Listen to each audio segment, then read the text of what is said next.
Jesus. Maverick, this little boy's becoming too vocal, huh? He's too loud. What's up, peoples? Welcome back. What's today? Thursday. Hope you're doing good. Oh, shit. I was like, today, we'll just change the course a little bit. We'll go back to Carmelo tomorrow.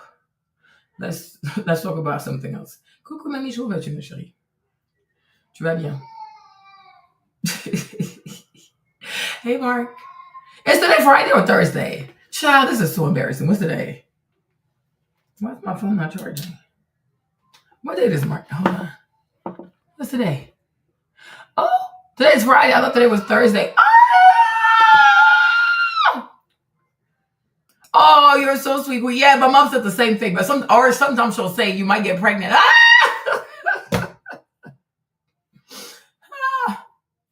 Child. Oh, you hear Matt? Oh, he is loud, you guys. I'm like, you know what? He's working on his vocal cords. He is safe. I promise you, he's safe.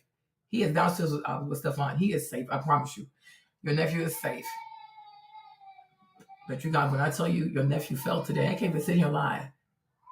This boy stood up. I don't know what he did from the crib, y'all.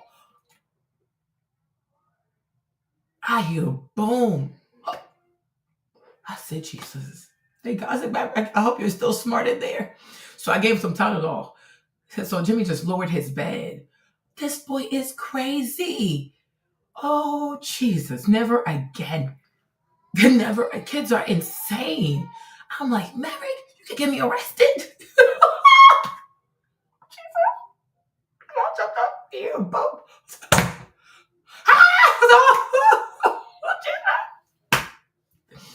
Oh, yes. Oh, Lord. Oh, but I'm like, I guess that's more like being a little boy, though, right? Like, he's still a boy. He is insane. I'm like, I guess you're a man. Oh, Jesus, you guys. This is too funny. Kids are insane.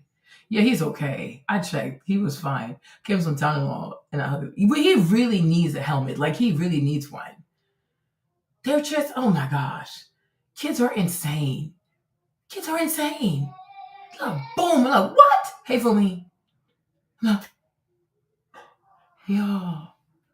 Jeez. Yes.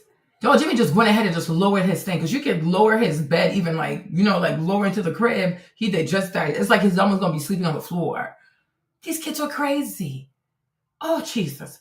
Hey, Mariah. I was like, Maverick, you can get me arrested. He's growing. I'm going to get that. I need to change the little tub. Because he has a little tub. Because usually I put him in there so he can play and stuff. But I told Jimmy to look like an Amazon. If there's not something else, so he can actually be in an actual tub. But because I'm a little scared, because he knows how to grip the stuff now, so he can stand. I'm like part of me is happy, like he's becoming independent. But another part of me is like, I miss the days you could just he could even hold his neck, lay like this. This is crazy. Kids. And somebody's gonna think you're a bad parent.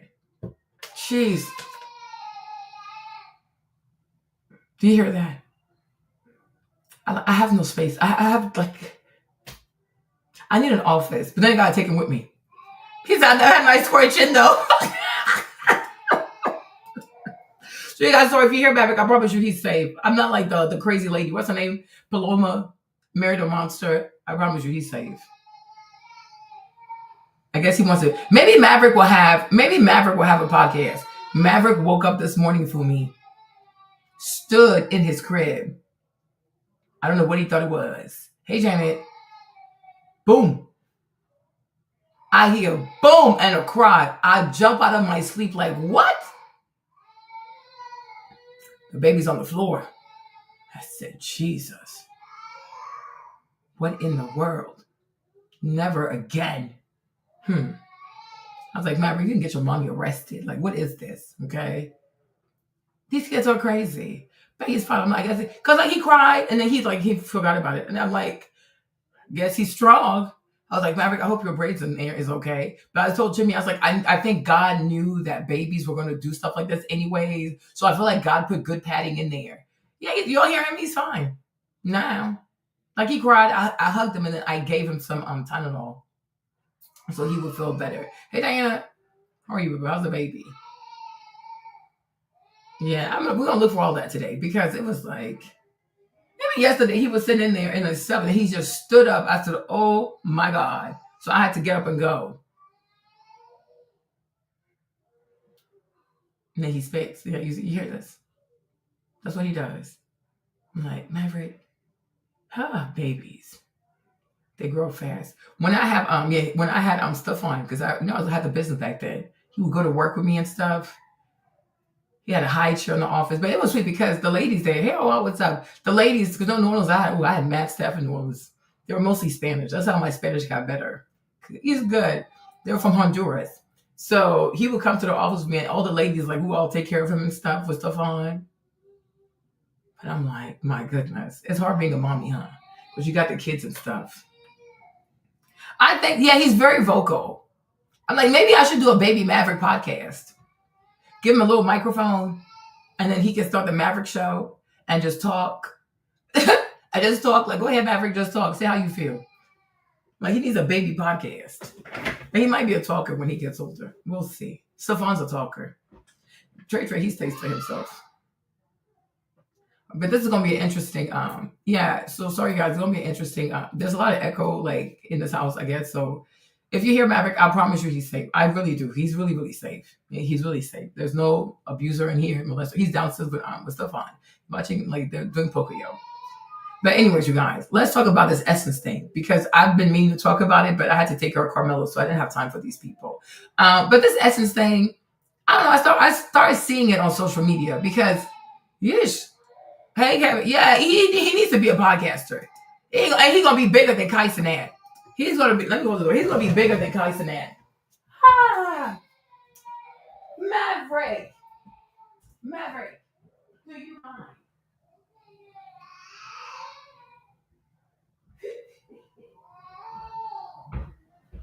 Maverick, you need help. What are you doing? What happened? You told me to get down. You stood up? You what? What did you say? Okay. These people are crazy. They're going to think I'm abusing this baby. Oh, Lord Jesus. Okay, he's back. Okay, you guys, you know what? Listen. Maverick. You guys, this is insanity. Maverick is crazy. Okay. Sorry, you guys, my bad. No, this baby. He needs a podcast. He's going to inspire the next generation. Okay.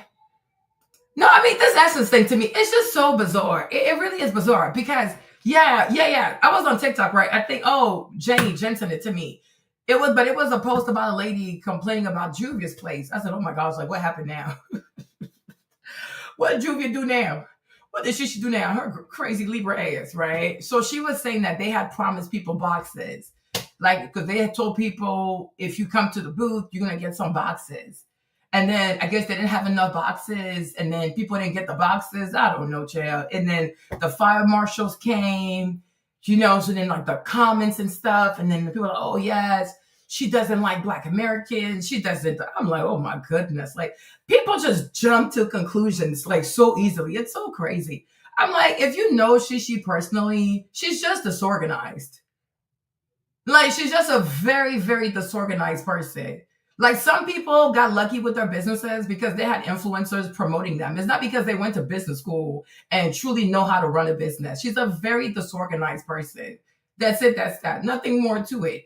But people will just start saying things. It depends. It depends what day it is, right? I don't know. I don't really care for her. But even if I don't care for you, if I know that something is not true about you, I'm not going to be part of that. You know what I'm saying? She's just a really disorganized person. If you ever get to meet her, you will be like, what the fuck? Like, how have you had a business for so long? She's just disorganized. But she has nothing against African Americans. Now, somebody can say she doesn't know as much. Yes, because she came here, she was older. She was already like a young adult. Like me, when I came here, I was 11. You know what I mean? So I went to school, like 6th grade, middle school, high school, college, right? I took ESL, like I had friends and things like that. So me, I've been outside a whole lot longer. So I can understand like African American culture and things like that a whole lot better. But if you come from Nigeria, like in your 20s, you're not you're probably going to stay with other Nigerians, so you're not going to know as much about the culture, I guess, right? But it's not because someone doesn't like you.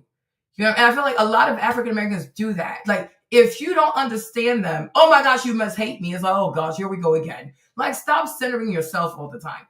Every immigrant comes here at a different point in time. If you come here super young, it's a lot easier for you to understand the culture, African American culture, as you can understand like the axioms, the nuances, what might be offensive, what might not be offensive, right? Sometimes you just got to charge to the head. You can't charge everything to the heart. And I think a lot of African American people, when they feel slighted, it's automatically, oh, because you're African, therefore you don't like me. Okay, sure. How lazy. Okay. Like, listen, people immigrate to America to make money. They don't immigrate to America to join the civil rights movement or to come and study African American history. You cannot always center yourself. It would be nice if somebody learned it, right? But people also got their own problems. People seriously have their own problems. Everything is not meant to offend you. But I think in America, it's a thing to always feel offended because America likes to tell people they have the right to feel like they're victims, their feelings matter. Sure, whatever. You can think your feelings matter, but your feelings don't matter more than the next person because not everything that is done, even if you're offended, is meant to offend you. That's part of being an adult also. You have sins of omission. You have sins of commission. Everything that hurts you was not intentional. That's crazy to me. I had a conversation with Ebby about that. Even people who love you will hurt you. They didn't mean to hurt you. That's why intent, it matters. Just like murder. Every murder charge, every murder case is not a first-degree murder. There's a reason why they have first degree and they got the manslaughter, because everything is not intentional. We're not saying someone didn't get hurt, but we're saying it wasn't intentional. So me having known the person, having been friends with the person, I'll tell you this, she doesn't have any issues with African Americans. You can say she doesn't know as much. And yes, because she came here, she was already old. She's already grown. And she was mostly with other Nigerians. And then she had her own problems. But I think a lot of times African Americans feel as though you don't have your own problems. Like, just worry about me. No, people have their own shit. Not my place to say, but people have their own shit. You know what I'm saying? Like her immigration story, my immigration story, it's not the same. Like, I really had a quite comfortable one. She didn't. Okay? Yeah. It's like you have to people need to learn to calm down. Everything is not always meant to hurt. And sometimes you can say, okay, because you're not from here, maybe you need to be told how it's done. But even that too, it should be done quietly, respectfully. You don't have to insult people. I'm having a conversation with this lady because I guess she's from New Orleans, wherever she thinks she's from, right? Okay, and I know a lot about New Orleans too. So because she can't tell me I'm wrong, she calls me a heifer. I'm like, you see, it never fails. You're not capable of having even a heated conversation without insulting someone. Like last time we were sitting here talking about the whole Diddy thing. This woman comes in here, and I'm assuming she's African American. She walked in here. We were talking about Diddy. She agreed with us. She's like, oh, I didn't even know about the BDSM stuff. Da, da, da. She agreed with Diddy, but she didn't know about the BDSM. Then we got to a part where we were talking about, what's his name? Comey and his daughter. And I said, you know what? Diddy is so lucky that Comey is no longer FBI director, because if he had been, he would have helped his daughter and Diddy would have gotten convicted of the RICO. So then Lonnie, and mind you, Lonnie's African American. Lonnie said, oh, here goes Trump again, being the best president for Black people. I'm like, Lonnie was cracking a joke. Now, you don't know her, you know her, doesn't matter. But either way, you need to learn to respect people's point of view. And then Kevin said something, and then she called Kevin all kinds of bozo. And I'm like, what the freak is this? Like, always insulting people. Listen, the moment, right now, hold on, wait a minute. Right now, right, in mainstream conversation, it is completely a faux pas to stand for Diddy. Because when mainstream decides who's the good person, who's the villain, right, you can truly be canceled by supporting the quote unquote villain, right? But you decide to support Diddy.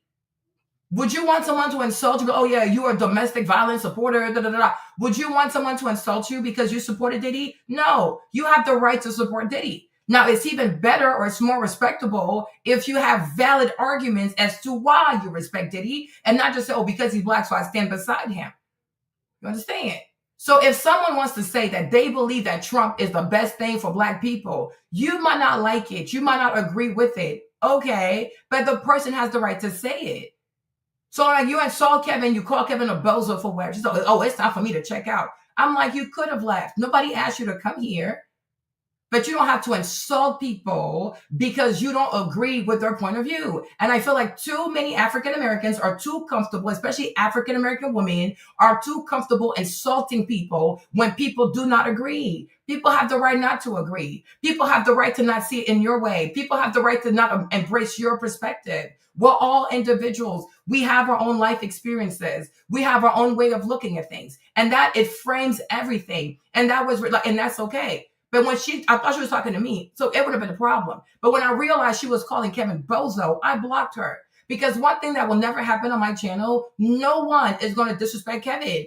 No one's going to do that. That's ridiculous. And I felt, okay, because is he a man? Is that why you feel comfortable? Because it's also part of the culture. Talk to a black American man any kind of way. It will never happen on my channel. You talk crazy to Kevin, you get blocked. It's not that hard. She got blocked. Like, this is crazy. You can say, oh, I don't agree that Trump is the greatest president. That's not even a problem. But you don't get to insult someone for having their point of view. That's crazy to me. But I'm like, Lonnie, she just said stuff to be funny. But if somebody feels like Trump is the best president for black people, they have the right to how they feel. Because at the end of the day, Trump never passed a crime bill. At the end of the day, Trump never signed legislation that specifically targeted African American men. Trump is not responsible for that foolishness. The number of inmates that are black, Trump is not responsible for that. It's Democrats. So the mere fact that he has no legislation that he signed that intentionally targets, okay, black Americans, yeah, somebody has the right to say that. Oh, of course, Kevin, it will never happen. It will never happen. It will never happen. Like, nobody here is going to ever disrespect you, talk to you crazy. Like, are they insane? That's why I even said to them, told you, like, you can make fun of me, you can make fun of James, but the Carmelo stuff, don't make jokes about it because I'm very sensitive about that. And then he did it and I blocked it. Like, people think it's a joke. You know what I mean? But I don't think it, I do not agree with insulting people because you don't like how they feel. Why? Because if it was your feelings, you would say, oh, well, my feelings are valid. Okay, then his feelings are valid. You don't have to agree. It's like taste in colors. We're not going to argue. You might not like this color. I might love this color. It's cool. But I'm like, you don't mind supporting Diddy, and not to be offensive, but Diddy really put hands on Cassie. Now, I think it's BDSM, but it's still putting hands on that girl. But you're supporting him. But Trump, have you ever seen Trump beat a woman on camera? Okay? Like, come on now, let's be so for real. People have the right to say they support Trump. Black people have the right to say they want to be Trump supporters. What is the big deal? Like, seriously, what's the big deal? What really is the big deal? What is the big deal? It's not a big deal. You just don't agree. Okay. You don't have to insult anybody because you don't agree. People got to have manners. People have to have manners. So I blocked her because I thought she was talking to me. So I'm like, okay, whatever. So I called her bozo right back. But then I realized she was talking to you. I said, oh no, now you gotta get blocked. You're not gonna come back over here. People gotta have manners. Like, it's just too much. It really is too much. You don't like something, just say, okay, I disagree. And then say why you disagree so everybody can learn. But when you insult people, where does that go? Like, how many attacks? Where does it go? It goes nowhere. And what you do is you show people that you are intellectually incapacitated, and people will laugh at you. And the conversation goes nowhere. The moment you insult a person, they will no longer have empathy for you. You see, even right now, there's a problem because, you know, with Carmelo's situation, right? There's a brother here, Neff. He had the videos about Carmelo. So, because I wanted to see the police report stuff, because he made a whole video about that. Because he was one of the first people, to jump on the Carmelo stuff, So, because I was like, okay. And he helped me a lot. So I go to his channel. He didn't delete it, but he put all the Carmelo videos on private. Because I asked him, I said, oh, Fred, like, where are the videos? He just liked the comment. He didn't respond. So then yesterday, I asked him a question again. I said, Father Zanin, where are the videos? I'm like, because, Carmelo's fighting for his life. So he needs to, well, I guess he deleted it now. Okay. But he had made a post on my thing. I was like, brother, what? You know what I'm saying? I was upset. I said, I'm going to go back. This was right. Okay. But you see, so I asked him, I said, where are the videos? Because Carmelo's fighting for his life. And I do believe, like, that's my personal purview, is that if he was to ever come on YouTube, I want him to know that there are people who believe in him. In a sea of people who don't know you, insulting you, calling you all kinds of stuff, speaking all kinds of evil over your life. He's 17. So, because Nat, he got into some heat with what's his name? Oh my gosh, what is his name? Tariq Nasheed, this guy right here, Dennis Sperling and stuff. Like, they got into this thing. And I feel like he felt slighted by that. You know what I mean? Because sometimes with some African Americans, it turns into, oh, you're not black, you're not this. Whereas like Neff, his mindset is like the black diaspora. So if there's an issue with any black person, he will make content on that. His mindset is not like that. But Tariq Nasheed, some people get offended by the way he talks. Me, it doesn't offend me. The whole booty scratcher stuff, tether stuff, it doesn't offend me. Because I'm like, if you're claiming reparation, then you are admitting that your ancestors were slaves. It's okay. On those ships, they spent over 30 days in there. They didn't have proper toilets. So when they stepped off them ships, they were not scratching their butts. It doesn't matter to me. You know what I'm saying? Booty scratcher, all these things. It does nothing to me. It speaks more about who you are and how you were raised. Like in your culture, in your household, it's acceptable to talk like that to people. That's you. That has nothing to do with me. I don't internalize people being poorly raised. That has nothing to do with me. It's the same thing I tell the white people. Call me the N-word. I don't care. I don't identify with that language. It's not even in my language. Like, I don't know. The other white dudes came in here, ghetto, ghetto, ghetto. I said, I'm not from Europe. I'm not a Jew. I do not internalize people who were poorly raised. I don't care what you say. You have a problem. And because you don't like certain things about yourself, you think if you say that to me, I'm going to start feeling a certain type of way. No, you don't like yourself. It has nothing to do with me. But you see, everybody's not like me. So I think Neff is Haitian. Okay. He's Haitian. Too. He's Haitian. So he felt slighted. And then Dennis Sperling sued him. I think he's suing him for $250,000. And I said to Neff, I said, don't take it seriously. You understand? Don't let people like that get to you. It doesn't matter. You understand? Like the mere fact that some people who claim to know so much about history, we're Black American, we're foundational Black Americans, and they don't understand how the Haitian Revolution gave America a third of its size for a fraction of the price. People need to go look at what the Louisiana Purchase was like. It's huge. The Louisiana Purchase is huge. And Napoleon sold it for a symbolic coin, like $1 million, because they were so defeated by the Haitians in Haiti. You understand? It's okay. A lot of Haitian people left Haiti to migrate to Louisiana. And many of them adopted into the whole culture thing and even erased the fact that they were Haitians. It's okay. People here, they don't read. Like, I've made peace with that. People here do not read. They hold on to false ideas because it's better to have a narrative than to have the truth. That's American culture for you. It doesn't bother me. That's not bother me. You know what I mean? You wake up in this life, every day you wake up, you got to prepare yourself for the kind of foolishness you're about to encounter. But one thing I refuse to do, Marlene, is to let another person dictate who I'm going to be. You understand? Even this essence stuff, right? I could have said, well, since you talk like that, fuck that shit, fuck Carmelo, but I never will. Because to me, that's a 17-year-old. That's a Black child. And I will never forsake. I don't care what he is, Asian, American. I don't care. He's a child. He's 17. And until he gets the not guilty verdict, I'm going to be putting in some work. It doesn't bother me. But I think Neff, he got hurt. And I guess he felt like, well, since y'all say I'm not Black, I'm not this, then F this shit. So he privated the videos.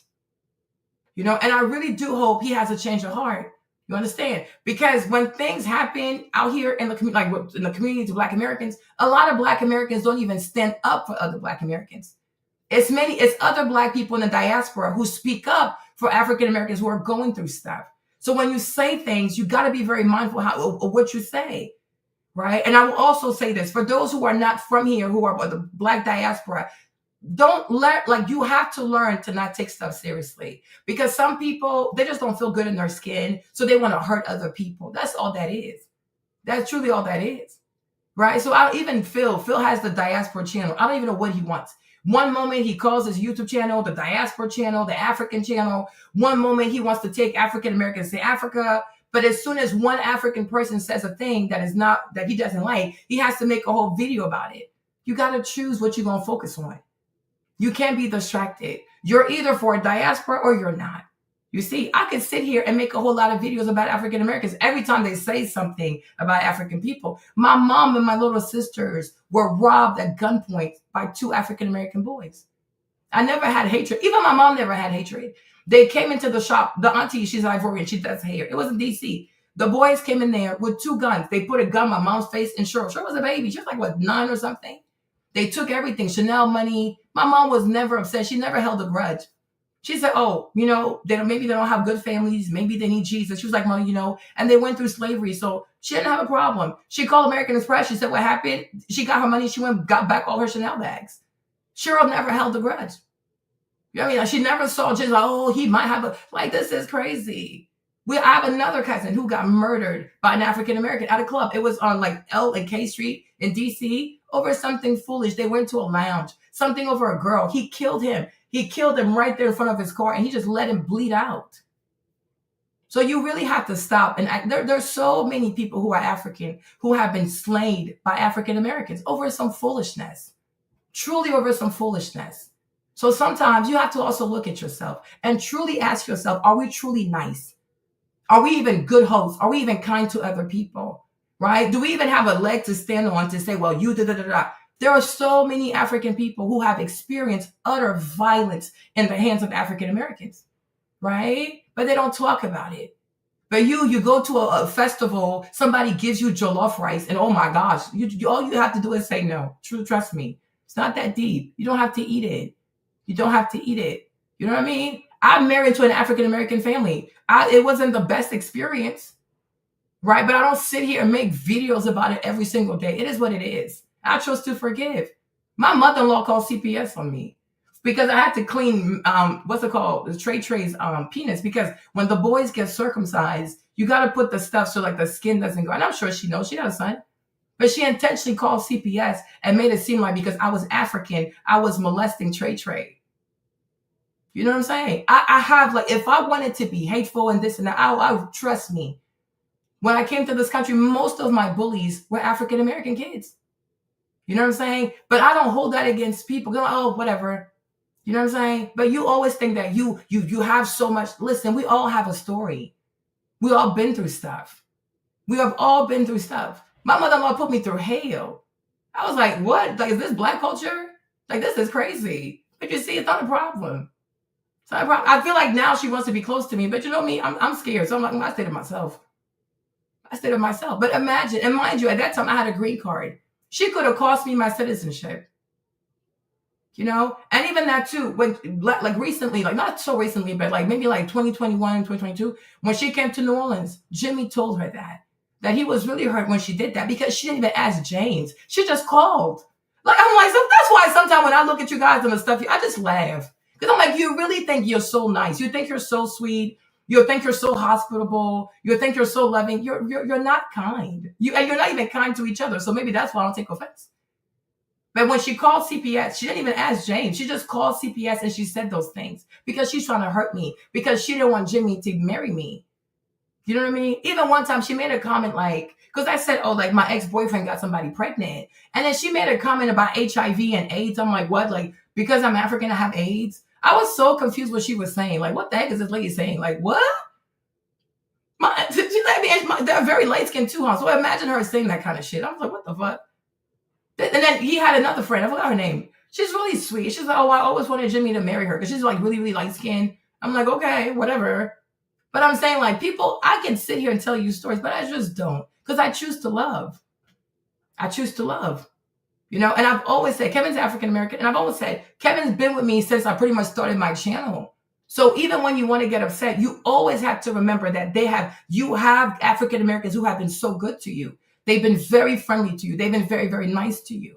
And that's why I never allow myself to just say all kinds of, I think before I speak, because Even if I wasn't married to James, but I'm just saying, I just feel the way you were raised, that's number one. Number two, it's like, number two is that even if all I had was one African American friend, because of that one friend, I will never let myself just say all kinds of crazy shit. Because, if you have a friend and like, oh, Marlene, I hear you because you're really mad, but is that really how you feel about me also? You know what I mean? So you got to think about that. You know what I'm saying? Every night I go to bed, I sleep next to somebody who's African American. So there are certain things you just can't allow yourself to say. And then you even shouldn't even say things, because everything you think doesn't need to be said. That's why the Bible says that you have the right to be angry, but you don't have the right to sin. You got to be mindful, because you can get mad and cuss out a person who's African or who's African American. But then you have a friend who's African, or you have a friend who's African American. Once you're done doing that, they'll look at you like, damn, because it hurts because you said it. So maybe you actually do feel that way. So that's why I say, people, hey, Lena, people have to think before they speak. But I'm like, if you don't want jollof rice, you don't have to eat it. Like, I don't know what the big deal. I really don't get it, right? But I would love for people to stop pretending. Even Philip let me show you his channel. Even Philip, sometimes I'm so confused, right? I am so confused. I don't know why he's doing this, right? But when he started, like years ago, I kid you not, years ago, when he started his channel, it wasn't even that big. Is that him? Unleash the power. I need to find him. Hold on. Right? It wasn't even that big, you guys. It was not that big. Okay? When he started this channel, it was so small. And one time, because I used to watch his channel, when he decided, because he did a fundraiser because he wanted to raise money to buy more stuff like microphones. I was like almost like 2012, something like, because I was in Columbus, Georgia. I sent him money. I sent him $100, and mind you, I was a student, but I believed in his vision. And today, every time one African person says that I got to make a video about that. No, you don't. You can just ignore shit. Right? But I'm like, it's sad that you choose not to remember the African money you took. And I even talked to him on the phone. And I said, I'm proud of you and I hope it grows. So one day when I checked, he was at 1 million. I was so happy for him. You know what I'm saying? I was so happy for him. That's not a problem. It's never been a problem. So I'm so, exactly. And I'm like, you have all these things to say. You have all this smoke about African people this, African people that, but your wife is Mexican. Why didn't you marry an African-American person? So I feel like sometimes when people know that they have not married within their culture, they go extra hard to seem legit and to overcompensate. So they go find, let's come and talk about this person. So it takes the heat away from me. That's not okay. Girl, later, I've been outside, but it's okay. It's okay. People fear what they don't know. My mother-in-law, she's a Pisces. I feel like somewhere she's it is what it is, Shaya. Just like my mom. I told you. I said my mom also, she has her issues, right? But I forgive her because I always try to look at the whole picture of a person. It's not a problem.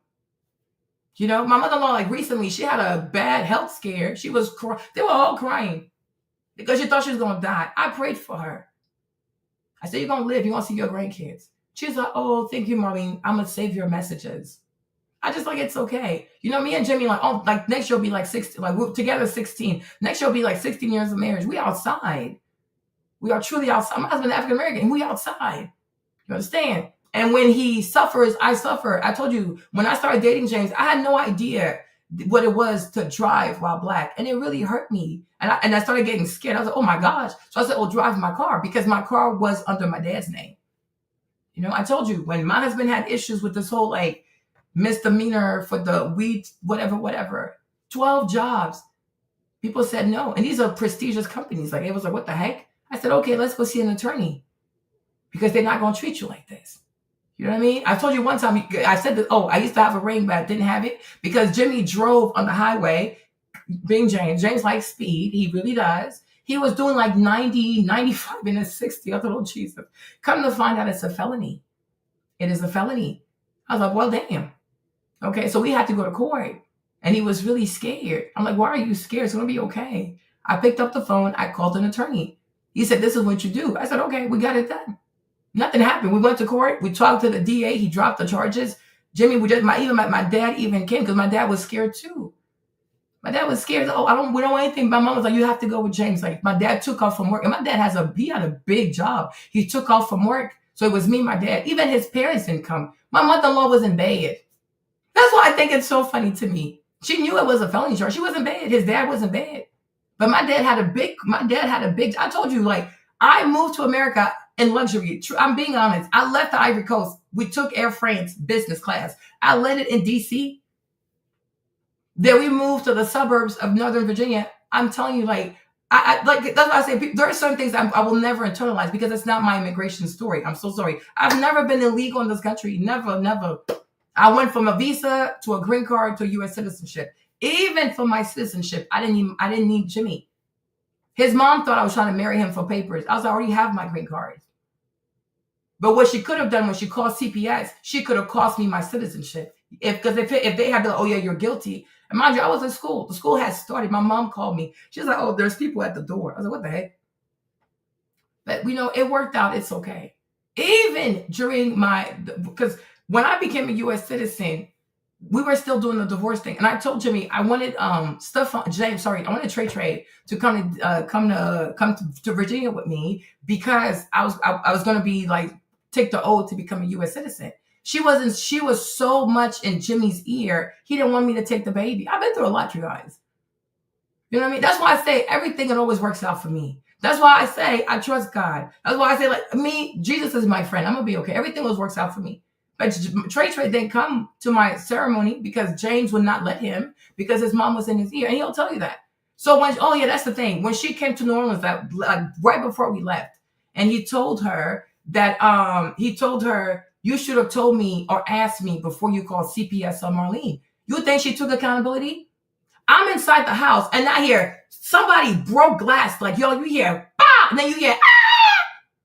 You guys, they were outside. I said, Jesus, what's going on? Nothing. If you didn't know a thing, you would have thought James did something to that lady. I'm like, this is caring behavior because he could get hurt. The way she screamed because he told her, you shouldn't have done that. You should have asked me before you called CPS. But she was trying to hurt me. Because, like, I told you, this lady tried. Like, when I tell you she was relentless, it's not even a joke. But, every time God made it so it didn't happen. I guess now she's tired. But because he told her not to do that, she broke the glass table outside.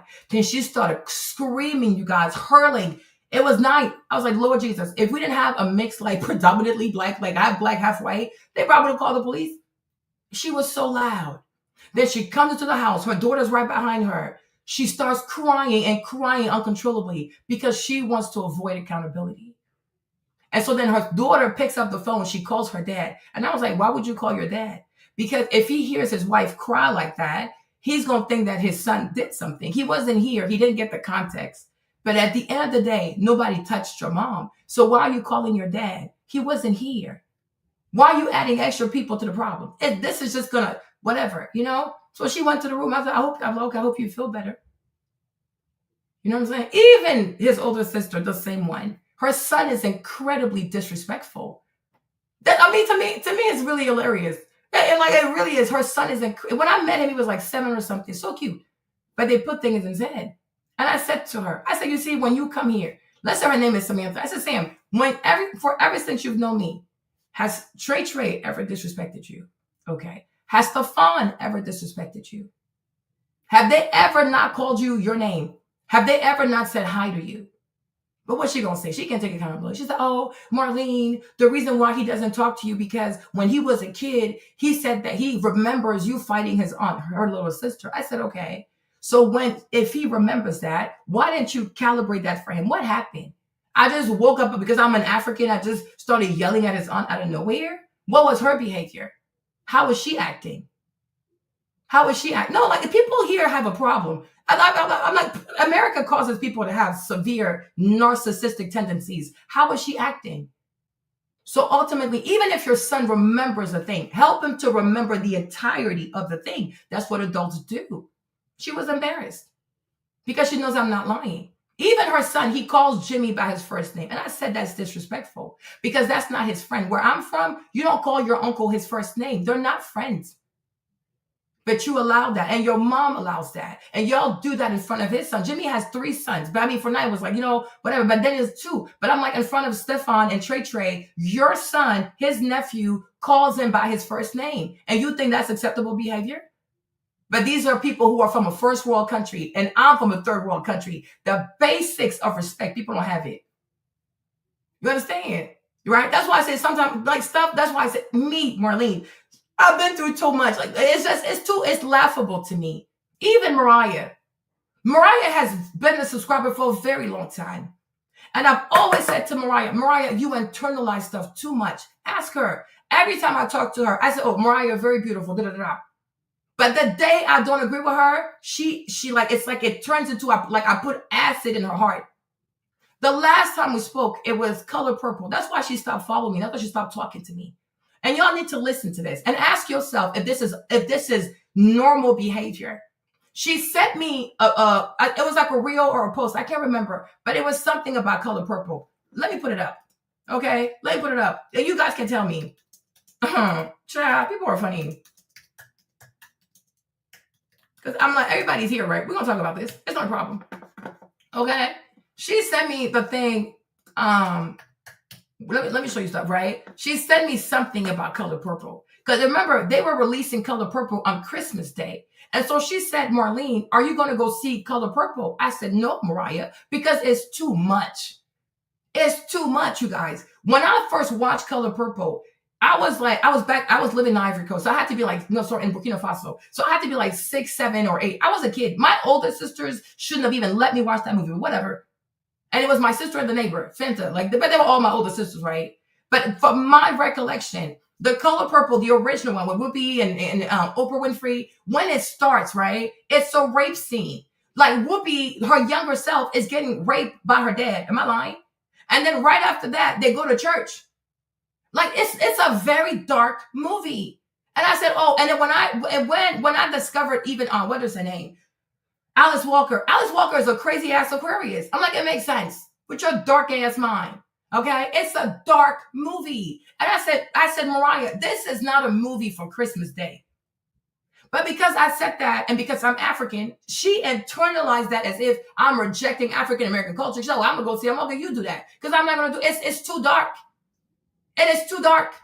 And they can sing and they can make it a musical. It doesn't matter. But at the end of the day, the goal of Color Purple is to tell Black women that you're on your own. That's pretty much what it is. You are on your own. Your daddy gonna rape you and then be a pastor. Your husband gonna beat you. Okay, this other man gonna take your kids, sell your kids to Liberia. This other man, he gonna watch you get beat by white people, get arrested. He not gonna do shit for you. Okay, yo, it's too much. It is too much. I believe that when it comes to Christmas, right, Black people should be watching The Preacher's Wife. Okay? It is Christmas. I need a day off. Okay? Everybody needs a day off. Everybody needs, every day you fight white people. Every day you see police brutality. Damn, like Christmas Day. Can I get a fucking day off? Can I pretend for a day that life is beautiful, like good things happen to good people, God answers prayers? You know what I mean? Because I think Christmas, it's a holiday. People work all year. They wait for Christmas. They save money. They buy gifts. They wrap their gifts. They have Christmas Eve dinner. You wake up on Christmas Day, December 25th. I do not want to see this shit. It's too fucking dark. Je suis fatigué. I'm tired. I want to wake up and watch The Preacher's Wife. Because, or like the 2.0, something like that. Where families come back together, where families pray for each other, right? Where families hug on each other. It is Christmas. We can save stuff like this for freaking the freaking Black History Month. But on Christmas Day, can it be about family? On Christmas Day, can we see a Black man love his Black wife? On Christmas Day, can we see a Black wife love her Black husband? My God.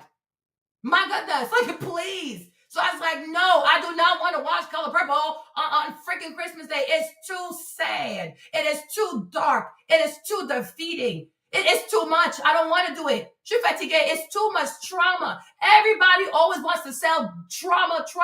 It is exhausting. Like, everybody needs a little bit of hope. Otherwise, you're going to go hurt yourself. Everybody needs hope. Everybody needs something to believe in. Everybody needs to believe that it gets better.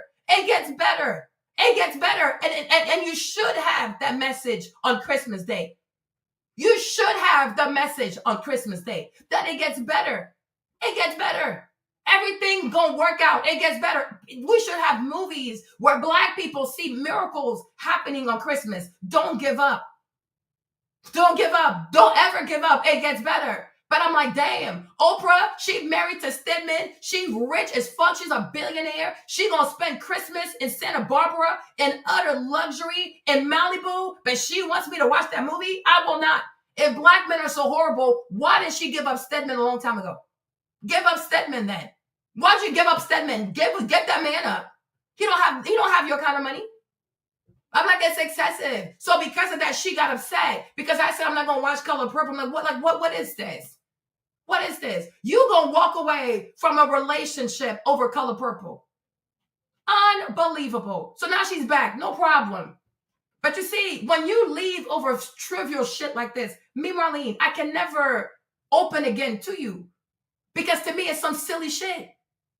You can never say, Marlene was mean to me. I've always said to Mariah, you're very beautiful. Mariah, do not internalize stuff. You have to learn to let things go. Nothing but positive advice. But because I'm West African and I said I'm not going to watch Color Purple because it's too damn dark, it became a problem. No, I don't want to watch it.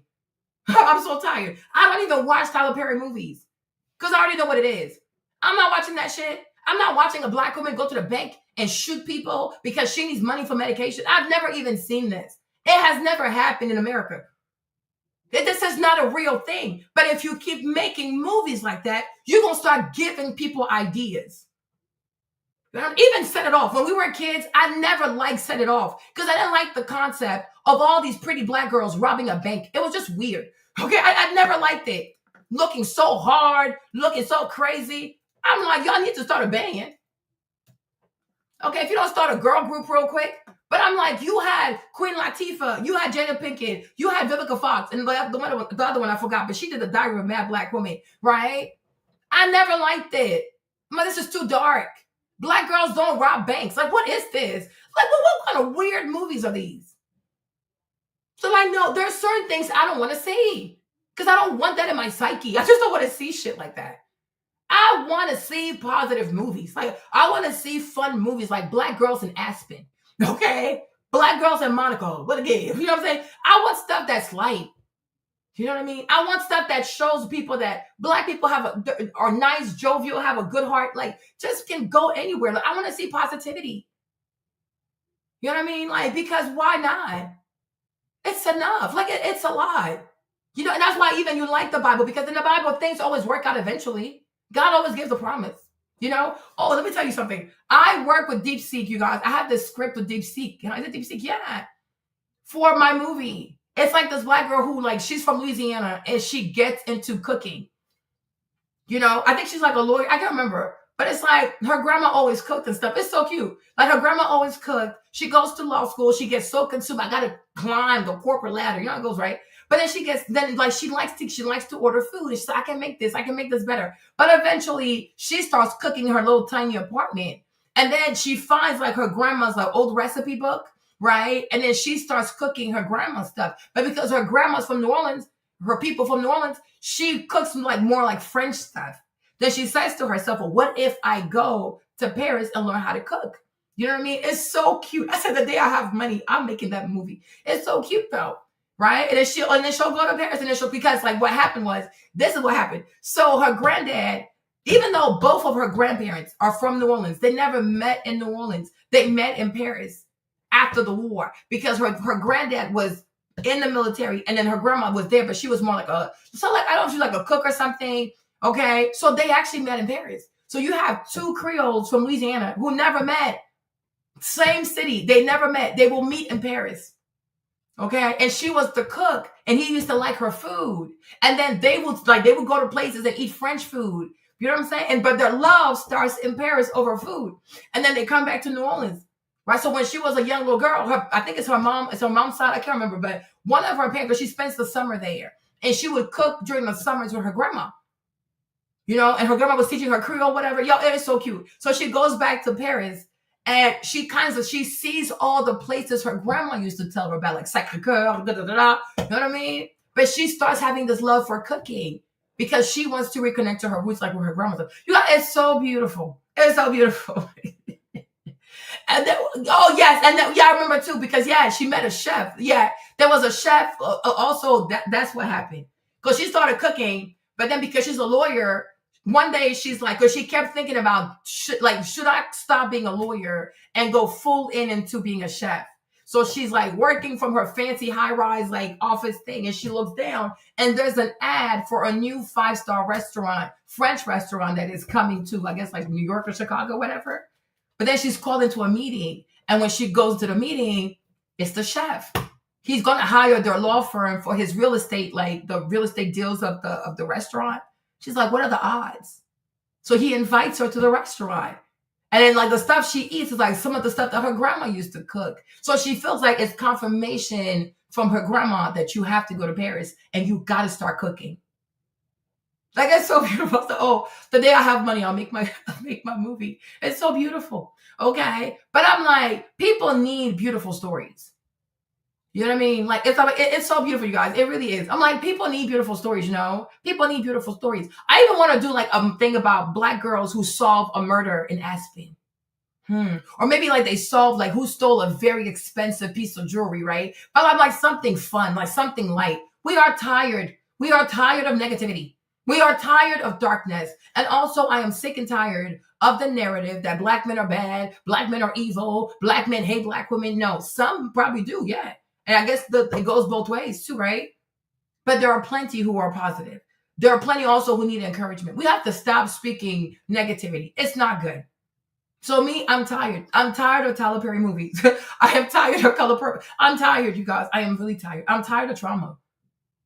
I want to see things that are positive. Okay? I really do. I want to see things that are hopeful. That's why I'm like, yo, maybe one day, I really would love one day, but you gotta have the money. You gotta have the money though. But I would truly love one day to make movies, like positive movies. You know, the stories that are not told. You know, about people like, you know, that's why I said I didn't like Sinners. I did not like Sinners. I didn't like it. I did not like it. Okay, because I'm like, here we go again. So you have, what's the premise here again with Sinners? Is that you have two Black Americans, okay, who go to Chicago and they work for the mob. I'm like, oh, there you go. There you go. It's like Hollywood, you have to always make Black people criminals. I don't have time for this. I didn't like Sinners. I didn't like the premise of it. I said, why? And because the thing is, hey, Queen, hey, Brittany, the thing is about ownership, right? It's about ownership and how white people are culture vultures. No problem. So why do the Black people got to be criminals? So they go to Chicago, they work for the mob, then they steal from the mob, and then they come back to the South and they open a juke joint where people play heathen music and white women get their vajayjays ate by Black men. I don't got time for this. I do not have time for this. Why couldn't it be that the way the story starts, these twins, people start to notice that they're very advanced. Like they count super early. They remember words. They remember places at an early age. Like, these kids might be smart. Okay. But people always known these boys were really, really smart. Eventually, they get to go to a fancy school. At that school, they come up with some kind of technology, right? Think of something. Maybe something to clean cotton or something to make gin. I don't know. But they think of something, right? And they have a patent. The problem is they have a little bit of money. So it's okay. The best thing to do is go home, because back home, there's a lot of people who are currently sharecroppers or they're currently slaves. So what we'll do is we'll hire our people. Where the white man might be paying you 5 cents a day, we'll pay you 10. You know what I'm saying? So then they come, they get a little bit of land because their fathers or grandfathers have some little bit of land. They build on that. And then they start going from plantation to plantation, or they see places where Black people are, and they start telling them, hey, would you like to come work for us? He's paying you 5 cents. I'll pay you 10 cents. You know what I mean? And then you see all these Black people say to the white man, I'm tired. There's too much work. My back hurts. Okay? So at first, people don't believe that this is going to work. Like, oh, please, they'll be back. And when they come back, instead of paying them 5 cents, we'll just pay them a penny. Because they don't think they're going to do it. Like, you don't know how to read. You slaves, you don't know how to read. You can't write. And you think these fancy Negroes who just came back from their fancy school going to save you? Okay, when you come back, I'm going to charge you a penny. I'm only going to pay you a penny per day. And the people say, it's okay. We'll go. Okay? So then they start building the thing. You know, whatever it is. It's like, to me, I think like a factory thing. And it starts working. It starts working so much that they go from paying the Black people 10 cents a day to a quarter. So now black people are starting to go to the shops. They can buy stuff. Their clothes are changing because this is how the whites gonna get triggered. Like what? Where you bought him clothes? He went to the grocery store. He went where? He bought what? So now the whites want to know what is going on in that thing and how much they're selling it for. So then they come and they burn the place down because, white people, they're arsonists. So once they burn down the business, the twins, they get truly discouraged. Like, how are we going to do this? They burn everything. We can't make people's salary. But then the black people will say, we'll work for free. Don't worry about it. Because the whites thought if we burn down the business and we give them we kind of give bad reviews to the product, they want people to make it and people going to stop buying it. And then the workers going to start leaving and they're going to come back to ask for their jobs. But instead, the black people say, nope, I'm not going back. I'm going to stay here and work for free because we saw what you guys did. And if you did it once, you can do it again. So the point is, it's not just that white people are culture vultures. It's that they will come and destroy you. First, they're not going to believe in you. Okay? Then they'll try to destroy your business. Then it might be successful. But the point is that it doesn't matter if they destroy the business because what you have, no one can take. You have the idea. You have the know-how. If you did it once, you'll do it again. And the fact is that the black people don't even care about the money because come to find out, because since they used to make 5 cents a day, okay? They used to make 5 cents a day. When they started getting paid 10 cents a day, they saved it, but they never told the twins. Okay? And then when they started making 25 cents a day, they decided to start saving 15 cents a day and only live on 10 cents, but they never told the twins. So when they said they were going to stay and work for free, they had savings. And then come to find out, they take a lot of their savings and they give it to the twins. We trust you. So here's how much we saved. Then the twins are like, what the freak? When did y'all save all this money? Where does this money come from? And they say, we saved the money. Because when we used to work for the white man, we were only making 5 cents. So we're used to now living on a lot of money. So when you started paying us 10 cents, we didn't think it was going to last. So, okay, we might as well save the 5 cents. Then you didn't fire us. Then you increased our pay to 25 cents. So then we said, well, I guess we can now make 10 cents an hour. So we saved the 15 cents. It's like, and you never told us? They said no. And where did you keep the money? Well, they walked, they showed them. There is a place in the bayou somewhere. They buried the money there deep, deep, deep, deep, deep. And they had one person that would go there like late at night when the whites are sleeping to put the money there. But nobody knew the money was there. Because there's a black woman that lived there. She looked like she crazy, but she all the way crazy. And the whites have always been afraid of her because they thought she did voodoo. The whole time she was a banker. You see what I'm trying to say? This is how I would have done the movie Sinners. But it wouldn't have been called Sinners. It would have been called Investors. There you go. Calling black people sinners. Black people got to go do the crime. I am sick of this. I'm tired. Where every time black people got to go raise capital, they got to go commit crimes. It's exhausting. Empire. Cookie got to go sell the drugs. The power. What's his name again? Ghost had to go sell drugs. Oh, like this is getting ridiculous. Every black person who has a business is not a criminal. It's disgusting. And honestly, for an African American to make a movie with that kind of premise, it's bigoted. It is rooted in bigotry. Every black American does not steal. Every black American person that has a business does not commit crime to get their capital to start the business. It is ridiculous. So you can still meet your criteria. White culture vultures, white people being haters, right? But what's the story here? Black people investing in each other, right? Black people coming home with their ideas and thinking that we can do it. Even though our people can't read and write, they know how to work. Their mind, it works really good. And they're very resilient, right? Saving your money. Just because you go from 5 cents to 10 cents, it don't mean that you got to spend all the 10 cents. So you save 5. So you get 10 cents, you save 5 cents. Then it goes up to 25 cents. So then you save 15 cents and then you spend 10 cents. So when they were out shopping, it's because they were using the 10 cents. They were not using the whole 25 cents because they knew how to live on very little. So when the white people burned down the business, these boys, the twins, are completely crushed because they think, oh, we're done. It's over. Where are we going to get money from? How are we going to rebuild this? What about our clients? What about this? What about that? What about that? And they really thought our people are going to be like, but they're like, nah, we'll work for free. because they have money, but they never told them. And that crazy black lady in the bayou that look crazy like that, she's not crazy. She's a banker. But she had to look crazy so the whites wouldn't fuck with her. You know what I'm saying? That's the way I would have done it. People got to stop being so damn lazy. But I think in Hollywood, you don't have the right to not attach black people to crime. So most likely my movie studio would have to be somewhere completely different. Okay? Because it can't be in Hollywood. Because in Hollywood, you have to attach black Americans to crime. I'm not doing that. You are crazy. Okay? You know what I mean? Yeah, I didn't like it. Yeah, oh, well, I'll think later. I have a lot of ideas for some good movies. Like, it's getting ridiculous. It really is getting ridiculous. I don't like it. You know what I'm saying? But I'm like, no. Yeah, but I'm like, it's enough. We have enough movies where black men are out here committing crimes. It's okay. We're good. We have a lot of people that are very intelligent. They have ideas. They have technology. And we see it through history, right? Benjamin Banneker. You have a lot of people. It's a lot of people, Chad. It's a lot of people. But they have ideas, technology. They can think of stuff.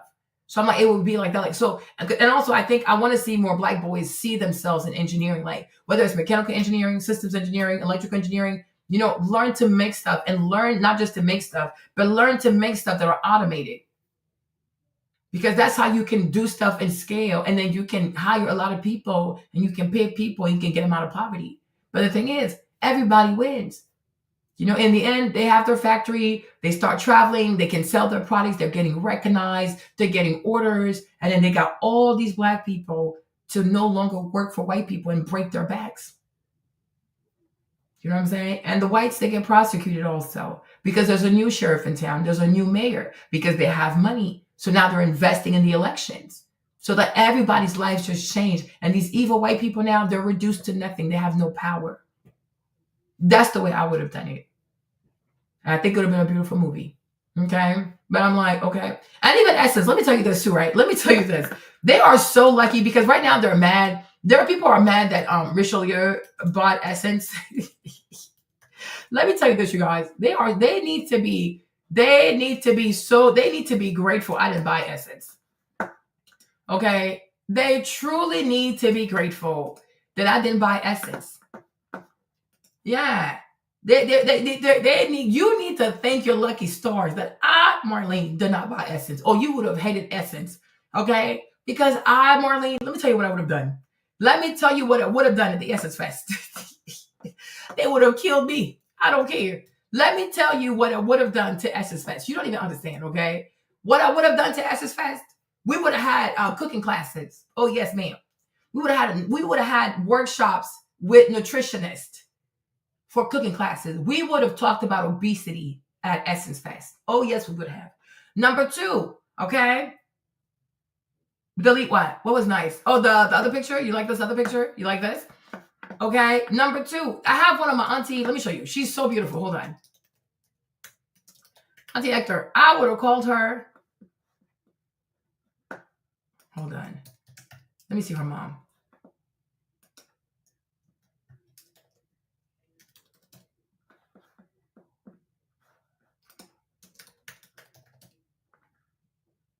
Okay, there you go. Yeah, Ellen. Oh, Miss Ellen. Okay, sorry. That's how you spell her name.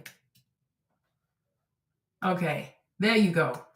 We would have had cooking classes. Oh yes, you guys would have hated my Essence Fest. I got time for y'all because I'm going to restore Essence to what it is. We would have had obesity conversation. Oh, this one. Well, Elena said it. Elena said. Yeah. Okay. We would have had a conversation about obesity, the black woman and her weight. Yes. We'll talk about obesity, the black woman and her weight. Number 2, I would have called, that's why I did that. I would have called my auntie Ellen. She's like 60, y'all. She is like 60 years old. Let me show you who she is. Hold on. Okay. I would have called my auntie Ellen. Okay. And we would have had fitness. Like we would have had boot camp. Oh, yes. Y'all going to start. You are going to exercise. Okay. Yes. Auntie Ellen's going to be in charge. You're going to do jumping jacks at my Essence Fest. You're going to walk the Stairmaster at my Essence Fest. You're going to exercise. Okay. I would have even done like a fitness group. Like you can sign up for fitness where you have to walk the entire time you're at Essence Fest. You are challenged to walk 10,000 steps. And it probably start like at 7 o'clock in the morning. People are going to walk 10,000 steps. So you can get acclimated with downtown New Orleans, from the Superdome, French Quarter, Frenchman, Jackson Square, Claiborne, Elysian Fields. You're going to walk. You are going to walk. Okay? So it would have been nutrition classes. It would have been a lot of fitness boot camps. Yes, ma'am. I would have also had cooking classes. Do you know how to cook? Okay. You need to cook. You need to learn how to cook so you can get a husband. Okay? Number 4. Y'all ready for number 4? Number 4 would have been Black Man Appreciation Booth. Okay? We'd have had a whole panel on how do you appreciate the Black man. And then Kevin would have been up there saying, Black men are the prize. There you go. There you go. A whole section. Okay? Black Man Appreciation Day. The only thing you can do, the only thing you can do is say good things about the Black man. Okay? Or they're going to die. They are going to die. Like, you gonna have to say something nice. Yes. Yes. Okay? Black man. Black man. Appreciation Fest. And then you're going to have a bunch of Black men just walk up and Mark said, I volunteer to be the model. Okay? They would have been done with you. We're going to have a line of Black men. Like, Black men just line up. And every Black man will go up stage, okay? You're going to have every single Black man walk up stage. And the Black woman will have to line up at the microphone. Every woman has to go up. You go to the mic. And you got to say something positive about the Black man. Oh, can you do that? Male Appreciation 101. Men are the prize. You're going to have to walk up to the mic and say, Black man, I think you're handsome. Okay, there you go, there you go, there you go. Da, da, da, da, da. Next. And then another Black man walks up. Black man, I just want to say thank you. Next Black woman up to the mic. Another Black man walks up. Black man, thank you for being a great father.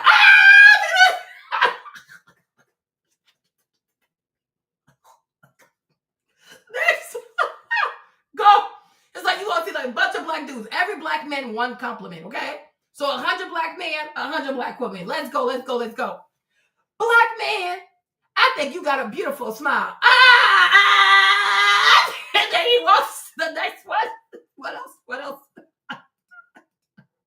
Speaking to the microphone. I said, bro, they're going to beat your ass. I don't care. Okay? I do not care. Then, that's number 4, right? Yes. Black man, say it, girl. Go ahead and say it. I just want to say I love you. Ooh!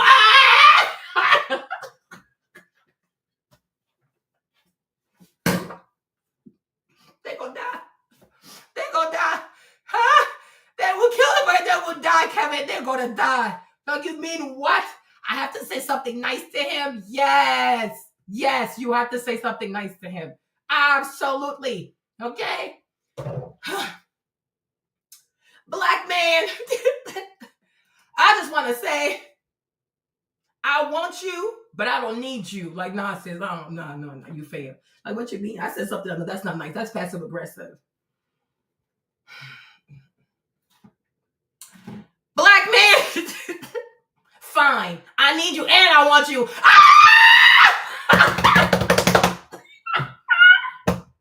Yo, that's going to be epic. Okay. Girl. It felt good, huh, didn't it? She like, it kind of did.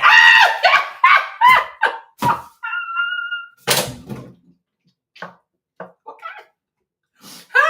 Oh, my God. Oh, my goodness. Okay. Oh, my goodness. They're going to cry. But guess what? They're going to feel so much better afterwards. Felt good, didn't it? It kind of did. Okay, what else? Next, we're going to have marriage boot camp. Okay? Marriage boot camp. Okay? There you go. What is a good marriage? Okay? Submission 101.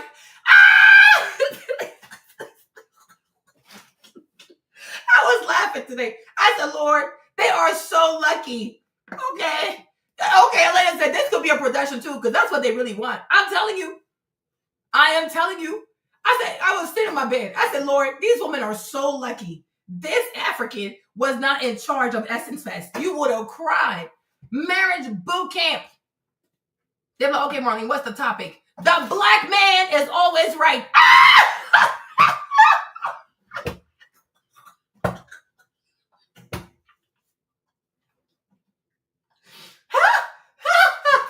What? Yes. Marriage boot camp.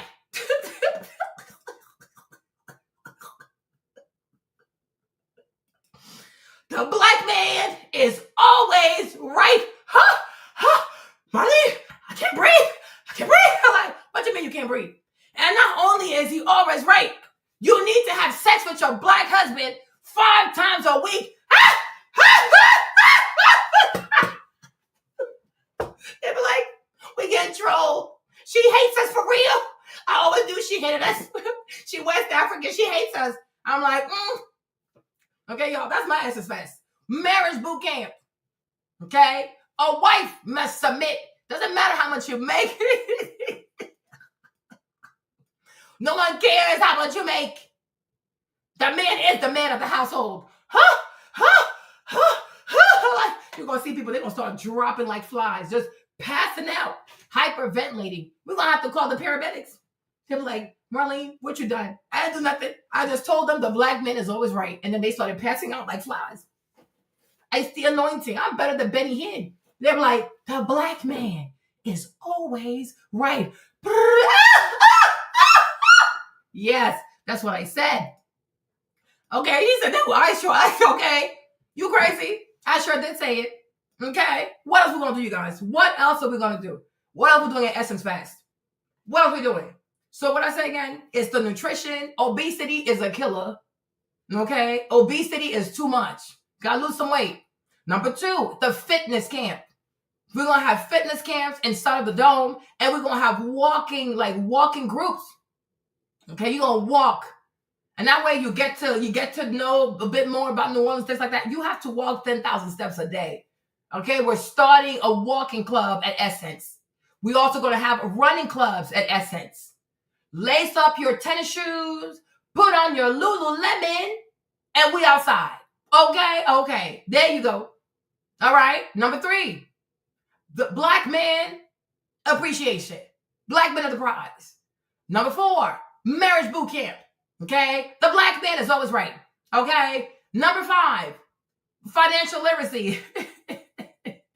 Okay. Financial literacy. You got to save some money. So then we'll have some black bankers, black investors, black consultants to teach the basic of economics, right? No, but all jokes aside, even though I am being serious, but all jokes aside, right? I will also have, because, New Orleans, Louisiana has Angola. I told you I hate that prison. It's awful. Prison reform is a serious problem in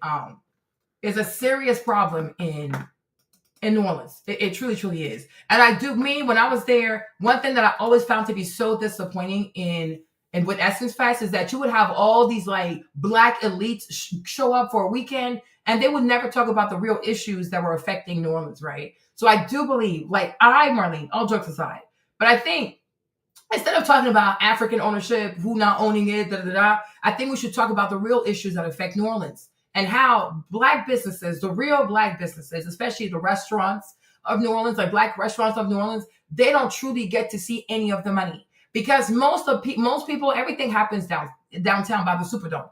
Okay, everything happens downtown by the Superdome. The hotels belong to white people. The restaurants belong to white people. Most of the commercial real estate in New Orleans, especially around that place, like Canal Street, French Quarter, it's really owned by Palestinians. Because after the hurricane, right, everything was flooded, damaged. People didn't have the money, so the Palestinians, they just bought so much real estate.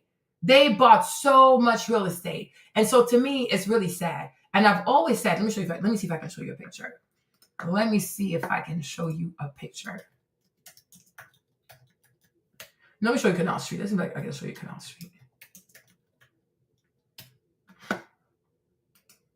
Oh, sorry. No, there's a lot of... Okay.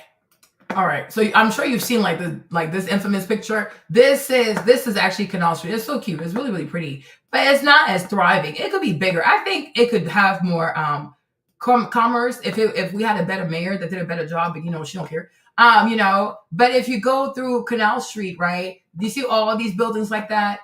When after the hurricane, they were flooded, damaged. So many were bought by the Palestinians. Okay, now some are still in the city's ownership, but honestly, they should do something because it just turns into something else. It's completely unsafe. And I've always said that, if I had the money, I truly do believe, that Louis Armstrong deserves to have a museum in New Orleans. So the airport is named after him, but he doesn't have. There's no museum for him. Okay, people need to talk about some real issues here. Okay, it's really sad. Satchmo. Okay, that's the king right there, right? But the king, he doesn't have a museum. So when people come to New Orleans, especially if you're coming for Essence, they don't get to learn the history of New Orleans for real. Don't even get to learn the history of Satchmo. They don't even get to learn the history of the Zulu Club. Because like with Mardi Gras, New Orleans is big for Mardi Gras, but racism. Black people were not allowed to partake in Mardi Gras because they couldn't be a part of the cruise. Okay, so there's the Zulu crew in New Orleans. Okay, and Satchmo was the Zulu king. And so the way it goes, and they don't even explain that, which I really think they do. Hold on, they should. Okay, let me show you. Sorry. You'll see them. It's a big deal. It really is a big deal. It's big in the culture, right? So there you go, right? These are the Zulus, okay? That's the Zulu crew. So they do the whole Mardi Gras parade. There's also a Zulu king. There's a Zulu queen. She'll go to the airport and she'll after she arrived in New Orleans, they go get her and things like that. During Mardi Gras, they give out coconuts and things. It's pretty cool. But I still feel as though even that should be part of Essence. People understand what the city is about, the history of the city, the Black history of the city. Because if we really care, to be honest, original Black people to Louisiana, they honestly should not even be called African Americans because they're truly Creoles. But I'm that history also needs to be explained to people. I also do believe that the Essence Fest should include plantation tours. People should go visit plantations. A lot of times people come to Essence to party, to get drunk, to have casual sex with people. They don't even use their time at Essence to truly bring about meaningful change. But I do believe that Louis Armstrong, he should have his own museum. And I think Essence should even sponsor something like that. So when people come, they can go to the Louis Armstrong Museum and they can learn more about Satchmo, how he came up with jazz, when he started playing, I think that would be really, really beautiful. Also, I think Essence and the mayor, but Essence, whatever, they should also help more Black businesses to be able to afford a commercial lease in downtown New Orleans. You see, my issue is this. I think I feel like maybe because Trump is president too, so everybody's super crazy right now. But to me, whether something is owned by an African American or whether something is owned by an African, to me, that's not the real point. The main concern should be, what is your vision? Okay, what is your vision? Because if we care to be honest, right, there are many African Americans who have owned things and they sold it to the Jews.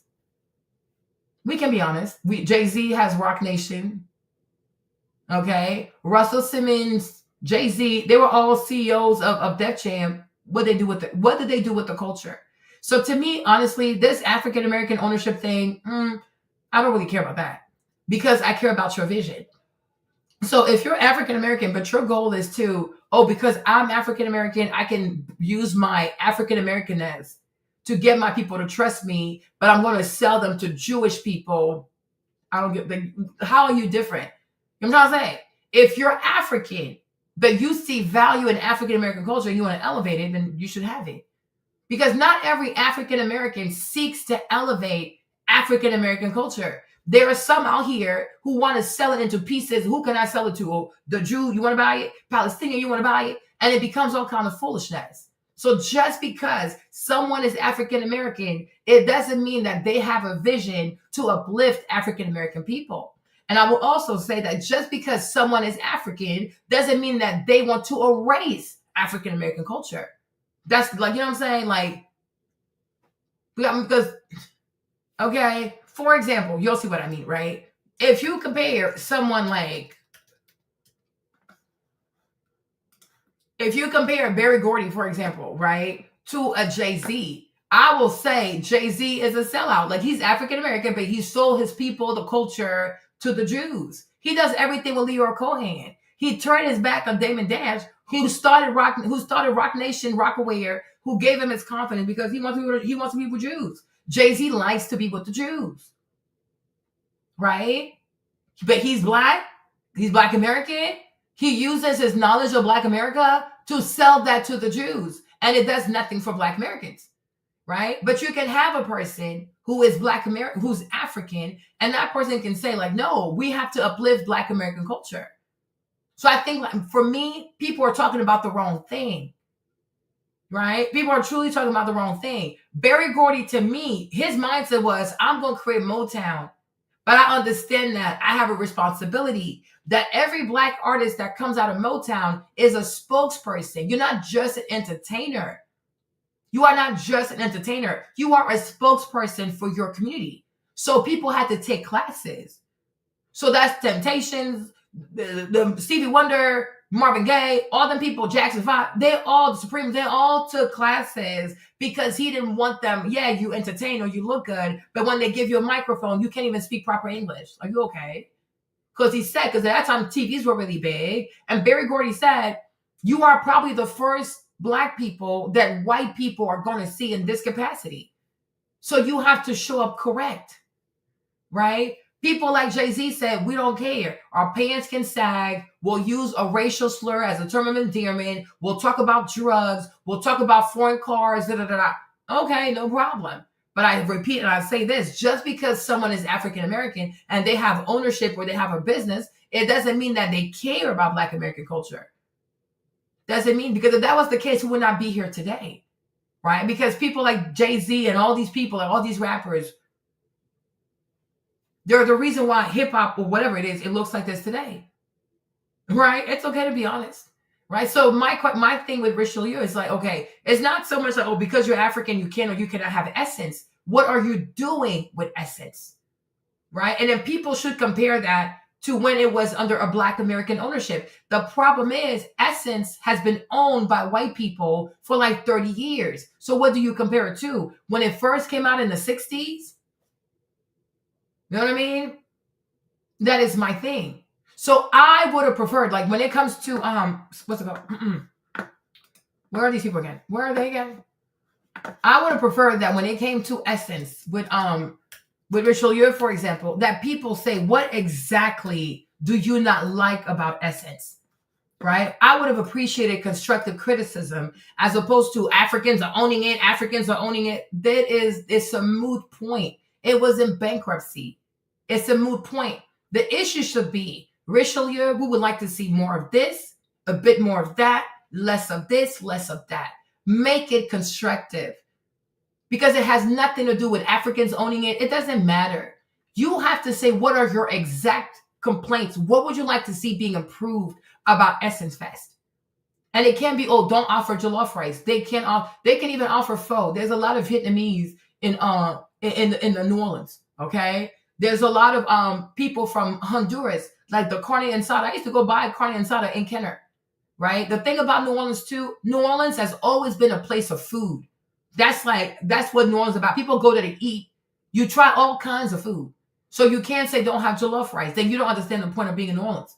It's all about the food. There's all kinds of food. There's Black American food. There's Vietnamese food. There's the Latino food. There's African food. There's West African. There's all kinds of food.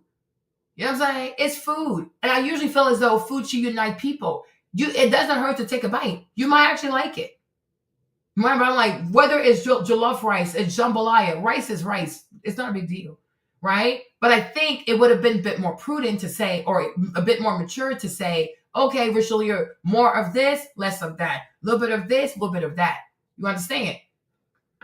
You know what I'm saying? But my issue is too, which I think this is where a lot of African Americans do not want to be honest, is that you have ruined the brand of African Americans. Like, you know, if we care to be honest, right? Once upon a time, African Americans were truly the trendsetters for all things Black. Like in the Black diaspora, the number one influencers were African Americans. And I can see how today somebody can say, right? Someone can say, I feel like African Americans are being erased. I get that.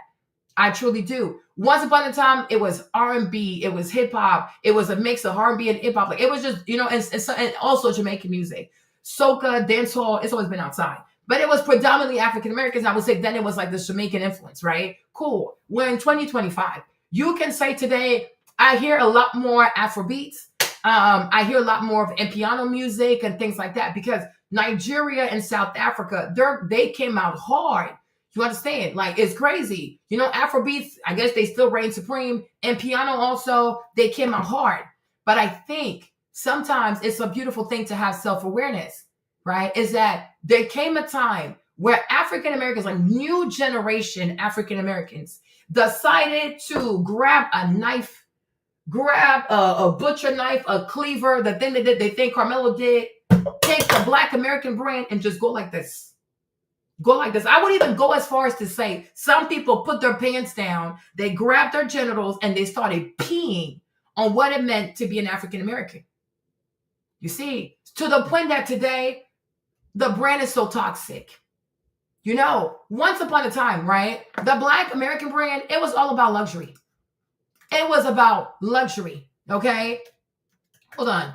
Old school covers. Let me show you something, right? Let me show you something. Right? You see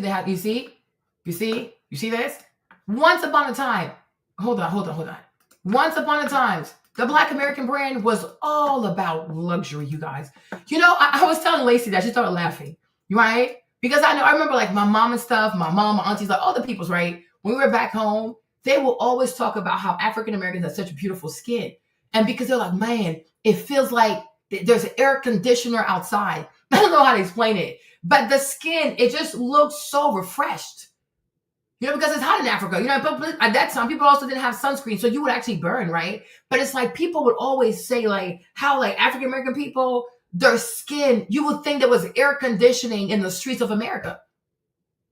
Because these women, like their skin was just so healthy, like it was refreshed. I don't know how to explain it, but it's like you're like, yes, like I can tell there's air conditioner everywhere she goes. You know what I mean? And then people have beautiful hair. Like even the boxes of relaxer. You will see Black girls, like Black American girls with their like hair all over the place. The Just For Me girls. I'm like, oh my gosh, that's their hair? That's crazy. The boxes of S-Curl for men, the texturizer. You see all these Black dudes on there with the waves and stuff. It's like, damn, these are some beautiful ass people with the full beards, with the but. You know what I mean? But there was a time it meant something to be African American. And other people wanted to look like that. Like, damn, these are beautiful Black people. Right? My dad used to get like the vinyls and stuff like, because he, what's it called? They used to get like the vinyls, like Stevie Wonder, Ray Charles. My dad, back in Ivory Coast, my dad used to sign up for rock and roll classes because he loved Ray Charles so much. And like Ray Charles, Little Richard, all them people. He would take rock and roll classes every Saturday. Okay, but I'm like, we had like vinyls, but my mom was obsessed with Diana Ross. I mean, who wouldn't be? Who wouldn't be? But you see, there was a standard. There was a standard, y'all. There was a standard. There was a standard, right? Now, one day, people woke up. They took the brand. They took the image. They grabbed the knife. They went like this. Okay. Oh, we want to be relatable. Stop policing Black women's body. Stop telling Black women how to dress. How many times have we seen an African American woman say, we have to be careful because this is going to hurt the brand? Auntie Monique came out. She said Black women. Even for me, I didn't even think she was just talking to just African. I think she was talking to just Black. Because me, when I hear Black, I just think of complexion. So she said, don't wear bonnets in public because certain things are meant for the house and certain things are meant for the outside the house. What happened? She got cussed out. She got cussed out. Big sis Sherry Shepherd, she saw Megan's outfit. She said, Megan, coming out like this with one boobie, it's not good. You got to leave something for the imagination. What happened? She got cussed the fuck out. Even though she's saying the right thing, she had to come back and apologize. Miss Michelle Obama, she came outside. She said, when you're a mother and you raise your children, you cannot be friends to your children. You got to raise your children. A child is a child. What happened? She got cussed out. Okay. Years ago, when NWA was coming out and started calling black women bees and this and this and this and that, right? Auntie Dionne Warwick, she said, don't do that. Don't call black women bees and this and that. This is going to go left. What happened? She got cussed out, right? Anybody who says, let's not do this so we can protect the image, they get cussed out. So then what happens? If nobody is fighting to protect this image, the image falls. And when it falls, it loses its value. There's a reason why companies like Louis Vuitton and Hermes and things like that, they go so hard for their brand. Because if you lose your perceived value, you're done. Exactly. They cussed her out. You see, Auntie Felicia came out. She said, do you have to do this? Cussed her ass out. They cuss everybody out. Nobody can talk. Like, this is crazy. Nobody can correct behavior. You get cussed out.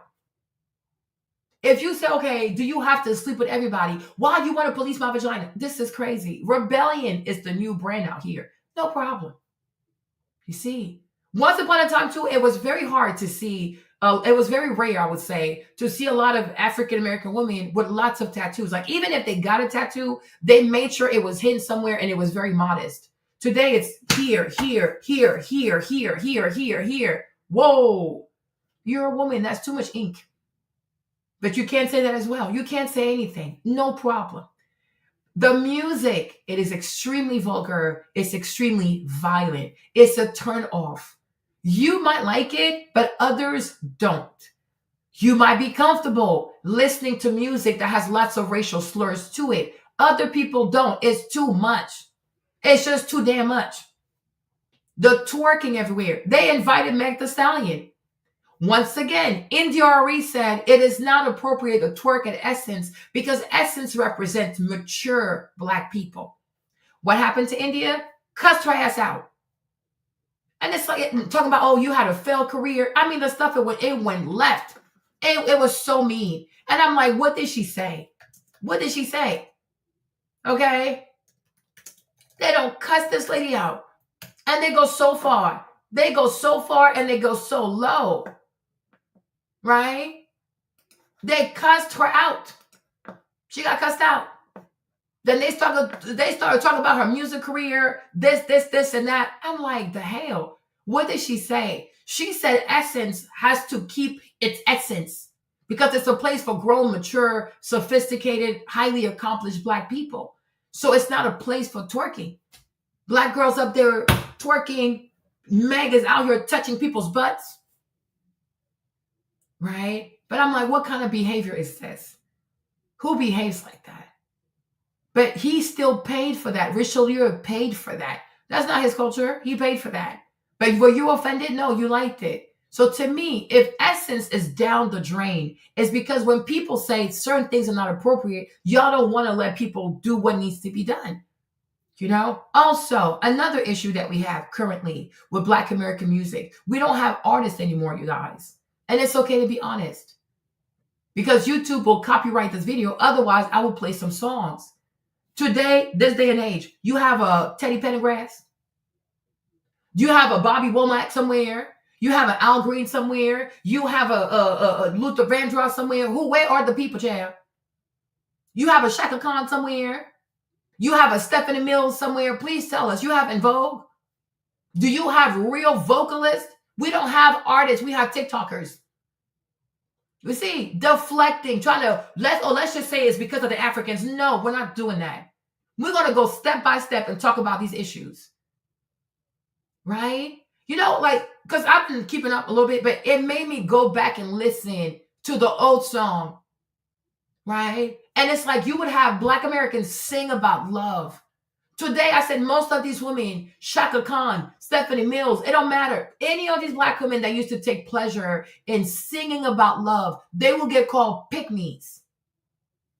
Because you do not have the right today to sing anything sweet, cute, kind, and loving about a Black man. They're going to cuss your ass out. You understand? But that's all they did was sing to the Black man. I will do the wire the limit to go on, whatever you name it, right? So you make my love come down. Oh, you make my love come down. Okay? Let any woman today, let any black woman today come outside and sing about, I love a black man. I'm waiting for him to come home. I'm going to cook for him. Then I'm going to rub his back. They will cuss her ass out. So you see, why would, because I mean, if we care to be honest, once upon a time, if people care to be honest, because Essence was not Freaknik. Freaknik was Freaknik. Essence was Essence. Once upon a time, people would go to Essence and find a husband. I said what I said. Go ask. I'm not lying. Once upon a time, people went to Essence for romance.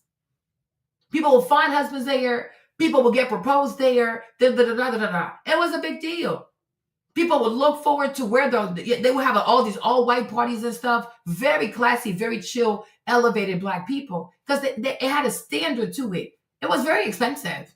You know what I'm saying? But people will go to Essence and they will actually find love. So you need black men to come. And we can't just do things and have gay black men. You need straight black men. It makes it more interesting. But do you think black guys, black men want to spend their money to go to an event when all they hear is fucking nigga, fucking nigga? That is not okay. Like, this is crazy. Niggas ain't shit, niggas ain't shit. Or they have panels full of black women where all they do is talk bad about black men. They're not going to come. And y'all talk so much shit about these black men, but you want to be around them. So we got to change certain things. Stop. So we got to stop being fake, you know. Got to stop being fake.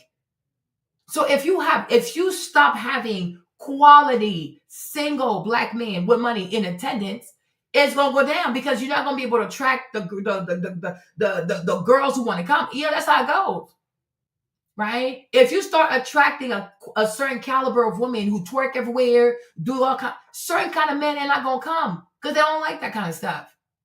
Not every man is into that kind of stuff, right? So it's like you need to have music. Proper music. But today, you don't have artists. We have TikTokers.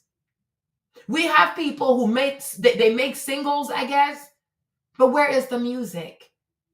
Growing up also, you didn't just have vocalists like artists. You also have like people who knew how to play instruments. Real guitarists. It wasn't a computer. Okay? Real music. Real, like, you know, real drums. It was a real drummer. It wasn't a computer. Because to me, I also feel like one of the big draw to Essence is your big act. Like, who's going to sing? Who am I going to see if I go to Essence? And people don't want to address that. And like, it has nothing to do with Richelieu being Liberian. No. Who is he going to say, okay, is coming to Essence to attract the crowd? Who? Where is the music? Exactly, where is the music? Where is the music? And that's the huge problem when you just lower the standard. And that's also what K. Michelle said. When you go to Nashville, Tennessee, the white people, they don't lower the standard for country music. Over here, anybody can sing hip hop. Anybody can rap. You can go from being a stripper tomorrow. You were a stripper yesterday. Tomorrow you rap. By next week you have a Grammy. There's no standards over here.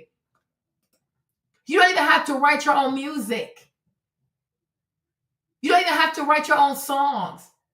People just give you stuff. You just repeat it. There's no real music, you guys. There is no real music. Because I'm like, Essence also, the big thing about Essence was truly the music. Like, who's going to close? Like, who's going to be there for the big night? You can only invite Mary J. Blige for so many years. You can only invite Janet Jackson for so many years. But the fact that Essence has had to rely on the same people to perform every single night, it shows that there is no music, you guys. There's no music. Like, go listen to the Isley Brothers. I'm telling you, if YouTube was not evil, I would play their music. Okay? Go listen to the Isley Brothers. Like, seriously, do you have music like that? You got performers like that?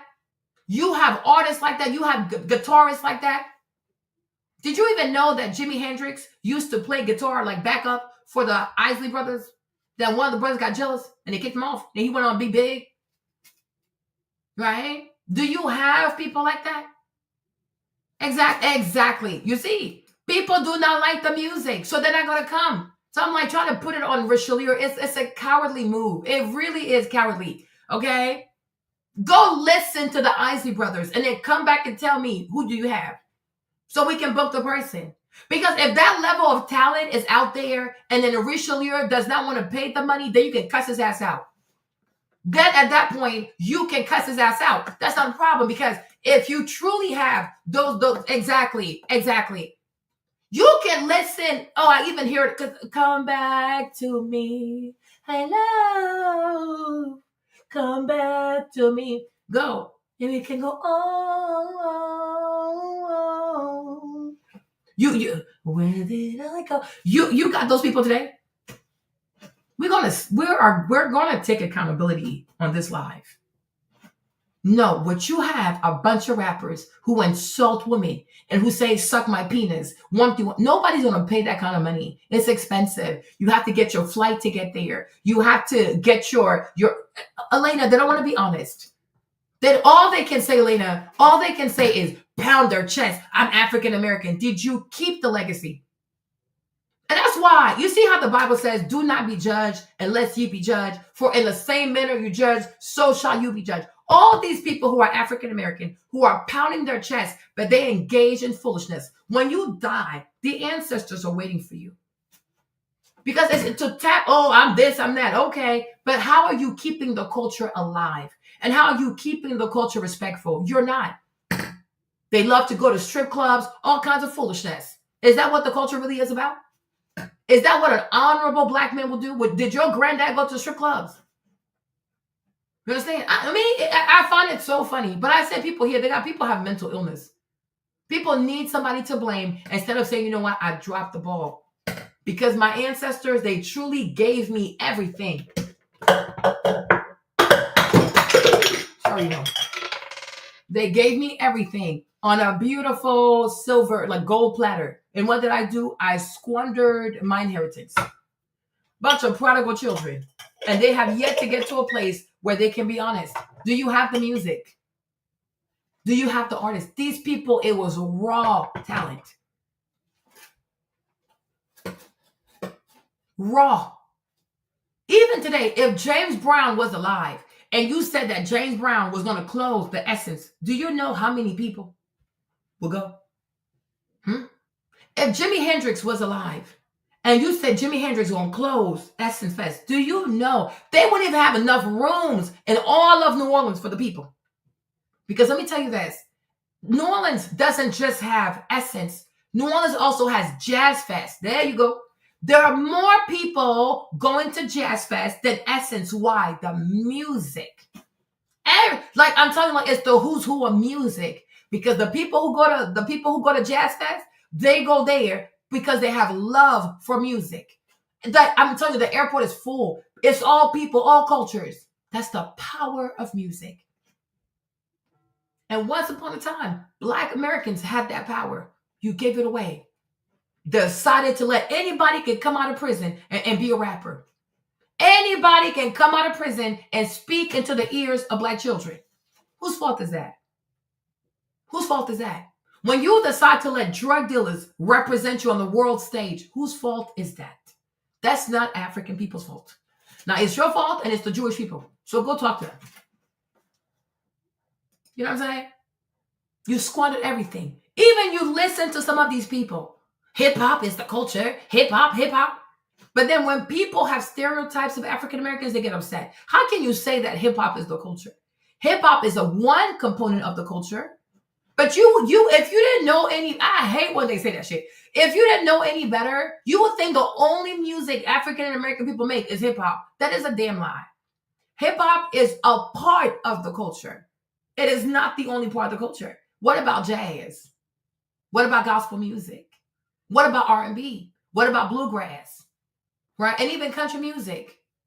And that's why I said last time about, oh, country music belongs to African Americans. We created it. Yeah, sure, whatever. It doesn't matter who created it, who took care of it. Anybody can create anything.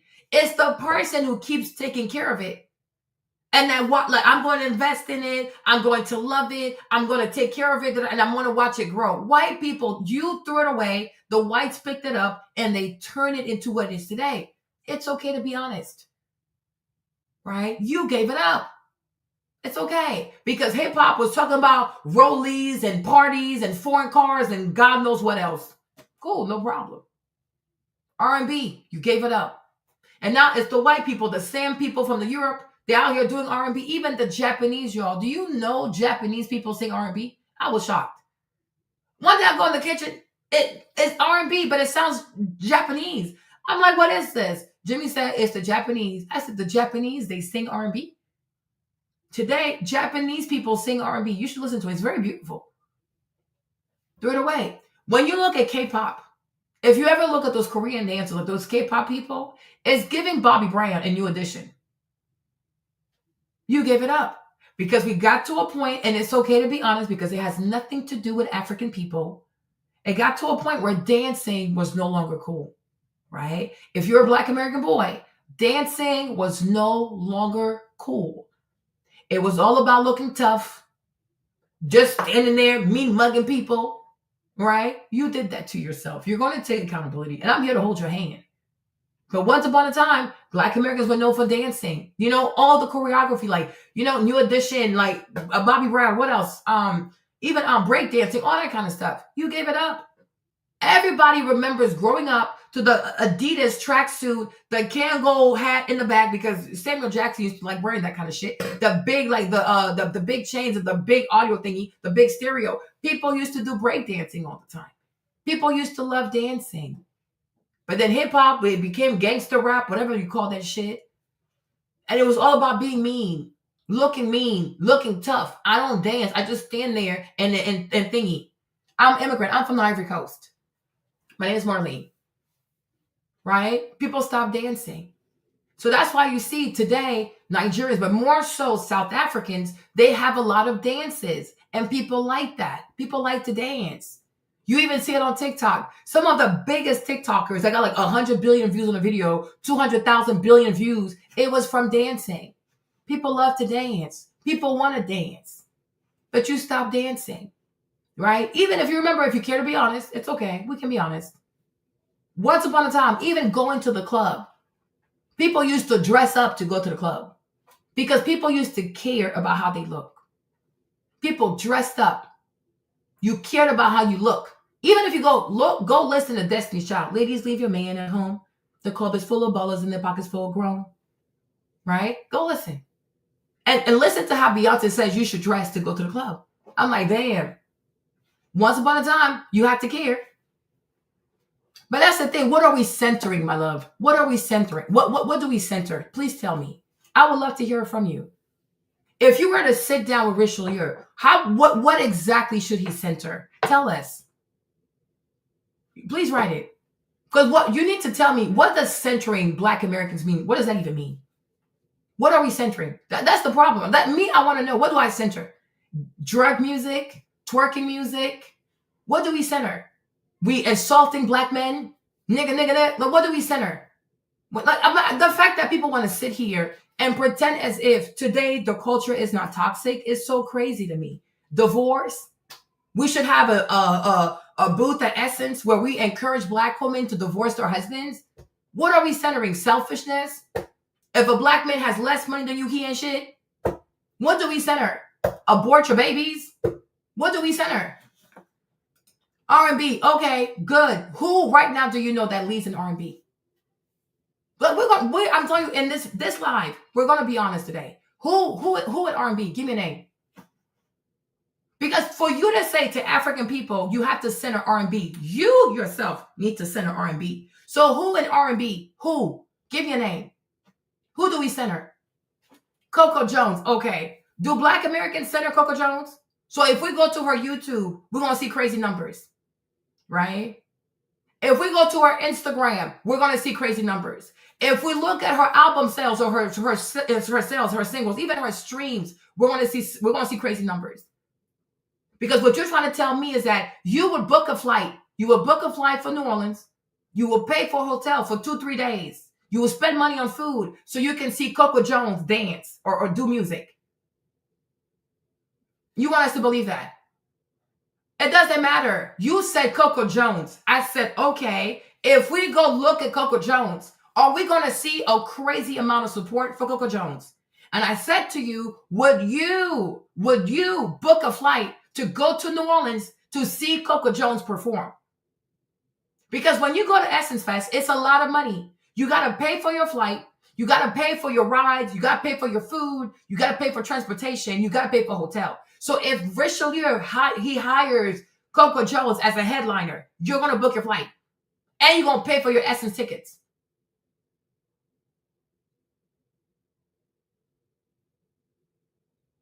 Hey, Lacey. Okay, Elena is African American. She's like, she ain't going for Coco. There you go. She don't care about Coco. Like, we need to be serious. Now, if the Isley brothers, that's why that was I think you came in late.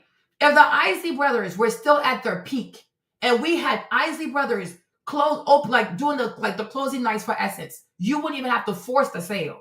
People would be like, yep. Because the catalog is real. The resume is real. Ron Isley himself, when he gonna grab that microphone, the ladies gonna be ready. Oh yes. This ain't a joke. This ain't a joke. And when his brother starts playing the guitar, some people gonna want to make babies. Right?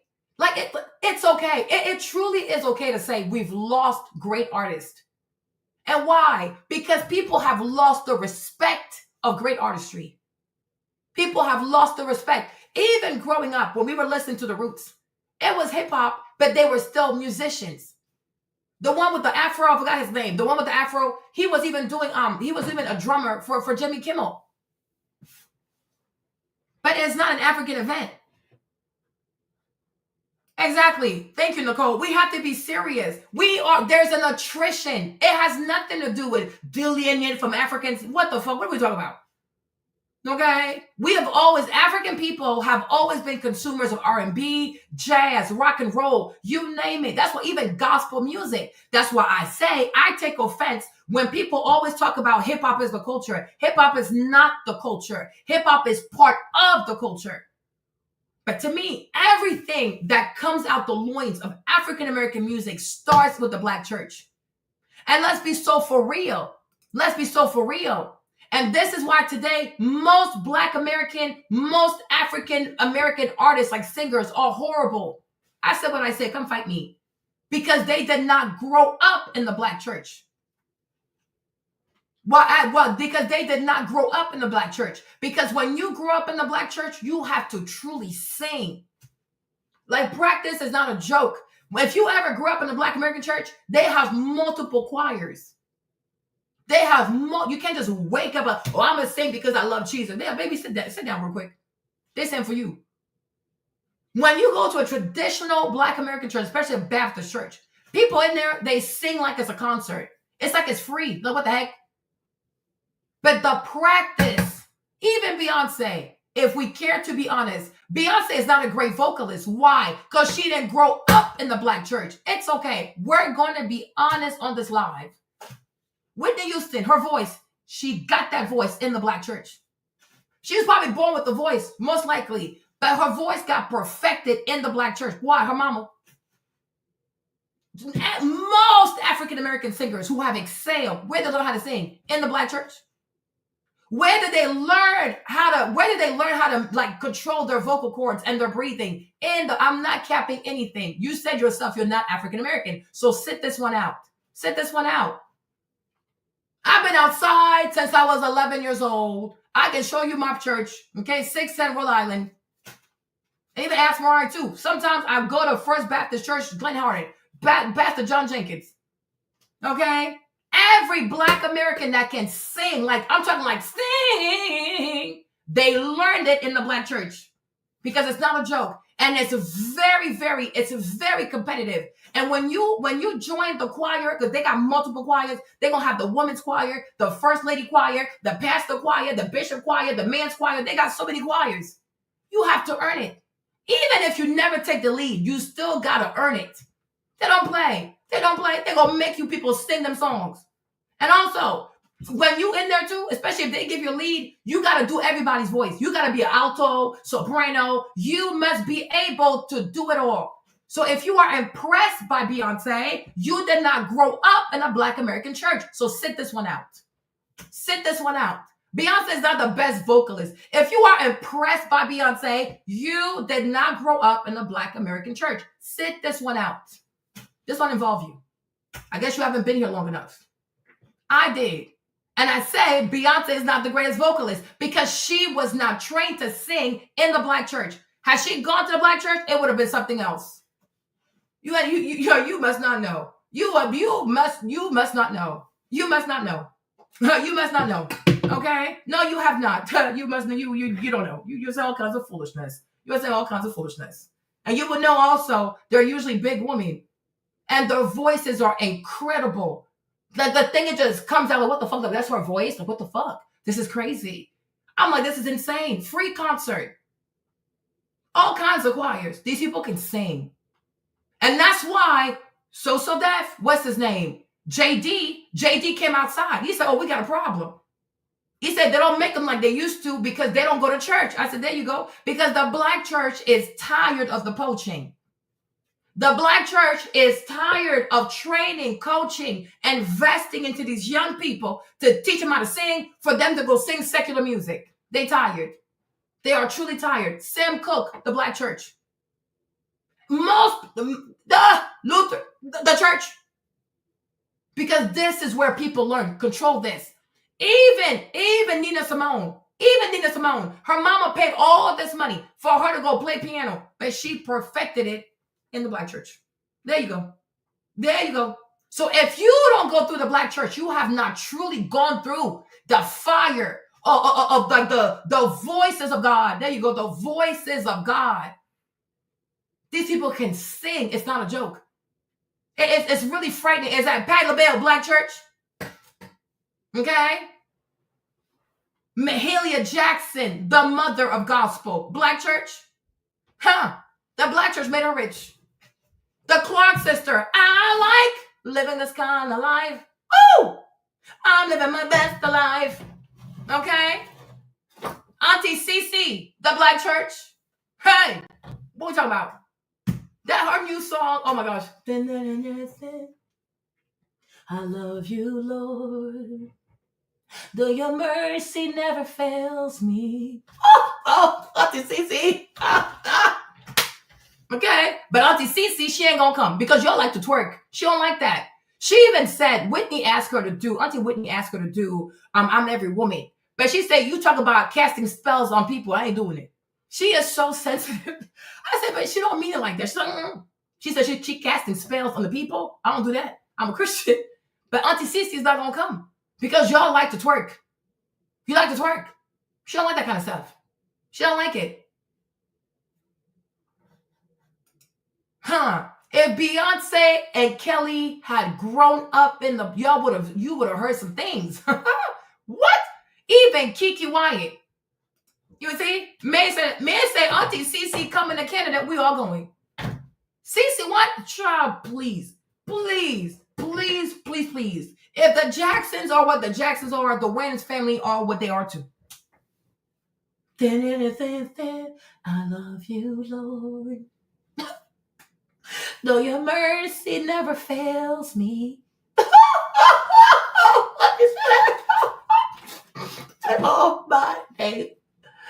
I was dead by the water. I love you like a father. I love you as a friend. Oh, Jesus. Okay.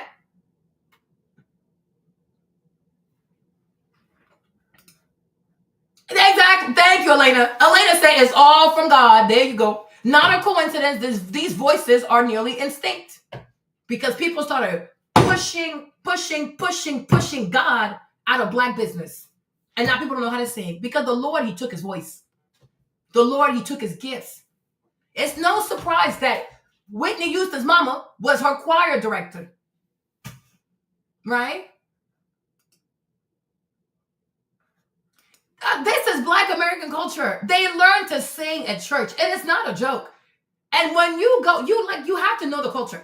It is so competitive. It is so competitive. If you are a bass, like if you are alto, you're going to have to do all the voices because in case somebody can't show up, you didn't know how to do it. And you see, and that's why, if we care to be honest, this is why also Auntie Whitney, she was not jealous of people. People always say that, oh, she's not jealous. Like, she would let you sing because, when she did Heartbreak Hotel, right? They were saying how the people had gone up to, who are they going up to, Chad? What's my girl's name, Chad? Oh, Lord, I can see her face. I can't think of her name. Whitney, Faith Evans, and Kelly Price. There you go. Kelly Price.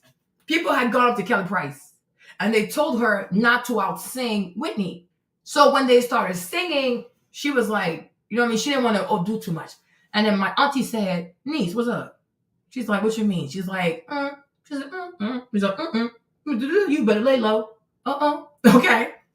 But she said, no, because people told me not to out-sing you. She said, never. She said, don't ever dim your light for anybody. And like, this is why Auntie Whitney didn't have a problem with people out-singing. Like, she knew who she was, because when you grew up in the church, you are very much aware that other people can sing.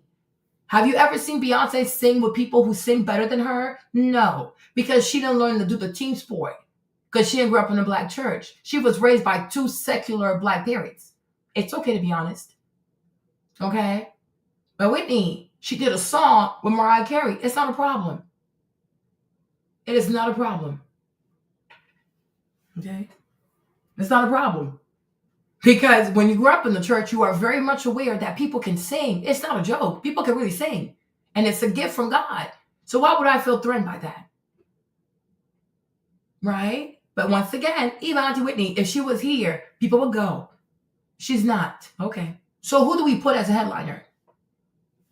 You see, this is the real thing. If you don't like the people that you see at Essence or the Vibe, whatever, it's because who do we have to get the right people to come? Because you need the right audience for Essence to truly be a Vibe. Okay. Who are you going to tell those people, oh, book a flight, pay for your ticket, it's going to be worth your time? Who? Who do you have? Who do you have? It's okay to be honest. And this is the problem with no standards. This is the problem with letting anybody do music. This is the problem with people being able to buy beats on SoundCloud without ever learning music. Like, if you compare, it's because YouTube is problematic. YouTube, they don't like when you play music. But my point is, if you were to take Scarface, for example, right? Even rap music, hold on, wait a minute. Okay. Sorry. Okay. If you were to take Scarface, for example, because I think he's a great storyteller. Today, like, who do you have? You gonna bring Future? What does he say again? Lil Durk? Who do you have? Who do you have in hip hop that can truly tell stories with the music? Who can even rap? Who can write music? Who? And that's why that Tiny Desk business, the NPR stuff, Tiny Desk is doing so good. But even Kendrick has done how many shows? If you keep doing Kendrick back to back to back, people will have Kendrick fatigue. He has done too many shows and he's currently on tour. Doesn't matter. He has done too many shows. People gonna have Kendrick fatigue. You and like us. You've done and like us like what all year with the thing. He did the Super Bowl. He did, what else did he do? Currently, he's on tour. He's not going to leave his tour to come. But the fact that you only have even, the mere fact that you only have Kendrick in mind is my point. It's my point. Because if you have Kendrick come out too often and too frequently, people will get tired. Okay, we want something else. That's the thing. That's why people put a price on stuff. Because when you make something expensive, people can't have it as much. So when they do have it, they actually did miss it. Like, oh, I missed you. Right? But people need to go look at Scarface, read his songs, because when he was writing for the Lost Boys, when he was writing for himself as a solo artist, right? Go read it's a whole story. It starts somewhere, it has a middle, it has an end. It's beautiful. Today, suck my penis, give me head, twerk, let me see that ass. Okay, sure. You think people are going to spend about $5,000 to come hear this crap? They can hear it on TikTok. It's enough. People are tired. People are truly drained. People are tired. You don't like I think you struggle with comprehension. So you'll get to me later. You'll catch up with me later. Okay? Makes sense? Who do you have? Like, you see, that's what I'm saying. The real problem is there's no real art. There's no real art. There's no real music. And that's what happens when people take stuff for granted. So I think for me, instead of blaming African people, people need to look inward and say, you know what? We took stuff for granted and we did not nurture, protect, and value what we have because people thought it was easy. You know, look at Earth, Wind, and Fire. Look at Uncle Verlene. Okay, you know Uncle Verlene? You better, right? Who can play guitar like him? Wait, hold on. Child. I should have wrote that. Hold on. It was like, what? Who are you talking about? Verdine. There you go. Sorry, I said Verdine. Verdine. There you go. Okay. My uncle with the slow press. Right? If you listen to Earth, Wind, and Fire, he's the guitarist. He's the one who plays the guitar. This man is dangerous. Like, it's something else. It truly is something else. Do you have that? Do you have that today? No, they wait for a computer to do it. People are not going to pay all this music for computer music. If the computer do it, I can just do it in my house. Like, it's really okay to be honest, you know. I'm like, it's really okay. There's no one. Because people didn't take this stuff seriously. And now it's dying. Even in schools today, if you care to be honest, right? Even in schools today, when they need to save money, they cut the music department. You know? When's the last time you even saw kids go to school with a flute, a violin or something like that? They cut the music budget. You don't have a lot of music teachers anymore. Right? Okay. No problem. But I hope people see when you lose certain skills or you lose certain standards, you lose certain values. Like, you cannot be mad if later on there's nothing to truly center. There's really nothing to celebrate. And it's because there's nothing to truly center. That's why we have opportunist people like Sexy Red, because there's a vacuum. There's a vacuum of real talent. And then you got the Sexy Reds, you got the Ice Spice, because there's no real artistry. That's why they keep saying to Nicki Minaj, oh, Nicki needs to retire. Why would she? Who gonna take her place? Who? She's like the only one that actually writes her music. Who else? These other girls don't write. But they want Grammys. They want this, they want that. Are you even a writer? No. You even a writer? No. Even music videos, you guys. There was a point in time we used to run home from school to look at a music video because it was so pretty. They were so pretty.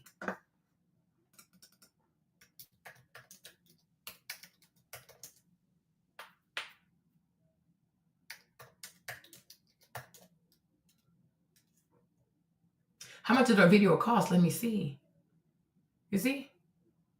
There was a time like you used to run home, whether it was TRL, it was 106 in Park, you name it, because you wanted to see these music videos. They were so beautiful. Like, damn, it was art. Like the treatment of a video, it mattered to people. Today, people grab their iPhone. They don't even care to do a video anymore. It doesn't matter.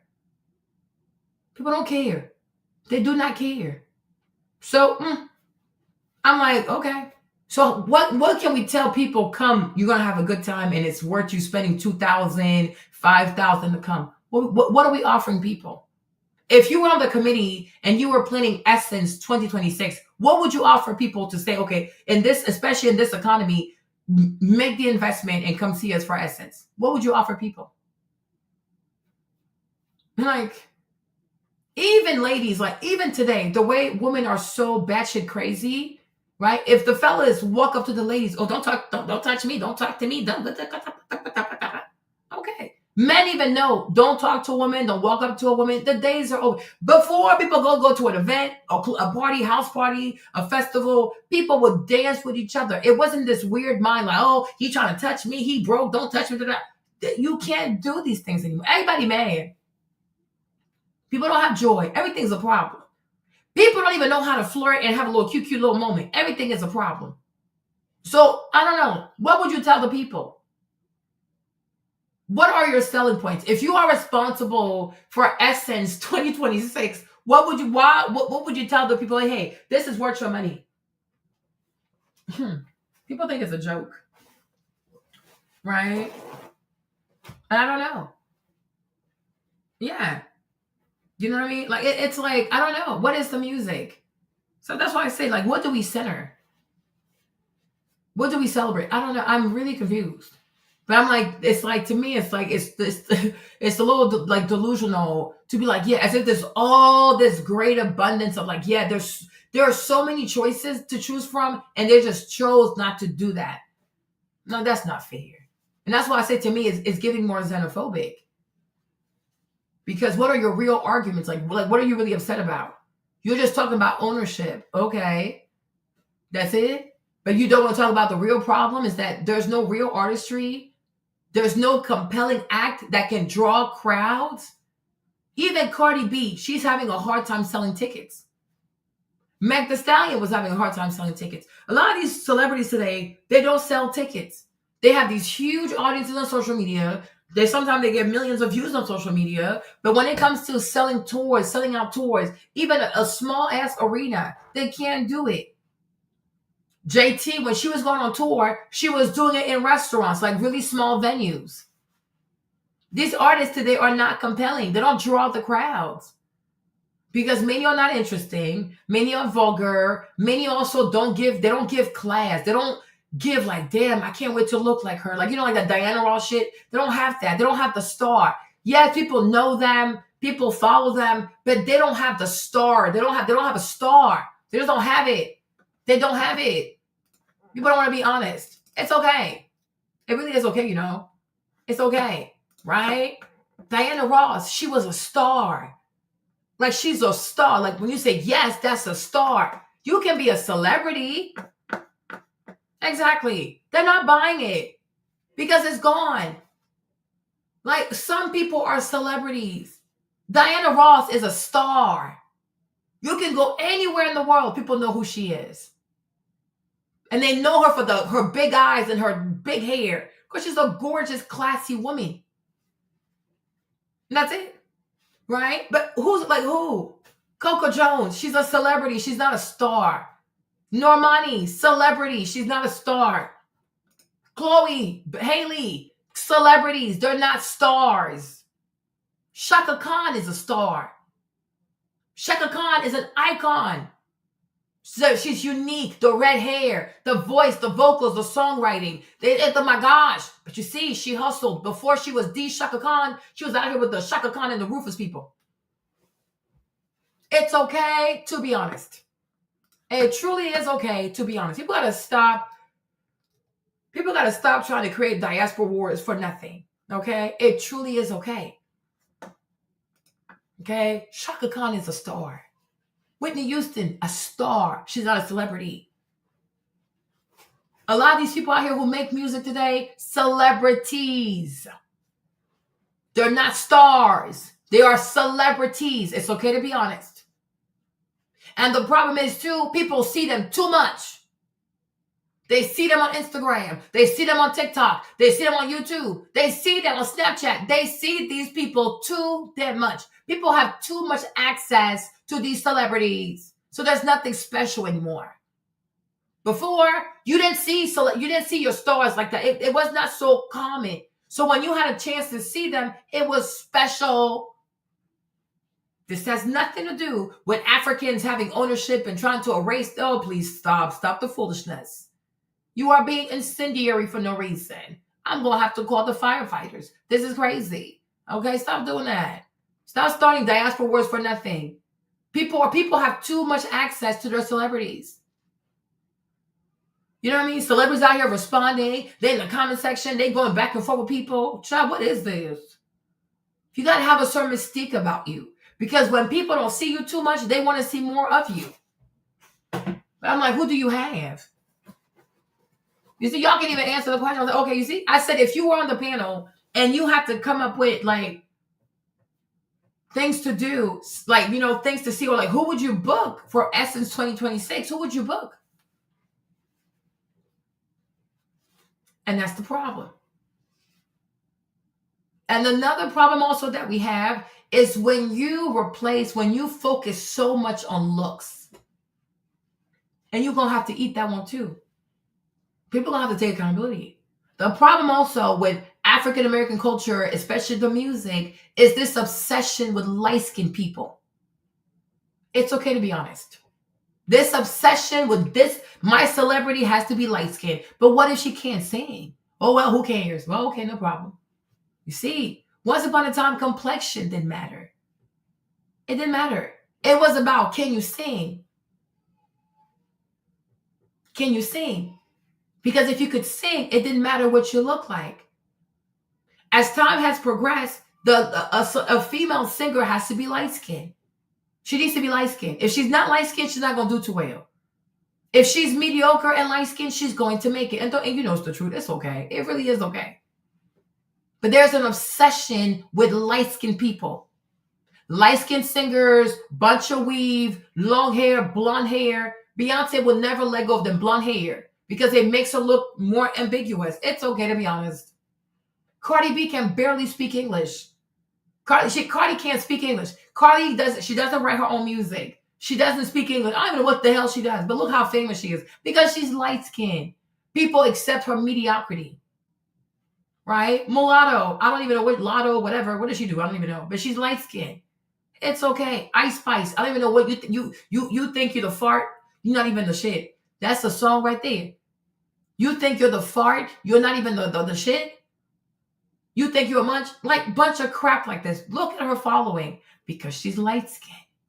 So this obsession with light-skinned people has made it so there's a trade-off between, do I truly want a qualified artist or do I want to see a light-skinned person? People chose light-skinned no matter what. Okay, no problem.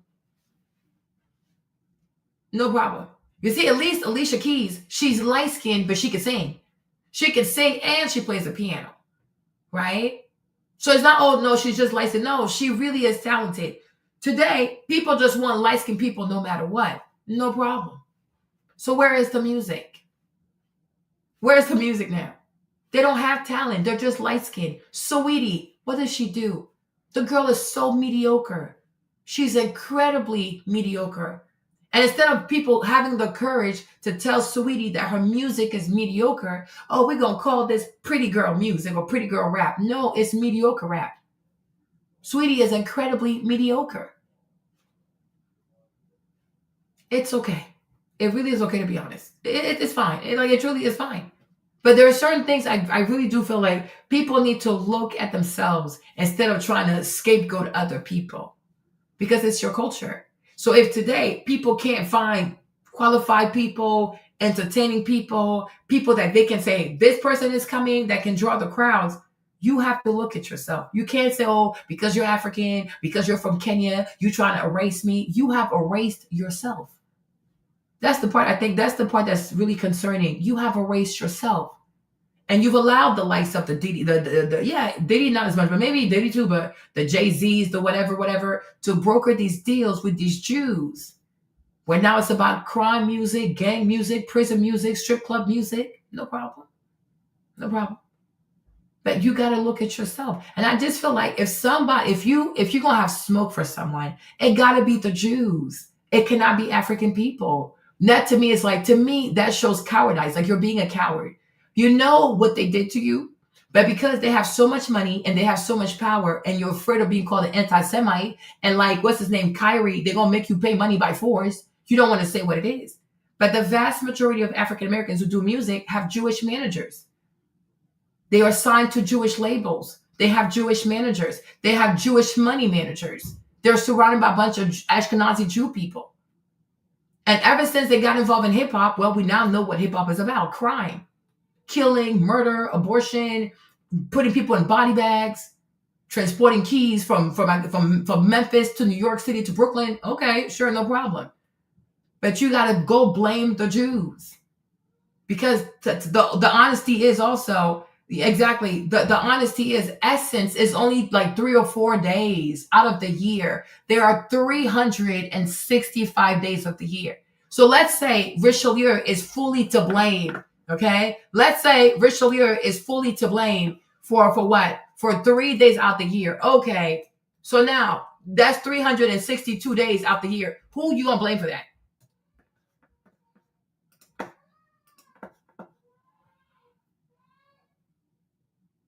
Who are you going to blame for that? So blame him for 3 days of fucking up African American culture. Okay, no problem. There are 365 days in the year. So now you are left with 362 days. So who do you blame for that? Who controls Black American culture every day of the week? Every day, the Jews and white American media. So I'm saying, if you have real smoke, go find these European people and go talk to them and start cussing their asses out.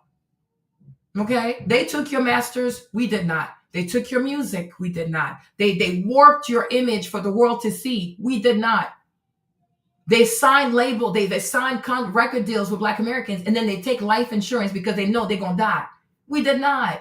African people are not the reason why certain things are the way that they are. Now, I understand that when you hear that somebody's from a third world country, you think, oh, well, they're poor, so I can bully those people. But African people are not getting wealthy off of African Americans. We have to stop. When you go to any historical predominant Black American neighborhood, it is not African people who have beauty supply stores, Koreans. And if you're in New Orleans, it's Palestinians. And you have no issues with that. Restaurants, a lot of them is Chinese, and they're very dirty. They barely change the oil. You don't complain. You eat the fried rice. You eat the three chicken wing for $1 and their whatever kind of sauce they give you. You eat that stuff. Them thick ass egg rolls that nobody eats in China. You eat it. You don't complain. Hey Nafisa, the pawn shops, the people, the title loans, many of those places are owned by Vietnamese. You don't complain. You get your nails done with the Vietnamese. You spend about $100 to $200 every visit. You don't complain. African people are not in your neighborhoods. They're not opening businesses. You don't patronize African people. Because when you hear about this essence thing, you would think Richelieu being from Liberia and the lady from Kenya, they came and they stole something. Oh, look, they took something from us. Nobody took anything from you. It was in bankruptcy. The business was failing. And even that too, it makes me look at you sideways because you claim you support, you love being Black American. Then how come the business was in bankruptcy? I've lived here for 30 years. Name me one African business that's in an African American neighborhood. You won't find any. It's mostly Chinese for the food, Korean for beauty products, right? And Indians for alcohol, liquor stores, or sometimes Latinos, right? It's the Vietnamese for the pawn shop, and maybe sometimes Arabs and Jews for the title loans. And then most of the time, when it comes to the funeral homes, these homes are owned by African Americans. Okay. But even that too, you drive the business because there's so many murders.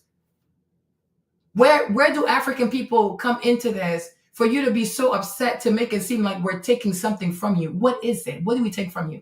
The business was in bankruptcy. You could have bought it. So I'm like, people have to stop trying to make fetch happen, creating these weird ass that, oh, we're going to blame the Africans for what? No, it is your culture. So if it no longer looks like what your grandma left you with, if it no longer looks like what your granddaddy left you with, that is your fault. It was your culture to protect. It's not African people's job to protect your culture. It is not African people's job to buy your business and be, okay, how do you want me to run the business? It is no longer your business. They bought it. It's their business. And people have to understand, people got to grow up. People seriously need to grow up. And I get it. It's American culture to always look for a scapegoat. I get it. Always blame somebody. Blame China. Blame Russia. Blame the African. Blame the Black man. Always trying to blame someone. People have to stop. You will never have a breakthrough, financial breakthrough, emotional breakthrough, whatever kind of breakthrough, if you never start with self. 365 days are ran by Jews. It's okay to be honest. When the media decides to only showcase Black Americans who do bad things, that's not African people's the responsibility. We're not doing that. It's the white people who do it. It's the Jews who do it. There are plenty of Black Americans who do great things every day. It never shows up on the news, not one time. It's murder, the shooting, the murder, the shooting, the murder, the shooting. It's never good news. But we don't own the American media. It's the white American and it's the Ashkenazi Jews. Go have smoke for these people. When it comes to the music, even today, the president of YouTube Music is Leor Cohen.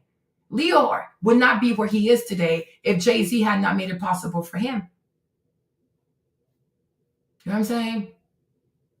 Like the vast majority of people who control hip hop are usually African Americans.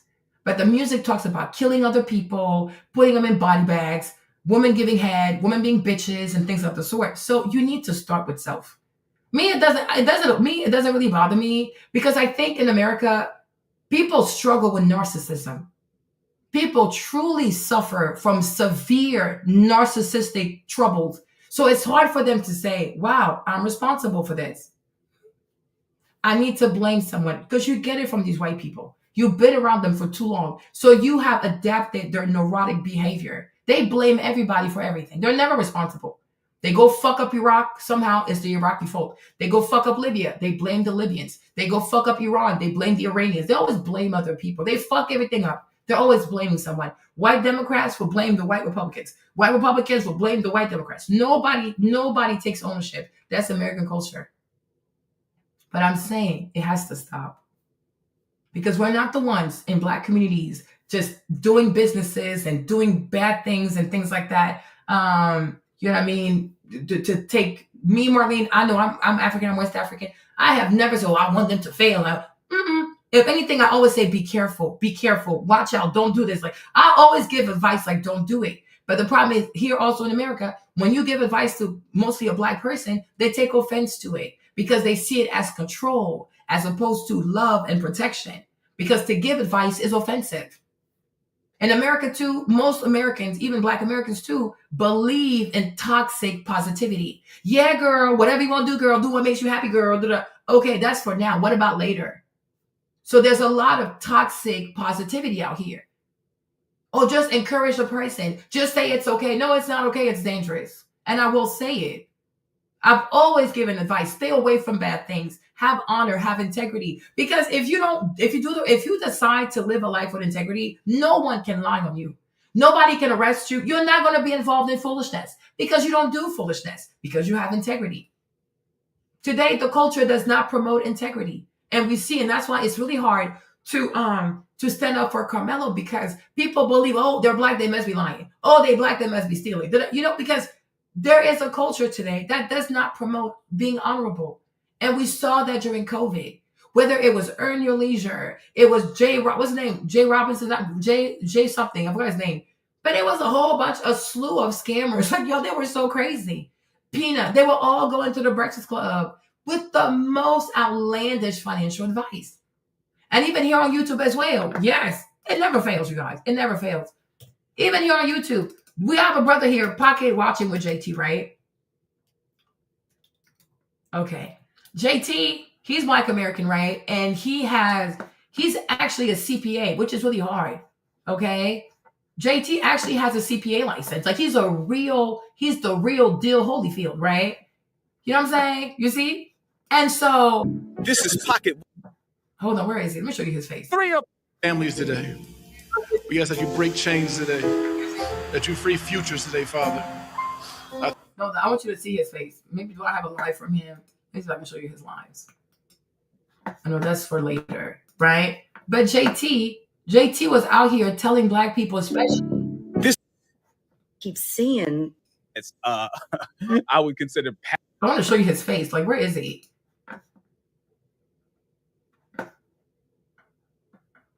Oh, these are his lives, right? He doesn't show his face anymore? Hey, Pocket Watchers, welcome. Why you stop showing his face? You need to see his face. Hold on.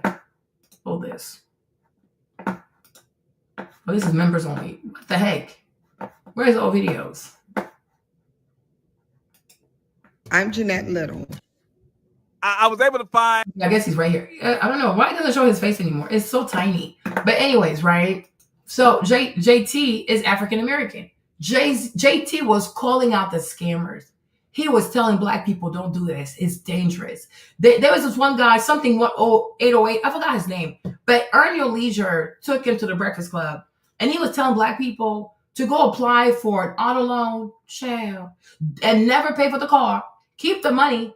And then it's going to turn into a personal loan. JT ran to YouTube and said, do not do this. You're going to get arrested. This is bank fraud. They cussed him out. They cussed this man out. Oh, you're a hater. You don't want to see Black people win. It got to a point Earn Your Leisure got so mad. These are also guys who are African Americans, right? Okay. JT was out in LA with his wife. I think Rashad and the other dude, they pulled up on him. The man is with his wife. And you can tell JT's not that tall. Because I think that one of the guys, he plays basketball, so they're pretty tall. They walked up on him like they're about to apply pressure. Like, what you about to do? Like, what the heck? First of all, and I think because he was tying his shoes. So when he looked up, they were already there. And he's a smaller person. But you see, taking accountability. Instead of saying, brother, you know what? You were right. Thank you for telling me that this right here is fraud, because the point of Earn Your Leisure is not to mislead people, but to help them. We don't want to give advice that's going to land Black people in prison. That's not the point of this, is it?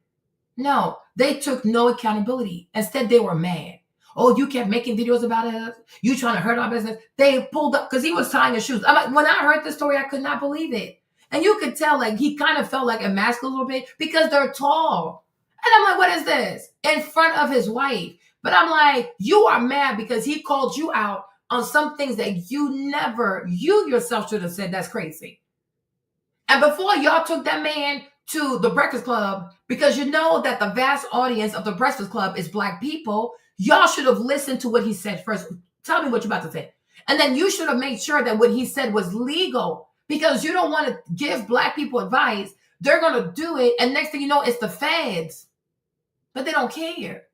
And they took no accountability. Instead, they came off very threatening, like they were about to beat JT in front of his wife. What kind of behavior is this? So I say, this needs to be addressed, right? It needs to be addressed, right?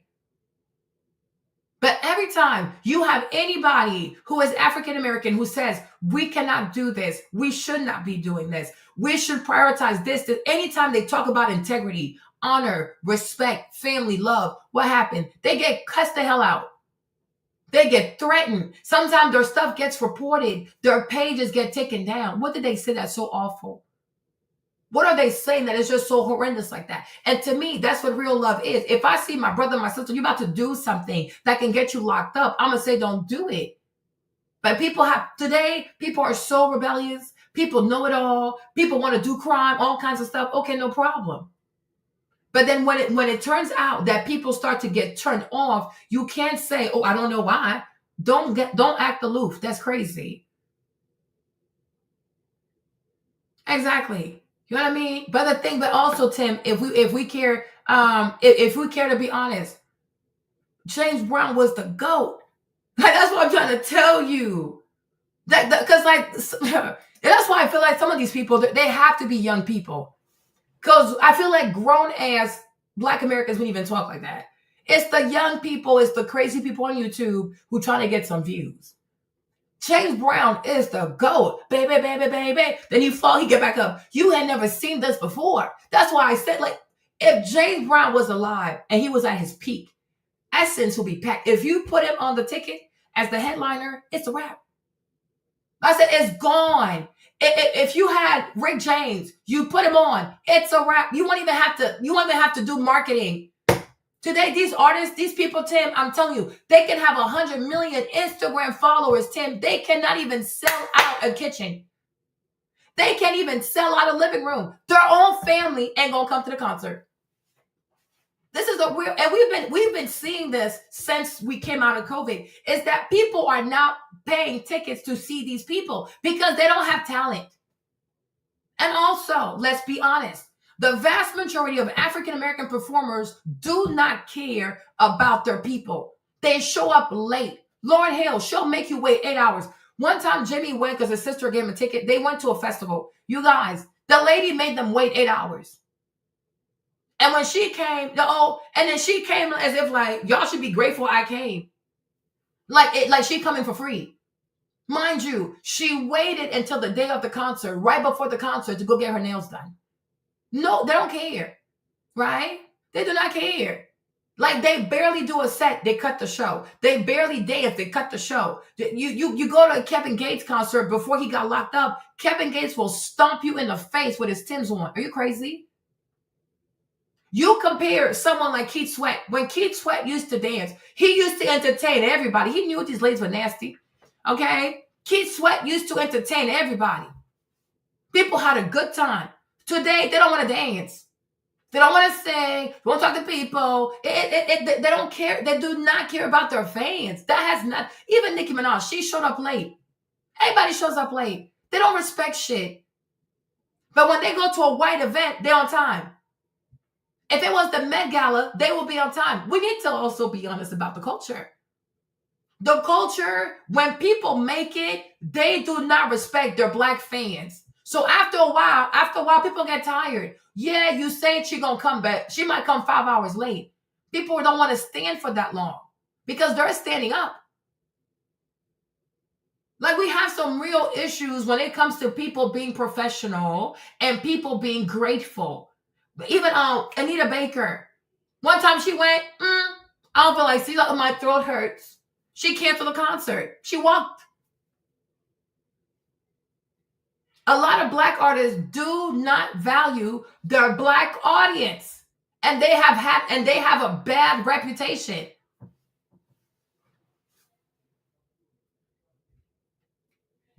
You know? But even, okay, good. I'm glad you brought up Beyonce. Beyonce will gladly do Coachella because it's white people for $4 million. You think if Essence offered her $4 million, she would do it? It's okay to be honest. It's okay. You know what I found really, for me, honestly, I got to a point. I have love for y'all. I really do. Because I'm like, we cousins and you've been through a lot. So I have love for you. So when you act out, I don't get mad. I know you're hurting, but I'm saying you're blaming the wrong person. Beyonce did Coachella twice because it's 2 weekends, huh? Twice, not even once. All that effort she gave, the whatever, Beyonce did it twice, 2 weekends for these white folks for $4 million. She said, okay, she'll do the 4, but she gets the right so she can sell it to Netflix. No problem. If Essence goes to Beyonce and says to Beyonce, can you do 1 weekend for $4 million? We'll cover everything. She's going to say no. Beyonce does not like black people, but they don't want to admit that to themselves because she's light-skinned. Beyonce pretends to be a black activist. Beyonce is not about the black dollar. She's about herself and her husband. It's okay. Exactly. It's okay to be honest. It truly is okay. Beyonce does not like black Americans, but they don't want to admit that to themselves. Instead, they want to blame an African person. You got to be crazy, right? You need your meds. Coachella is 2 weekends. She did him twice. You know this. It's the culture. It's the history of Coachella. Coachella happens over 2 weekends. Beyonce did both weekends for $4 million, and she agreed, and they agreed to give her the rights to her performances. So I'm saying, since Essence is for black people, we should center African American culture, no problem. Do you think, even if it was owned by an African American, let's say, oh, she might say no because Richelieu is from Liberia, no problem. Do you think that if an African American owned Essence and he went to Beyonce and Jay-Z, because you know her husband thinks for her, you think Jay-Z will say yes? He will say no. They don't like black people.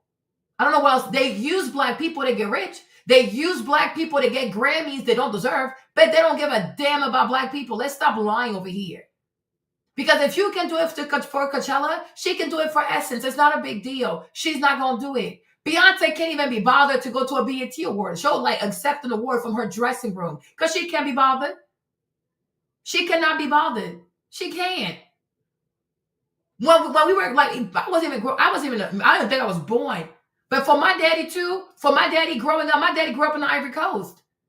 They didn't even have a TV in color. What do I know? But my daddy grew up to Don Cornelius and the Soul Train line. Do you know how? I know here the Soul Train line was iconic, but for Afro, I know in the Ivory Coast, the Soul Train line was a big deal. My dad used to love Don Cornelius and his big voice. Right? Did Beyonce even go to the Soul Train Awards? Where is the Soul Train Awards today? Where is it at? But tomorrow, if an African person buys it and tries to bring it back, it's going to be a problem. But if you say the Grammys, the Met Gala, Louis Vuitton fashion show in Paris, a Jacquemus fashion show in the French countryside, African Americans, all the big celebrities, basketball players, you name it, they're going to grab their suitcases and run to Europe because they prefer to be around white people. That's why I say African Americans have to be honest. Y'all don't truly like each other. You don't really like each other. You don't trust each other. You don't like each other. You're not nice to each other. You don't believe in each other. You see, look at when the white people say Carmelo stole the money. Look at how many Black Americans believed it. So ran to their YouTube to start insulting these people. When his lawyer said, the white lawyer said, we're going to have to declare Carmelo indigent because he's 17. They didn't even bother to go understand what it means to be an indigent. Oh, the money is gone. They spent all the money. They spent all the money. Started once again. It's a lot of African Americans who ran to social media and insult these people. They're thieves. They're scammers. I don't like what they do. And they're on some bullshit. What are we even talking about? The whole time, the money is still there. Nobody has claimed the money. It's some crazy shit, huh? It's some crazy shit. How quickly people who claim to be so proud to be this and that, if they hear something, they're so quick to believe it. They run to social media and they start insulting somebody. Even Charleston White, you see, he had to apologize because the number of N-words Charleston White used against Carmelo, you would be like, is this man even Black? I mean, it's all kinds of people. I'm like, this is insanity. I had a big sis here, Samira. She went and watched Michi, and Michi was talking so reckless about Carmelo.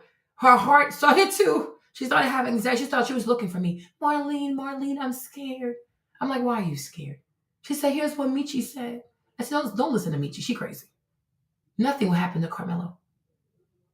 Can you imagine? She went to listen to her own sister. She had to come back to her cousin for peace. I said, calm down.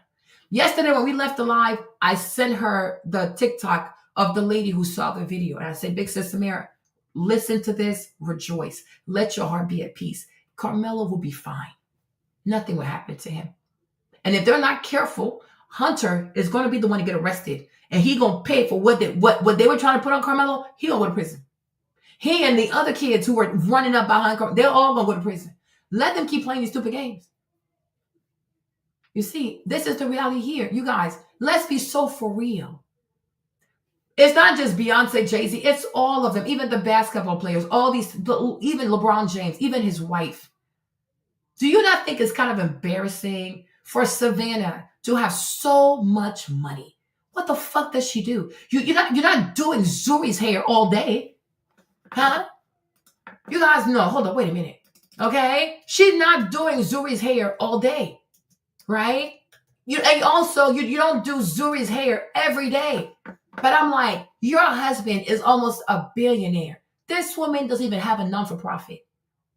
What does she do? She gets her hair done. She does a podcast. I'm like, this is some crazy shit.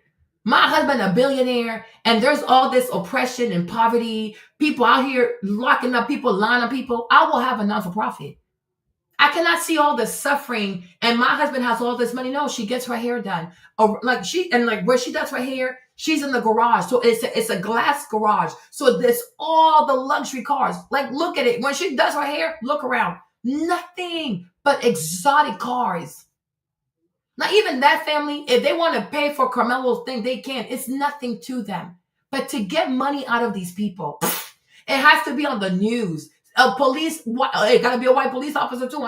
A white police officer got to shoot you in the head. Then he's going to care because now it's good for his image. She is too rich to not even have a non-for-profit. Like Savannah could have a non-for-profit and an investment fund. It's nothing to her. She could tell her husband, I need $20 million because I feel like investing in Black women businesses. It's nothing to them. And also it's a tax write-off. But she's not going to do it. She ain't going to do it, right? People, it's so many of them. They would rather go to a strip club. John Moran. You know how much John Moran actually makes? 300. His contract like $300 million. Non-for-profit maybe. Donate some money. Help people pay for their legal fees. Help people get a criminal. Hell the fuck no. What? Give? Never. But they would gladly go buy foreign cars. They would gladly pay the Jewish people. All kinds of foolishness, right? Gladly go to a strip club. It is nothing for these people to go to a strip club and spend $100,000 in one night. It's nothing to them.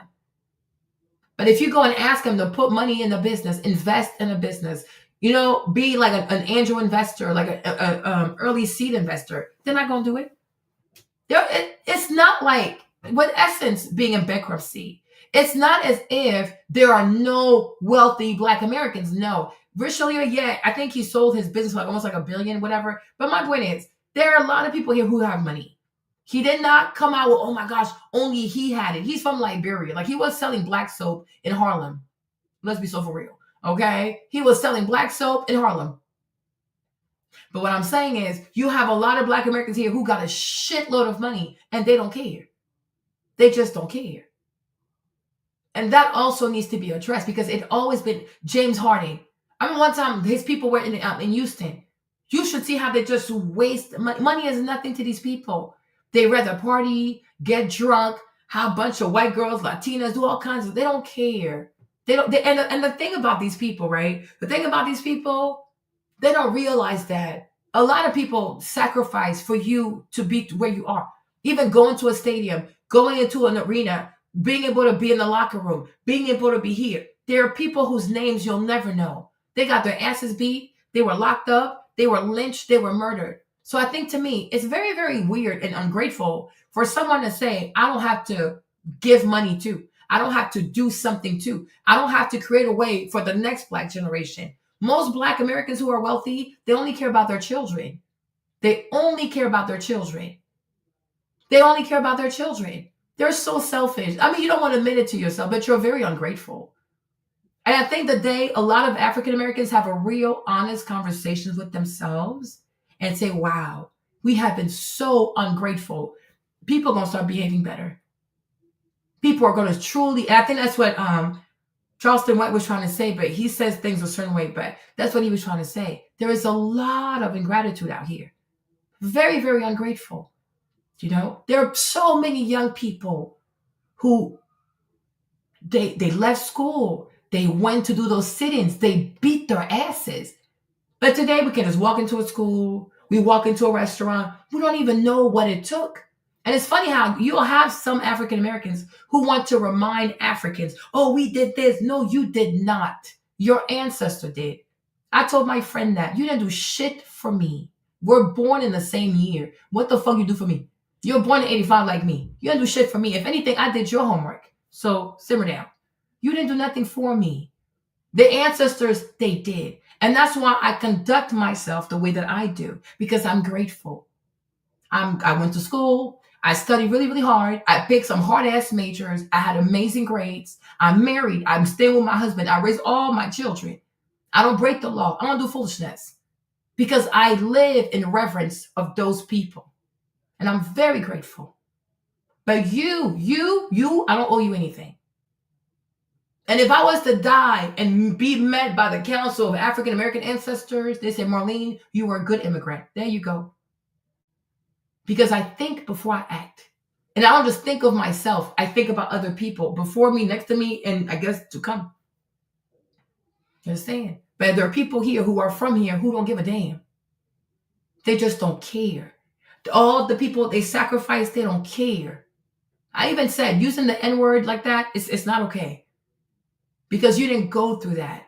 If we care to be honest, all these young people, Jay-Z included, who said, oh, we are reclaiming it. It's not yours to reclaim. You never went through it.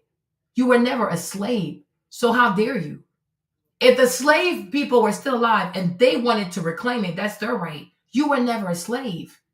So who are you to say, I'm going to normalize using a racial slur because I happen to be Black American? Okay, and who cares? Do you speak for everyone? No, you don't. Sit down. Truly and honestly, sit down. Like you're crazy. You are truly crazy. But if those people were to arise, would people feel comfortable using that word? You were never a slave. You were never enslaved. They were enslaved. And you use a painful word like this as God knows what. Even you're out of line. But because people have ethnic entitlement. Oh, I'm African American, so it's okay if I do it. No, it's not okay if you do it because you were not a slave. So you don't get to reclaim a thing that was never used against you to demean you. It was never used against you. It was never used against you. There are very few people who can truly say, a white man walked up to me and called me the N-word. Even I can say it. Because people have said that to me. But I've never said, well, I'm going to reclaim it. I don't want to claim shit. It don't belong to me. Okay? Like it's not okay. Because if any of these ancestors rose up and you started saying that, some of them might even start crying. You would hurt their feelings because it's a racial slur. Whether it's it does not matter. You are so dishonest. You are intellectually dishonest. You think a person that couldn't read, couldn't write, you think they can distinguish between a R or a it sounds the same. It is disrespectful. It's very disrespectful because something that you didn't go through. The Jews, they went through the ghetto also. Jews went through the Holocaust. They have racial slurs for the Jews, you know? But the Jews don't go around trying to reclaim the shit from Hitler. They don't go around trying to reclaim stuff from the Holocaust because it's very hurtful. It is truly hurtful. And it's very disgusting and it's truly disrespectful for people who have never experienced slavery to even say these things. You are a descendant of enslaved. And it's not even like direct. It's like generations. You've never been through slavery. No. So it's not your word to reclaim. It's a word for you to understand. Like this stuff was used. It was really hurtful. People could not reply. They had to assume it. But if the people were here right now and they heard you say it, they will not care that you're saying versus who cares? It sounds the same. At the end of the day, you're still using the word. It's not okay. And even me, I try very hard not to use that word because you hear it so much sometimes. It just slips out. It is not okay. It's not right. It's just not right. That's why I stopped listening to rap music a long time ago. Because I said I cannot co-sign this stuff anymore. The racial slurs, the insults, I kill people. I'm gonna put you in a body bag. I'm gonna load the chopper on you, make it rain. Oh my gosh, it's too much. I do not want to hear how you want to kill another Black person. I will not co-sign this. I'm out of here. I am truly out of here. And I think today a lot of people are done. They don't want to hear this. People wake up in the morning. They want to go to work. They don't want to hear, I have murder on my mind. They don't want to hear this. They don't want to hear it. People don't want to hear this stuff. It's so filthy. People do not want to hear this. So like you see me, for a while now, I've been listening to Latino music. I listen to bachata. Because like you see, these Latino people, they still want to sing about love. So I just listen to it. It's too much. And I think that's why today, people like the Afro beats. They like the piano because it's chill, it's quiet. Yeah, they talk about money, but it's not violent. It doesn't degrade women and things like that. So I feel like that's why people are going towards like the Afro beat and they're going for the piano music because, you know, it doesn't revolve around degrading Black people.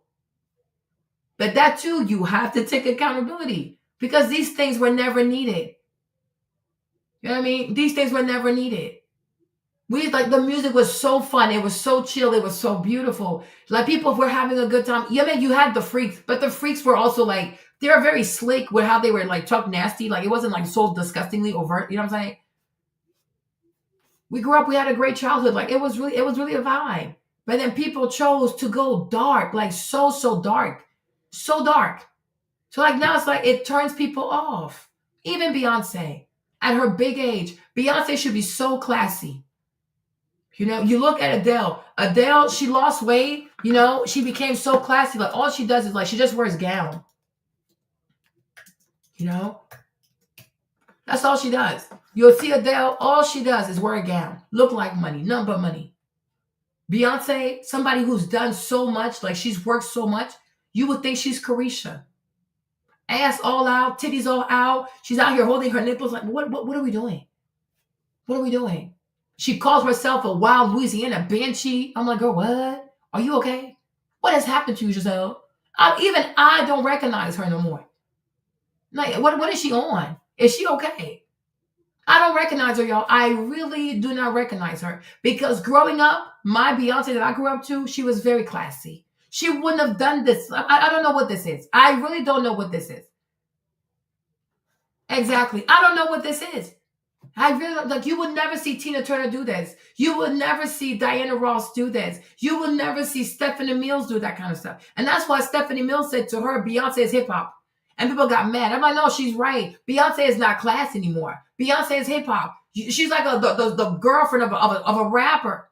It's like she's competing with Ari and Jada Waiter. Like you can't even tell the difference. You cannot even tell the difference. Because at this point in the game, Beyonce should be in gowns. Beyonce should be like the new age Diana Ross. Well, I don't know what's going on. Me, I don't recognize her.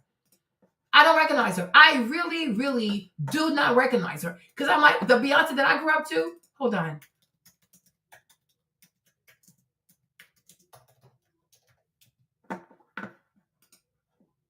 You see? The Beyonce that I grew up to, she would not be doing this kind of stuff. She wouldn't be doing this. You know, we grew up to a very classy, demure, you know what I'm saying, beautiful Beyonce. Like it wasn't this. You know, that's the Beyonce we grew up to. That's the Beyonce that I know. Today, Beyonce it's like Carisha. You think she went to Miami and got her butt done? Like, what is that? I don't know this woman. I do not know her. She's in her mid-40s. And it's like, what's wrong? She's in her mid-40s, and it's like she has a problem with like getting older. Girl, we all get older, but you got to do it graciously. It really was. And Halo got 1 billion views, right? Let me put this down. Halo got 1 billion views. I don't do this anymore. Sorry, you guys, right? Halo got a billion views because it was so beautiful. And the video is peaceful. The video is beautiful. It's one of her few. She doesn't have that many videos that have 1 billion views. But Halo got like 1.6 billion views. Because it's a beautiful song. And she's not shaking her ass. She's not doing the most. It's the music. It's the songwriting. It's the arrangement. You know? But today, everything is shock value. Everything is shock value. Wear the least amount of clothes. Be as vulgar as possible. Talk like a YN. You're a whole woman and you out here singing like a YN. Like, what is this? So it's not relatable anymore. You know, me, I will always say this. Classy will always be in. I don't care what nobody says. Yeah, she called herself a Wild Louisiana Banshee. I said a Banshee. A what? Yeah. The butt cheeks is out. You have pictures. She's on a horse, completely naked, holding onto her boot. I'm like, what is going on? Is she okay? You know? You cannot do this. You see? It was a beautiful song. And the camera go pop, pop, pop, pop, pop, pop. I'm like, Beyonce, these lyrics are too immature for you. They're too immature. Beyonce should have aged out like Celine Dion. Where you sing like you sing these beautiful love ballads and stuff like that. And then you wear these gowns because when she gets older, she can't do all of this. That's why you need to have a lot of love ballads, right? Celine Dion can always sing. She can always do it. She could do a residency at like 70 because she doesn't have to physically move. You know? But I don't know. I truly don't know. You know, when I tell you I'm so confused. You know? But it's like today, if you're not selling sexuality, if you're not selling promiscuity, if you're not selling divorce, if you're not selling all kinds of like, I don't know, people are not interested. People just want toxicity. You know what I mean? So to me, like, that's the real concern. I'm like, what do you do? But I'm like, if you go to Jazz Fest New Orleans, it's always packed because the people who come to Jazz Fest, cream of the cream, like it's the top of the top. Like one year they had Elton John come to Jazz Fest. You know, they have big musicians because it really is about the music. And these people are actual musicians and they have the songs to prove it. They have the awards to prove it. They didn't pay for it. Okay. They have the sales to prove it and they have the fan base because when you make quality music, you will always have your loyal fans. But when it comes to Essence, I don't know. I don't know what you would pitch to people to say, hey, this is worth you spending $2,000 over 3 days. This is worth you spending $3,000 over 3 days. I don't know what you would advertise to the people. I do not know what you would advertise to the people. I don't know. Now, maybe you can say you can bring people like Ace Metaphor, but even that too is toxic because he's not accredited. He's not a counselor. He has no degrees. He doesn't know what he's doing. It's a grift. You could say bring Cheyenne Bryant. She's also not accredited.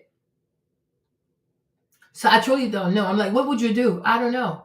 But I said to me, honestly, I would make Essence international. You know, because I know they have Essence South Africa, but like here, I would make it international. I might even start calling the Latinos, the Afro Latinos. I would truly make it international because I feel like we need to force a rebrand of class. Yeah, you see, you have to mix it up. Yeah, you really have to. Yeah, you know what I'm saying? But I'm like, so many people now want to consume toxicity, but they don't have a lot of money. Like the people who want toxic content, like the ratchet stuff, they're not high purchasers. They have little money.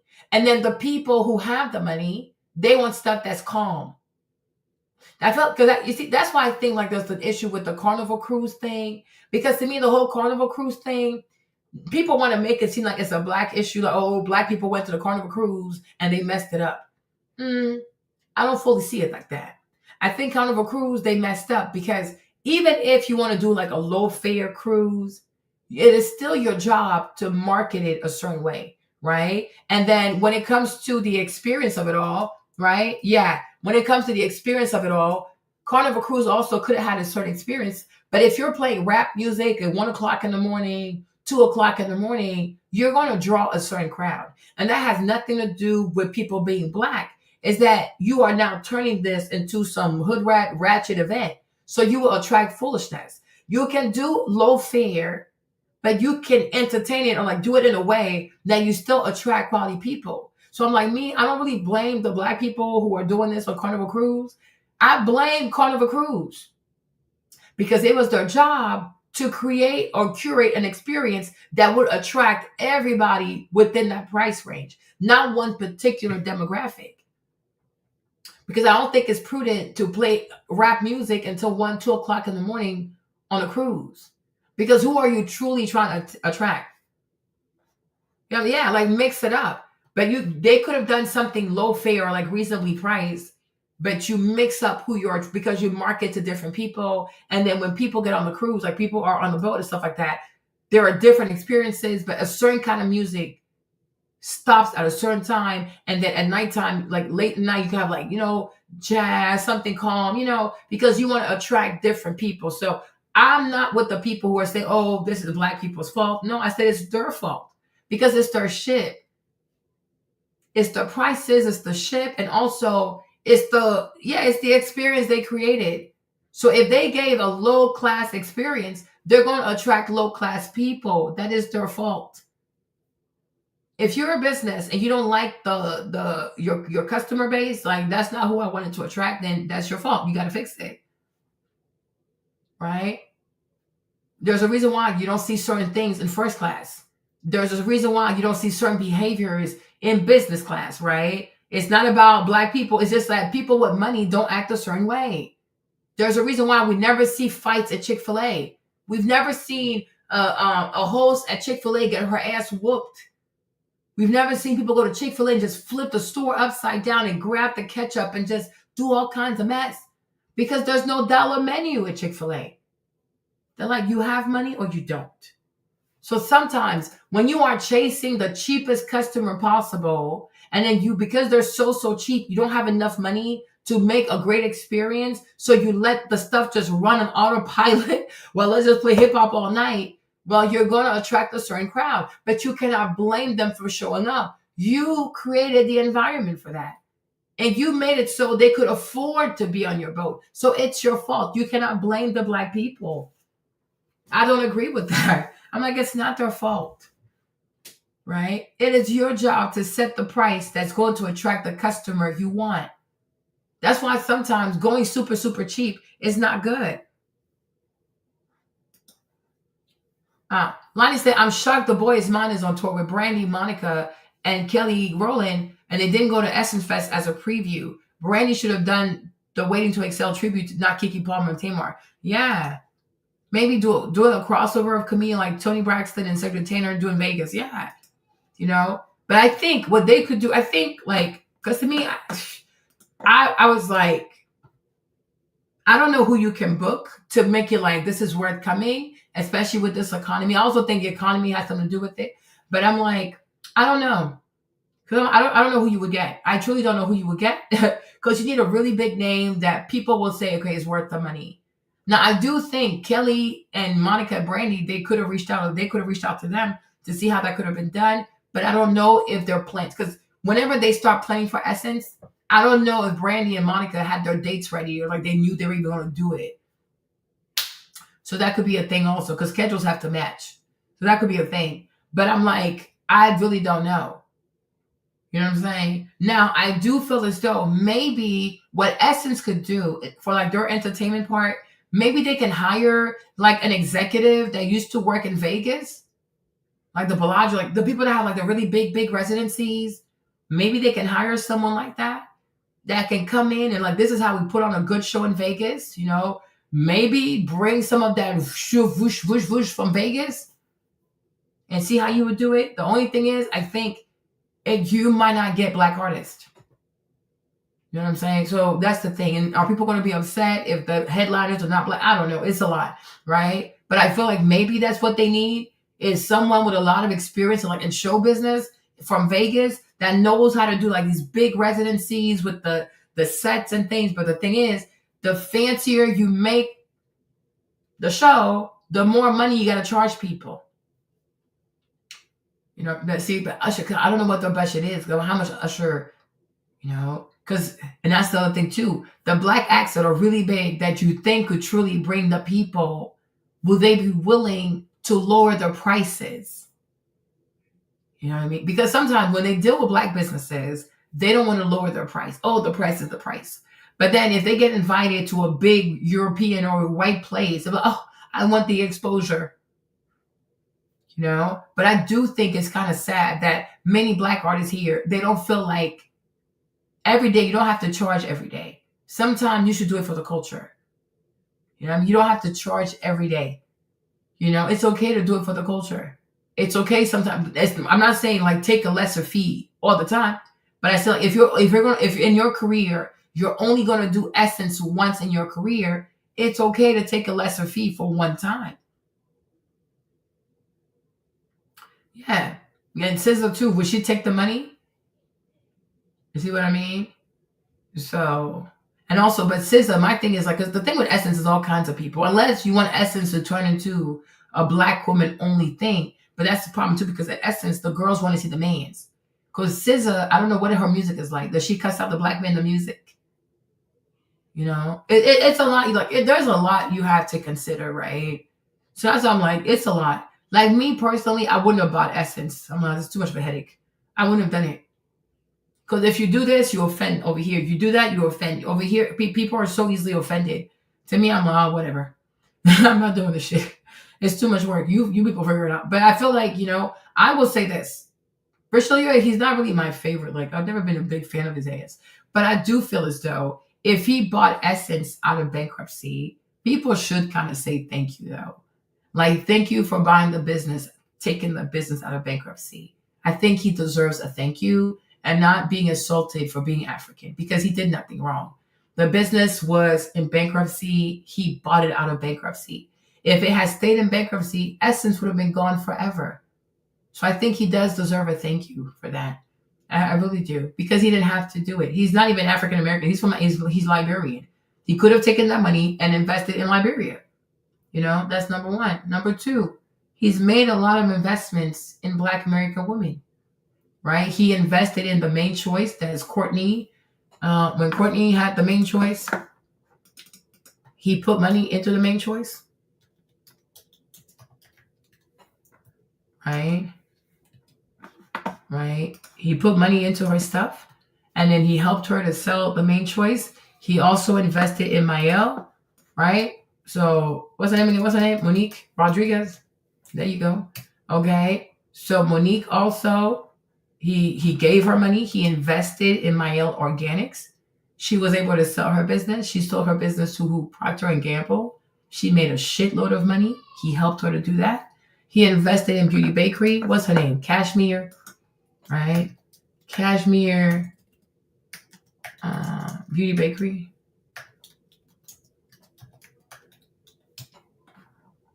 Oh, what's her name again? Harry's favorite. Okay. She's Black. She's African American also.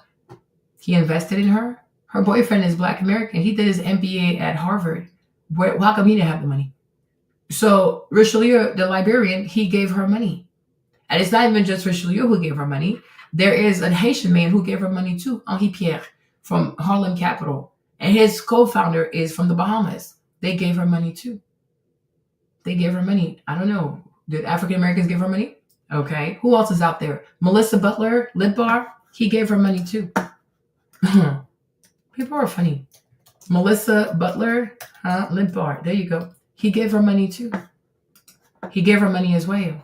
And right now, as African Americans are so consumed, possessed to rally behind the loose penis that is Jamal Bryant and boycotting Target, her business has lost 30% of its sales. 30%. And while you are hurting her, he's supporting her financially. I think he deserves a thank you. I really do think he deserves a thank you. All these women, you go to his website. I even think Amika Faith, see the I forgot where her hair line is. She got 100,000. Okay, but he has a fund, unlike Savannah. Okay, New Voices Fund. That's what it's called. Okay, New Voices Fund. So a venture capital, because when he sold, when Richelieu is sold, is coming. Portfolio. So you'll see the companies. You see Mael, Honeypot. She's also African American, isn't she? Okay, Elodia. A lot of these people are African American people, right? But I'm like, Mented also, they're African Americans, if I'm not mistaken. One of the girls is. I don't know about the other one. So Faded, she's Nigerian. Umoa, she's Nigerian. But the most of the businesses he has invested in are African American. Big Dave, that's that girl, the one in Atlanta, who does Slutty Vegan. Well, she's Jamaican, but I think he's African American. Slutty Vegan, you see Beauty Bakery. Yeah. So this lady here too, she's African American. Okay. But he didn't have to share his money with African American people. And I would truly love all these African Americans who have so much to say about Richelieu, being African, being Liberian. Okay, I want you to find your people who are African Americans who have millions, hundreds of millions, who can compete with him. Portfolio for portfolio. Because he's an immigrant. He's from Liberia. You won't stop saying it. Okay, find an African American who has the same net worth, if not more, that has done the same. Has Diddy invested in Black Americans? He has new ventures, like he has a venture capital fund. Does Jay-Z have? And Jay-Z, if you look at his investment, he actually invested in a business called Julep. It was a white girl and her nail polish. Okay. Exactly. So I think it's very disrespectful when you can't even show your own people that have the same money he has that did any of this. He didn't have to do it. He's not from here. And you don't fail to tell him that. But I'm saying African people have way more love for African Americans than African Americans have for themselves or for each other and for African people. We are talking a lot of money. I'm not talking 1 million. I'm not talking 2, not talking 20. There is no way this man has not spent near $100 million into African Americans. So I think it's very, very disrespectful. It's very disrespectful. Because LeBron James, I would love to see his portfolio. James Harden, I would love to see his portfolio. Jay-Z, I would love to see it. I would love to see it. I would love for African Americans to show me, hey, Marlene, here's an African American man who's worth 100, 200, 300 million, and here's his venture capital fund. I would love to see it. And you won't find one. Even there's a Black man here. His daddy, his granddad was the richest man in Tulsa, Oklahoma. He owns Ariel Investments. He has over like $1 billion in asset management. He does not invest in Black American businesses. Exactly. Thank you, Elena. Elena's being honest. It's okay. So I think people should be nice. Because when he got his money, because when he got paid by, because he sold to Unilever. He sold to Unilever. When he sold to Unilever, he could have quickly said, hey, send my money to Africa. I'm from Liberia. Right? But instead, to not pay taxes, not many taxes, they created new venture funds so he could do this. And he did it. Even me, I'm African. I'm from Ivory Coast. We're like next door neighbor. Like he could literally be my mother's cousin. I've never received money from him, and I'm West African. But the majority of his investments, and I'm not talking $500,000, 1 million, these are like millions of dollars. He gives it to African American women. So I think if anybody should be offended, it should be West African women who have businesses in America. Like, okay, we're all Africans. Like, why don't you invest in us? And you are investing in African Americans. You should say thank you to the man, not insult him, not talk about where he's from. Now, if it's jealousy, you got to take it up with yourself. Because there's nothing he did you couldn't have done. He was selling black soap, you could have sold it too. When the hair stuff became big on YouTube, you could have paid attention, found a chemist, and you could have found a co-packer. It's not that hard. There was no initiative. Because today, if a lot of African Americans care to be honest, they have accepted consumerism. It's okay. Once upon a time, you used to be builders, makers, producers. Today, you consume. It's okay. It truly is okay to be honest. But there's nothing he did you couldn't do. He's not even from here. He's from Liberia.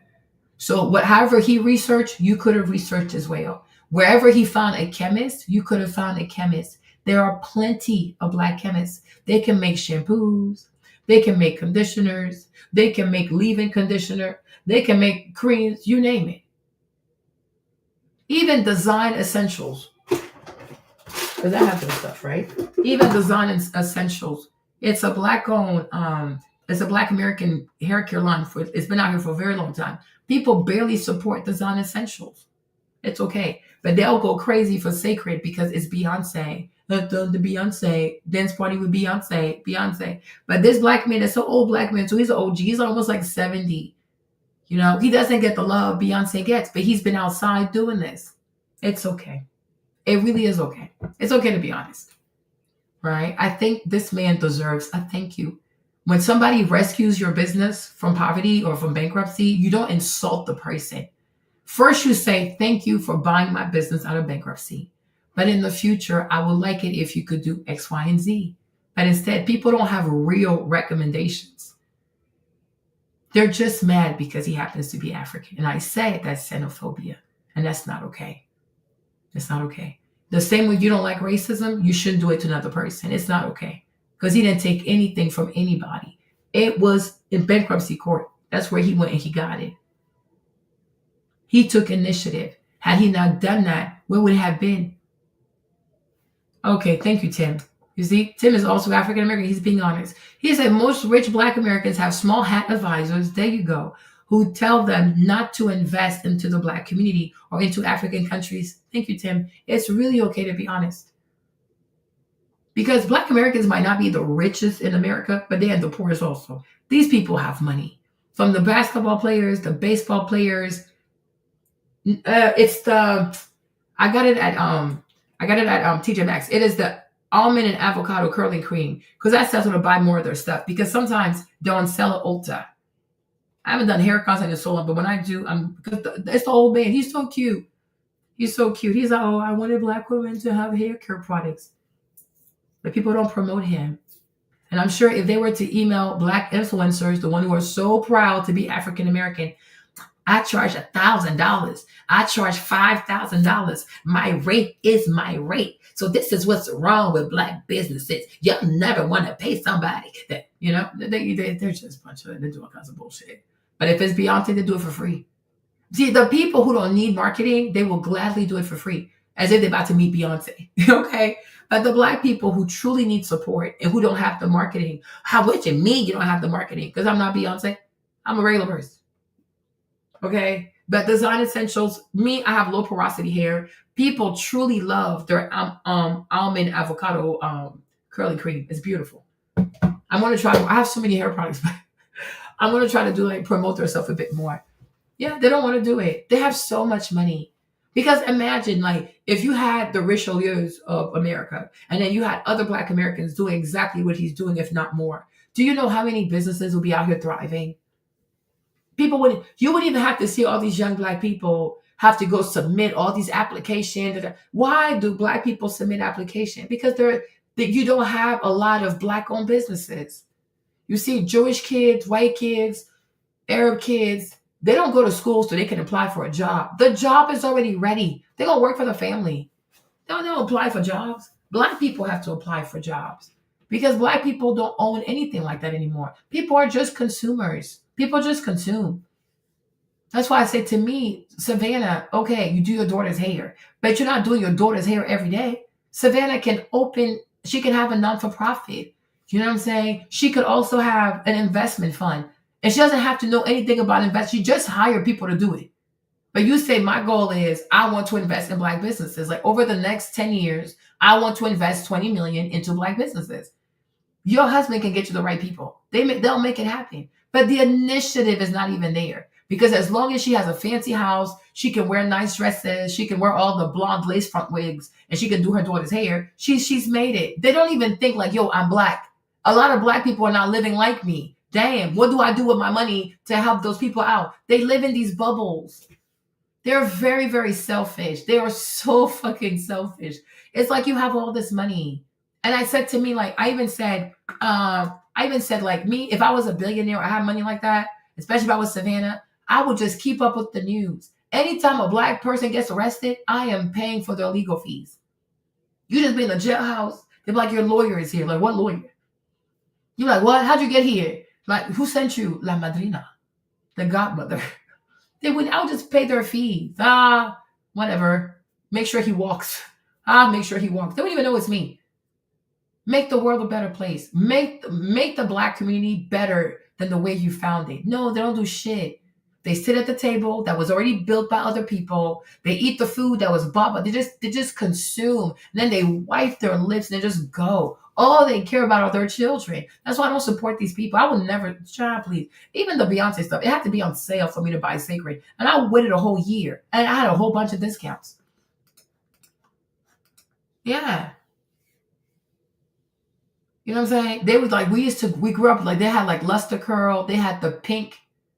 There was the pink company. They all shut down. Like even Dudley's. Like Dudley's used to have a beauty school. Shut down. They don't support. They rather go to Paul Mitchell. It truly is. It's a reality. So for me, I'm like, it's a bit cowardly to try to put everything on Black people. No. The vast majority of African people, the vast majority of the Black American dollar goes to whites. It goes to Asians. And I think maybe that's what the real issue is that because and I said that before. I said, Dr. King, to me, he killed, yes. Dr. King, to me, he killed the entrepreneurial spirit of African Americans. Because before he came with his civil rights, the government owes you something. Black Americans already expected to not have shit from the government. They didn't expect the government to come save them. Like they don't care. They don't like. I think, and that's my kind of mindset. You don't like me. You never liked me. You ain't gonna help me. You don't want to be around me. Every time you see me, you call me a name. So you go over there, I go over here. Which is what Malcolm X said. We don't believe in integration because we know you're not sincere. So because they already didn't expect shit from white people, they knew they had to take care of themselves. So they were always creating something. Businesses, going to school. I've told y'all this. For me, Marlene, the way I look at it, I feel like integration killed the Black economy. I believe that integration, Black Americans integrating into white America, destroyed the Black economy. It destroyed Black people understanding that I have to lean on another Black person. It destroyed Black people's ability to raise Black capital. It destroyed so much. Because now you go to their stuff, not your stuff. But during segregation, a lot of Black people were wealthy because Black people didn't have a choice but to support other Black people. Exactly. But it's like, but what happens is when you integrate into a white society, you give the whites your money, but they never give you shit. They don't come back and shop with you. They don't come back and do stuff from you. So to me, I said it destroyed the entrepreneurial spirit. And also the issue we have, right? No, but I don't think, Daisy, you cannot say that African Americans today are seen as hardworking. No, that's a lie. You like some of you guys in this generation, you like to take credit for what your ancestors did. You're not hardworking. So it's like, calm down, Daisy. Like, don't say things that are untrue. Your ancestors were hardworking. You can say that up until the 1950s, African Americans were hardworking. Absolutely. Today, you cannot say in 2025, oh, African Americans are hardworking. That is a lie. That is delusion. You got to stop saying that. Because if they were hardworking, they would not be where they are. The Indians would not be at the top. Indians are hardworking. Money doesn't lie. Money is a metric, right? Money shows our productivity. If you make a lot of money, you're highly productive. If you don't, no. I don't know what you said, but my thing is, right, it's like, to like those people, for me, I will say until like the mid-50s. Work ethic, crazy. Because those people, to me, those African-American people from the 50s like that, man, they had a drive that I don't think people could understand. They had something to prove. I'm going to be better than you. I will make more money than you. I will have everything you have. Like, these people were possessed with the desire to succeed. No white man will make me feel inferior. They were ready. And I'm like, when you're built like that, how can you not succeed? They didn't want shit from white people. So because of that, people had businesses. People were always thinking, what else can I do? What else can I do? You know, see, yesterday we watched a video about the pops who got killed at 39. They were the first to have the refrigerator. So they started selling ice. So then what happened? They started making money because nobody had a refrigerator. You see, the man, he bought the land. Then he had the cars. Then he had this 39 years old. His mind was always working. What else can I do? What else can I do? Money's just stacking up because he's not waiting for no white person to make him. Dr. King says, oh, white people owe us. The government owe us. Okay. People are, oh, I'm owed something. So now, slowly but surely, you're like, okay, I guess I'm owed something. So now you don't want to work like that anymore. Number 2, education, especially higher education. Selling to Black Americans that you need to go to college, you can work a job. What? For what reason? For what reason? Because when you work a job, the person who hires you, they control how much you make and they control how often you make the money. Oh, even African people too now, I don't think they're hardworking also. Because they got into social media, they're confused. They are really confused. But I get those, I'll get to those people later. You know what I mean? But I'm like, to me, people truly had a different work ethic. And they were incredibly entrepreneurial and they were self-sufficient. They did not need these white people. And I said to you, if things had not changed, if things had stayed the way they were going, if Dr. King had not gotten involved, you guys, I said this, Kevin can tell you, I said, what Jews are in America is what African Americans would have been. Because the work ethic, it was there. The fear of God, it was there. Everybody in this household don't go to church on Sunday. People don't play. No one stays behind. Parents are married. There you go. You barely had children born out of wedlock. The foundation you need to be at the top of the food chain, it was there. Because that's what the Jews have. They go to the synagogue. They don't play about their faith. They work really hard. They take school seriously. They're all married. You barely have people born out of wedlock. People also do business. Also, yeah, they were also doing business. So I'm saying, if this Dr. King dude and his goofy ass civil rights movement, then because it's very socialist and it's very Marxist. Because in socialism and in Marxism, you don't have agency. You wait for the government to give you. And I said, this is diabolical. Okay? You can break your back. You can break your back. But as a collective, they don't work hard. Life is difficult. But just because life is difficult doesn't mean that you're working hard. I don't know if that makes sense, right? Like I can say a woman in a village, she's working hard. Yes, but it's not efficient. But that's for another conversation. I'm not gonna get distracted right now. Okay? That's it. All right? It's cool. It's fine. Right? If we're and the day I talk about African people, we can compare Mandinga Fulani people who are truly into business versus West Africans who are closer to the water. Because coastal West Africans are lazy. If you're talking about Fulani, Mandinga people who've always been into business, which is why they adopted Islam, because it allowed them to trade with the Arabs. They work hard, but they work smart because they understand money. And that's why they became Muslims. And that's why they have money. But the vast majority of West African wealth was found with the Mandinga Fulani people because it's a business people. And that is my point, is that like up until like the late 50s, African Americans are more into business because white people don't want to service them. And that's okay. It's fine. It's cool.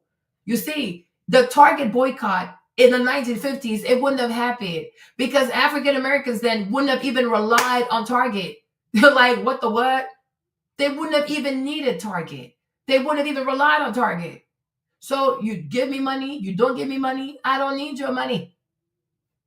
But today, because today, the new class of African Americans, they're more socialist, they're more Marxist.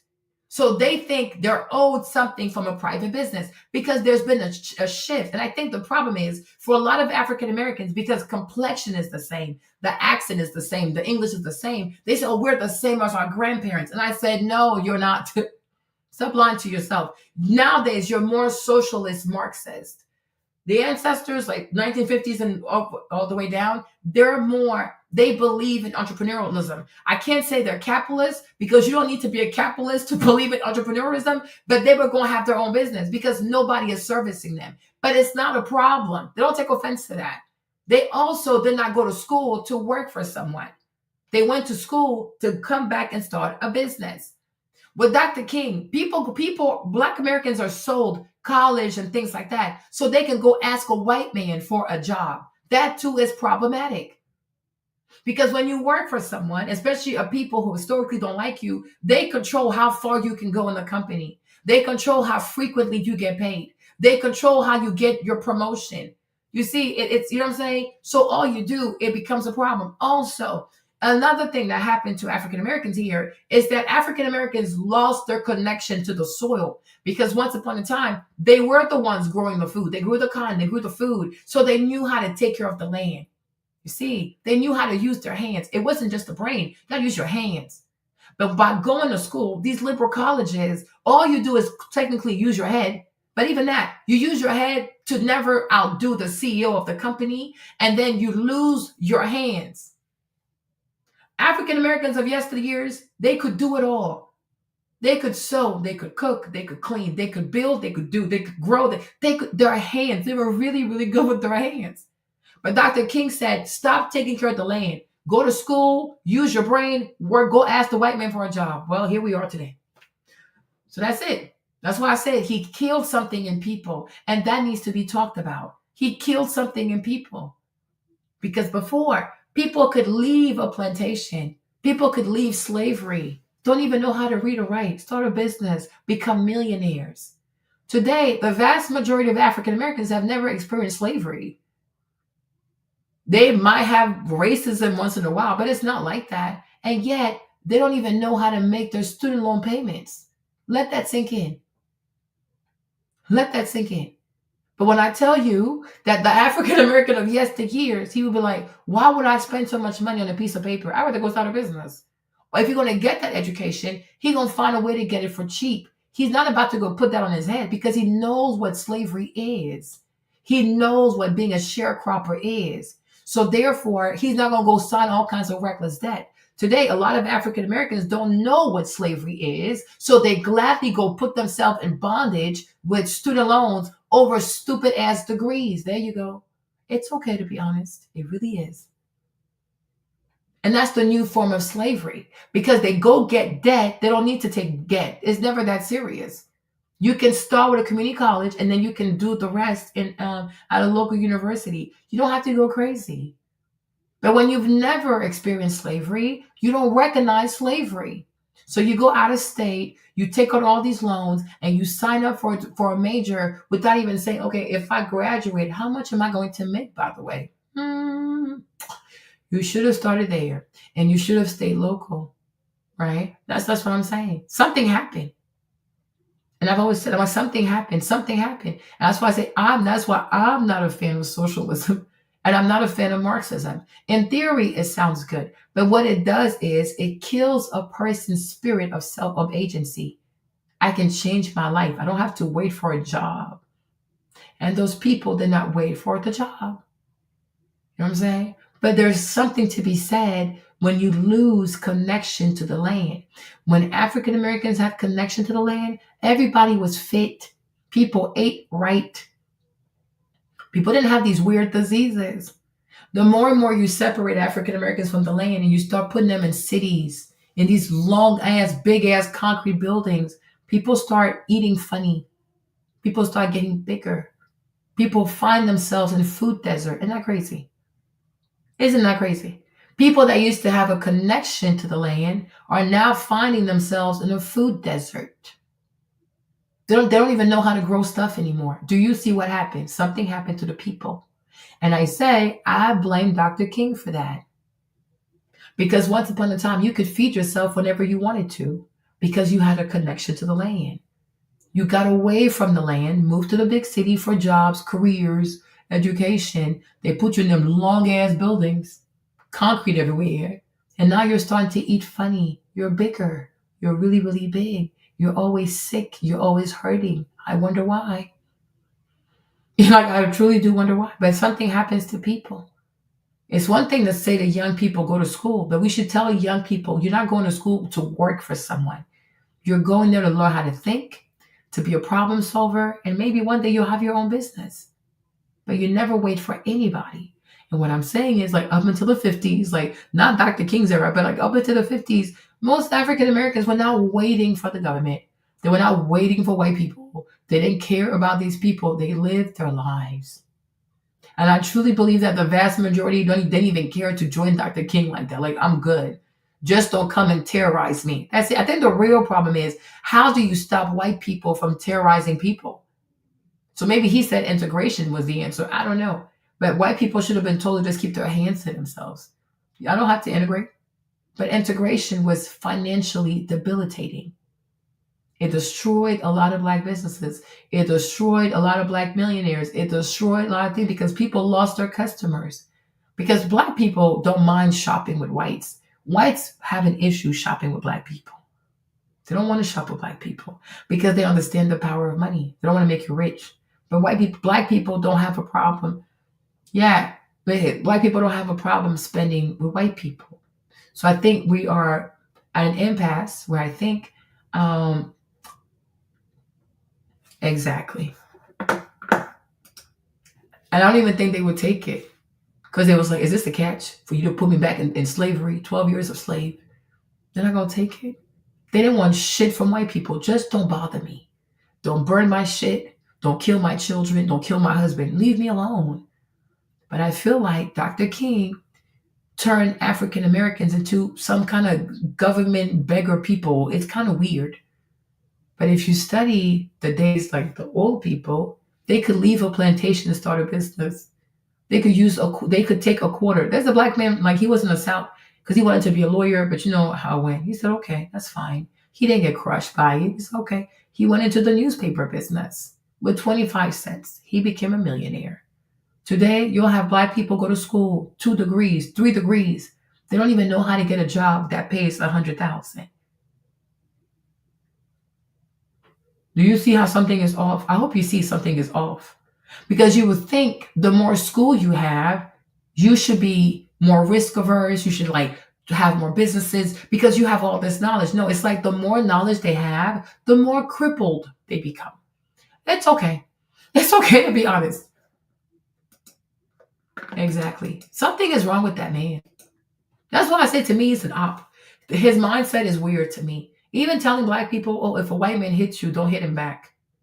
I told you that's suspicious.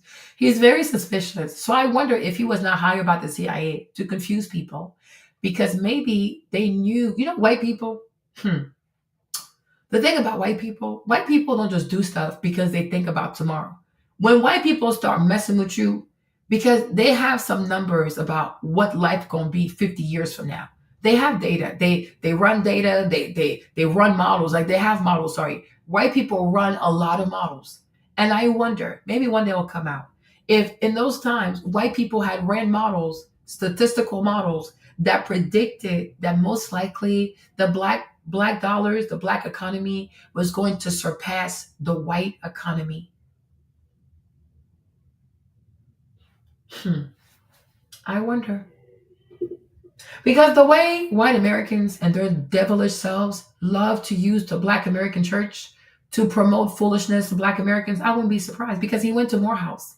And if I'm not mistaken, Morehouse was built by a white man. They call it HBCU, but I think it was founded and funded by a white man. We need to think, you guys. We need to start questioning everything we've ever been told. Could it be? And I think it is because white people always have a model. Like, even now, they know, like, in 2075 what the population is going to look like. They have an idea. They have an idea. They know 50 years from now, blacks will be here, whites will be here, Latinos will be here. They know they're always running models. White people live in the future. You think they're right here with you. No, everything they do is for 10 years from now, 20 years from now, 50 years from now. So I do wonder if in those days they started wondering like, if we let these people and their entrepreneurial drive keep going like this, are these people going to be richer than us? Because if they're richer than us, they're going to control everything. And then we're going to have to answer to these people, right? So then do you go through a black boy that goes to a very elite school that was funded by white people that the CIA is known to recruit at to say, okay, since you have the perfect church boy, you understand black culture, you're black, we're going to go through you to tell them that the government owes them something. And then slowly they'll give up their businesses and just wait for a government paycheck. I wonder, I think maybe one day God will give us confirmation. You know what I'm saying? You know, I really do wonder. Because it seems to me, when you study American history, it seems like every time Black Americans have something going for themselves, something bad happens. You know, it's called integration. It sounds good, but it's a one-way integration. They call it going to college, but it's a lot of money and you're not guaranteed to have a job. And by the time you even graduate, get the job, whatever you learn might actually be obsolete. It's called the auto industry in Detroit. You wake up one day, Bill Clinton sent your job to China. You know, so you wonder, huh? You know what I'm saying? You really start to wonder, did they run models? And like, if we don't stop these people, it's going to be a problem because they're incredibly self-sufficient. And because you're black, it's easy to have a target on you. When it comes to the Jews did the same thing, but because their skin is white, I think they didn't feel as threatened because they still share complexion. They're still from Europe. But I do wonder, because I'm like, why would you ever do that? But socialism, it really kills people's drive to like, maybe I could try something. Maybe I could start a business. Maybe I should go for it. Because people become so attached to their government paycheck, like their government welfare stuff, they don't want to lose it. So they rather hold on to something small than to try out and see if they can have something even bigger. And so I say, maybe this man was an op. And maybe when they were beating him and snatching him up, it was to make him seem more credible. Oh, he's not an op because they're whooping his ass. Maybe they're whooping his ass to convince us that he's credible.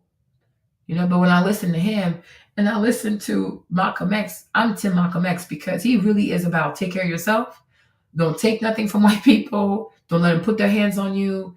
Just don't deal with these people, period. And I'm like, you know, I like the way you think. I really do. Exactly. Lonnie said, and they'll do the same to Latinos. They're going to turn their music into shooter music also. But it's coming to like the Tekashi 6ix9ines and the new rappers of the world, like the new Latino rappers. They're starting to make them a lot violent too. So they're going to do it. Yeah, because of things going up. Yeah. Like you really have to like, this is kind of suspicious. This is very suspicious. And now people gravitate, like today, I feel like now in Black America, people gravitate more towards a Black American leader that has a socialist message. Like, let's wait for the government. Let's boycott Target. Let's ask white folks for money. Let's tell white people they owe us money. Me, the history that I studied, they didn't ask for shit. They wanted to be left the fuck alone. They didn't need white people's shit. Because if I take your shit, you're going to bother me for the rest of my life. And I'm like, and that's my mindset. Like, I identify with that mindset. I don't need you. You bother me. Like, just don't come burn my shit once I'm successful. Don't shoot me in the back of the head because you want my business, you coward. Ask me if I'm selling it. You know, but I don't know what integration has done. I don't think it has been good. Integration also has led to a higher amount of Black men being incarcerated. It's crazy. America has the largest population of inmates in the world, and they're mostly Black men. You see? But once again, if you don't integrate and you work, because when you're busy with your hands, you don't have time for foolishness. You're going to do something. You're going to work the land. You're going to work on the business. You're going to find something to do. There's always something to do. There's always something to do. But we integrate, wait for a paycheck, live in government housing. So when you remove agency and something to do from people. They have nothing to do. They get in trouble. Then they get arrested.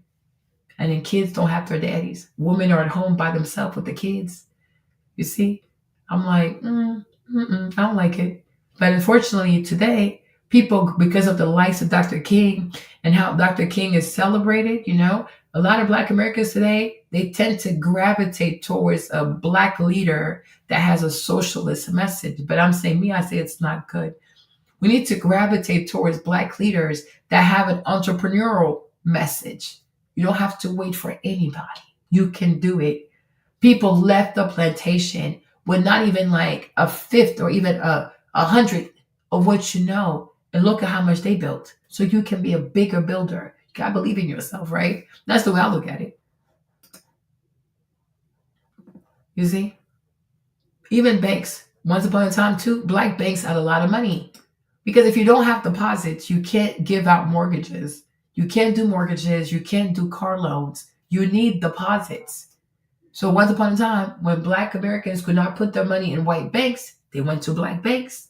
So Black banks had deposits. So they knew, okay, on average, this is how much we have on our books. When it comes to daily withdrawals, usually people come and ask for this much. So they could kind of say, we can kind of give this amount in mortgages, right? So it was easier for Black banks to give Black people mortgages. Integration. Black people stopped putting their money in Black banks. They stopped trusting their own people. Now people go to Chase, Capital One, Bank of America, whatever. And because they bank there, they also get their mortgages there. They get their car loans there. So Black banks are dying. It becomes harder for them to compete. It becomes harder for them to give loans. It's a lot. It's really bad.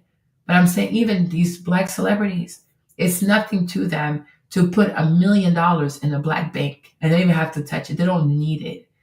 That's like their summer money for 1 week in Monaco. But they don't want to do it because they don't think that they are responsible for helping Black America to stand financially. They're very selfish. All they know how to do is take. That is the new class now, African Americans. People who are just takers. They don't give. They take. They become successful. They move. And all their money is with white people. And white people make interest on that. They don't want to give back. They just take. And they only pretend to give back when there's police brutality. Like, nobody needs to die of a gruesome death at the hands of white people for you to feel like, you know what? Maybe I can help out. But even $2 million is nothing to them. If Kanye had put some of his money at a Black bank, as opposed to Chase, they wouldn't have blocked his money, would they? But he put his money with Jamie Dimon. And when he decided to go crazy, Jamie Dimon blocked his account. He blocked $175 million. And Kanye only had $100 cash on him. I said, but you see, had you put some of your money in a Black bank, and then you went on Twitter and started cussing out white people, he would have blocked your money still, but you would have had more money at a Black bank. But they don't think they'll need Black people because the way these white people and the Jewish people finesse them, they believe, oh, he loves me. They don't love you, they love the money. But they love being controlled. They love being they love cuddling with the white people. Like, it makes them feel special. So here we are. So I think that's the problem too, right? Queen said, I feel like these Black celebrities sign contracts to say, not to say they can't. Yeah, because even like many of these people, they could grab Savannah James could say, hey, you guys, I use this. It's nothing to her, right? Like, whatever, take a picture with a Black product. Like, it's nothing to these people. They're not going to do it. They don't want to help. Everything is money, money, money. But even though they receive so much for free, they wouldn't even be able to go. Even Beyonce, all these people, without the Dionne Warwick of the world, without the Ray Charles, the Little Richard, all the people who had to do chitlin circuits, who had to get cussed out, insulted, like, you would not be able to have these big arenas. Travis Scott, they don't care. They never say to themselves like, wow, I wonder how I'm able to perform here. They just take it as a given. Oh, it was always this way. I'm like, no, it wasn't. They don't think it's their responsibility. I don't know who it is, but I think they think, and I also feel like the way I look at it too, I think for a lot of rich African Americans, they think it's up to poor African Americans to fight for everybody else. And I'm like, no, they're poor. Like people are regular people. They work a 9 to 5. So they can't take certain risks because you have more money. You should fight for everybody because you can afford it. Like you got the money to afford it, right? A regular Black person, they can't quit their job and go protest because they truly need their money. When you're a Black American like LeBron James, Beyonce, Jay-Z, all these people, James Harden, these people live in excess, right? Like John Morant doesn't need 300 million. You're living in excess. Zion Williams, he doesn't need, look at how many sex workers he be having sex with. So obviously he got too much free time. So because you have more money, you should do the fighting because you can afford it. You literally have fuck you money. Everyday Black people don't have fuck you money like that. We need to work. We gotta work. But it's like they always think that it's poor Black people every day. I mean, I am going to call us poor because compared to them, we are poor. So don't get offended, but we are poor. We are poor. If you have a $300 million contract, I'm poor. But they always expect poor people to march, poor people to be the first to put their chests out there, poor people. And meanwhile, their lives are protected. They don't want to hurt their brands. They don't want to hurt their Jewish managers. Kyrie Irving, like, look at how quickly Kyrie gave that money up, $500,000. But you think if we go and ask Kyrie for $500,000 so we can start a business, he gonna give it to us? But he was so afraid of the Jews. They feared the Jews. The vast majority of rich Black Americans only care about what do the Jews think of me. They're like slaves. They're not free. I mean, a lot of you have all this money and you're so scared to speak your mind because they're not free. They're so afraid of those people. They have like invisible shackles around them. I don't know what this is. It's like, it's weird. I'm not giving you my $500,000. We're going to go to court. I'm not giving you money. So because I offended Jewish people, I have to give them money. Okay, you're offended. I'm offended. We're all offended. I don't care. What kind of precedent is that? So what if tomorrow I offend that person? I gotta go give them $500,000 too? We're going to court. I'm going to stop playing basketball. But you see, Kyrie got scared and he gave the money. He gave them. I mean, then why even start in the first place if you're scared? But do you think Kyrie will go and open a new ventures? And mind you, his wife also. I mean, not his wife, but the girl he got pregnant. She's a YouTuber, right? Marlene. Her name is also Marlene. She likes skin like that. She's also a Black woman. She could say to him, okay, since you gave the Jews $500,000, how about we start a not-for-profit or we start a venture fund and we invest in Black businesses? His stepmom or something like that is his manager. She's a dark-skinned Black woman. She can also give him that idea, but she doesn't. That's my point. Like the willpower is just not there. The desire to do something is not there. The love of, you know what, I got all this money, I buy these Rolls Royces, child, they sit in the garage. Let me do something with this money. Even what's his name? Floyd's out here. Floyd, oh my gosh. The way Floyd spends money, it's crazy. The man goes downstairs, y'all. It's like a dealership of cars. I'm like, what the hell? One car. With one car, he can start a federal union. With 2 cars, that's 2 cars, they're probably like 2-3 million. He can start a venture fund and start investing in Black people. He's not gonna do it. He'd rather buy cars and put them down there and look at them. And look at all these cars. I'm like, you're not even gonna drive all these cars. Floyd has so much money, but he's not gonna give you money. He'd rather waste the money on foolishness. But to say, be an investor, create something, invest in people like Richelieu is doing, he's not going to do it. He'd rather have, I'm going to go buy cars and have all the cars in the garage and just look at them. That's it. Even like boxing programs. If he were to sell half of his cars and use that money, do you know how many after-school boxing program he could open in whatever city he's from? And that could give the young people something to do after school, so they're not out here running the streets and doing all kinds of foolishness. He don't want to do it. He has the money, but he's not going to do it because there's no love. That's the real problem. There's no love. There's no real love. Because if you only come together out of rage, a white person killed a Black person, an African bought an African American business. That's not being principle based. That's just you moving out of rage. Okay.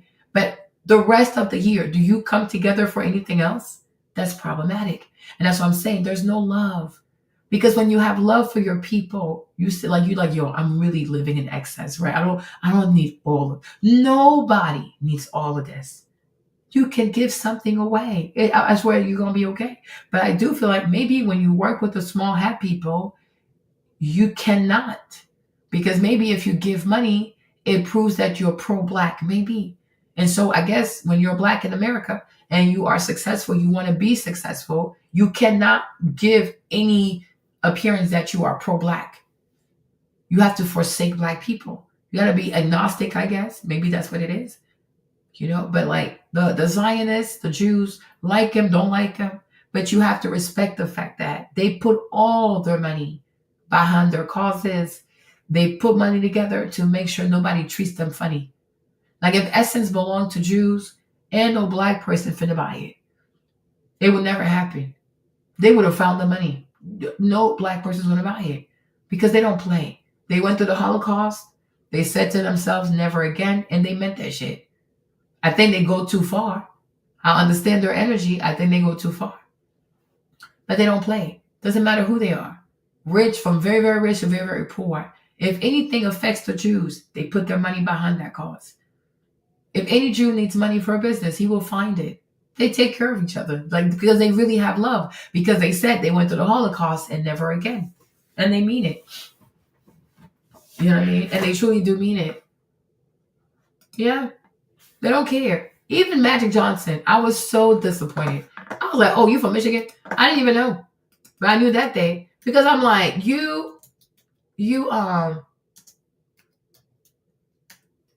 I'm like, there was when there was all that water poisoning in Flint, Michigan, he didn't talk. Did you remember him talking when people came out that black people were drinking poison water in Flint, Michigan? I think he's from there. I was like, you're from there? But the whole time he was quiet. But for Kamala Harris, he came out. I'm like, so you know how to talk? You know what I mean? And that's crazy.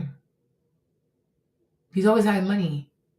Money, movie theaters. When he had HIV, so many black people cried for him. My mom cried for this man. They thought he was going to die. But Magic Johnson, what does he do? Where's his portfolio? I would love to see it.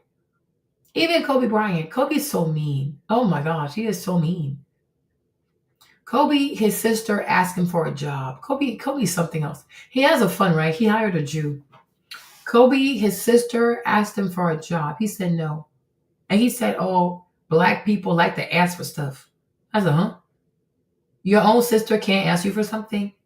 But yet, when he did his venture fund, he hired a Jew. And guess what the Jew did? The Jew hired his brother. Let me see if I can find it for you. Hold on.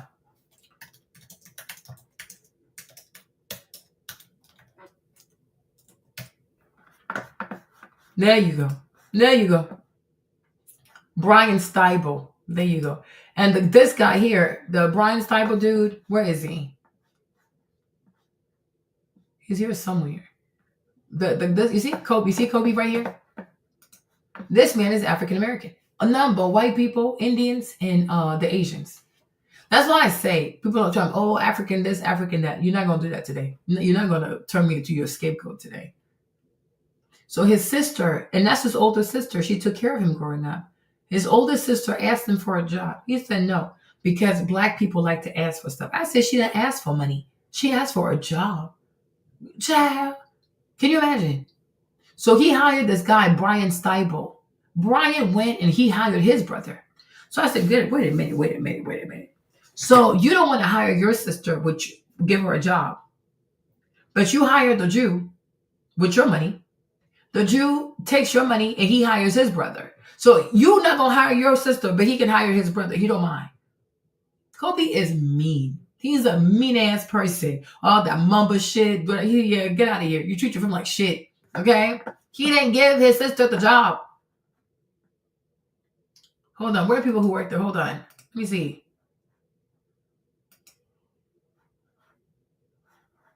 Oh, and even he changed the name. He changed the name to his name. These people are something else. His brother works there. I wish I could remember his face. But I mean, you get the point, right? Oh, right. I think that's it. Hold on.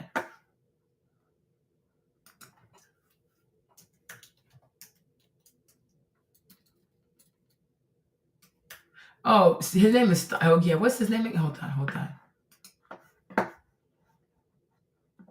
Jeff Steibel. That's him, right? Yeah, right there. Let me go find him and his brother. Hold on.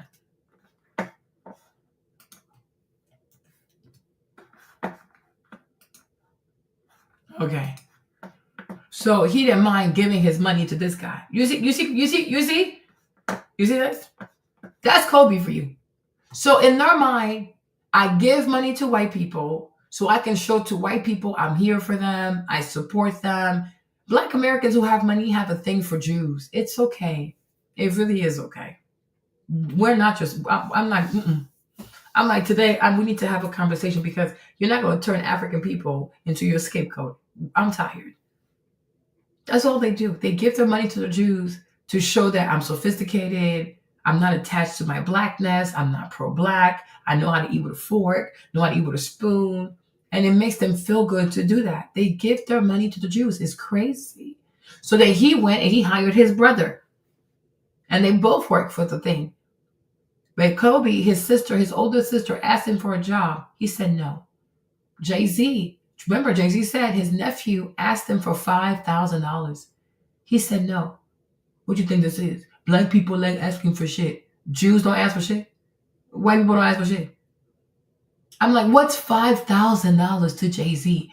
Like that is, yeah, like that's so damn. I'm like, and he was so proud to say that he's so mean and stingy. I'm like, Jay, you brag about Ace of Spade. Like, that's like maybe like what, 5 bottles of Ace of Spade? Wow. But when you watch music videos, they open them things up and they squirt the thing. So giving your nephew $5,000 is a problem. But having a music video with Hype Williams and shaking it and then like, trying to like mimic ejaculation and just wasting Ace of Spade all over the set. Oh, that's fine. These people are mean. Me, when I heard him say that, I'm like, this man is evil as fuck. I see why Nicki's out here cussing his ass out. 5,000, that's nothing. You could even say, nephew, give me a business plan so I can see you serious. You give it to him. But even that too, you're his uncle, you're Jay-Z. Like, what's 5,000 to the Jigga Man? He's mean as fuck. And people were out here, yeah, y'all gotta stop asking people. I said, so white people don't ask for favors? Jews, they don't ask for favors? Are you kidding me? You are kidding me, right? And how much you want to bet when he's around the whites, he's probably the first one to pick up the tab so he can prove that I got money. It's okay. It really is okay. We live in America. We see what we see. Right? We see what we see. They will do everything to make those Jews feel very, very comfortable. Oh, this is for my Jewish friends. I don't want to offend my Jewish friends. But they don't mind offending their black people. They're like, oh, you Negroes are always asking for something. You know what I mean? You Negroes. You're like, have you ever heard wealthy black people talk to other black people? You Negroes are always asking, you ninjas. You're like, But when they go around the Jews, oh yeah, sure, okay. I don't want to hurt my Jewish friends. I don't want to offend my Jewish friends. I really love my Jewish friends. I will go to Israel and touch the wall. Huh? When was the last time you went back in your hometown and do something? I'm like, ooh, what? No, I'm going to Israel so I can touch the wall. I sat down with a rabbi, and the rabbi prayed for me. You're like, oh. Like, what is wrong with these people? They have low self-esteem. You are crazy. I'm not going to go see no damn rabbi. And if you're truly my Jewish friend, and if I say something, why would you be offended? We're friends, right? So you should know who I am. If you're offended, then I guess you never knew me. Get the fuck on. I'm offended. You are always offended. Welcome to America. Who's not offended in America? People are always offended here. People are narcissists out here. They're always offended.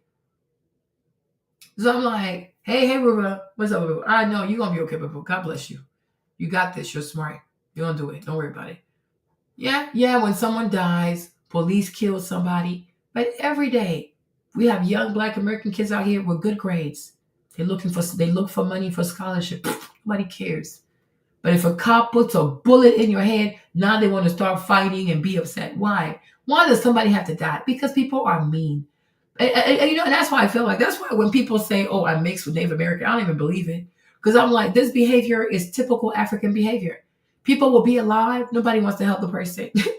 People beg for money, cry for money. Nobody wants to help. As soon as you die, they will put money together and buy you the most beautiful coffin you've ever seen. I'm like, so the people started making songs like, don't wait for me to die to buy me a beautiful coffin. If you see me now and I'm alive and I need something to eat, please feed me. I don't want to die hungry. I don't want to die of an empty stomach and be buried in a very expensive coffin. If you see me, please give me the money. That's how it goes. And that's the bloodline. It's okay. It really is okay. Right? But I'm like, it costs nothing for you to help. Yeah. You see, and who needs that, Tim? I don't even know if they even get to go to the other side of the house. Because me, I'll be tired. You know what I'm saying? Like, I don't know. Like, even this house, you guys, cleaning this house is exhausting. I'm like, this is too much. But even if you have maids, but I will get sick and tired of seeing an army of maids through my house. Like, this is just not a normal house. It's like you're living in a museum. But when your house is that big, does it truly feel like a home? But they're so ungrateful. They are truly, truly ungrateful. And many of them, it shows that they don't even know they don't know their real history, and they don't truly have a connection. Because if I knew my grandma was a sharecropper, or my great granddad was suffering like that in the fields, I couldn't just see myself living in excess like that. I would feel very, very uncomfortable. Like, even when I buy too many hair products, I'd be like, okay, Marlene, like, there are people starving in Africa. You gotta stop. I gotta stop. It's an idol, Kevin. It is too big. Can you imagine, even like from where you sit, and if you have to go get the remote control is probably like in Arkansas. Like, the house is too damn big. Is this place even warm? No, it's for their ego. It's all about their ego. Nobody needs a $200 million house. From Jay-Z to Beyonce to Kanye to all these black artists, they could have used money and created museums, like museums in New Orleans, museums in Nashville, museums in in Memphis. Like, they could have done so much to like even celebrate the memory of prior African American artists that came before you, like Ray Charles, James Brown, all these people. They should have museums. And you should be there, like, you should help to celebrate those people. Because without those people, you will not be where you are today. They don't care. They're so selfish. It's astounding to me. And the part that is so sad is, like, you have so many black people who support that selfishness. Oh, stop policing people's pockets. Stop trying to tell people what to do with their money. Well, technically, it's our money. And we are going to police their pockets because they didn't create this by themselves. They are recipients of other people's sacrifices. People sacrifice. I remember one time when I was watching a documentary about Dionne Warwick, and she talked about, like, when they had to travel back in the day, they had a book. It was a green book for black people, so that you would know where to go, where to stop, where not to stop, because it was so dangerous. I said, what the fuck? So they had a green book, and the book, every black person that was going to the South, they had to have the book, because you just couldn't you couldn't just stop anywhere, because God forbid you land with the Klans people. I was like, what the fuck is that? But today you can go on a tour bus, you can go wherever you want, you can stop at any rest stop, you don't have to think about these, but they had to. And to not even appreciate that, like, wow, like, you can go anywhere you want in the country. You can perform anywhere you want. You can go to Europe, perform anywhere you want. But it was not always like that. And so for you to say, well, it's my money, I work hard for it. No, it's not. You didn't really work hard for it. The people who laid the foundation, they are the hardest workers. Just like in the NBA today. I don't care.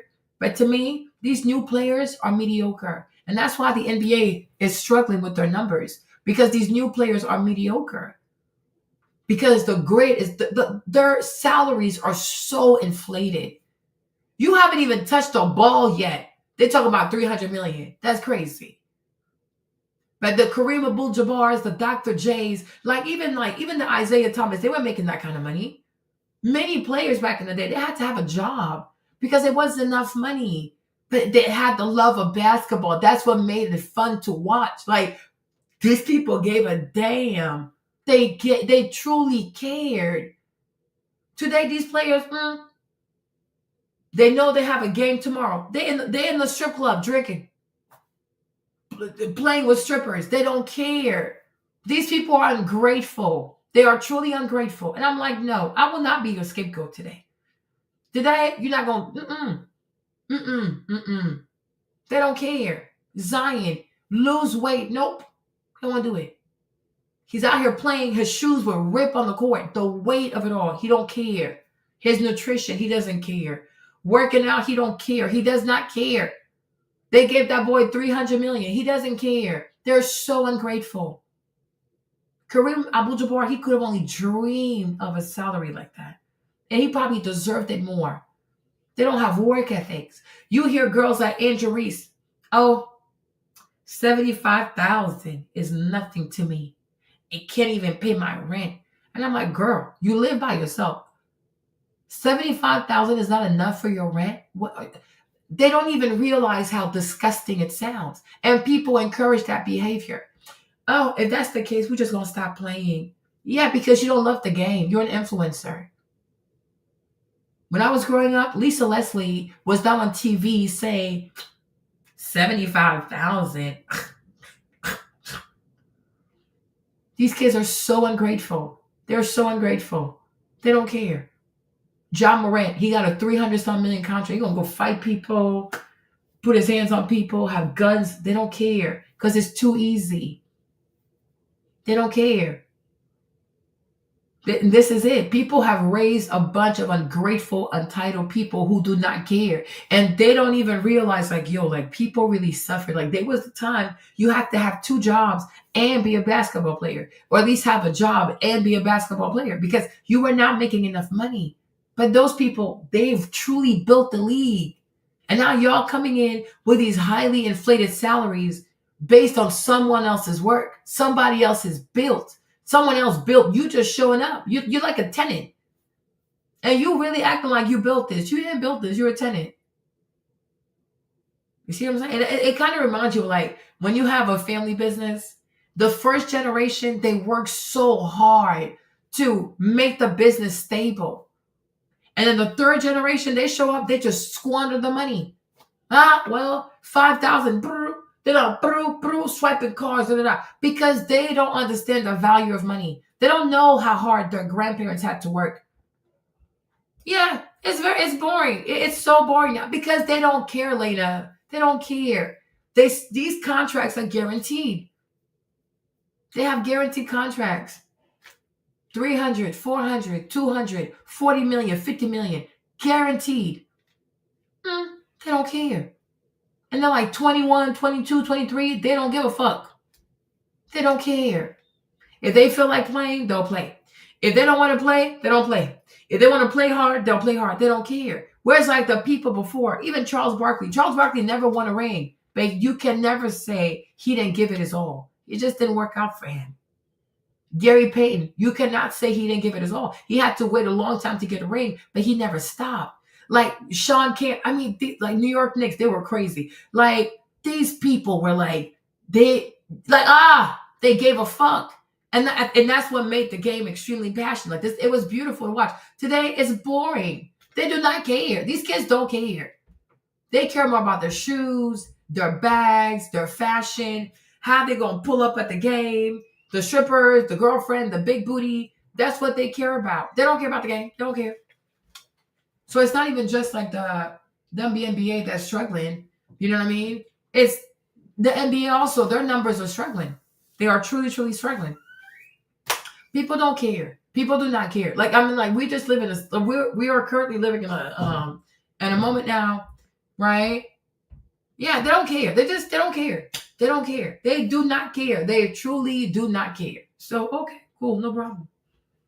That's it. And that's what happens when nobody cares. Okay, just like I said, even with the music, people don't care.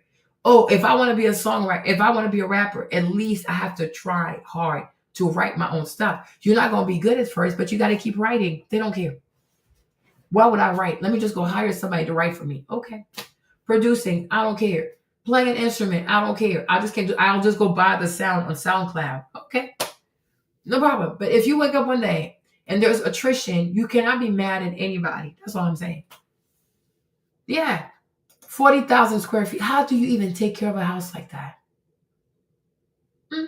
And you will see Black women are still going to continue to support Beyonce. Because to them, she deserves it. That's what they say. She deserves what? She deserves what? What does she deserve again? Please. Foolishness. Nobody deserves a $200 million house when you are from a community that is still oppressed today by white Americans. That is insanity. That is truly, truly insanity. Okay? So they don't care. They truly don't care. They don't want to play. People want to be influencers. Even Shadur, they were out here capping for Shadur, trying to spoil Shadur. Shadur, he goes to the audition. He don't want to do the combine. These young people now, they're celebrities. Okay? Shadur did not want to do the combine. His dad said, we are hard to find. He started repeating it. Come to find out, him and his dad don't even play the same position. But everybody, even Patrick Mahomes did the combines. And Patrick Mahomes is better than Shadur. Shadur said, no, he ain't doing it. Okay. And Black people don't say, Shadur, even if you think you're the greatest, you got to be humble. Because it's a tradition. Even Cam did his combine. We looked at it. It's like only like one or two people maybe who did not do their combines. Why don't you do it? Be it like it's sportsmanship. Play with your friends. Nope. He out there like a rapper. Chains everywhere. And then you see Black people in the comments. Oh, they just don't like it that his daddy rich. They don't like it. Has nothing to do with that. When he goes on that team and he wears a jersey, he is not Deion Sanders' son. He's a teammate. And he has to know how to be part of a team. Nobody cares. And that's the problem. You want a player or you want the son of a celebrity? But my thing is, if you at some point, because you are an adult, you can sit your ass down and say, you know what? Everybody that was picked as a quarterback became a great quarterback. They did their combine. Mike Vick did his combine. You ain't no Mike Vick. And you see Black people out here lying to Shadur, per usual. You see, there's a reason why today we struggle with a certain level of excellence. There's a reason. Because it's Black people lying to other Black people. That's why I said toxic positivity. Even I can be quiet on this for as much as I'm from, I'll say I'm from Virginia a little bit, right? But I'll say this though. Mike Vick, probably one of the biggest athlete, Mike Vick, football player ever. But I was not really into football like that. But even me, you guys, when I went to see his combine, I said, but damn. You don't have to understand football to understand that. Mike Vick, this man he's a freak of nature. His arms, his legs, the way that man do this thing with this book, you're like, what the freak? What is this? He's naturally gifted. Shadur is not naturally gifted. Black people lying to that boy. Toxic positivity. Because his dad is famous, y'all want to lie to him. He's a grown-ass man. He can take it. He's a good quarterback. He's not an impressive quarterback. Stop lying to people. Because I don't even know much about football. But what I saw from Mike Vick, I said, Jesus Christ. This man is a freak of nature. He's like once in a lifetime kind of talent. And Mike Vick did his combine. Cam Newton was his first round. Even Cam is also a freak of nature. Cam got in trouble, I guess like before the draft year, he got in trouble, but he's such a freak of nature. They picked him. You guys, Cam is a freak of nature. I'm telling you, go watch his combine. It's all online. I don't know why people do this. Patrick Mahomes, he's another one. That boy is good. I don't know because he played baseball first. I don't know. But Patrick Mahomes, I don't even know much about football, but you can see like, okay, this is something. This is crazy. Even Cam, sometimes he misses, but he's bold. He will take the risk. And Cam, he can also like his risk can do all kinds of stuff. Shadur is stuck. Even when he does, like, they have this move, they do whatever. He's like, there's something stuck in there. He's missing like a ligament. I don't know, but he's missing something in his shoulders. It's not my fault, but I saw it. You see what you watch these people. You see what a round one, pick one looks like. You see it. And then you understand why they pick him. It makes sense. It truly made sense. It had nothing to do with racism. But people want to sit here and do toxic positivity and lie to Shadur. It's not good. Stop lying to people. You understand? And then we're not surprised because Cam had a singular focus. Shadur said, Aquarius said, you know how we are. Aquarius said, oh, let's go do, what do you say again? Let's go do rap. He said, I'm not a rapper. I said, there you go. He said, I'm not a rapper. I don't want to be known for rapping. I'm a football player. When they look me up, I want them to find me for football. I said, good job, Cam. I see why they picked you. Cam and Shadur go to practice. Cam, he wearing regular clothes, like workout clothes. We're here to practice. No, Shadur, jewelry, diamond, earrings, $600 shirt to play football. Is this dude okay? This dude he's a Barbie. He's a princess. Please go back to your daddy. Even Marlene, I wouldn't have drafted him. This is crazy. This is really crazy. So even you, who would you have picked? I'm going to pick the man who's humble. I'm going to pick the man who don't want to be a rapper. If he's not playing football, he's going to be at home studying the plays, watching tapes, see how he can get better. He has a regular house, a big dog, and a black girlfriend. Shadur out here behind Shensia, 27, 37, whatever she is, 2 kids. I don't know what she got going on for herself. But it's obvious that and he's a streamer. Oh my goodness. This dude don't care about football. He wants to be a celebrity. Even his draft party, out of order. All your friends go to the place. They act humble. They act scared like, oh, please pick me. You won't do the most. I don't know what the fuck. I'm like, he is like, you're not that good. You're okay. And people felt like, yeah, because your dad was the coach, he gave you more plays than you deserve. And I can see that. I don't even think he had to interview with Coach Dion.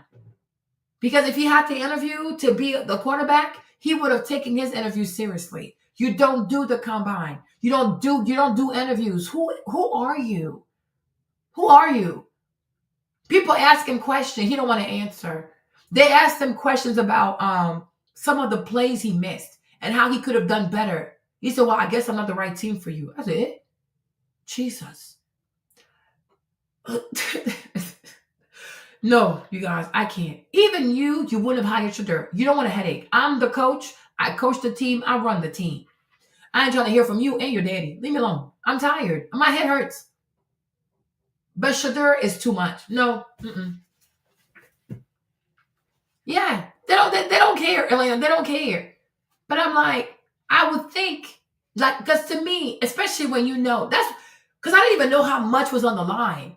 When Jimmy told me round one, pick one. Like when you're in the round one people thing, we're talking like 50 millions and like maybe from 50 to 30. I said, you guys, imagine a job interview that can get you 50 million. Baby, what else? Even if I have to mop, where do you want me to wear? Because you guys, this is life-changing money. Every single video about every single quarterback, I'm going to watch.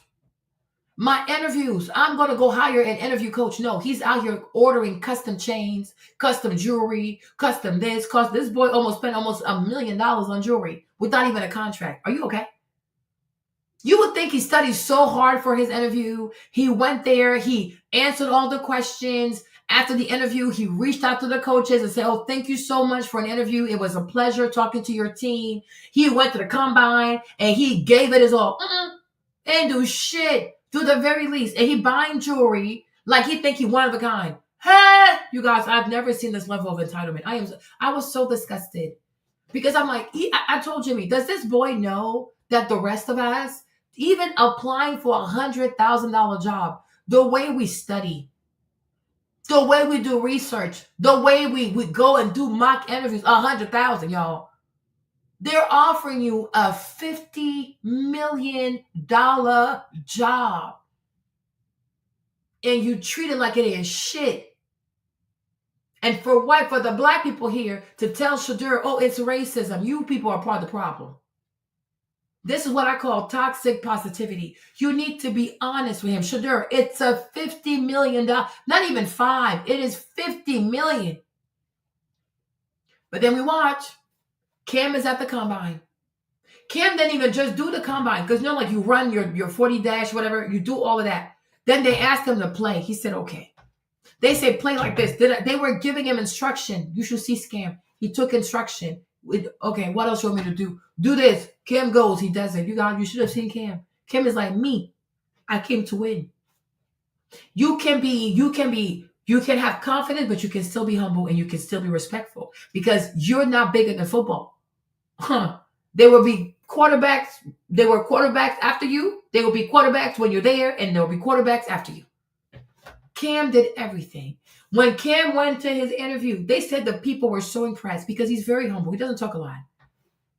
He was very impressed. Why? Because for Cam, it wasn't easy. He didn't think he could play football. His dad took him from coaching here, this audition here. They always had to chase opportunities. For Shadur, because his dad is Dion, the stuff just came to him. Oh, I know Tom Brady. Oh, I go to this summer program. Wumpty wump wump. The stuff was just given to him because his dad is Coach Prime. Even Cam, his dad, very chill, very calm. Parents are still married. Coach Dion, 3 failed relationships, 2 failed marriages. The man has too much of an ego. It's okay to be honest. You saw Cam's family at the draft, very chill. You don't even see jewelry on. They're just like regular black people, like the rest of us can relate to. Coach Prime, jewelry here, but he said he a Christian. The whole time at the draft party, they out here playing all kinds of nasty music. And I told you, it's not until the 5th day or the 3rd day when they finally decided to honor God, that's when he got picked. There you go. But that first draft party, it was all about money. Money here, money signed, money the chosen one. I'm like, you're the chosen who? You are insane. Oh, my son, it's not even about where he's going to go. It's about where I allow him to go. You would think Deion Sanders owned the NFL. The whole time he doesn't. Don't own shit. And he was scared. I'm like, why are you so pompous like that? And for me, for somebody who calls himself a Christian, I was like, you're living a lie. Because if you were really a Christian, you would have raised Shadur to have Christian values. So he wouldn't take anything for granted. When he went to his interviews, he would have been very humble. Like, yes, coach, I'm glad you asked about this play. It wasn't my best play, but even this morning I was thinking about it and how I could have done better. So it came to me. I think I could have done this, and that. So I've been working on that. I'm currently working on that. And if you decide to sign me, I promise you by the time I show up for summer camp, I'll be good to go. Boom. That's how you talk to people. Now, well, if that's a problem for you, then I guess I'm not the player for you. Eh? Jesus. Wow. But this is the child of a so-called Christian. Shadur does not do the combine. He doesn't do any of the exercises at the combine. He completely disrespect the coaches during the interviews. Certain team he didn't even want to interview for because he felt like he was just too damn good. Then he has the interview and he says, if you want to change the culture, call me. Huh? Who are you again? What have you done? I'm like, sir, people know your dad. People don't know you. I mean, it was so disgusting. You see? So by the time we got to the 5th day, I'm telling you, the whole time, they're not talking about God. But on the 5th day, they talked about God, so I guess he showed up. He was crying to be 84 picked. So why this false arrogance? Explain that to me. You don't behave like that. Everyday people, when they have a job interview, even for 100,000, they study, they learn. They have like mock questions. They do mock interviews and stuff because they want to make that 100,000 so bad. You're going for a $50 million job. And you show up like a rapper. You show up like you are already in the league. Like you would think you're in the Hall of Famers of QBs. You who? You don't have Mike Vick's talent. You probably will never get to be as good as Patrick Mahomes. It's okay. Like, come on now. And so they went with Cam. And I said, good for them. Good for them. Exactly. No, he really needed it. And they were in there just lying to him. I might stop lying to this man. Stop lying to him. Because a Christian does not act like this. How many people can say, oh yeah, I'm interviewing for $50 million jobs, you guys. Some of us will never see that kind of money. I can only imagine what that feels like. Like, you sign a contract, it says 50 million. I'd be like this. This is me counting the zeros. Hold on, wait a minute. What? Comma. Comma. Huh? Ooh, you know, because I would be like, I don't even know what that feels like. 50 million for me? Oh shit. Oh my gosh. I don't know. And he doesn't even realize that he is so fortunate to even be able to apply for a $50 million job. And then you see people, and that's the problem we have today, is toxic positivity. People reinforce bad behavior, and they tell young Black people who haven't done shit that they have the right to be cocky. Where's your resume? You're not a Mike Vick. And it seems also like their division in Colorado, they didn't really play the big teams, like because they have their own division. So in that division, because it's not such a great division, it was also easy for him to have all these yards and stuff. But it seems as though if they have played, I don't think they ever played Miami. But they didn't play the big nasty boys because they don't have the same division. So I'm like, did you get to play Virginia Tech? Because you don't have the same division. So you don't know what's outside. Daddy's been keeping you safe. You might want to calm down. You truly, truly might want to calm down. I mean, it's so funny, Shadur, how your daddy never took you and dropped you off to play football with Black boys in the hood. They'd have whooped your ass. You played football in the laps of luxury. They'd take you out in Miami out there with them kids. Go play football, see what happens. They're going to beat your ass. You are extremely privileged. You're extremely arrogant. And also, you don't have a drive. Because a lot of these kids who get drafted and who did their combine, they have families to take care of. They have real pressure. They have real stress. They have real they have real bills. Your dad is rich. You're already rich. So you don't care. And it shows. And that to me was extremely, like this is insanity. You're 20-something years old, 20-something. And these people are offering you to make 50. Oh my gosh. Jimmy said, Marlene, it's 50 million. I said, round one, pick one, it's 50 million. I didn't know it was that much money. So now I think like round five, pick 80, whatever, 85, whatever. It's like what, maybe $1 million or something like that. All you had to do was play the game. Show them you'll be a great player. You'll be easy to get along with. You'll help your teammates. You take good instruction. You'll work hard. That's it. Once you sign the contract, then you can act crazy. But you haven't even signed the contract yet. You're already acting like a diva. They're not going to sign. And what makes me so sad is that sometimes people think, oh, I need to listen to Black people. Let me tell you something, right? Every Black person is not going to have this opportunity. You have to be careful who you listen to. A lot of Black people, they'll give you advice because it's not their life. They're not fucking up their life.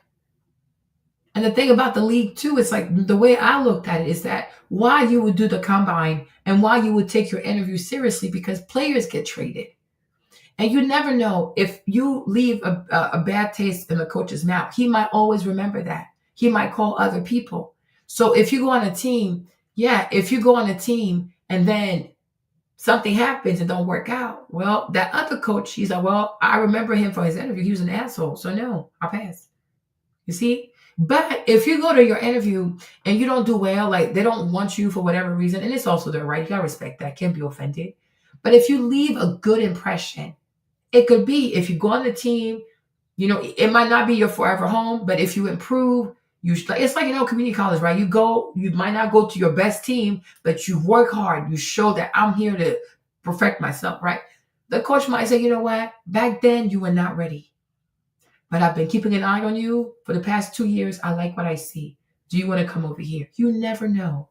You know, one time there was a research thing I wanted to do. It was in Cornell, right? It was some summer research at Cornell, and I wanted to get in there. And so we went to San Francisco. It was a math conference, and I saw the professor who was in charge of it. And I just stood there so I could talk to him. He was like, "Why is this girl standing there?" I was like, "Professor Ravi, I'm Marvin." He's like, "She knows my name." He was like, "Am I famous?" But I'm like, "I want to do it." He said, "Okay." So he told me to apply. And so when I applied, I didn't make it. But he was nice enough to say, "Marlene, you got on the wait list, but you didn't make the main list." I didn't say, "Oh, fuck you people. Fuck all you people." I was like, "Okay, thank you for telling me." He said, "Apply next year." And so when I applied the following year, he told the white lady, "Let her in." You see, sometimes like that year, the coach might say, "I can't take you because I need this, this, this, and that." You don't have it. Don't be mad. Because you don't know. In a year from now, 6 months from now, even 2, 3 years from now, he might say, "You know what? I got the perfect role for you." That's why in this life, success is also about networking, and nurturing relationships, because you never know when you might need someone. Understand? You never know. Don't be upset. It might not work out today, but it can work out later. In due time, they'll call you. The most important thing is you made a connection. They see that you're very professional, you're very friendly, and you love what you do. Exactly. You just never know. But a year from now, he might say, you might not even know, he might be keeping an eye on you because you were first and foremost a good person. Like, you were a vibe. Because if we're going to be a team, we travel together, we sleep together, we're on the bus together, on the plane together. We spend a lot of time with these coaches and players. They spend a shitload of time together. Sometimes you spend more time with your coach than your own wife. I'm sure Phil Jackson and Michael Jordan had a special relationship, okay? Because you're with these people all the time. Phil Jackson and Michael Jordan's like me and my mom. He's a Virgo. MJ's an Aquarius. Isn't that crazy? Okay? You never know. But the thing is, when you are a likable person, it leaves an impression on people. And if they can help you, they'll see how somebody else can help you. Or when the time is right, you're the first person they're going to think of because they truly enjoyed you. Like, just like at a job, you can have the resume, but your personality is not suitable for the culture in the office because you're too much. You understand? Sometimes that's just how it goes. Like, it's a culture thing. You gotta be a cultural fit. So you might have the culture, but right now he doesn't need your position. But a year from now, 2 years from now, he will call you. That's why you always got to be friendly, because you just never know. But Shadur, what he did in there, you guys, me, honestly, I was embarrassed. I was truly embarrassed. Because I also felt like, because your daddy is so rich, because you guys have money, you also grew up on TV, you have to show up so humble. People should say, "Wow, I didn't even know that was Shadur," because I would think he would come in here. "Do you know who I am?" You got to have an element of surprise to your person. Like, yeah, I know, that's just daddy. He has a big personality, but that's just who he is. You know what I mean? People love that. "Oh, that's a rich kid," but you wouldn't even know. You can talk to people. You can sit with all kinds of people. Nobody would even know your daddy is so rich. But with Shadur, he comes with that energy. "Do you know who my daddy is?" And that's a turn off. You're your own man. Exactly. You are your own man. And you're only made because of your daddy. You're not self-made. You're a Nepo baby. So I just feel like because of that, wherever you go, you should shh. And people should actually be surprised. Like, wow, I didn't expect him to be like that. He's so calm. He's so chill. Like, he's so simple. Like, he's so easy to get along with. There you go. But you show up so predictable. You know what I'm saying? You gotta. You gotta have people skills. You gotta have people skills. You gotta know how to make people comfortable. "Hey, coach, what's up?" Because the coach decides. Like, to walk in there like that, I was like, this is too much, y'all. This is really too much. But what people do out here, people practice toxic positivity. It's not good.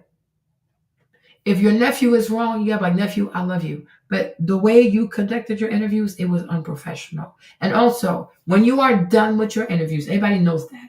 For college, grad school, career, Every time you have an interview, even if you know they're not going to hire you, you still send a message, an email to say, it was nice meeting you. I'm so glad we got to meet. You know, don't be a stranger, but I want to say thank you for giving me the opportunity. This is still business. We got to be professional people. So you always want to send an email to say, thank you. Nice meeting you. Don't be a stranger. If you ever need me for anything, I'm here. Just send me an email. That's it. Gotta be business people. Like, you know, but I'm like, shit. Like when I heard what he did, nah. Let me see. I think I have like the video. I don't even know. Like when I heard what he did, I said, oh my God, what did you do? But I did not know you were making that much money. But I'm like, if you know you are making this much money, you should have studied all the videos. Let me show you this video, guys. Hold on.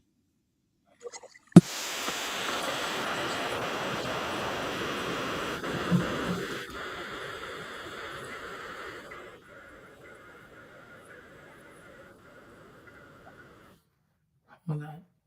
Is this what they talked about?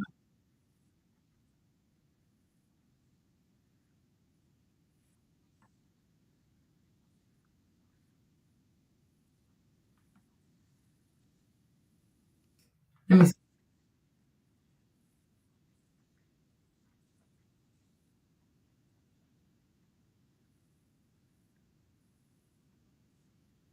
I think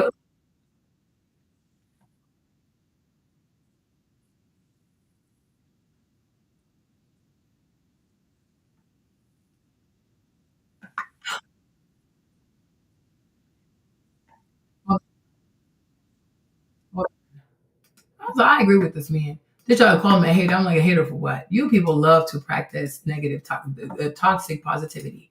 It's okay to be honest with people. They're going to be hurt, but at least they're going to know, okay, you know what? I didn't want to hear it, but it was good for me. I'm like, I can't imagine being an NFL head coach.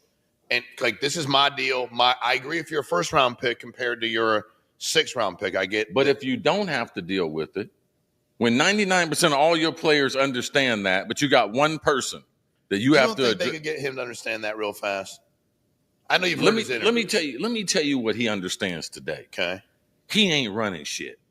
Okay? Yeah. Let me tell you what. They taught him a great lesson. Okay. Like, you don't have this figured out. Your dad don't have this figured out. Who's they?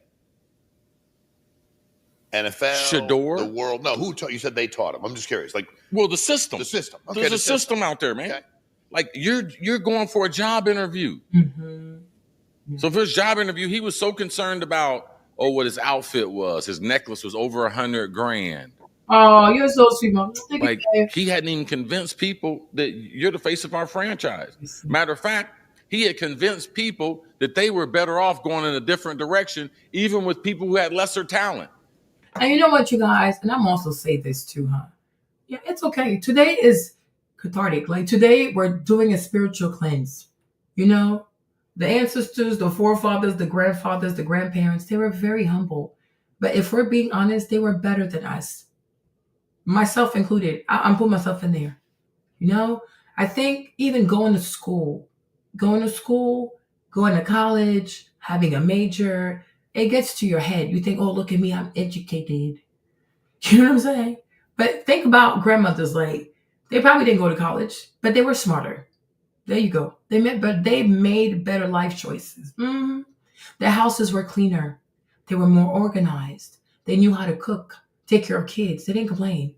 They kept themselves together. They knew when to talk, when not to talk. They knew how to save money. Like you really, I don't know, me, I've had that one day, like, it did that to me. And I was like, you know what? This education stuff, it really gives you a false sense of arrogance, like a false sense of pride. Because you're like, okay, I have a degree in what? How many people have degrees, don't know how to cook? Basic life shit, can't even do it. I have a degree. Do you know how to cook? Can you think for yourself? You know, there's a sister, her name is Linda. She went through a divorce. The husband wasn't shit. And, you know, her entire Instagram has turned into a shrine of that man and what that man did to her. And I was like, to me, honestly, I said to her, I said, Sister Linda, I don't like this, because when you keep talking about negativity like that, it's not healthy. Negative experiences, you can talk about them like once or twice, but after a while, you got to move on, because if you keep talking about it, the devil can use that and it can trigger a manic episode, depressive episode. You got to be very careful with negative feelings, and then she's out there with her kids. Then these girls trying to come in, and I'm like, girl, bye. She's alone with these children. Y'all just looking for entertainment. Y'all just looking for validation that, oh, black men and shit. Go make your own experience. But you're not even thinking about her and the kids. Because what if she keeps thinking about that, and then the devil goes through that window and say, oh, you're right. It's not worth living. You're right. Look at your age. You have to start all over again. I don't know. The kids, it's hard. Can you make the rent this month? I don't know. What about next month? The devil can infiltrate negative thoughts, and then the machine, your brain can't stop thinking. And what if she says, you know what? It's not worth living. And now she kills herself. She kills the kids. What y'all gonna say? Oh, it's the black men who did that. No, it's y'all who did that. Because you have to say, Sister Linda, I'm so sad. I'm truly hurt that it happened to you. And I'm glad you told me. But I want you to move on, because you know what? It's not right what happened, but there's so much more good things that's going to happen. You know what I'm saying? When you walk with God, he can replace all the negative memories with beautiful memories. There are better people that are waiting for you. There are nicer people that are waiting for you. We can't talk about the hurtful things in the past all the time, because you can truly break down. It's not a joke. I said hope, it matters. Having hope, having optimism, it keeps you believing. This one girl was like, oh, but her talking about it is helping other women. I said, didn't y'all say you're the most educated? You don't know how to look for a therapist or a psychiatrist? She's a human being. Her job is not to be a billboard for a cautionary tale. You need to know how to vet a man for yourself. And if you don't, get a therapist. But it's not her place. Because y'all want her to just give you this, talk about it. But even you people who want to talk about it, you don't have the skill set to help her after she's talked about this to have a healthy perspective. Because all you do is just chase doom and gloom. Tell me which man hurt you. Tell me how the man hurt you. You are crazy. So go get a therapist. Go get a psychiatrist. There are professionals out there that can help you. But it's not her job to help you know what to look for in a man. Ain't you educated? Make it make sense. That's crazy to me. You know what I'm saying? But I'm like, you think about grandmothers, like they didn't go to school, they didn't have all this education, but they were actually smart. They were really, really smart. They were smart, resourceful, healthy, skinny. Okay, they had their own hair. They knew when to talk, when not to talk. They always valued being a lady. It's like, you know what? It's true. You can go to school, go to college, and because you have a piece of paper, like you think your shit don't stink. You ain't that special. Because when it comes down to it and having real life skills, do you even have life skills? Do you have real life skills? No, all you have is a diploma. Okay, we don't care. We do not care. We don't care. Oh, I have a degree, but I don't know how to cook, so I'm always eating out, and now I'm overweight. You see? It would be better than not even have a degree and have 100 recipes from your grandma so you can be skinny. It's okay. But one day, I'm not against education, but I'm saying, sometimes people have to understand, don't let your education give you a false sense of arrogance. You're not that special. Because your grandmother, she probably didn't go to school. But what she could do, it's equivalent to a PhD. Because she had a PhD in life. How to live life, how to win in life, how to be successful. They just knew how to do stuff. But they were very humble people. Because they talk less. They didn't have all these podcasts. People always talking, and they don't even listen. They talk more than they actually listen. You know what I'm saying? I'm like, this is crazy. But I'm like, they love to see her crash out. I'm like, it's so dangerous because she's alone with the kids. What if something really, really dark comes into her mind and she does it? That's why we have to say Linda is there by herself with the kids. Let's just talk about positive things. It's okay. And that's why I'm like, don't worry about him. Everything he did, leave it to God. Don't worry about these people, man. Don't worry about it. But you see, people don't trust God. So they're like, I need to make sure the person suffers. You don't have to make sure of anything. What is meant to happen will happen. Everything you sow, you reap. Don't worry about this man. Stop talking about this man. Do not turn your Instagram into a shrine of how this man hurt you. It is not healthy. And these women are telling you to do that because they're evil. I was like, girl, bye. Leave her alone. It's not her job. You're a grown woman. You want to know about men. You pay a professional, a dating coach or a psychiatrist, whatever. Go see those people. But don't do this to her. Because right now she's the only one taking care of 3 kids. Stop telling her to live negatively. I hate that shit. Let people move on. People have the right to move on. It's not, I'm telling you, it is not healthy to always talk about things that hurt you over and over and over. The devil can really go through that and do something bad to you. And then what? Now you killed yourself or you killed your children. Now what?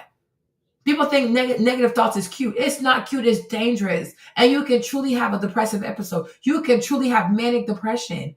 And then it's really hard to fix you because once your brain shuts down, it's hard. It is hard to turn it back on. So that's why you don't want to go there. Like you don't want to go somewhere like so dark. But if all you do is talk about sad things all the time, you will have an episode. It is not healthy. It's not a joke. It's not healthy. I get so sad. Leave her alone. Leave her be. That's the rub he put on the people. If that's the case, it's a bad interview, bro. No, it is the case. He didn't get drafted right. It's no speculation. Like, we're through the draft. We threw 3 days. He threw away at least $30 to $50 million. At least. Dude, I just don't. And I hear you on all that. I think it's just the man said he threw away 30 to 50 million, you guys. When I was like, huh? Sugar. Aquarius, what you do? I said 50 million. 50 million? 30 million? Oh my God. Yeah. Wow. It's unfortunate that somebody that had less ability or less, and especially when Dylan got picked, I was like, damn. This is the thing. And people people say, well, what about Johnny Manziel? Man, Johnny Manziel beat Alabama twice. Yeah, Johnny Manziel was Johnny Manziel was a dude. He was a dog. Yeah, no doubt about it. He was a different dude coming out with the resume he had. He was a different dude. And I totally agree. There's some other things coming out. Yeah. Shador threw a birthday party. None of his teammates went. That's like the movie Draft Day. Remember the movie Draft Day? That's exactly what it said. They want to draft him. They had a birthday party in Wisconsin in the fictitious movie with Kevin Costner, and they said, "How many of your teammates are?" He's like, "I don't really remember." He's like, "Your 21st birthday, you don't really remember?" You know? Well, hey, dude, it'll be interesting. The contract he signs, he will not make more money in the NFL contract that he signs, the 3 or 4 year contract he signs, than he made in NIL in college. He getting ready to work for less money in pro football than he was making in college. I guess we'll see what kind of dude he is and how much work he puts in or not. It'll be interesting. You're not betting on it, though. Man, we are what we do and what we say. Yeah, okay. I would agree with that. 100%. All right, so the Steelers drafted your guy, Will Howard, Ohio State guy. Mm-hmm. Here's their quarterback. Hold on. Why wouldn't somebody else grab him anyway? Why take Gabriel? You think he was a better pick for them over Shador at that time? Man, something happened with the Browns between day 2 and day 3. Okay, because with Shador available, and it's not like, okay, I'm prone to get a lefty, which Dylan is a lefty compared to Shador. The kid's got the most starts in the history of college football, Gabriel. And then Shador's still on the book that they can pick him up. But something had to change in their philosophy because they could have got Shador with the 3rd round pick. Something changed between ownership, management, the general manager. Something changed between day 2 and day 3. What bothers me the most about the measurables is this kid ain't been in trouble. Has he? I mean, he ain't got no like charges. He's not out. I don't know him. Mm-hmm. So I understand. I think the struggle for me is you don't guys when they walk in the NFL, don't guys just get humbled when they walk in the locker room? Like, even before you have to humble them, don't they walk in and look around and be like, man, like Don't we think Shador's smart enough to know he's not at Jackson State and he's not at Colorado? No. You don't think so? I listened to too many of his answers. I saw too many of the outtakes. I saw too many times he was working out with other players, and he said things that I thought were highly questionable for my franchise quarterback. So like what? When he was working out with Cam Ward, him and Cam Ward, the number one pick. Yeah. Hey, man, you want to cut a rap video together? No, I want to be known as a football player. And he's like, what do you do for fun? He's like, I play football. But do you think somebody, I mean, you talk about some of the great coaches you had. Like let's use Tomlin. No, we can't use that. Let's use Tomlin. He walks into Pittsburgh, which obviously is in Cleveland now. Tomlin can't control that? Or he chooses You can not only to? control so much. If you draft a guy in the first round, you're also empowering whatever that is. So if he comes in, he's got a media crew, you draft him in the first round, you're our quarterback, you're accepting that. So you're either teaching it or you're tolerating it. So if he had went to the combine, if he had good interviews, he'd have been a top. He might have gotten picked by the Giants early. Top 10. He's not going to get by the Raiders, and he's not going to get by New Orleans. If those things were better. Why wouldn't you sit down with people? And something these kids never understand, even if you're a top 10 pick, you're in the NFL for a long time. Yeah. So your interview, your tape, people in the room that see you, someone can like you in the room. They might not draft you 5-10 years later, man. You're looking for a guy, you're looking to trade, and they remember your interview. Yes. It's a small world. Did you know that when you were his age? Yes, I knew that. How did you learn it? Well, I was at Ohio State, and we had extensive media training, but this whole thing with Deion and the media and everything, like, it's out of control. Like, and I think it did not help him. It helped. And you see, and this is why Shiloh went and got his own manager. Shiloh went and got his own management. I think Shiloh knows his dad. I guess Shiloh's like, Shiloh went and got his own manager. So I'm like, so it means Coach Deion was not doing like media training at Colorado State. I'm like, this is a lot. I was like, oh my God. To make money in college because he got followers, but it actually hurt him as far as him getting a job as an NFL quarterback. You mean as Shador, his social media stuff with Shador? Yes. It hurt him. Yeah. What else hurt him? What else? Lack of ability, lack of leadership. I hear you on everything you're saying. I'm not disputing any of that as far as what you're saying and what people thought. But I'm like, I can't imagine being an NFL head coach. And like, this is my deal. I agree if you're a first round pick compared to your 6th round pick, I get. But if you don't have to deal with it, when 99% of all your players understand that, but you got one person that you have to. They could get him to understand that real fast. I know you've heard his interviews. Let me tell you what he understands today. Okay. He ain't running shit. Okay? Yeah. Let me tell you what. They taught him a great lesson. Okay. Like, you don't have this figured out. Your dad don't have this figured out. Who's they? NFL, Shador, the world. No, who taught you? Said they taught him. I'm just curious. Like, well, the system. The system. Okay, there's a system out there, man. Okay. Like, you're going for a job interview. So for his job interview, he was so concerned about what his outfit was. His necklace was over $100,000. Like, he hadn't even convinced people that you're the face of our franchise. Matter of fact, he had convinced people that they were better off going in a different direction, even with people who had lesser talent. Jeez. That's the rub he put on the people. Jeez. If that's the case, that's a bad interview, bro. No, it is the case. He didn't get drafted right. It's no speculation. Like, we're through the draft. We're through 3 days. He threw away at least $30 to $50 million. At least. Dude, I just don't. And I hear you on all that. I think it's just it's unfortunate that somebody that had less ability or and especially when Dylan got picked, I was like, damn. This is the thing. And people said, people say, well, what about Johnny Manziel? Man, Johnny Manziel beat Alabama twice. Yeah, Johnny Manziel was Johnny Manziel was a dude. He was a dog, yeah. No doubt about it. He was a different dude coming out with the resume he had. He was a different dude. And I totally agree. There's some other things coming out. Yeah. Shador threw a birthday party. None of his teammates went. That's like the movie Draft Day. Remember the movie Draft Day? That's exactly what it said. They want to draft him. They had a birthday party in Wisconsin in the fictitious movie with Kevin Costner, and they said, "How many of your teammates are?" He's like, "I don't really remember." He's like, "Your 21st birthday, you don't really remember?" You know? Well, hey, dude, it'll be interesting. The contract he signs, he will not make more money in the NFL contract that he signs, the 3 or 4 year contract he signs, than he made in NIL in college. He getting ready to work for less money in pro football than he was making in college. Well, I guess we'll see what kind of dude he is and how much work he puts in or not. It'll be interesting. You're not betting on it, though. Man, we are what we do and what we say. Yeah, okay. I would agree with that. 100%. All right, so the Steelers drafted your guy. Sure. So yeah, let's go over here too.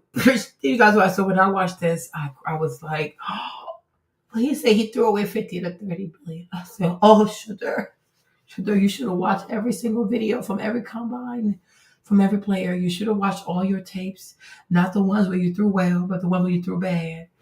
You should have had you should have had an interview coach. You should have hired one. Instead of placing orders for custom pieces, you should have had a mock interview with people. You should have told them, ask me hard questions or ask me the easy ones. But 50 million? Oh, you guys, I could only imagine if I was able to, if I could interview for a job that paid 50 million. My life. I was like, I see why everybody does their combine. Because there's $50 million on the line. Even me, I will run as big as I am. I'm going to try my best to run that 40. What? Like, Marley, you're going to kill yourself. How about there's $50 million on the line? There is $50 million on the line. I don't know. Coach was very arrogant. His dad was very, very arrogant. Coach Deion is seriously arrogant. That's why I feel like Coach Deion, he hides behind religion. 50 million. Whew, go on, Kevin. Can you imagine you see like your salary could have been 50 million and then it drops all the way to $1 million for 4 years. That's 250,000. I would have been sick to my stomach. Jeez. From 50 million, you drop all the way down to $1 million contract. In 3 days, you lost $49 million in value. What the fuck did you do? Oh my God. Yeah, exactly. That's why you should have like even 2 to 3 different like interview people, and they need to ask you hard questions to prove that your dad didn't just give you the job because you're his son. He should have seen that coming. He didn't like, no, I'm Shador Sanders. Okay. You don't run shit. Okay, you guys, so speaking of essence, now let's talk about Target. So did you guys know that Kai Cenat signed a deal with Target? People are mad. Again, people are always mad. But so I didn't know, but because I looked it up. But the whole team, like, he has a management, like production, like a team, a little cluster of influencers like Agent Zero, Duke Dennis, whatever. So it seemed as though the collective signed a deal with Target so they could promote Target. Listen, I am mad. What's it called? Yeah, I'm not mad. And also, like, do your interview seriously. Like, what? You are crazy. AMP. Oh yeah, that's their name. So Kai Cenat has a group of influencers. The collective is called AMP. Agent Zero's in there. Duke Dennis is in there. I don't know who else is in there. But it's a few people in there, but they all have like millions of followers, right? So they signed a deal with Target to release, I guess, like a body care line that's called Tone. It's only sold at Target, right? So a lot of people are mad. Those who want to cancel Target are mad because Kai Cenat has a bigger audience. But I'm like, you guys, it's business. It's war. Target is not going to fight back. You're not going to try to cancel Target, and Target ain't going to fight back. Okay, Target went to the Black Baptist Association, like Kojic and stuff. I'm sure they dropped the bag to get him to not support Jamal Bryant. I'm like, well, it's war, and I guess now they're going for Kai Cenat. Okay, and I'm like, and even me, they're about to have a Target next door when it's ready. I'm gonna walk there and get my steps in. So it's Davis, Phantom, Chris, Agent, Duke Dennis, and Kai Cenat. Okay, so these are the people that are part of AMP. Okay, so Sabrina made a video about Target signing a deal with Kai Cenat and AMP in order to sell the body care line only at Target. Oh, Kevin, I'm like, listen, It's war. You're not going to cancel a multi-billion-dollar business and think they're going to be, oh, yes, cancel me. They're going to fight back. It's war. They're going to fight back. So if Jamal Bryant thought they were going to let him do his foolishness, he is insane. He had another thing coming. They're not done because they have bigger pockets. And trust me, it's America, y'all. Everybody answers to money. You see, like I said, all the Asian streamers are promoting it also. The sisterhood is seething. Target said, gotcha. Okay. It's war. You cannot cancel anybody's business and think they're not going to fight back. It's their business. It's their bread and butter. They're going to fight back. You better be ready. People are crazy. I'm not buying your stuff. I don't care who you are. I have no problem with that. I haven't shopped at Target in 3 years. So, and I don't really need to go there. What do I need to go there for? I just thought about that. You know, the things I used to go to Target for, like paper towels, TP, that kind of stuff, it's cheaper at my grocery store. So I don't go to Target. I don't like going to Target. It's kind of a headache for me. So I haven't been in like 3 years. Oh. When the boycott started, it was, said civil rights leaders like Al Sharpton, Nina Turner was behind this. And people said that we're going to boycott Target because they decided to ban DEI. And I said, well, if you want to boycott them, stop buying their stuff. Just stop, go for it. Boycott, stop buying their stuff. I would go to Target like that. Then later on, at some point, they decided to kind of beg Target, please get our products back up on the shelves. Please get the Black-owned businesses, their products back on your shelves. Mm-hmm. And this is where I had to turn the page. Yeah, I don't like the begging also. Oh, white people, please help me. No, thank you. Gotta go. That's where Metallica came in. Because I was just like, turn the page. I forget the original artist. Anywho, I had to. Because here was my problem. Kind of. They made it very clear to you that they did not want your products on their shelves. So there were a number of Black-owned businesses that they said, okay, these are not going to be a part of our shelving anymore. Okay. Right? To turn around and to say, we want you to allow our products to be there, to me, it seemed like a waste of time and it gave me begging vibes. And I don't like that. And so my response was, instead of putting that energy into asking Target to let you back on the shelf, take that energy, mobilize, and build your own. Build your own. But you see, what Sabrina is saying is it's the old generation. They were builders. Sabrina, this new generation, they're consumers. They want convenience.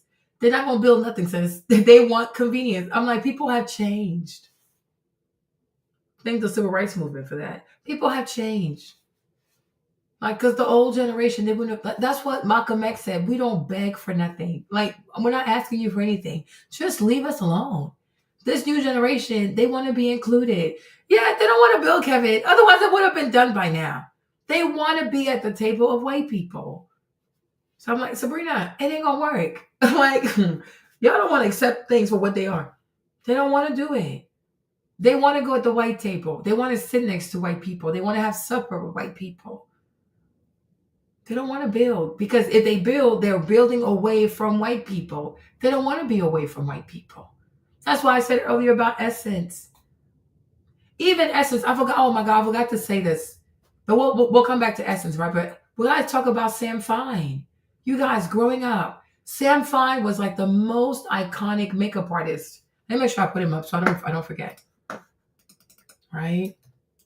You guys, Sam Fine did all the beautiful Black women you would see on TV. He did all like the music videos. He was doing everybody. Iman, Whitney Houston, Wumpty Wump Wump. Like he was doing everybody. Hold on. Maybe I can find some. Hold on. Hey, Sam Fine, right? But instead of, you see, he was doing everyone, you guys. Sam Fine had a look to the Black women.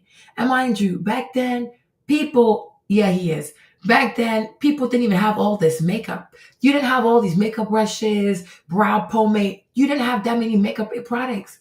With the little that they had, Sam Fine made it work. Sam Fine, honestly, he should have been bigger than Makeup by Mario. Where's Sam Fine today? Even his Instagram, he's not doing well.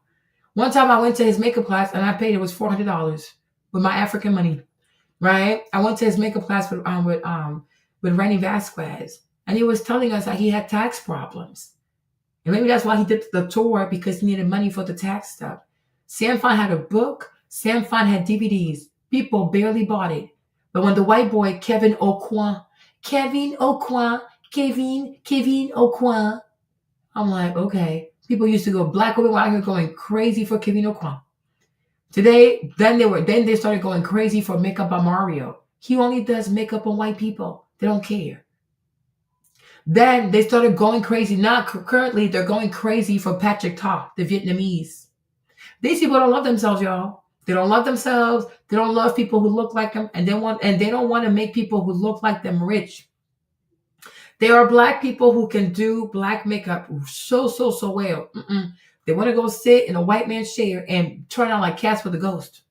They don't love themselves. But I'm like, Sam Fine should have had a makeup line at Sephora. Point blank period. Vanessa Myricks, it took her too long to get to Sephora.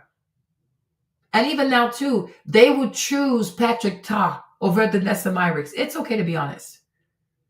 It's okay. It really, they don't even support. This is the part I think is so funny. They don't support people who look like him. They rather go Makeup by Mario, Patrick Ta. Even Patrick Ta didn't pay me. I was promoting him and he didn't pay me. Why don't you do it for Vanessa Myricks? They ain't gonna do it. They like going places where they're not wanted. They're very strange, you know. They like going places where people are mean to them. They like going places where they're abused. They like abuse. They love being abused, being neglected, being ignored. And then they feel like, nah, I gotta fight. I gotta fight to get your attention. I have to fight to get your approval. When you're nice and you're accommodating, they take you for granted. I've noticed that. It's okay. But Sam Fine should have been way bigger than Makeup by Mario. Because Makeup by Mario, I'm not trying to be funny, but Kim Kardashian, okay, she's white, like, and with a bunch of rhinoplasty. Yeah. You see? And Pat McGrath, what saved her is, first of all, you have to be honest. Pat McGrath is not African-American. She's Jamaican. Jamaican from England. So, darling, the tea, you know, so, okay. Pat McGrath also, she worked with the supermodel. So, she had a lot of white faces that she did. Vanessa, she from here. She sounds like the rest of us. Okay. She doesn't have the supermodel catalog like Pat McGrath does. You know what I mean? It's a real thing. You guys. People just don't want to be honest. Yeah, they crave white validation. Because you guys, if you grew up and you love makeup, every black face you would see in the video, even I'm every woman, he did Whitney's makeup for that. Sam Fine is the GOAT of black makeup. Don't have a business. He's not at Sephora. Doesn't have a website. I think he even deleted his Instagram. I hope he's okay. We don't support true black makeup artists. It's a real problem. They want to do drag queen makeup. They want to do Nightwalker makeup. I don't know what's going on. Like even the simplicity, you see, like, and he knows where the light hits the face. No, they want lashes this long. You can't even see. Like, are you okay? Can you see? You don't need that much stuff. No, they want to pop, pop, pop, pop, pop, pop, pop, pop, pop, pop, pop, pop, pop. And maybe that's why they love Juvia's place too, because it's very thick. It's very, very thick. It's very, very pigmented. It's very thick. It's a little too much sometimes. You know what I'm saying? But you see Rhode with Hailey Bailey, it's kind of like that. But then they call it the clean makeup girl. What's it called again? The clean look, the clean makeup girl look. But black women were doing that before. It wasn't a lot of makeup, y'all. And it was a lip gloss, and they were all beautiful. And now that I think about it, their brows were so beautiful. But that Hailey Bailey stuff, clean girl aesthetic, right? That's it, right? The clean girl look, whatever. So many black girls were doing that before. I'm like, we grew up to that. People didn't used to hide their faces with makeup. They would use makeup to like enhance what they had already. Today it's like ba ba ba ba ba ba ba ba ba ba ba ba ba ba. It really is streetwalker makeup, lashes like this, brows like this, ba ba ba ba ba ba ba ba. The bear. What's the bear, baby? I don't know. What is the bear? Bob, I'm like, oh, that's excessive. Today, so many black women, including Ninja over here, they go take their cues from the gay black man. You know, she loves N-Noir. I'm like, you know, he's all crazy. Do my makeup like a gay black man who does drag queen. You're not a drag queen. You are a biological woman. Why would you do your makeup like a drag queen? We don't understand. Exactly. He was doing everybody's faces. See, Queen Latifah. Look at that, you guys. Iman. Yo, you guys. Sam Fine is the GOAT. You have seen his work. You just didn't know it was him.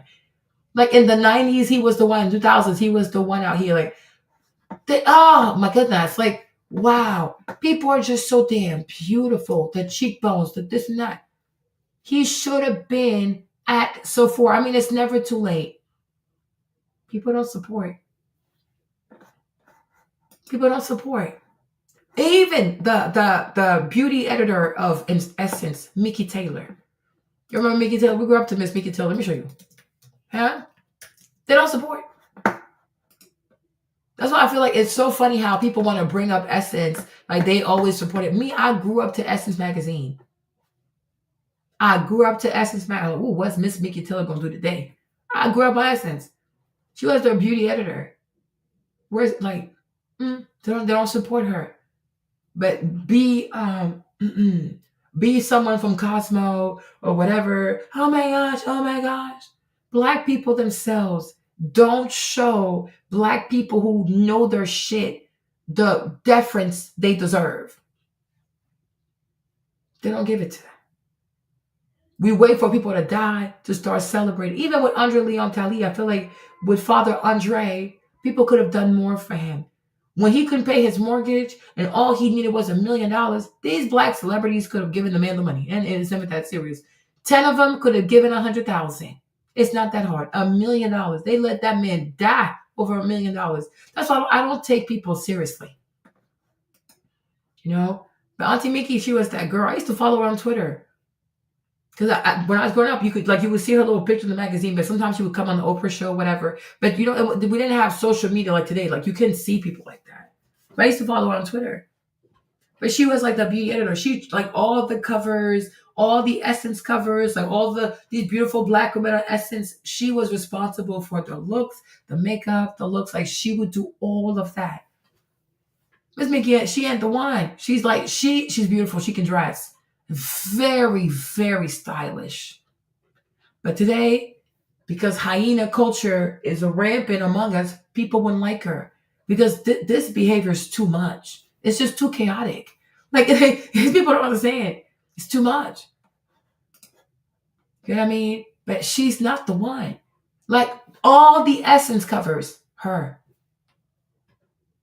And that's why back then people wanted to work at Essence because it was so prestigious. Because the black women that ran Essence, they were very classy. Very classy, very demure. They went, bitch, you know what I'm saying? Like the Nene Leakes type, no. And me and Jimmy were talking about it today. Maybe one day I'll do a podcast with Jimmy. But me and Jimmy were talking about it. And we were like, you know what? We are truly under the impression as a couple that reality TV messed up black women in America. Because reality TV normalized certain people that had no class. I said what I said. Because you know what? The thing about Housewives, especially of Atlanta, or the Housewives franchise, right? It's a lot of posers. Many of those women are not really rich. They went and they got into debt to give the impression of having money. They're not really rich people. They go into debt. There's one girl who's getting sued right now by Navy Federal. The new girl, she light-skinned. She sells chicken and waffles. She getting sued because she owes $27,000 to Navy Federal. Right? And also, I think at that time, when reality TV came out, a lot of classy black women that truly had something to lose, they didn't want to be on those shows. Like, whoop, the ghetto.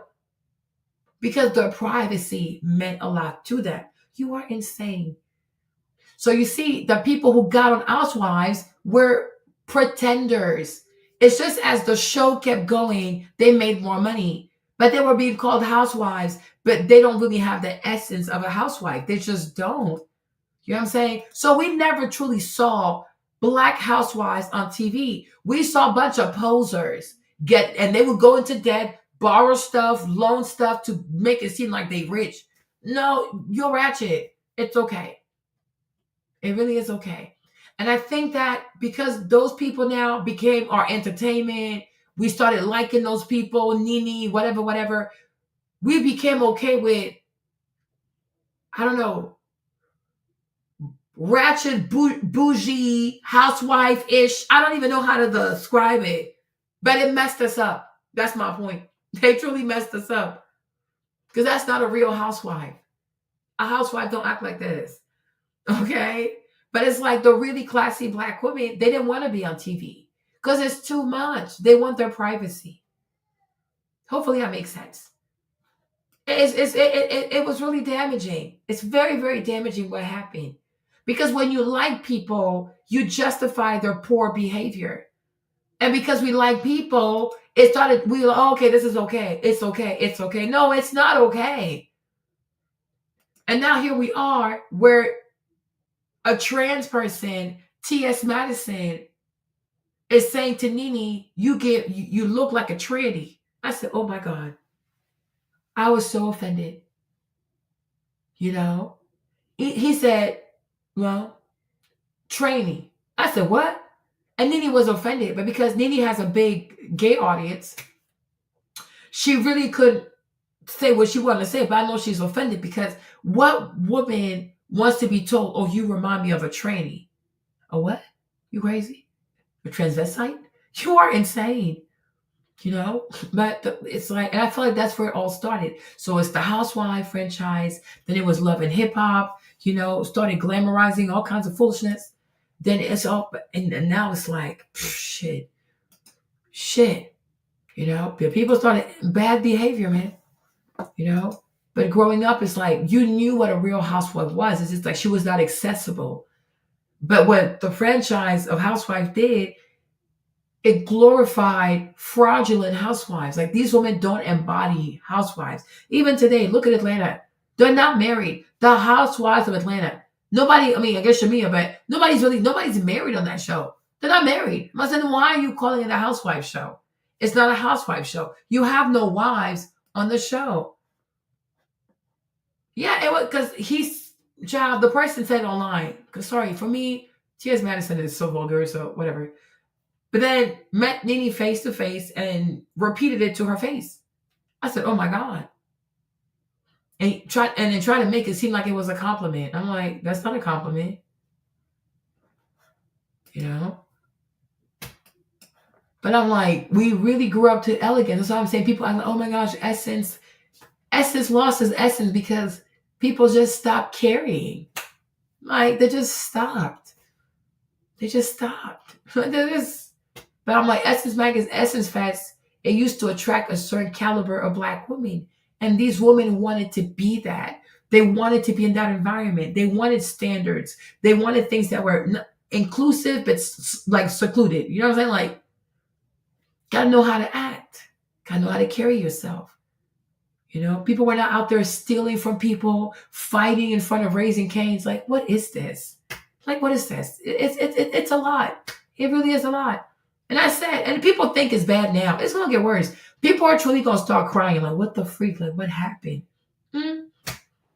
But that's why people have to care. And when you have something precious like your culture, and you guys, you heard me say this. I'm like, when you have something you care about, like your cultural image, you cannot allow people to play with your cultural image. Because when that image is damaged, that's why brands go so hard. They trademark their logos. They trademark. They even do dress patents. They trademark everything, copyright everything, dress patent everything. Because once the brand no longer means what it used to mean to people, your sales, they just nosedive. And this is why people don't play about it. Even Burberry. I don't think you guys remember this. Like there was one year, Burberry, they had excess. Instead of selling it at a discount, they burned the clothes. People are like, why would you burn the clothes? But they rather burn it than to flood the market and destroy the price of Burberry. They burn the clothes. You see? Once upon a time, Coach used to be sold everywhere, especially at the outlets. So Coach lost the meaning. You see, now Coach is back because they cut back on all that discount. What's it called again? Those things. Oh my gosh, those malls. What are those malls called again? I can't think. Outlets. There you go. Let's stop all that crap. And now they're truly focusing. And so you can get Coach all over the place. So now people really care about Coach. Coach is back, y'all. Coach is back. Gen Z, Gen Alpha, they're loving Coach. Their tabby bag go crazy. You see, your brand is everything. Your brand is everything. Your brand's it's your business card. It's your everything, man. It has a promise to it. It has a history to it. It has a feel to it. You know, it tells people what they can expect, what also they're not going to get, right? But I'm like, cultural image, a cultural brand is very, very precious. It's truly precious. And once it's damaged, it's bad. And unfortunately today, people have allowed all kinds of people to just do whatever to the brand. And so now it's like it doesn't mean what it used to mean. But I'm like, growing up though, there was a standard. There truly was a standard. There truly was. You know, we didn't grow up thinking about becoming strippers or come with me to strip for the day. Like, what? Even if you were a stripper, you hit that. You used to be ashamed. There used to be a moment of shame. People used to be ashamed of stuff. Today, people are proud. They'll vlog their stripping day, my hygiene as a stripper, how much I make as a stripper. I said, Jesus. You know, we grew up, people want to go to college. People want to go like HBCU, especially like Hampton, Howard, whatever. I mean, like, people gave a damn. They cared about themselves. They cared about their grades. They cared about going to college. They cared about looking good, smelling good, sounding smart and stuff. People cared. And that's why it's important for people to care. Even not caring about men, what men say. I think it's also a reason a lot of women are fat now. Because when you care about men, to some extent, when you care about what men have to say, when you care about being attractive to men, you might be like, you know what, do I really want to eat that? No, not really. Because you still want to be found attractive. But the more we've told women, oh, don't care about a man. It doesn't matter what a man thinks. It doesn't matter what you really look like. It matters how you feel. Okay, what's on the inside matters more than what's on the outside.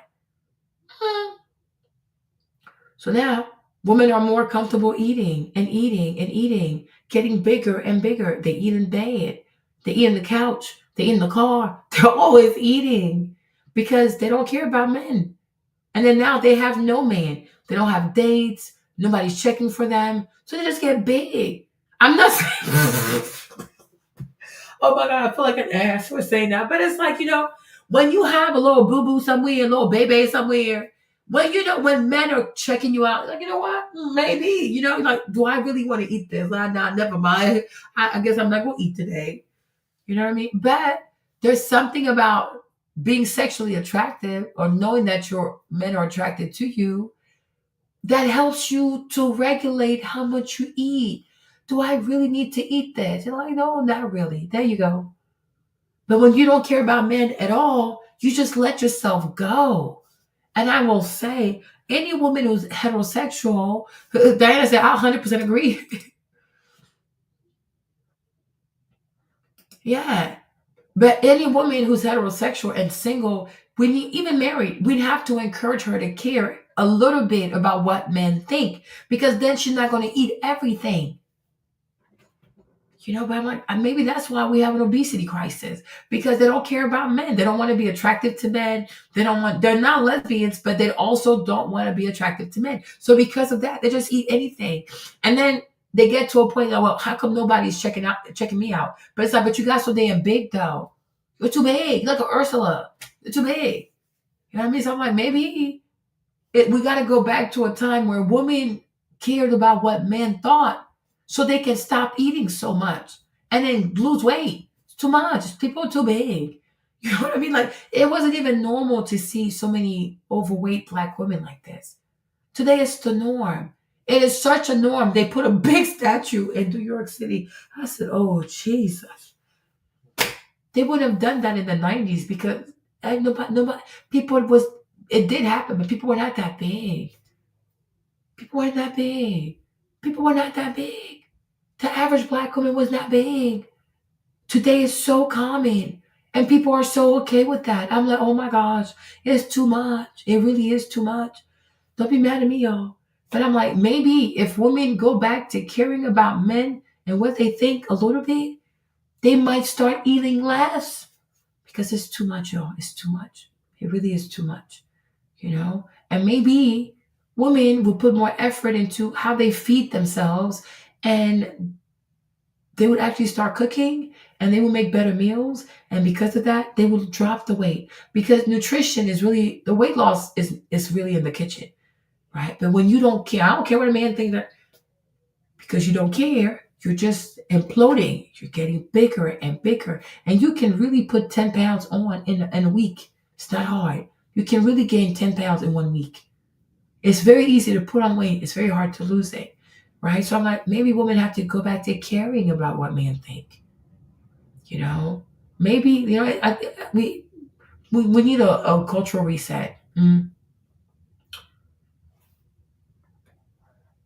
Yeah. Like I said, coworker, 46, single for 10 years now, no kids, grew out her gray hair. You see, she stopped caring. She's only 46, but I'm sure if you see her, you'll think she's 76. Heavily overweight, doesn't exercise, and claim she wants a man. I don't believe her. You see? So I said, so that's because I'll play for you guys. I saw, because that show, the 1,000-pound Black sisters, I almost started crying. I said, Jimmy, look at what they're doing to our people. Look at our women, like, and they can't go out because they're so self-conscious. And I'm like, and then they're just eating and eating because they don't have dates. They know no man is going to come out, so they don't care. They gave up. But I'm like, it's okay to say, when I know that men are interested in me, I feel more invested in how I look. When you don't care about men and then you eat so much, okay, so first you say, I don't care what men think, because you're lying to yourself. So you start eating like crazy. But then you say, but how come no man is checking me out? Because no women don't know what they want. But then you realize, oh shit, it's my weight. But then you start to get depressed about the weight. It's in stages. It works in stages. The first stage is to say, I don't care what a man thinks, so I'm going to eat what I want. Okay. But then you're like, okay, hold up. What? I didn't really mean it like that. Because how come nobody's checking me out? So that makes you sad. So guess what? You start eating. Then you say, oh my gosh, it's my weight. It makes you sad. So you eat again. So I'm saying, if a woman cares and she admits to herself, I want to be sexually attractive to men. I want men to find me sexually attractive. It's not a main preoccupation like getting food, but it's something that matters to me. I'm saying, because she's honest with herself, that she cares about men finding her attractive, she's going to be mindful of how she eats, because she has to keep her body a certain size so she can remain attractive or even become more attractive to men. Do you get me? Right? So I feel like knowing that men care about you sexually like that, right, will make a woman not just let go of herself, because she still wants to be in the game of men finding her sexually attractive. But when no man is checking out a woman that is heterosexual, it's going to get to her. I don't care what she says. It's going to get to her. And when she feels like, well, I guess they don't want me, she's going to eat. I don't care what nobody says. She's going to eat. She's going to eat. She's going to start neglecting herself. She's going to stop shaving. She's going to stop taking care of her lady part. She's going to stop doing her hair. I don't care what nobody says. So for me, I feel as though when women know that men care about me, men look at me that way, she's more likely to continue to take care of herself. You get me, right? And that's why I showed my Auntie Ellen, because even though she's 6, like, I think she was like 50 at this time, right? But you know, if you know, I'll play her story too. Oh my God, I got this to remember, right? But you see, Auntie Ellen, like, she was 40. She was obese. I'm talking like her belly was like, pop, pop, pop. Pillsbury Dough girl. Like, her belly had layers to it. Like, pop, pop, pop. And she said, like, it was her birthday or something. Somebody took a picture. And then she saw the picture. She said, oh my God, I don't want to look like that. So in her 40s is when she started her weight loss journey. And now she looks like this. Right? So her mission statement is to encourage Black women that it's never too late to be serious about your health and fitness. Because if she could lose weight at 40 and look like this now, you can too. All you need is 30 to 45 minutes of movement and she can get you right. That's her mission statement. I love her. And that's her daughter. But she's even more consistent than her daughter. Her daughter is like Lana. She's not serious. Her mom is intense. Right? So that's what I'm saying. When a woman keeps herself hot, okay, that's the best way to put it. When a woman keeps herself hot, that alone will make her not want to eat all kinds of crap because she loves the way she looks. And I will also say this, y'all grown, so it's fine. When a woman loves the way she looks naked, oh, she definitely not gonna eat that shit. She ain't gonna eat it. Because when she looks at herself naked, she loves what she sees. Like, yeah. So she ain't gonna eat it. Okay? Understand? That's what I'm saying. So, like, men matter. They do. And what men think of women matters because it gonna keep a woman from going in that damn pantry. It's going to keep her from crawling at night to go in the kitchen to eat something she knows damn well she has no business eating. It's going to make sure when she's at Costco, BJ's, Walmart, Target, Winn-Dixie, Kroger's, Trader Joe's, her cart, it looks like a woman who wants to stay thin. It matters. It truly matters. How we look, it truly matters. When a man thinks of a woman, it matters. It helps her to mind what she puts in her mouth, right? Because otherwise, yes, I do. But I didn't go this week because my lady stuff came, and I'm very self-aware about that. I don't want to be. What if I leak or I stain myself? So I sit my ass at home. That's why I've been here in the mornings like that. Yes. And then next week I'm not going because Jimmy's not gonna be here. Then after that, on the 21st, I signed up for this gym because I can do cardio by myself. I don't need no help. But like for weight training, like strength training, I'm not good at form stuff. So I start on the 21st. That's the place where I went and they gave y'all my stuff. Remember? Hold on. The stuff I posted, where is it? Remember I showed you my stuff? I don't know if you saw it. But I posted my body scan stuff. I went to a place. When I tell you, Janet was cracking up. I said, Janet, remember this? Hold on. Yeah, y'all remember this? I showed you like, oh my gosh. Remember my health score? Y'all see this? Remember I showed you this, right? So my weight was 224, but now I'm 220. I lost 4 pounds. I barely eat. Yo, I'm starving myself. I am. Body fat, y'all. Oh my Lord. It said my body fat was 48.2%. I said, Jesus Christ. Lean mass, 109.8 pounds. My BMI, 33.3. Visceral fat, it says very poor. I said, Jesus. BMR, 1,446 calories. Health score, 46. That is good, okay. But when I tell you in April, I was 245 pounds. So I lost like 20 pounds. It's the food. Okay, here you go. This is it. Now, yeah, my BMI is 33, so I'm obese class 1. Okay, yes, y'all. Y'all look at these things. What is this? Yeah, obese class 1. I was like, oh my Lord. So I signed up with these people. They have this one machine. It's called the shape scale. You stand on it like almost naked, and then it just goes around your body, and I guess like it sends the light through your body to like see what's in there. Right. But she was like, oh, yeah, you can do it weekly. So it's a gym I signed up for. And then they do like more strength training stuff. So they can help me with like form and stuff like that. And then I'll do cardio on my own. But April, I was 245 pounds. I was like, oh, my Jesus. Right. Like, again, like I said, it's all about the food, though.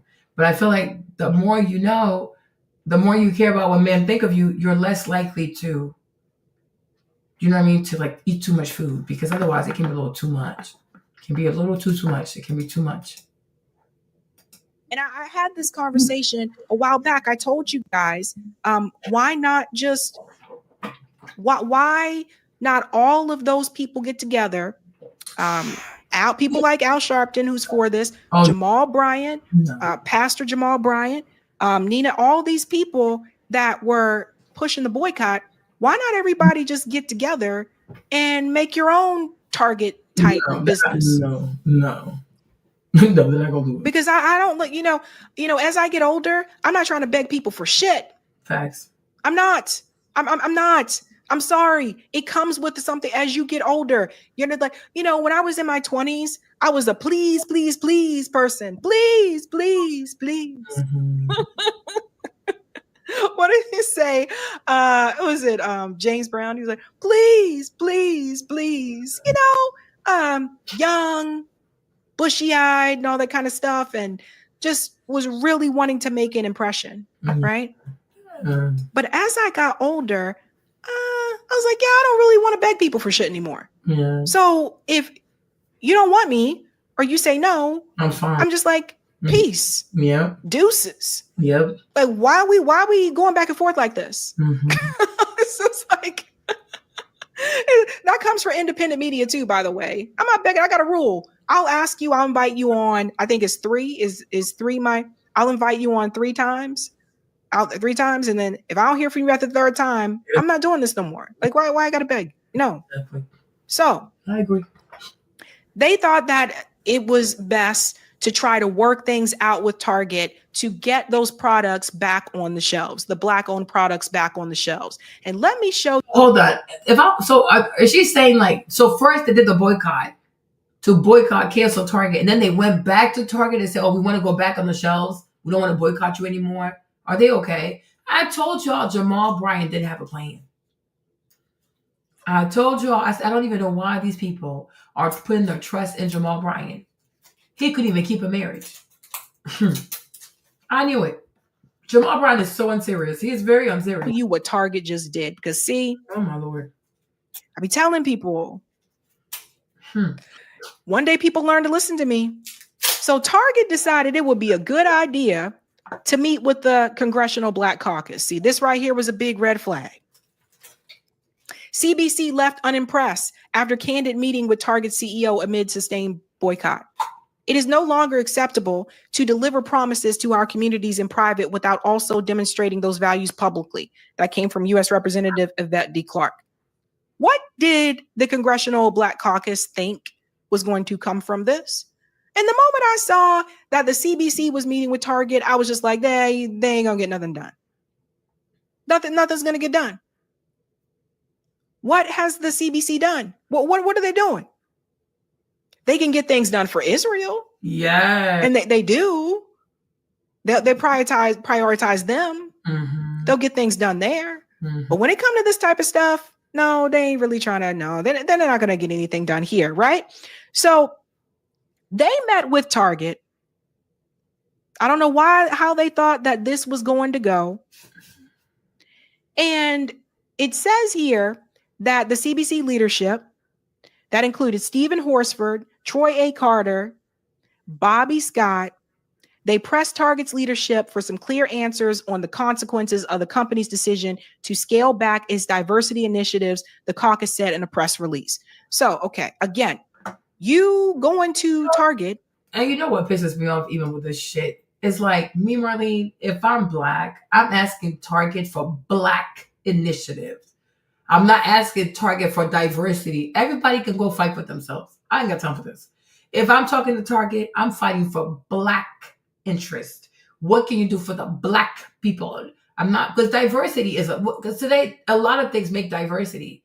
Skin color make diversity, right? Religion make diversity. Sexual orientation make diversity, right? You know what I'm saying? Sexual attraction also makes diversity. I don't know. A lot of things can go into diversity, right? So I'm like, to me, it's too broad.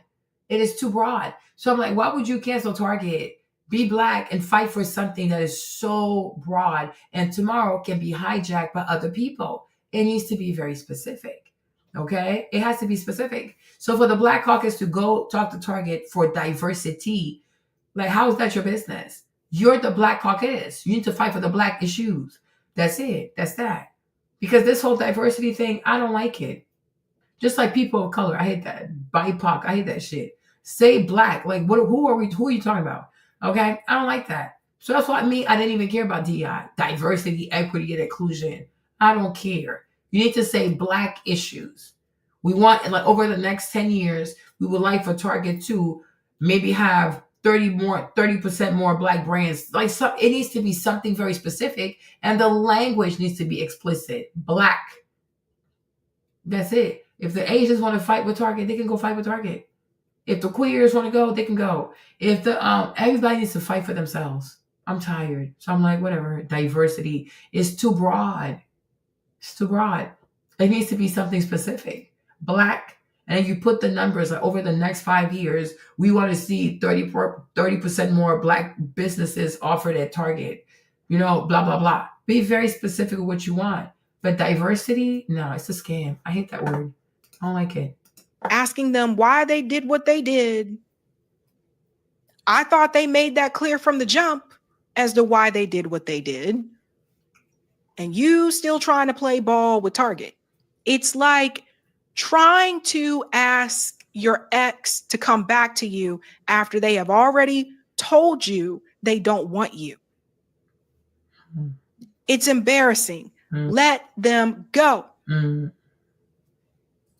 Then this part here, last month during an earnings call with investors, Cornell shared that the nationwide boycott of Target led by Atlanta's Pastor Jamal Bryant and civil rights leaders had resulted in a decline in sales and consumer confidence. This is true. If you look up the numbers, things have declined. But even that did not make Target change their mind. And it goes on to say here, scroll down to this part. They went into the murder of George Floyd. I passed it. I'm sorry. Here we go. It goes on to say here, this is what Clark said. Black consumers contribute overwhelmingly to our economy and to Target's corporation bottom line. Our communities deserve to shop at businesses that publicly share our values without sacrificing our dignity. It is no longer acceptable to deliver promises to our communities in private without also demonstrating those values publicly. So anyway, long story short, Target is not going to do anything here. Okay. But my thing is, if you think that you give so much money to Target, why not give this money to yourselves? I'm so confused. Or you're not sure about how much money you give to Target. Because how can you beg somebody to take your money? I don't understand that part. I'm so confused. Like, what? Right? I'm so confused. But I'm like, they don't want to do it. They don't want to do it. Stop forcing people. Yeah, I'm like, stop forcing people. They don't want to do it. And ultimately, it's their money. And the thing I find so sad, I don't know, I feel sad for people, man. Because I'm like, why would you ever trust white Americans to honor a promise? Are you crazy? They break promises all the time. Okay? Like, why would you trust them to honor their promises? They don't honor their promises. They break promises. They break promises to everybody. That's all they do. Unless you're Israel, I guess, but they break their promises all the time. So for you to be so hurt, it's like, so you believe they were going to see this through? Suspicious? That's what they do. Like, they break promises and they don't care. So you never should have believed in this. So I just don't understand this. I don't understand the strategy. I don't know who initiated this originally. I don't know if it was Al Sharpton. I don't know. But boycott is one thing. Begging is another thing. They don't want you. But they do want someone. And this is pissing a lot of people off. They decided their response to this is to partner with someone that is willing to play their game. And that is Kai Cenat. Kai Cenat is a very popular gamer, streamer. This young guy, like, he's very young. I believe 22, 23, very young, multi-millionaire. Also, Kai Cenat got the cover of Time magazine. Yo, he sure did. Kai Cenat just got the cover of Time magazine. They put him as like, what is it? There you go. Let me show you. He got the cover of Time magazine. I think it came out yesterday. So he just got the cover of Time magazine. Jamal, you don't have that, huh? And it says Time 100 creators, the most influential digital voices, streaming star Kai Cenat, Mel Robbins, Livy Doom, Kevin Lamy, Joe Rogan, and 95 more. So here he is. Okay. So his team had everything together. So if there's a backlash, we're dropping a Time cover. Strategy, something Jamal Bryant never had. Okay. I posted that. Yeah. So he's on the cover of Time magazine. They're positioning him to be uncancelable. How would you say it? He'll be cancel proof. Has lucrative brand deals. Their response after meeting with the Congressional Black Caucus at the end of June is to make a deal with Kai Cenat, someone who's willing to play their game. Check it out. Target is fumbling the bag with Black shoppers and is hoping Kai Cenat can fix that. So you might recognize him. Very popular streamer. I'm busy. I see some people in the chat saying they can't stand him. Yeah. We're going to get to that part. You see how Target do you? You see what they do? So Target goes on to say, here it is here. Target is starting to feel like that toxic situationship we all were warned about, the one doing the absolute most to win you back without ever apologizing for. The thing is, like, sometimes I think there's a dissonance going on because people hold on to these like dinosaur figures like the Black Caucus. If we care to be honest, the Black Caucus is irrelevant. What do they do? I don't think anybody even knows what they do. Okay. What do they do? What have they done? Okay. Like, who is the Black Caucus? I couldn't even tell you. Bunch of old, aging Black people. Okay. They don't move the culture. I don't know. What do they do? Kai Cenat moves the culture. So Black Caucus mad. Black Caucus is not mad. They don't have the ear of the people. Nobody listens to these people. Do they even have social media? And does one member of the Black Caucus even have like 100,000 people active followers on even TikTok or Instagram? People don't care about these people. Those days are gone. Kai Cenat, he moves the culture. From Twitch to YouTube to Instagram to TikTok. These are the young people who influence the young Black people. They don't care. What you're mad about as an older Black person, these young kids don't care. They don't care. They really do not care. Like, what the heck? If their friends are buying it, they're buying it. Like, that's it. That's that. They don't care. They like, well, DEI, they don't care. Yeah, people don't care. So, yeah, exactly. People don't care. And that's the thing is like, you lost the connection to the people. And Kai Cenat has that. So Target, I can see why Target would be like, we don't care. Because your own people don't listen to you, don't even know who you people are. It's like a name thing, right? The Black Caucus. Who's the Black Caucus? People don't know. What do they do? Don't know. When's the last time they did something meaningful? Don't know. So it feels like you want to attach yourself to this Target thing to bring your name back in the media. People don't care. Don't care. Nobody cares. The damage they cause. And the thing is, they don't have to. See, this is the thing. They know they don't have to. They know they don't have to apologize. That's why they're doing what they're doing. So they bring in Kai, the latest move, teaming up with popular streamer Kai Cenat and his content collective AMP, Any Means Possible, to launch a personal care brand called Tone, available exclusively at Target. So you see what I'm saying? You see how businesses are? They kick the other businesses off the shelves and say, nope, we're not going to keep you here because the DEI thing, etc. But then they make a deal with him. Someone who's not upset with Target. Okay, hold on, you guys. So here's the video. Hold on. Let's see this. Tone. Target. Boom.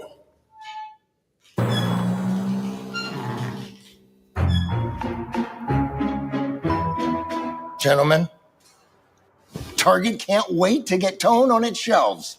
There's just one last thing. I bet you can't wait to see the clones. See them? I want to smell them. Why would you want to smell the clones? The clones. Clones. Clones. Clones. Clones. Excuse us for a second. Going on to the shop and get the blood on cheese, please. Get that with your woman's goggles are a part of you, bro. I told you, why would Target need clones? Hey, wait, we got the colognes, but what if they wanted clones and all we had was clones? Oh. Yo, check it. We got a little pitch for Target we want to spit. Y'all. My skin hydrated and never greasy. 48時間持続するアルミ Never leaves my side. Heals and protects dry lips. Tone hydrating body wash. Lathers quickly and rinses clean.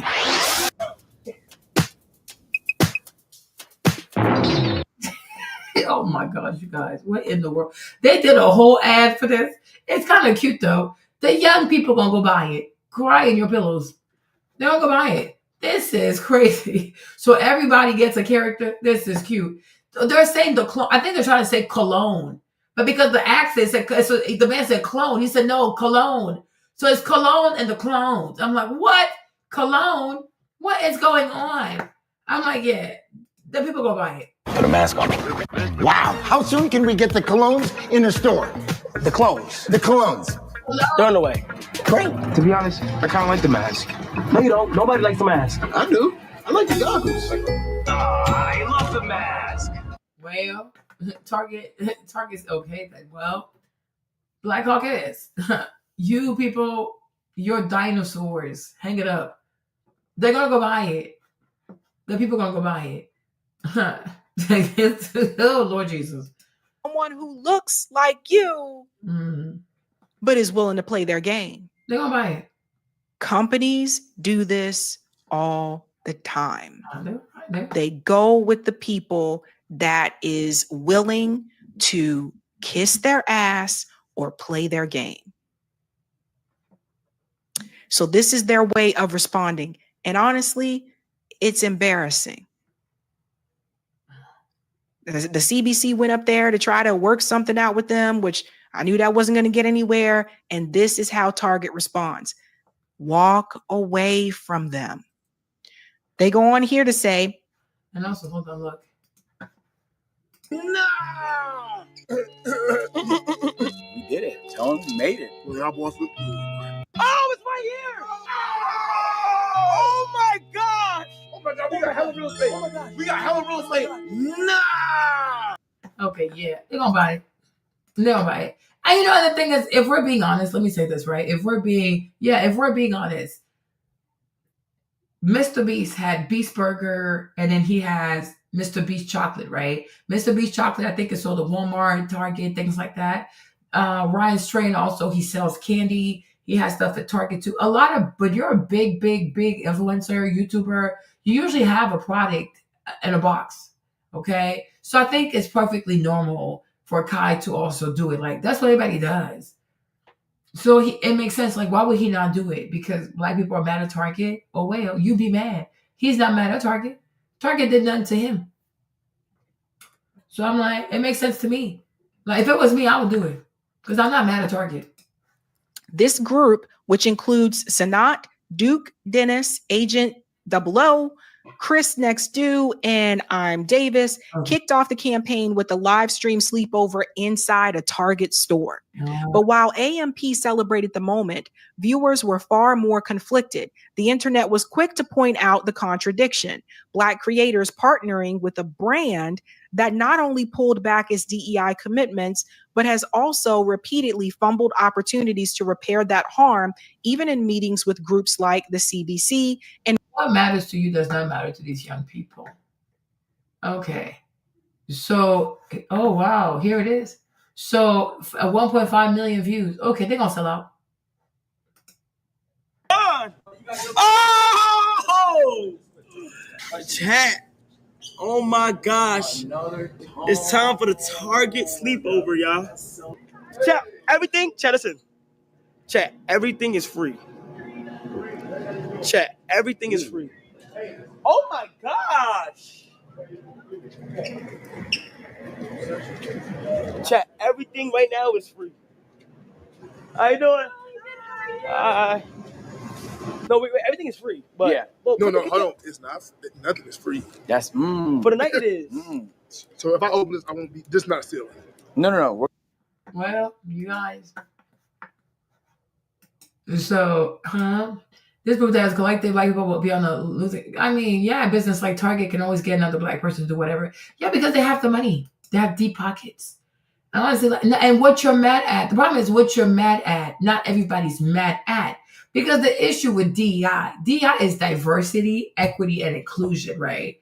Okay. It's not black initiative perspective. Like, you know what I'm saying? It's for diversity. Me, I don't really care about diversity. People can take care of themselves. Okay, so it's like what matters to you doesn't matter to me. Like, I can see that because it's not DEI is not for black people. It's for diversity, equity, and inclusion. And I'm like, diversity is a whole lot of people. And I'm like, no, I don't want to fight for other people. Exactly. If I don't care. So I said, if it was me, I would do it too. And I'm like, it's going to work. And also, I think we saw with Yeezy, like people said they're going to cancel the Yeezys. People type stuff, but they still go by. So we'll see what the numbers say. But because his audience is so diverse, it's going to get bought. And it's a lot of them. So it's going to sell out. It is. They're going to go get it. This is a small problem. They're going to get it. And Reverend Al Sharpton. Fam. This deal with Kai Cenat, this is Target playing in your face. Oh, they got money. They playing in your face. Yeah. It's like Kai crossed the picket line or something. Yeah. You know, it's like there's always one that's what they know. There's one that we can get that's willing to come over our way and do things the way that we want them done. And this is why I continue to say people need their own shit. This is why.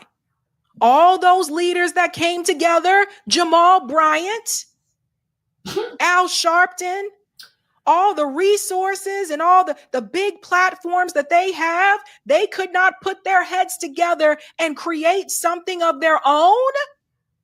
They don't want to do that. No, we're going to beg Target. Well,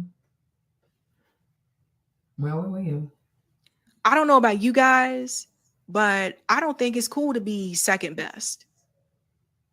I don't think it's cool to beg. I don't like it at all. And it makes me wonder, what is this really all about? Because I thought the boycott was to, say a F you to Target, but you got the boycott, but then behind the scenes, you still trying to work something out with them so you can get the products back on the shelf. I'm really confused. Walk the fuck away. And that's why I said people are even crazy to follow Jamal Bryant. What has Jamal Bryant done successfully?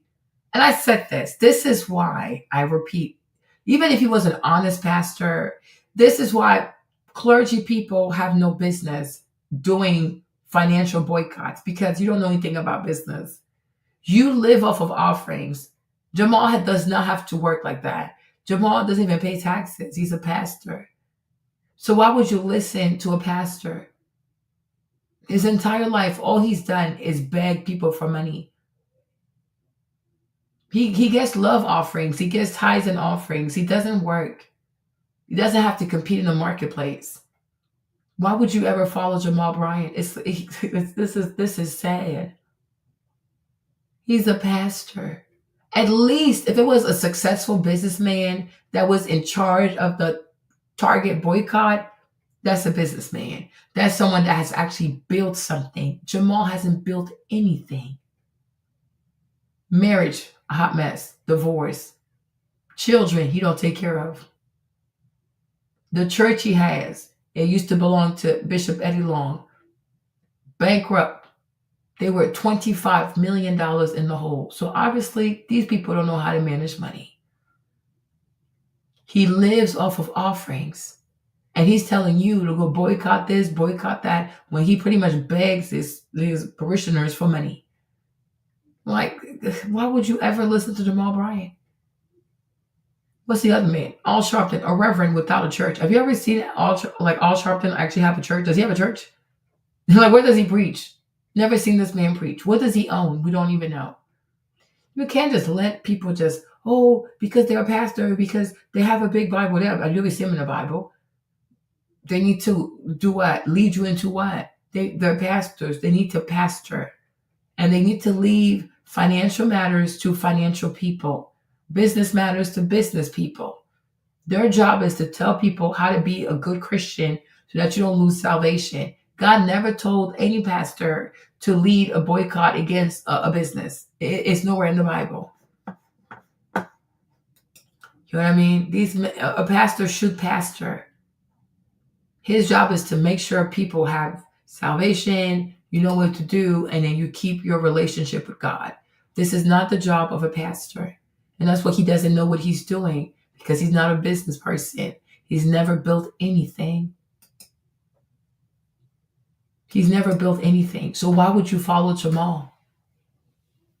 At least go find someone who's successful in business and then tell him to go talk to Target. And I'm sure you'll have better results, because business people know how to talk to business people. A pastor is not going to understand business people because they don't have the same goals. What a pastor is looking for and what a business looks for, it don't match. You know what I'm saying? It's not going to match. So how's that going to work? You go get a business person to talk to a business person. Then you'll get somewhere because they know how to talk to each other. That's that. But I said from the beginning, letting Jamal Bryant be the head of this is going to turn into a hot mess. And it's going to turn into an embarrassing mess. Like, y'all try to boycott these people and they embarrassed you. That's why you don't let Jamal Bryant lead a movement. They kicked him out of Baltimore for a reason. Exactly. They kicked him out of Baltimore. He went to Baltimore one time trying to do his little goofy ass pastor grip, got cussed out, and they told him to leave. People don't even respect him over here. He's not a good person. So it's like, why would you let Jamal Bryant do this? Like, he's not fit to run any movement. He needs to take care of people in the church. That's his place. These pastors, these black pastors have to stop trying to do everything. You have one job. As I told Shadur, singular focus. Be a pastor. Be the best pastor you can be. They want to be pastors. They want to be celebrities. They want to be dating coaches. They want to do it all. You need to stop. You can't do one thing and focus on that. But Jamal Bryant never should have been in charge of this because he doesn't know. He hasn't built anything. He's never sold anything. He's never even been in retail. So there's that. At least go find a businessman that has retail experience so they know how to talk to Target. I think the thing is because people saw the MLK model, so now people think every movement has to be led by a black pastor. You're crazy. You're really crazy. You are truly crazy. No, that's not how life goes.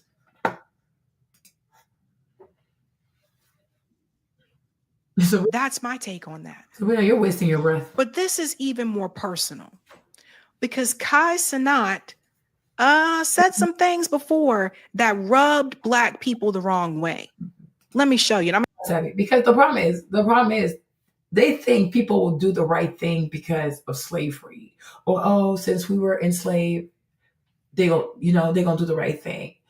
Because you promised us, so you should do the right thing. I feel like I'm dealing with kids. I'm like, come on, you're dealing with white people. They don't give a fuck. White people only answer to money and war. So that's why I said, if you go talk to Target, you need to have a business proposal for Target. And that's why they never should have boycotted Target. Because if you're going to boycott these people, hurt their business, and then turn around and say, can we come back? They're like, no, because now you're a liability. You're not a friend. Because what if tomorrow you get mad again? So I don't want to deal with you anymore. You see, people are very emotional, and that's the problem. They're in their feelings. You canceled D. I'm boycotting you. Okay. Then how long are you going to do that for? To be on your feelings. Hello, tantrum. And now you realize like it's not beneficial. So now you want to go back to Target, but they're gonna have PTSD. Even I will have PTSD because who's to say down the line you're not gonna do this again? It would have been better when Target canceled DI. It would have been better for them to quietly, like Nicodemus, quietly go talk to Target in private. See what you can get done in private. And then if it don't work out, then you can make it public, right? But to not even try to go talk to Target in private first and to we gonna cancel, destroy your business. Okay, well, this is war. You declared war on their business, and they're not going to forgive you that easily because you made a fool out of these people. You embarrassed these people, and they're not going to let that go. Business people are very mean. Like, that's why I say, do not have Jamal Bryant leading anything. Doesn't know what he's doing. And it seems to me that he doesn't even know how to deal with people. Huffing and puffing, in the microphone every Sunday. Doesn't know what he's doing. He does not know how to talk to business people because it would have been better to talk to them in private and see what you could save in private. But if it doesn't work out at all, then you can make it public. Like, hey, we tried. But for your first reaction to be cancellation, destroy the business, you didn't even care about the Black businesses in there. You didn't care. And now you want to go back in. So I can see why they're like, nope, it's okay. Thank you. Thank you. Because what if tomorrow you get mad? No, thanks. I'm out. I show you from two different people. So people not like, oh, that's just Phil Scott's interpretation. No, I'm going to show you it from Phil Scott, and I'm going to show you it from Karen Hunter. This was a year ago. Watch this. Well, let's go ahead and roll the clip that a lot of people is bothered by. All my who are not cultured at all, stop riding. I don't want to hear, like, when I'm asking general questions, I'm not asking y'all, stop riding. That is black. You're black. You're just black. Just be yourself and hit them with hey. Also, I just bowed the Anarchy hoodie yesterday. Can't wait. Finna resubscribe in a little W female viewer. Big 2 months, December 9th. Thank you so much. Bro, you're just fully American. You're African American, bro. That's it. How was that see you in 30? A lot of people, that wasn't an insult. That was strictly, you're black. You're not Trinidadian. You're not Jamaican. You're not African. You're not, word. You're not Ghanaian. You're not Dominican. You're not Puerto Rican. You're not Cuban. You are American. I farted so loud. So yes, Kai Sanat, we are black and we are American. But let me tell y'all what they view American is. My thing is, what I didn't like about what Phil did, because Phil can get messy. He should have given the context. How did he start saying these things? Because I hear this, I'm like, what happened? Because he just cut in a certain part to make it look crazy because he likes to do that. He likes to rage bait African Americans. Like, he likes to do that. How did we get here? Because if you don't know what was said first, then you say, you're black, you're uncultured. I'm like, I don't know. So that was kind of weird. I'm like, what? This is weird. Because Phil likes to do that. It's like, you got to get proper context. What happened first? And then he starts saying this. Because if you cut to that part, it looks hella crazy. It sounds hella crazy. And people will get offended. Like, what do you mean? So I don't know. I don't know where he got this video from, you guys. I just saw Sabrina's video. I don't know where Phil got this video from. I don't know what was the context of this screaming thing. I don't know. But I'm like, Phil, he should have showed people this is what happened first. Then he said this, and then boom, boom, boom. Because otherwise, but I will say this to me also. I feel like sometimes when people have big, I'll never stop saying this. When you have a big platform and you reach a lot of people, you really have to use your influence responsibly, just like driving under the influence, right? People need to understand streaming, whatever, it's a privilege. People need to, it's a little too much sometimes. But Phil, I was like, this is a bit messy because what was the context of this? Because otherwise it can be very triggering. Actually have more of an anti-black view. In their mind, American means white. Me, I will say this. To me, in my mind, American does not mean white. To me, in my mind, I don't even know. Yeah, we gotta go find the stream. There you go. Because I'm like, what happened here? I'm so like, what? This is crazy. But I'll say this to Phil. In my mind, right? American does not mean white. To me, there's an American culture. It doesn't automatically mean white, even though I feel like more white people might be doing it. But I think like American culture is America's always right. You know what I mean? If it's not relevant in America, then who cares? It's a culture that's very self-centered. It doesn't have a color to me. It's like a spirit. Like American culture to me, being an American is a spirit. It's an ethos. Like it comes with a thing. Like, you know what I'm saying? It's like people don't like to apologize. People think they know it all. You know, people don't like to listen to other people. People like to go with narratives. They don't listen to another person. People think they're always right. America tends to bully other people. You know what I mean? Like it's American culture, very self-centered, very selfish, like trample other people to get to the top. Money over everything. Money rules the world. You know what I mean? Like to me, that's the American culture. So like, okay, yeah, that's the American person. Most likely that's their psychology, right? If something don't work, they're gonna leave, you know? But to me, it doesn't have a color. It's just that's the American culture, you know? But it definitely is a culture that centers around money. Money matters more than people. That's the American culture. You don't tell, like, people don't like to tell the truth. People don't like to be truthful. They mislead other people because they got to get ahead. It's very selfish. You know, I feel like, yeah, like it's the American culture. Like to be successful, you prioritize money and you don't care about other people and how you make them feel. You know what I mean? Like that's, you know what I'm saying? That to me, that's American culture. But it doesn't mean white. No. Because to me, African Americans are also American. Like you got the big American culture and then you have like different subsets, right? But like you are American. That's why I said like, sometimes I think some people who are African American, they get it confused because they think when you say, oh, you have African ancestry, you imply that they are African. It's like, no, you're not African, you're an American. You've never been to Africa. We'll just say that you have ancestry, right? You have like African roots, West African roots, but you are not African. You are an American. Like you are an American. Like this is what you know. Like they're American people, but it's not. White people are not the only Americans. How can they be? That's not possible. But Phil, he will say things like that without double checking. That these are his opinion. He's not an immigrant, so how can you speak for what an immigrant thinks? You're not one. I am, and so it's like. There is even like sometimes even when it comes to travel, people will feel like, oh, American people sometimes they don't try to assimilate. Like they go somewhere and they want to impose their culture. That's also being an American. Like, you know, hey, calm down. You know, like you don't run the world. Does that make sense? But that's an American culture. And you don't have to be white. It's just it's the American way. No, we're the best in the world. But I'm like, are you sure about that? You know, that's just the American way. You know what I mean? But he can't say, oh, in their mind, American means white. Phil, you're not an immigrant. You can speak for your wife. She's Mexican. So maybe in her mind, American means white. So maybe you speak for your wife. But you like to speak for African people as if you're an African person. You're not one. And you can't speak for all of us. But for many of us, when we say American, we mean the American psyche. It's a spirit. It's an ethos. It moves a certain way. And you'll see it. Even immigrant people, they come here and after a few years, they embrace it. They do things they would never do back home. I do me. I don't care. I do what I want. Okay. That's it. That's American culture.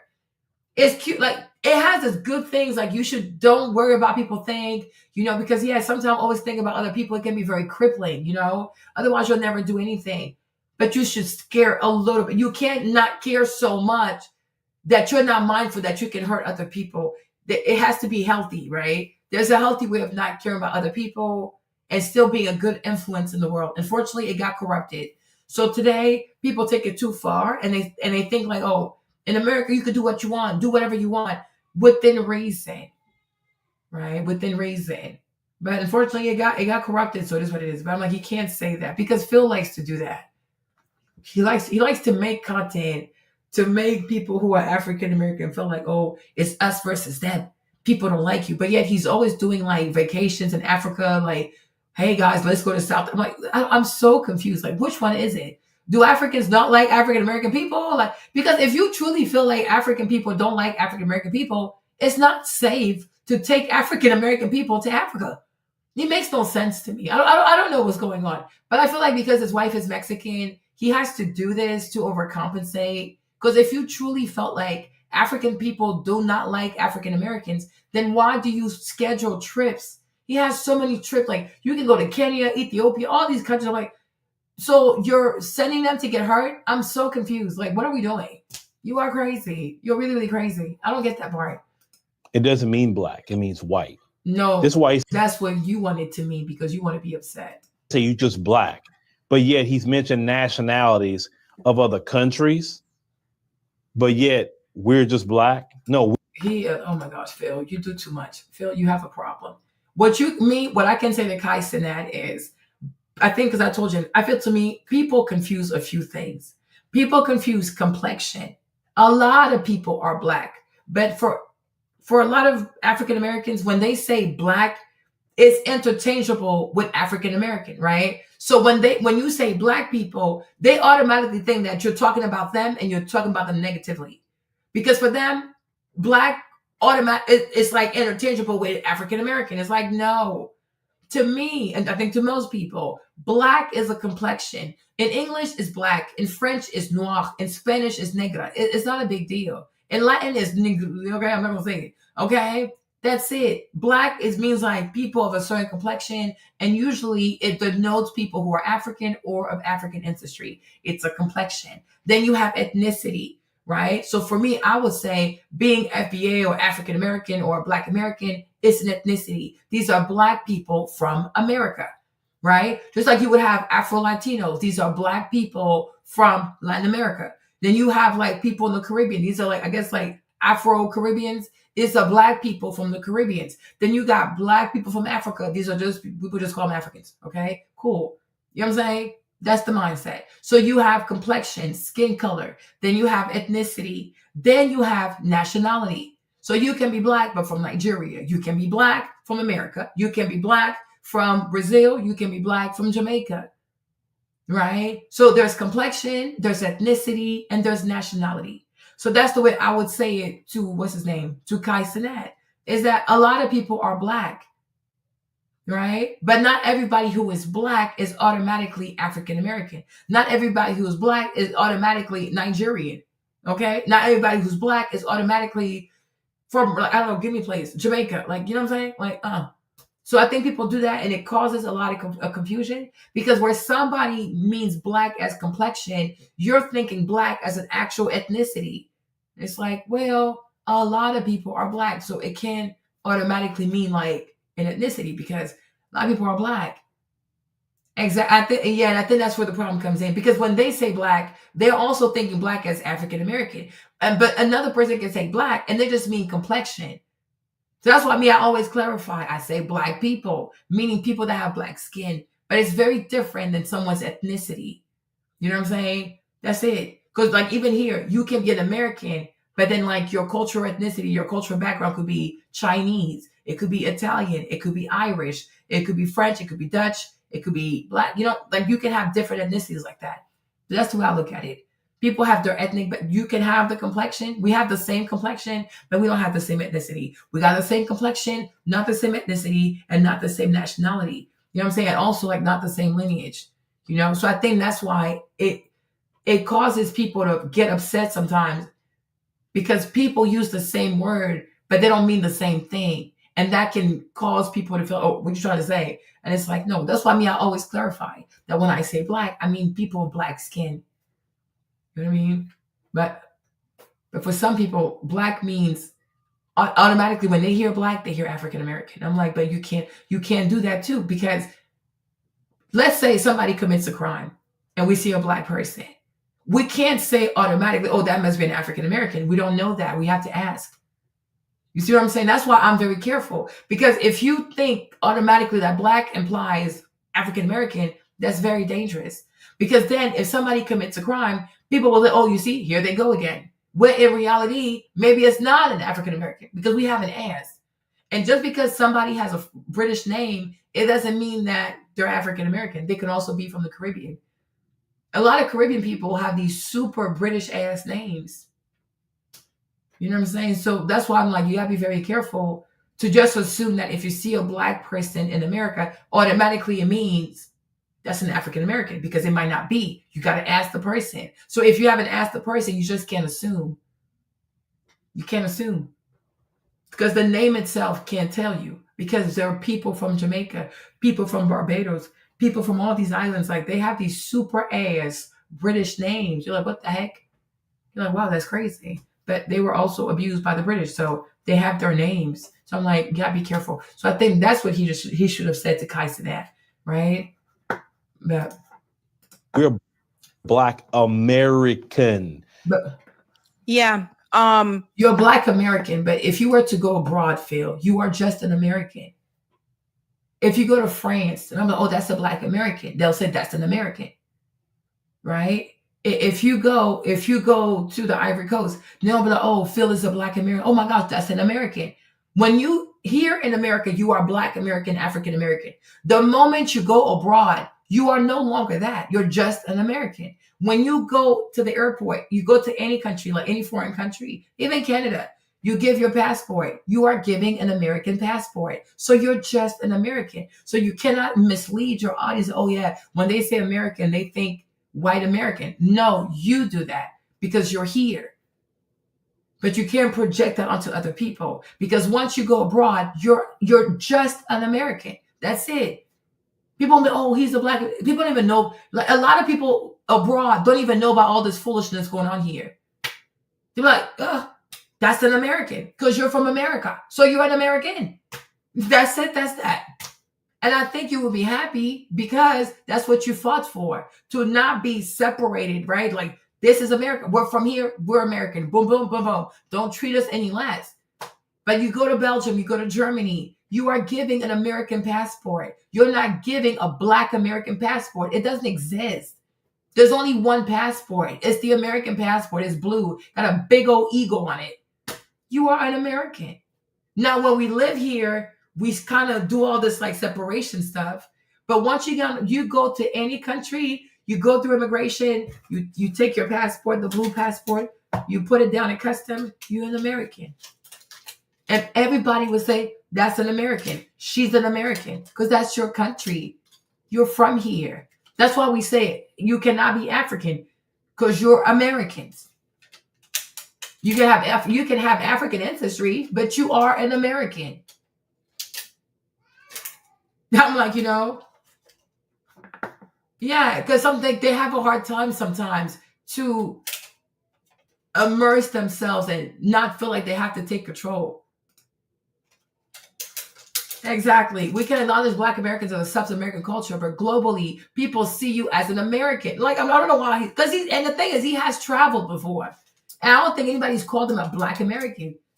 They said, oh, that's Phil. He's an American. Because he speaks English. He sounds like he speaks like an American person. Like, you're an American. What else are you? You are an American. Your whole family's from here. You're an American.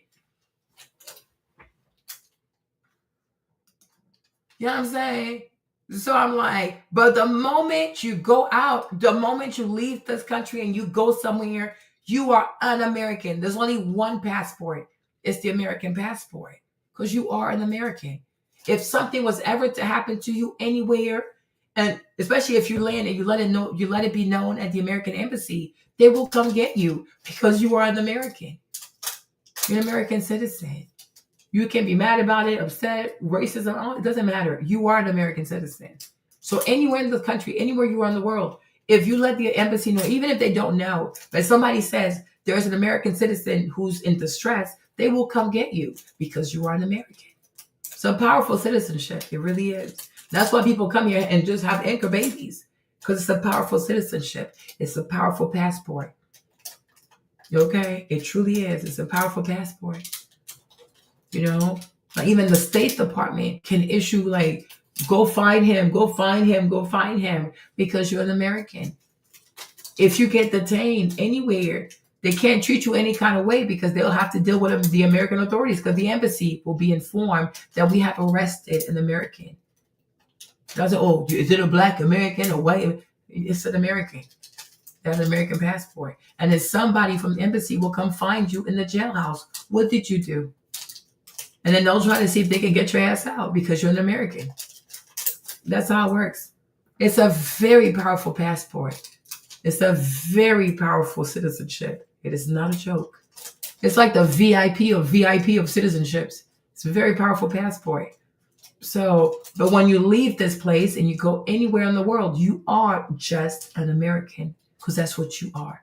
Now, white Americans might make you feel like you're not, but you are. Sometimes you might feel like you might be a second-class citizen. Sure, they're just playing with your head. You are an American citizen, just like they're an American citizen. That's it, that's that. Between their passport and your passport, there is no difference. Between your birth certificate and their birth certificate, there is no difference. And that's it, that's that. I'm like, so I don't know why he would say that, but he likes to mislead people, and he needs to stop doing that.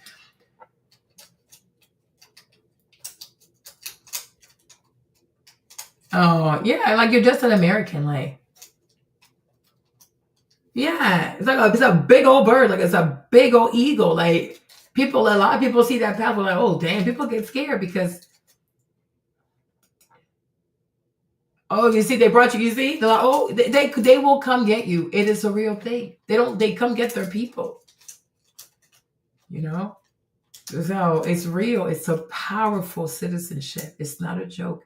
And I will tell you this. This is why sometimes many African people get mad at African Americans, because they're like, man, do they know their citizenship? Because, people come here, they have to apply for a Social Security card, and that's hard to get, a green card.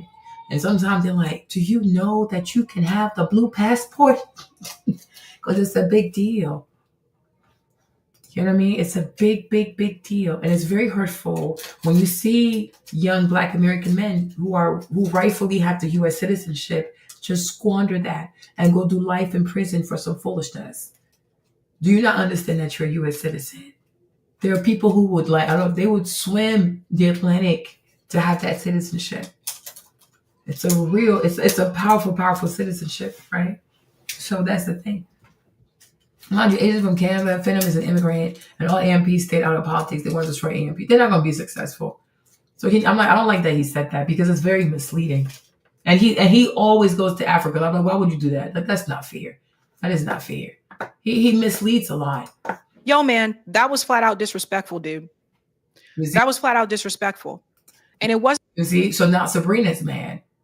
Because the way he showed that video, who's not going to be mad? Yeah, Black, yeah! Instead of showing the whole thing, he cut it in a certain way. And I'm like, yeah, if you're not calm, you can get triggered. So now she's upset. And that's why I say people have to stop doing that to people. It's not fair. But you see, a lot of content creators, they're so irresponsible, because when you put a footage, like, you got to show context, show the whole thing, so we understand why he said what he said. Because you clip that part, it can upset people. And he did that intentionally. And that to me is dishonest. Show the whole clip. Because you see, now she's upset. People are really reckless on social media, man. People are truly reckless. Exactly. It's your birthright. Like, you are a U.S. citizen. Like, you're not. And I think maybe because a lot of African Americans don't apply for their passport. Because maybe if you actually saw your own passport, it would like, boom, boom. Like, I really am an American. Like, yes, you are. You go anywhere, there's just one passport. That's it. So, that's an American. The Americans is America. People love to say that. I remember the 92 Olympics. It was in Barcelona in Spain. We were my family and I were vacationing in Paris at the time. You should have seen people freak out. It was like, who was it? Who was there? Who was there? Michael Jordan was there, right? Magic Johnson was there. Clyde Drexler was there. I think Scotty was there. But I mean, I think Patrick Ewing also was there. But the 92, the Dream Team, oh my gosh, you guys, the streets, people were screaming, Les Américains, the Americans, Les Américains, and they're all Black. But they're Black, like, they ain't Black, they ain't African Black. Les Américains. And then you also had, oh my gosh, Michael Johnson. He was running track that year. Oh, Lord. That man was smoking people. So, there was Michael Jordan and Michael Johnson. And then MJ and also Michael Jackson had released a Oh my gosh, he had released this one album with like his face is all covered like this. I forgot what it's called. With where he had the song Jam. So it was like that summer. It was the summers of the MJs. Michael Jackson, Michael Jordan, Michael Johnson. Oh Lord, the MJs. Okay, it was epic. That dream team, it was 92 Barcelona. It was crazy. Like they would come out, you would see the people scream. They're so tall. People like it was crazy. They were so crazy. So these people were like, wow. That's why I said once upon a time it meant something. Today people have ruined it. They sure have. It wasn't just Phil Scott who called it out. I was shocked to see this from Karen Hunter. And yeah, I know someone already said it in the chat. Who was it? FM? Karen Hunter is a Democrat shill. Yes, she is. But she was right about this. She called it out. It was like that summer was crazy. You remember oh my gosh. Let me show y'all. It was Michael Johnson.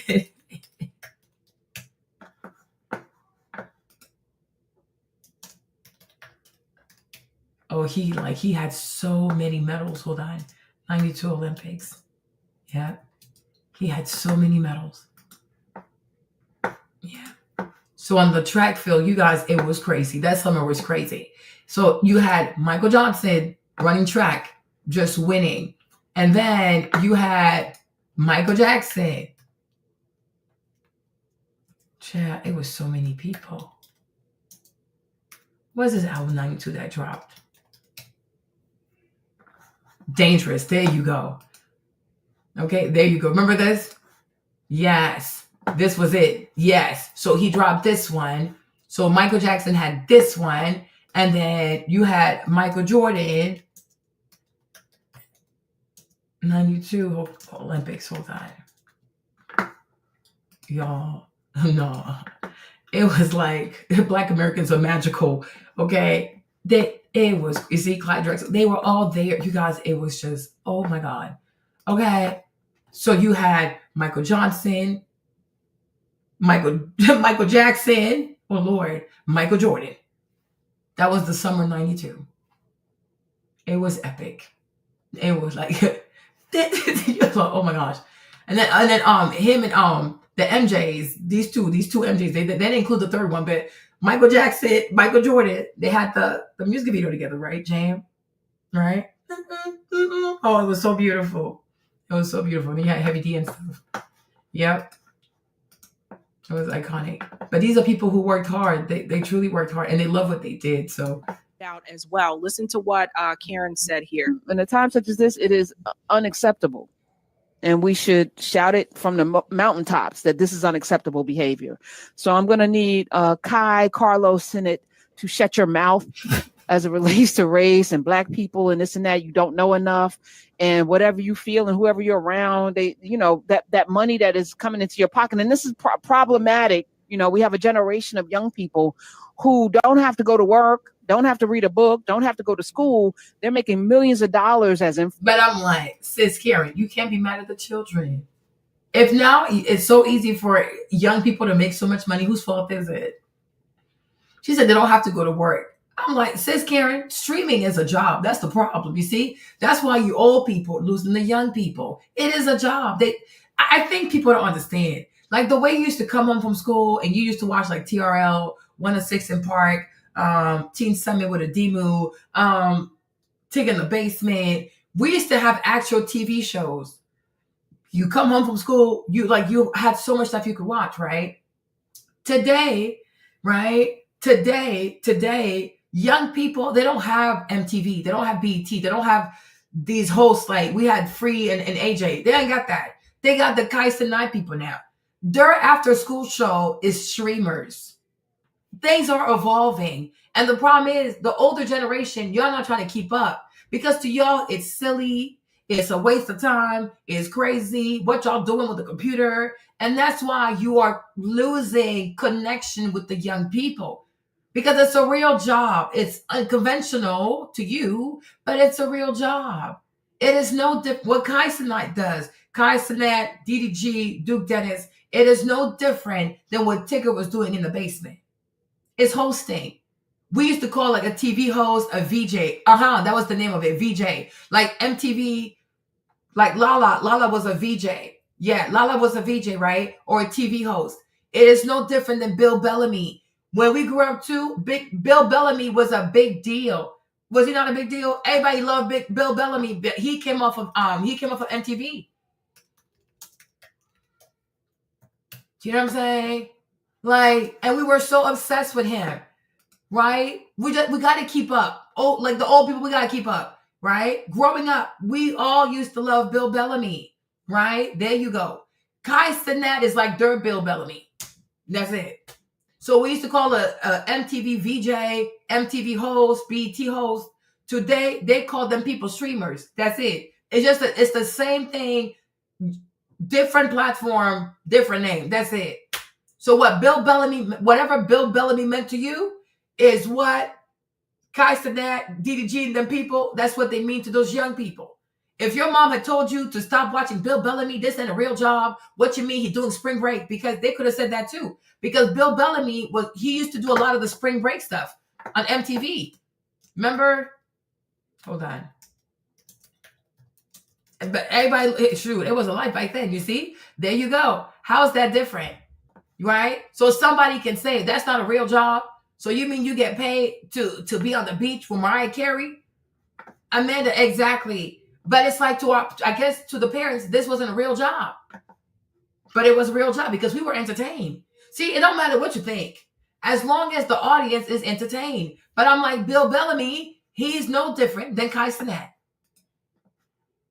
You know, but that's what they used to do. Like, it was spring break. Coming out and everything. I like that part. I liked it a lot. And the whole 70s TV theme took me back to my childhood. So this video is called Sabotage and it's by the Beastie Boys. Check it out. You see? How is that different? Okay. So that's it. Bill Bellamy, taking the Basement, Ademo. You remember Ademo with Team Summit? Hold on. It's no different. It's just that they were called hosts. Like, oh, I'm a TV host. Oh, I used to love Ademo. Oh my gosh. Okay. Yes. Oh, Teen Summit. Those were the days. Oh, man. Okay. But I'm like, Teen Summit was a big deal, right? But it's like, it's no different. Exactly. Like Kevin said, a real job is subjective. Somebody could say, Tigger, you in the basement, that ain't a real job. Go get a real job. Because back then, people work in the factories. They work on the, you know what I'm saying, the line. But it's like, Tigger it was a real job. Like being in the basement was a real job. Because he was creating and he was entertaining people. He was creating content. Gotta keep up. Right? But that's it. AJ and Free, somebody would have said, oh, that's not a real job. Y'all just stand there and they were getting a lot of money.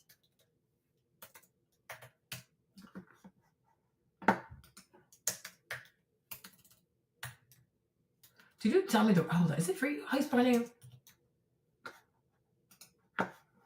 There you go. Right? And remember, when we were younger, people said that Free got pregnant by Jay-Z. That was the rumor back then, y'all. The rumor was that Jay-Z got her pregnant, and so she had to leave the show because he didn't want her belly to show. So she had to leave BET. I don't know if that was true, but they said Jay-Z had got her pregnant.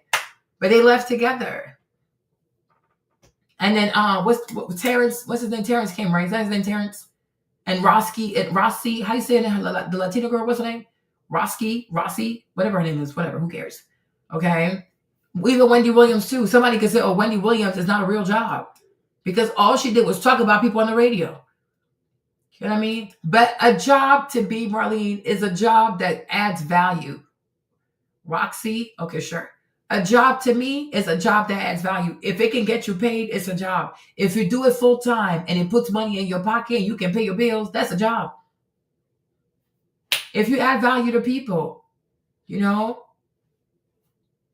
So that's like, so you can't say, oh, it's not a real job. It's a real job. It's still different. It's just that entertainment and how you entertain people and how you connect with people. It just went from the TV to now it's digital.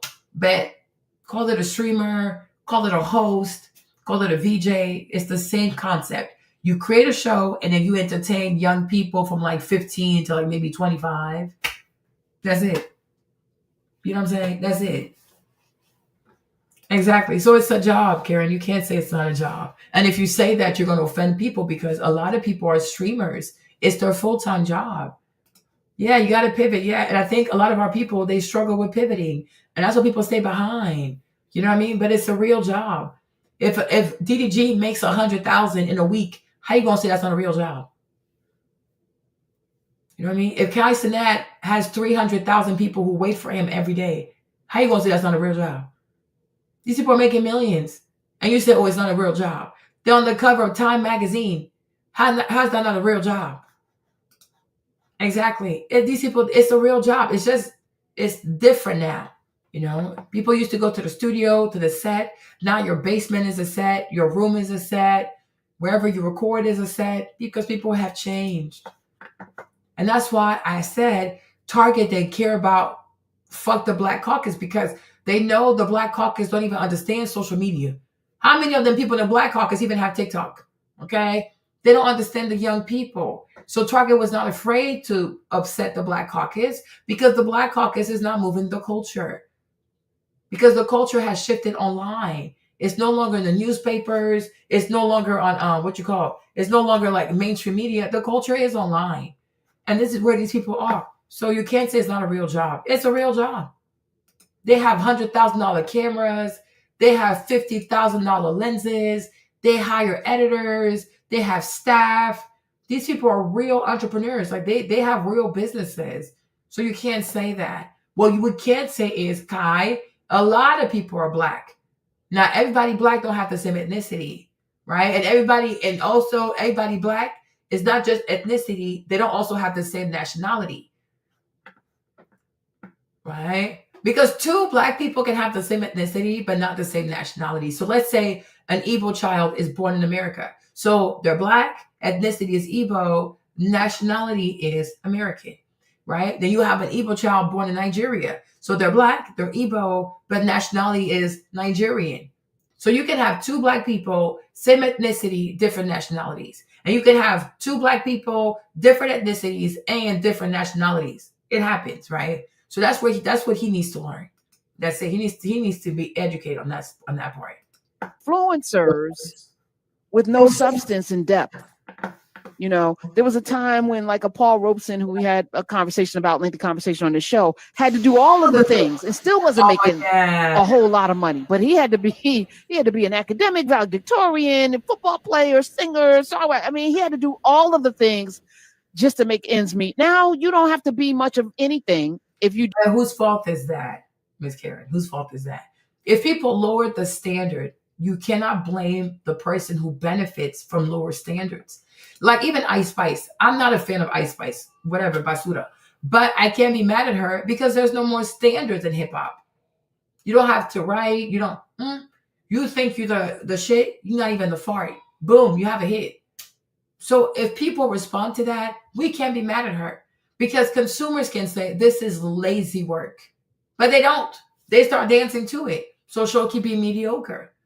Consumers have the right to say, I'm not buying this because I don't feel like you are applying yourself. But if somebody says, you think you're the shit, you're not even the fart, and then people buy it and they dance to it and they comment to it and they share it, we can't be mad for the person who benefits from low standards. We can't be mad. We got to look at ourselves. And I think many times in America, consumers don't want to take accountability for supporting people with no talent. If we support people with no talent, we are telling people it's okay not to have talent. So it just nosedives. And then tomorrow you'll see computers will be even better at rapping than people. Because if you don't work on a talent, you lose it. Yeah. So I'm like, it's a real job, Abu. It really is a real job. It's not a conventional job for you, but it is. Do something that people like. So he Twitch, which is where people watch people. We're a nation of voyeurs, by the way. People watch people play video games. He had a peak of 306,000 subscribers and a gaggle of advertisers, because those kind of numbers bring in the money. Which I think she's confused and she's jealous, because it's like she's like, what the heck is going on? Because it's kind of weird. If you're not used to it, it's weird. But I feel like that's why you should study him. And I said the same thing about DDG. Instead of insulting DDG, People need to study him. So even if you want to do like the news and things like that, you have to find a way to do it where you still make it entertaining. Good, and you need to have a really big personality, right? But I'm like, you have to study these people. But if you think it's not a real job, they're not serious people, they don't know shit, they know something. It might not be what you value, but they know how to build an audience. They know how to engage an audience. And most importantly, they know how to make those people buy stuff. You have to know how to sell stuff to people. So they know things. They might not have a PhD, but at the end of the day, what matters, I guess, making money. And they know how to do that. So my people should learn from them.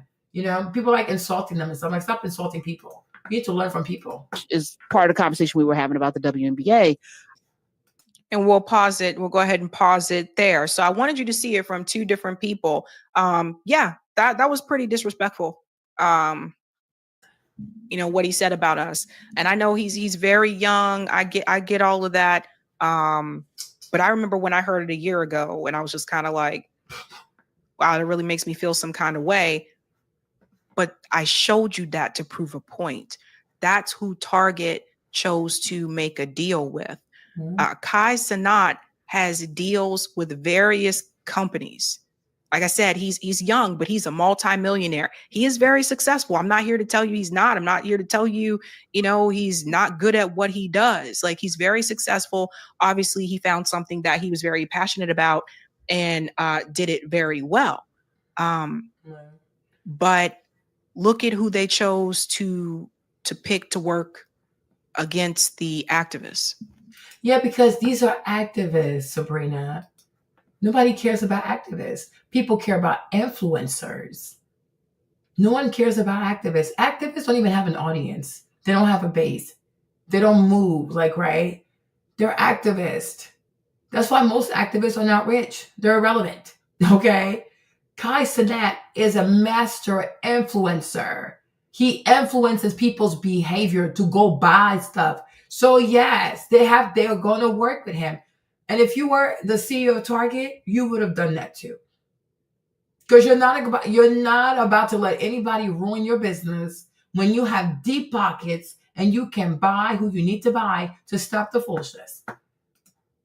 Yeah, exactly. So I'm like, yeah, she doesn't realize it, right? But she's like, Sam is very like principled-ish, but I'm like, Zabby, this is business. It's marketing. These people are activists. Kai Cenat and his people are influencers. So if you're Target, you're not going to let activists bully you and tell you how to run your business. You're going to go to an influencer that likes to make money so y'all can make money together. That's how it goes. And I think sometimes people have to stop. Black people have to stop refusing the fact that America is capitalist. This country is all about money. It is all about money. If you don't accept that, your feelings will get hurt. It's about money. It really is about money. It comes down to money. It all comes down to money. So this is what I said before, guys. Tools of the empire, tools of corporate America. Yeah. When they really want to stick it to you, they're not going to use someone who's not like you. They're not going to use someone of a different race. They're going to use someone who look just like you. Mm-hmm. They're going to use them to stick it to you. Yeah. But to be fair, Sabby, they started with Target. So you cannot be mad at Target for sticking it to you. Because why not cancel everybody? Why single out Target? That's kind of weird. Why not be mad at Amazon? Why not be mad at Walmart? Why did they singularly select Target? What the heck, right? But just picking on Target is not fair because it should have been Target, Walmart. But no, they just singled out Target only. Why? That is not fair. So they provoked Target. So now Target's going to finish it. Yeah. Because Target didn't have an issue with these people. They decided to go mess with Target. They singled out Target instead of grabbing Walmart, Amazon, we gonna boycott everyone. But no, they singled out Target alone, and that's not fair. So now you started beef with Target. Target gonna finish it because they got bigger pockets. They got bigger reach. And like I said, and as a Gen Z, millennials parents saw what actors did to their parents and grandparents. That's why all this sprinkle get the bad stuff come from. You know what I mean? The people, activism, nah, it don't pay. That's why I said when they were talking about Target, we need to make a deal with you, put these products back on the shelf and da-da-da. This is why I said, don't be begging them. They made it very clear to you that they don't want it there. Why are you begging them? And now they turn around and they respond like this. Their response is, let's sign this young guy. I told you, I was like, I know this thing is not going to turn out well. I already know it's not going to turn out well. When I saw Jamal Bryant is completely inadequate. He cannot do anything. Nope. Because he doesn't care about our politics. Oh, well. Let's sign this guy. Yeah. See how easy that was? Mm-hmm. There's always one. The people who are begging Target right now, you have now turned into, you were the person begging the ex to come back and the ex told you, they don't want to come back. No. Now you're the person begging your ex to come back and they already found somebody else. And the person that they found is Kai. And I found this interesting because peep this. If you look at Kai, his background, his earlier background, check this out. Kai attended Frederick Douglass Academy. That's in Harlem. So like those comments and stuff that he made, it's not like he had not been around like Black Americans. That's in Harlem.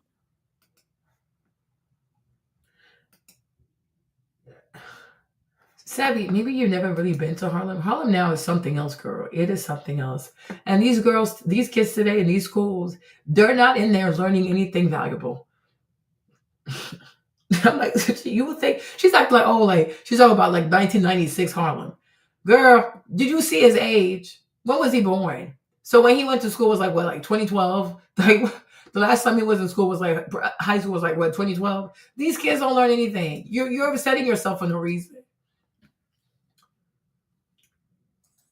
Nina Turner went on to say, Target will do everything but the right thing. They act like we don't have more escalatory tactics to pressure them. Keep playing games, Target.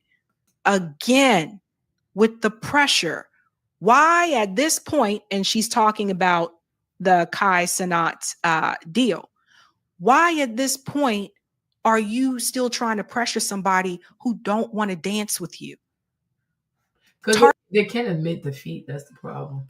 Target is playing in your faces and you still want to try to make something work with them. I just don't understand this. It's like the people who still want to try to make something work with the Democratic Party. I said it was an abusive relationship. Apparently people like abusive relationships. I don't get this. Well, that's it. They do. I don't get it. Well, that's it. Is there something else going on here that I don't know about? Is there something else going on behind the scenes that I just don't know about? Why are they pushing this so damn hard? What? They can't admit, they don't want to say that they didn't win. So they're like, oh my gosh, we're going to be so embarrassed. Why they can't just walk away? Sabrina, you're going to make yourself sick. You're going to make yourself sick. You're going to make yourself sick. They don't want to walk away. Eric said money. I don't get this, you guys. I do not get this at all. Because to me, all those people, smart, people with a plethora of resources, people who have... I don't know why Sabrina doesn't understand. These smart people, they were raised that you go to school to work for other people, Sabrina. These is like decades of brainwashing. You're not just going to wake up one day and undo... Like, you know how like the attorney Mark Gregero said, he's like with the jury, you're not going to change their mind. Like the way they look at the world, you're not going to change that in like 8 weeks. You got to accept people as they are. So he said it's not a jury selection, it's a jury deselection because you want to remove people who are already closed-minded and just keep people who can be open-minded, right? But people were not raised like past the 60s. People were not raised to go to school to work for themselves. They were raised to go to school to get hired. That's their paradigm. Then they were not raised to believe they could fly on their own and they could build stuff and this or that. Those people are gone. That spirit is gone. It's like you have the spirit of somebody from the 1930s and you want to talk to somebody in 2025. They don't have the same spirit. They don't have the same paradigm. For them, they went to school so they could work for someone. They only know how to be smart when they have a job. They only know how to be smart in somebody's office. They get scared when they have to do their own thing. It's not that hard, Sabrina. People have limiting beliefs. Like it's like, no, I'm smart, but I need a job. And that's it. And you want them to be independent. Like, no, believe in yourself. You can build your own. Those people no longer exist, okay? These people went to school to work for someone, to work in a corporate building, to work for the government. They want a job. They want a steady paycheck. They want the safety net. That's what they want. I don't know why you struggle with that. Large platforms. Why aren't you trying to take all of that knowledge and resources together and say, you know what, all of us, we're going to get together and we're going to build our own Target. No, it's not going to be called Target, but we're going to build something like that. And we're going to get donors and we're going to make it happen. Why that's not the conversation?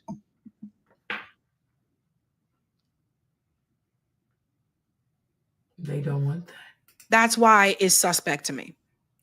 This whole thing to me is very suspect. I just don't understand why you still want to try to dance with Target. It just makes me feel like there's something else going on behind the scenes. And it makes me wonder if some kind of deal been made with somebody. But let me find out. Sabrina, I thought like they never wanted to leave Target. They were just bluffing. They don't want to really get done by Target. They thought they were going to scare Target and they're going to come back. Then they realized Target had options. And I'm like, I never really wanted to break up with you for real. But they never wanted to break up with Target. Okay? And it's okay. Now, let's go back. She made this one about the essence. Let me see what she said about essence. So apparently, I don't know. I have never been to the Essence Festival. I ain't got ticket money like that. Oh, you see, it's expensive. It's expensive, especially like the late night one, like the last one. It's expensive. But I have been to a lot of music festivals, and in particular, this one is getting a lot of backlash. People are not happy. People want their money back. People are mad at Lauryn Hill. Lauryn Hill is a part of the group called the Fugees. I mean, some of us grew up listening to the Fugees, and people are not just not happy. She was the headliner. Lauryn Hill was the headliner this year. Hold on. Ciao.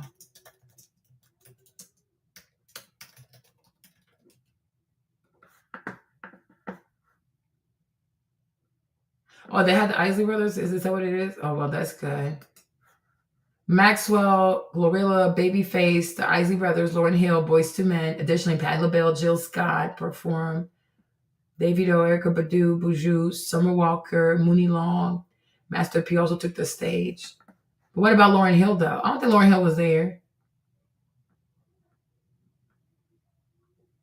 July 4th, Maxwell, Glorilla, Babyface, the Isley Brothers, Lauryn Hill, Siren. Saturday, Jill Scott, Jasmine Sullivan, Patti LaBelle, Davido, Erykah Badu, Buju, and Summer Walker. Sunday, Boyz II Men, Nas, Master P, Dougie Fresh. But that's a lot of artists, so how can they say they were not being centered? That's a lot of people. Waiting to Exhale even said with Keke Palmer, Andra Day, Yolanda Adams, Deborah Cox, Tamar Braxton, India Shawn, Shantae Moore, Brittany Spencer, Jermaine Dupri, Essence Flowers, Quincy Jones. But it was a lot of people. So why did they say they didn't feel like they were centered? I'm confused. That's a lot of people. And so I want to get into some of the things that happened. First and foremost, R&B singer Stephanie Mills, who I think is very much underrated. My parents. Lauryn Hill went on. She went on. She 3:00 in the morning.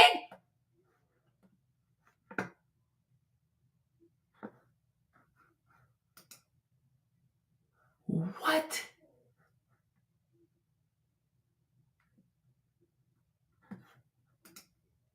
Jeez. Girl, this lady, she loves to be late. Wow. Oh my God. Used to listen to her. She also criticized it and she was a part of it. So let's get into this. Singer Stephanie Mills slams the 2025 Essence Festival.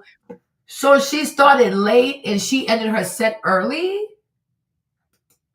Oh my God. Lauryn Hill has this Gemini, she crazy. She has a problem with time. Jeez. For deeply problematic issues. Her social media post cites a number of logistical and technical problems that she says negatively impacted her performance. Okay. But to me, that's more about them being professional. I don't think that's to do with like people being African. Yeah, they should have hired better people. Oh, you were there. It wasn't that bad. They're just doing too much. But I'm like, even Stephanie Mills, I feel like she's an icon. So they should have had their stuff like, to me, that's not people being African. It's like, y'all need to do your job. Like, what the heck? Pay the people. And plus, that would be the Superdome people. It wouldn't even be Essence people. Because the Superdome, I'm sure they handle their own equipment. Yeah. So that would be the Dome. So this is Stephanie Mills here. She's a very short little lady. Yeah, she's petite. But she made a lot of hits back in the day. I just feel like she was very much underrated. Yes, she was. Now, let's see what happened. She said her Essence show clearly did not go as well as she would have liked. The challenges I encountered were multifaceted, and in my view, indicative of a broader organizational shortcoming. The scheduling and time management were severely lacking, creating a chaotic and stressful environment backstage. This disorganization cascaded onto the stage, impacting the flow of the event and ultimately diminishing the quality of the performance. She went on to say, it was deeply problematic and persistent issues with the sound system at the Super Lounge. This lack of technical preparedness is unacceptable for an event of Essence Festival caliber and prestige. As a result of the technical issues, she wrote, the energy and excitement were repeatedly disrupted, creating a less than ideal atmosphere for attendees. So I do just want to add something here, because I see people do this. One thing I do want to say, guys, when you're attending these festivals where there's multiple acts that are performing musically, just one thing to keep in mind, when these sound issues happen, it's very easy to point at the artist. The artist is not a sound engineer. The artist is not involved in that type of production. They are there just to perform, sing. If they have to play an instrument, they're there to do that. But when it comes to the sound equipment and the sound engineering, the artist is usually not involved with that. And what I saw happen after this festival is that a number of people were criticizing Lauryn Hill. People were criticizing, I guess, Stephanie Mills as well. But I just feel like, I don't know how it goes, but I just feel like, because I feel like usually the venue, they handle the sound because they have their own stuff. Like Essence would not be responsible for the sound. But I do feel like they should have asked her, what does she need? And they should have booked, like, I guess, like, book it early enough that she can do sound check. Like, let's say she comes on Saturday. Maybe start booking the venue until like maybe on Wednesday or Thursday. So every artist can peacefully do their sound check. And that's if she can come early and you pay for that too, right? Because I'm like, you know what I'm saying? I'm like, this sounds like, did you people do sound check? And then someone from Essence should have been there to, talk and do all that kind of stuff. And also after the show, I think the Essence team, they need to check in with every single artist. How was your experience? What could we have done better? This, and that, But I think they should reach out to Miss Stephanie Mills and apologize to her. Because when you're an artist, you don't want people to say, oh, she sounded horrible. Especially if your voice is your signature. People might say bad things. And then next time, they don't want to pay your tickets because they heard you can't sing. Okay, so I see the fear here. So I'm like, apologize to her. Send her flowers, apologize. But I think every artist should get a survey. What was your experience like? What would you do better? Because it shouldn't have happened. Especially in New Orleans. There's so many festivals in New Orleans. I'm like, people haven't figured sound in 2025. That's crazy. Yeah, but that would be the Superdome people. Because it's not Essence. You can't touch their stuff. And even sometimes when you book those places, the fee includes their engineers. So that's like, now I'm like, okay, Superdome, do y'all mess up like this when you have these New Orleans Saints game? Or is it because of Black people you playing with the sound? What is this? So I think Essence needs to look into that. Like, who was working? Did they have enough people? Because usually it's the sound, like they have their own sound people. When you book a venue, you don't get to touch their equipment. So I'm like, but I don't know. They need to think about that. You know, because I think artists should have a great experience. Their stuff should work. You know. And that's why I said, like, maybe they need to hire people from Vegas that have done these big residencies to head that side of Essence Fest. Maybe Essence Fest needs like a concert department. Do that make sense? Like, you know what I'm saying? Like, you have a whole department, like a brand new department inside of Essence Fest that just focuses on performer experience. So that's everything, like their sound, their checkup, their da-da-da-da. That's all you do. But it's people who know everything about music, sound, background, vocals, and things like that. Maybe that's what he needs to invest the money in and create that kind of team. And I think he should hire people from Vegas that have done these big Vegas residencies, because they have great experience too. You know what I mean? Because I don't know who works at Essence. I don't know how they're organized. I don't know. I have no idea. She came forward to let people know, hey, I have no control over that. I have nothing to do with that. But apparently what was happening backstage somehow transferred to the energy on stage as well. And this is something I want to mention to people. You got to keep in mind, when you're in the audience, you don't know what's happening backstage unless you get a backstage pass. Facts. So there's all kind of crazy things that happen at these concerts. I knew a friend that was also a roadie at one point. The things that go on backstage, it can be crazy chaotic back there. But you being in the crowd, you would never see it. And the idea is that whatever happened backstage, you shake it off and you go out and perform on stage. But if the sound issues persist while the artist is trying to perform, yeah, that is going to turn off the audience, but the artist has no control over that. That's not the only problem that people had with this particular festival. Let's go ahead and... I think they should call Miss Stephanie and they should have a meeting with her and her managers and then take down everything that went wrong. And then they need to submit that to the venue they rented and see the kind of answers they can get from the people to understand, and then apologize to her. And maybe they can do something else with her so they can make it up. It can be fixed. You know what I mean? I think everything in life is about like taking initiative and then showing like you have good faith. She could be a really sweet lady. So I think they should call her. They should have a conversation. They should have a call and take as many notes as possible so it doesn't happen again. And they need to pass the questions to the venue and the sound engineers at the venue and be like, okay, why did this happen? Da, da, da, da. So that next time we know. But it could be that Essence Fest truly needs to have a department that is just dedicated to audio and performer experience. Because this shouldn't happen. It's 2025. They've done this too many times for it to, you know what I mean? It's crazy. Get into this conversation here on the Isaiah Factor. Check it out, fam. There's a list of complaints, including Target being a sponsor despite the company's rollback on DEI policies. People are also upset about some of the musical acts. Lauryn Hill reportedly did not hit the stage until 2:30 in the morning, playing to a nearly empty Caesars Superdome. Some fans are asking if Essence Fest has lost the plot and tarnish its legacy. Joining us to talk about it, comedian and radio. I will say this. I think this is why I said earlier that Marlene, I wouldn't have bought Essence, because Black people have a very socialist mindset. Okay. They don't really care about business. They care about how they feel. So for that very reason, I would not do a Black business. Okay. People swear it is so easy to find a sponsor. People swear. And the thing about Black people too, when they ask people to take certain positions, they never say, how much is that going to cost you? Oh, just do it. Just cancel Target. Do you know how much Target pays? Do you have a replacement? No, they don't. And I think sometimes, I don't know if it's jealousy. I don't know if it's bitterness, but it seems like when people don't have shit, they don't want you to have shit.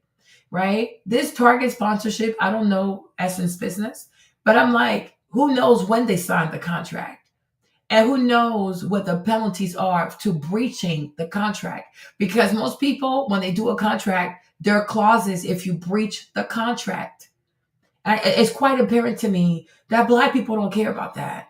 All they care about is how they feel. And for that reason, Marlene, I will never, ever buy a Black-owned anything, because it's a very socialist-minded people. It could very well be that the the clause, if you breach the contract, could be a $5 million penalty, a $10 million penalty. I don't know.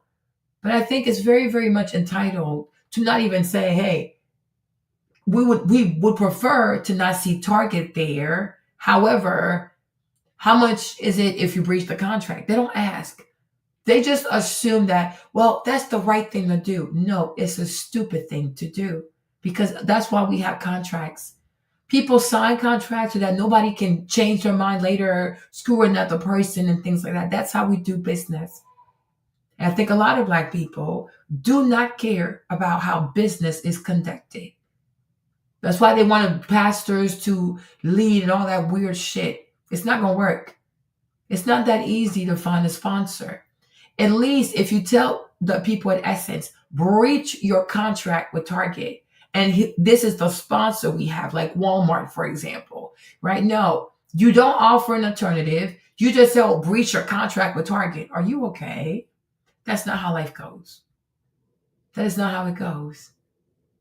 That's not how it goes. And also, you don't even know why you're really mad at Target. It's just because the Jamal Bryant and Al Sharpton told you to be mad. So then you decided to be mad. Okay.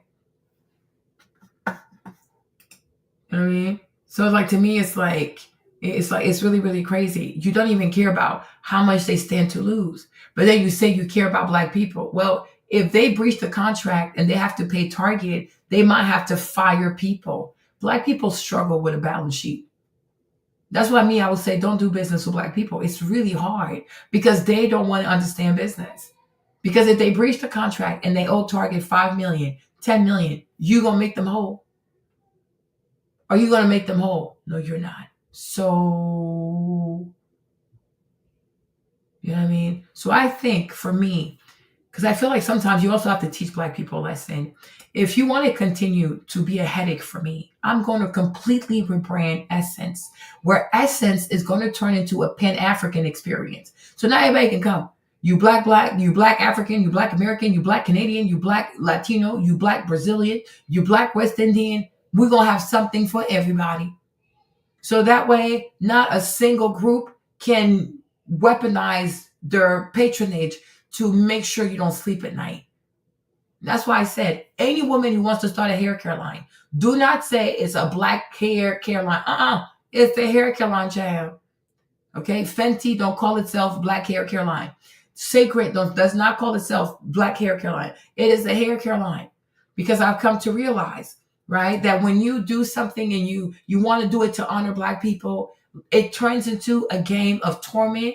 It turns into a game of keeping you up at night. And they weaponize their support because, oh, well, since we built you, we can destroy you. And you don't ever give Black people that kind of power, because they don't do well with power.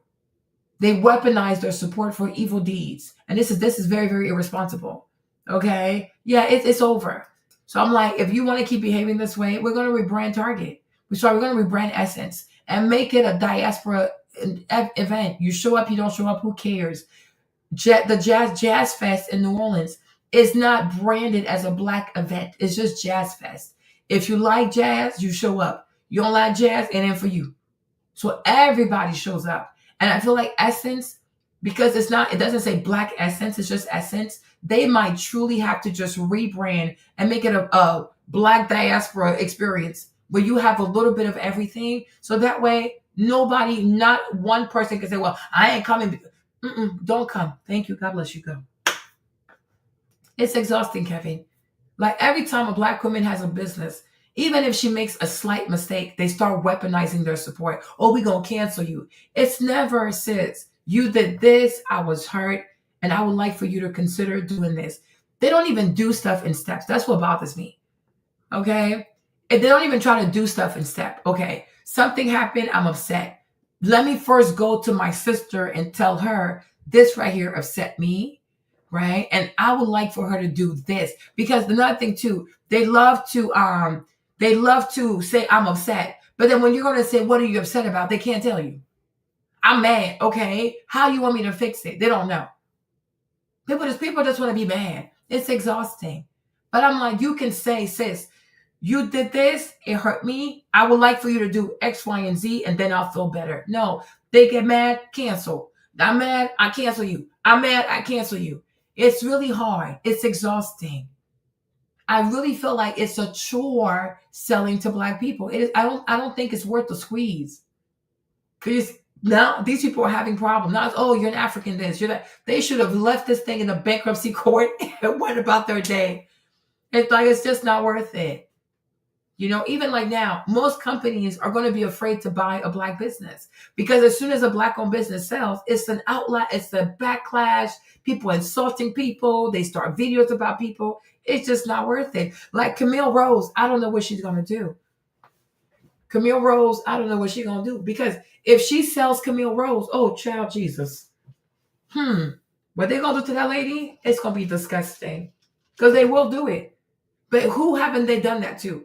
Main Choice, Shea Moisture, Main Choice, Mael, Honey Pot, Wumpty Wump. Doesn't matter. A Black person sells a business. It is the end of the world. Wah! Wah! Wah! Wah!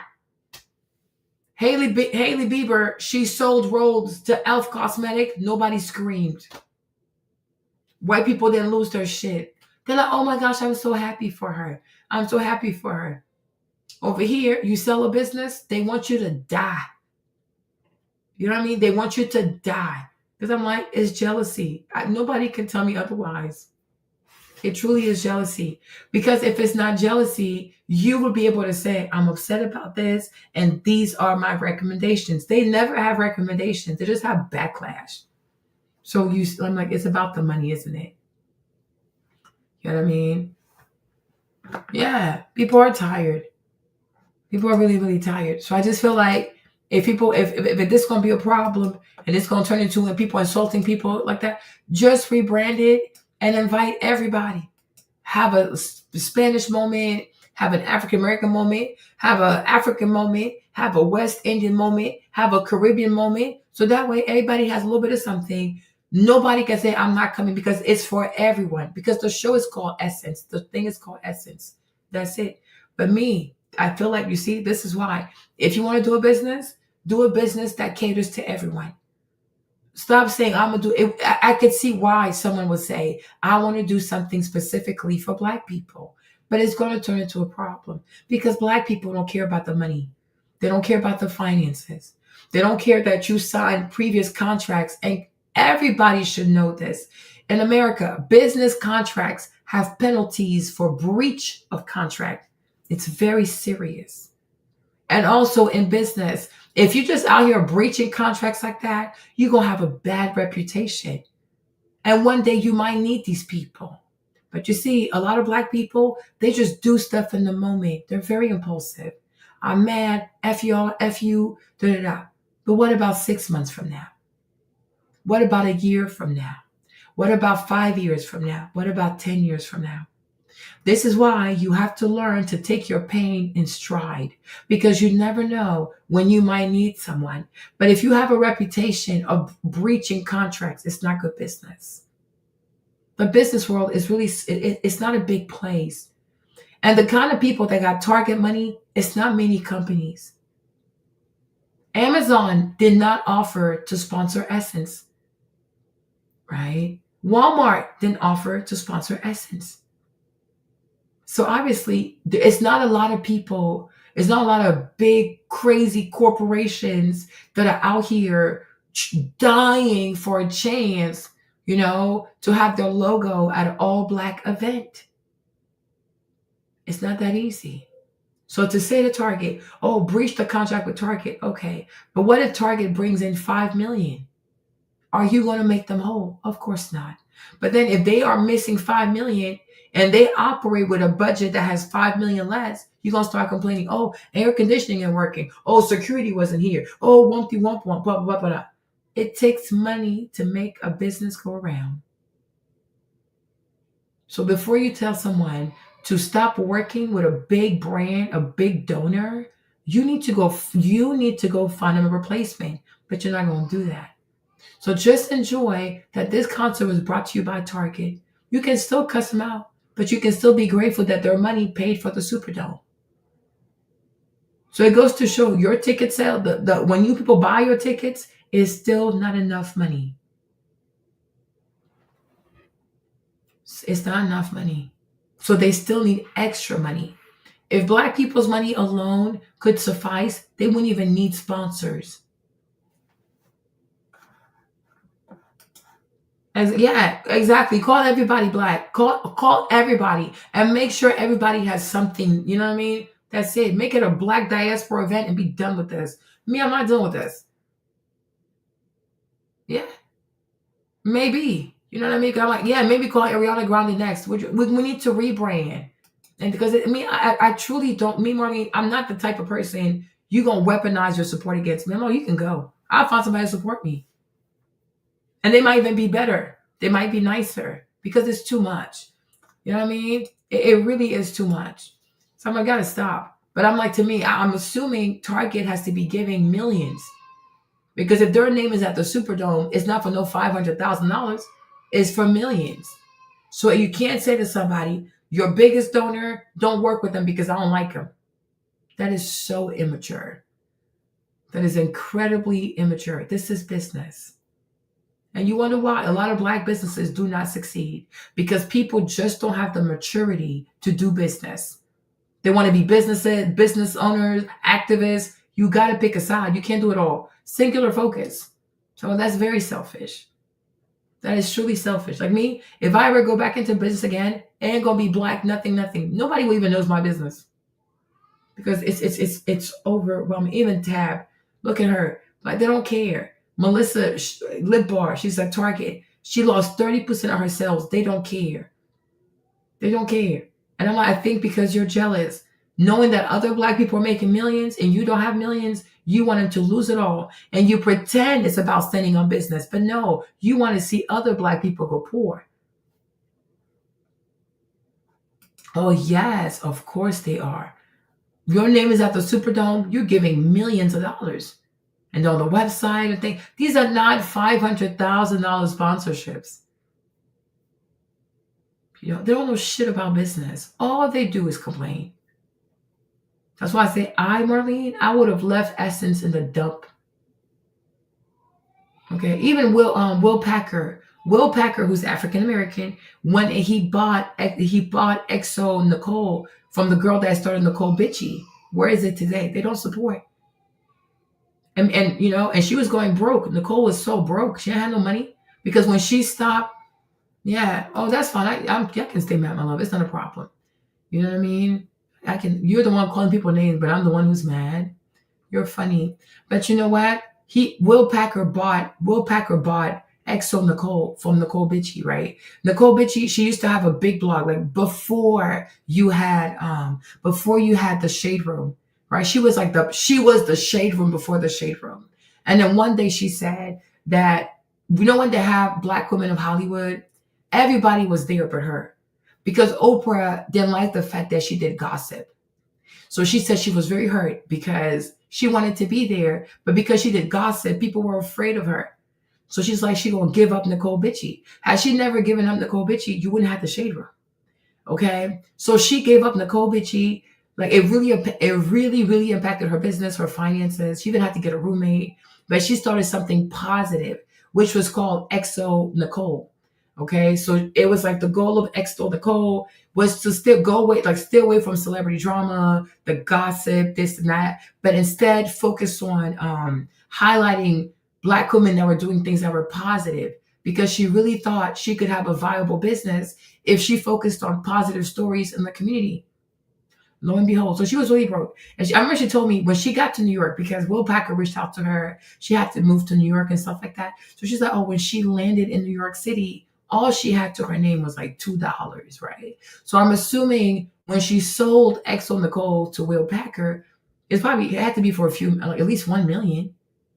But you see, Will Packer, he bought XO Nicole, and the goal was to like really make it positive and make it so Black women will have, Black people will have positive stories, life, love. Hey, Elaine, what's up, bro?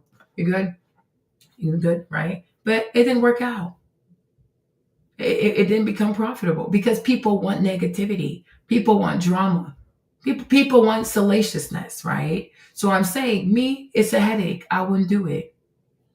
So, but Misha, thank you for calling me a bitch. It's a compliment. Thank you so much. Coming from you, it means a lot. Okay? Right? So that's that. But I'm like, it's a headache because you cannot do a business with people who don't understand that. This is not a charity.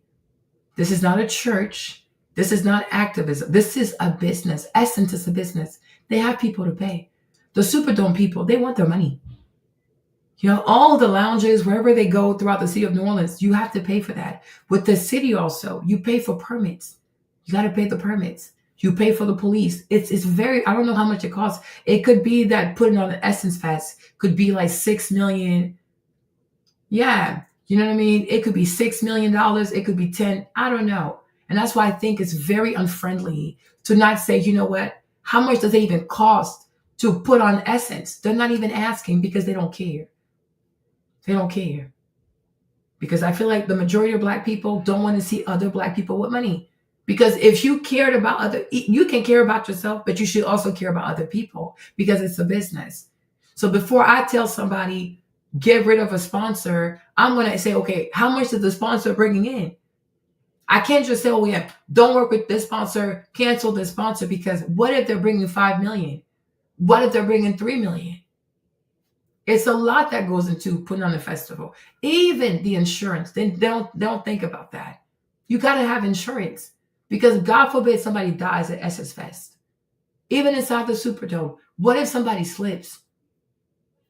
What if somebody like gets so hot they pass? Anytime you do an event in America, you need to have liability insurance. You don't know. It could be that the Superdome, they could say, you got to go get 50 million in insurance. They don't even know. And sometimes when you get to a certain threshold for insurance, you got to have a bond. They don't care about business. And you wonder why a lot of Black people here do not have businesses. People don't care. They don't want to be business people. They are in love with the idea of having a business. They don't truly want to understand what goes into a business and what goes into a business that size, especially when you have thousands of people in New Orleans, because you got to keep them safe. You have to keep people safe. You know what I'm saying? Yeah, you have to keep people safe. Somebody dies at Essence Fest, it's a problem. Somebody gets shot at Essence Fest, it is a problem. Somebody goes into that Superdome and they pass out or they slip. Even an artist, an entertainer, they're on the stage. Let's say a speaker falls on their head. It's a problem. You need insurance. You need a lot of insurance. And every venue you book throughout New Orleans, you need insurance. It's a lot of money. But they think it's a joke because it's not coming out of their pocket. People think because, oh, I paid $50 or I paid $100 or I paid $200, I can tell you how to run your business. Because they think that money is enough money.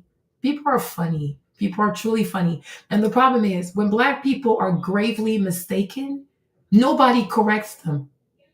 And that's how you have a lot of ethnic narcissists. Yeah. You see how she came in here? Stay mad, bitch. You see, people have no manners. It's the culture.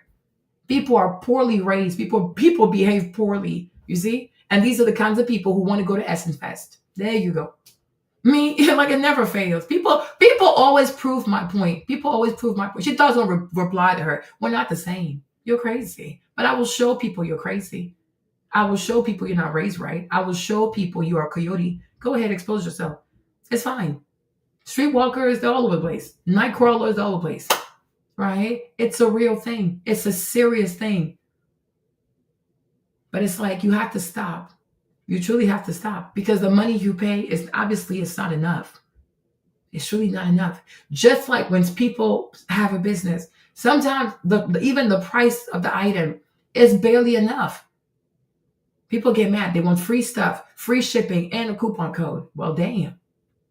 And they expect you to still deliver great customer service. It's not easy. It's very challenging. You know, and if you know a thing, and that's another thing with business too, even though Richelieu has money, but when you do a business, you usually try to do it with other people's money. So that's why you need the sponsors. You know what I mean? But if they're still using sponsors, then obviously they need the money. And the money that Target brings to the business, it counts. Jamal Bryant would know nothing about that. He never paid for the church where he preaches. It was already bought. It's already paid. He never built anything.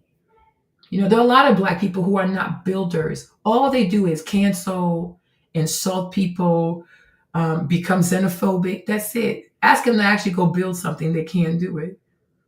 It never fails. That's why I find it quite comical.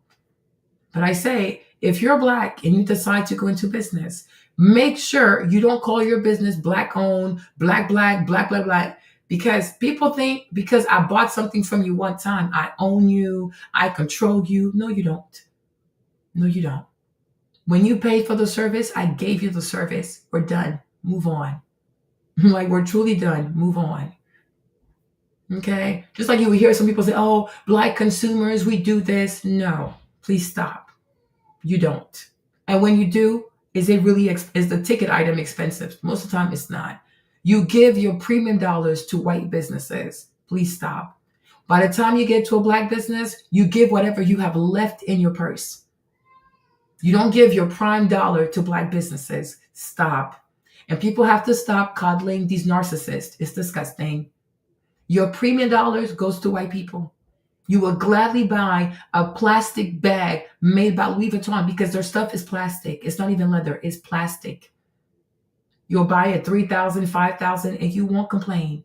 But the moment you give a Black person $10, we can't stop hearing about that shit. The moment you give a Black business $50, you have to talk about it for 1,000 years. Wumpty wump wump, take your money back. I remember I used to refund people. Oh, I'll take your $20 back. Get on my fucking nerves. I don't need your $20. You're too fucking much. They give you the least amount of money and they cause you so much of a headache. Keep your money. When they go to white people, Louis Vuitton, and they get overpriced like that, they get overcharged, they're so happy to get scammed. They are gleefully getting scammed. They go into these white stores to get scammed. They know they're getting scammed, but just like the privilege of having to wear a white man's name, they're so happy. It's exhausting. People are tired. That's why even me, I'm like, please. I enjoy waking up in the morning. I don't have to read emails. I don't have to ship anything. I don't have to deal with people. I live my life. It's not worth it. It's truly not worth it. And if I ever start a new business, I might even go hire a white woman and make her the face of my company because I don't want anybody to know it belongs to me. Because I don't want nobody to classify me as a Black-owned, Black.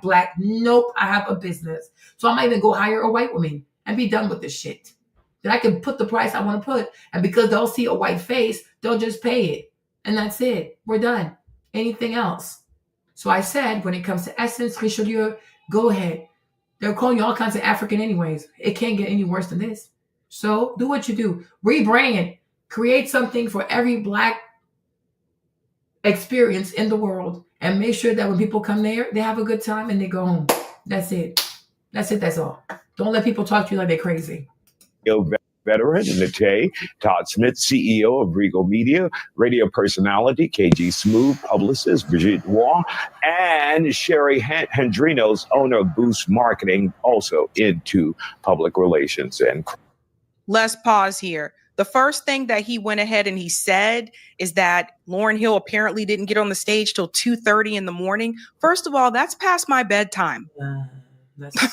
So I don't know what's happening there. People are like, Lauryn Hill was late, but was it Lauryn Hill's fault? This is what I'm saying, right? Like, I've gone to music festivals. I've gone to Boston Calling. I've gone to all these different festivals where multiple artists take the stage, and the timing is supposed to work in such a way that there's enough time for the next artist, their sound people, to get on stage and set up their equipment and get that artist on the stage to perform. But that doesn't always happen. Doesn't always happen. I also have a question about Target. After everything that has happened with Target and the boycott that is happening against Target because the DEI decision that they made. Why was Target sponsoring this event? Sabrina, don't you just think that might have been not the best idea? I think Sabrina thinks you can just send an email and get a sponsorship. It doesn't work like that. She doesn't know how it works. You see, and that's why socialists they can be a little exhausting. Now you swear you could just email any company and say, "Hey, I need $4 million." That's not how it works. You send an email, you send a proposal, then they got to send to their superiors. People have to look at it. They have to see if they're going to approve it. Then they might say, okay, they need a year. Because just because people think, oh, Walmart has money, so if I knock on their door, they'll write me a check and it'll be here tomorrow. That's not how it works. They have processes. Even a Walmart, let's say even Walmart wants to sponsor Essence, but it could be that for 2025, they're fully committed. Because Essence is not asking for 100,000, right? So it's like she's talking like, you see, because she don't know how it works. You think you can just send an email, hey, Walmart, I'm Essence. I don't want to work with Target anymore. So can I have $5 million? And the thing is July 4th. That's not how it works. That's not how it works.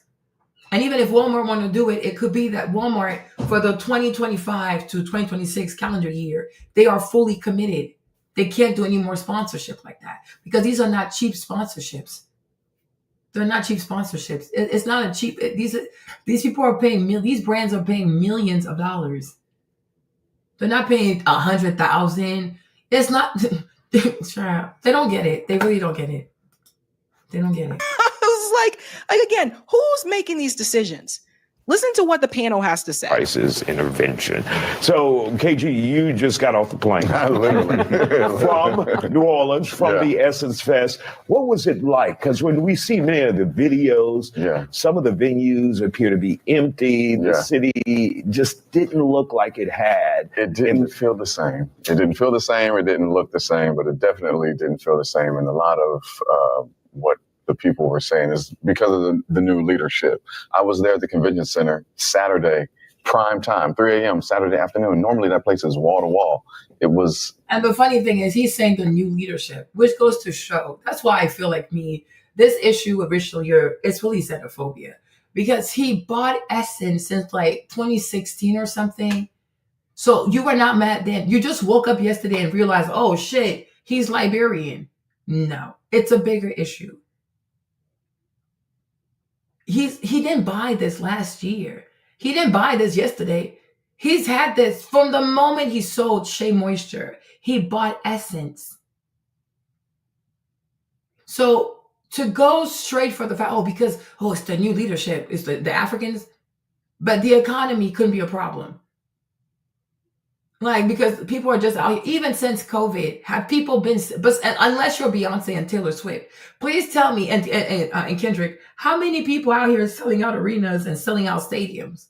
The economy is not a real thing. It has to be, I'm telling you, Kevin, he's had it for a long time. And it's not a joke. I'm like, hold on.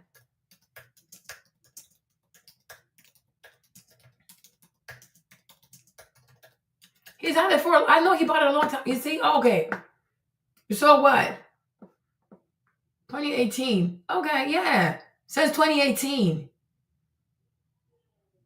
We're in 2025. So he's had it for 7 years. Why are they mad now? I'm so confused. So they woke up yesterday and realized an African bought it? No. What's the problem? You know what I'm saying?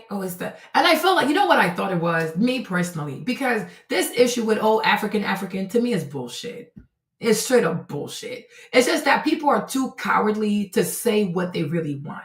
Okay? Number one, we're not going to sit here after a lot of African Americans did everything in their power to gaslit themselves into believing that Kamala Harris, an Indian, was Black American, that now an African having Essence is a problem. Please miss me with the bullshit.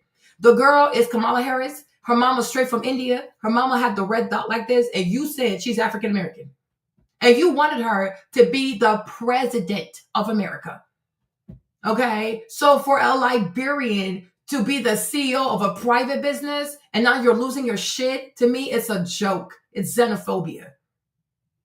Crying for Kamala Harris. Threatening people to vote for Kamala Harris. I'm like, the girl is Indian. Her mama's Indian, her daddy from Jamaica, but he's half Indian and he's also Irish. But they said, oh, she went to Howard, so she's black. Okay, sure, whatever. The man was born in Liberia, so he's black. That's a joke to me. Number one. Number two, the other lady, the CEO, the current CEO, what is her name? What's her name again? The CEO lady? Where's she at? Yeah, I'm like, okay. He looks way more black than Kamala Harris. Now, when it comes to CEO of Essence, I don't even know this lady's name. What is her name? This lady too. She has been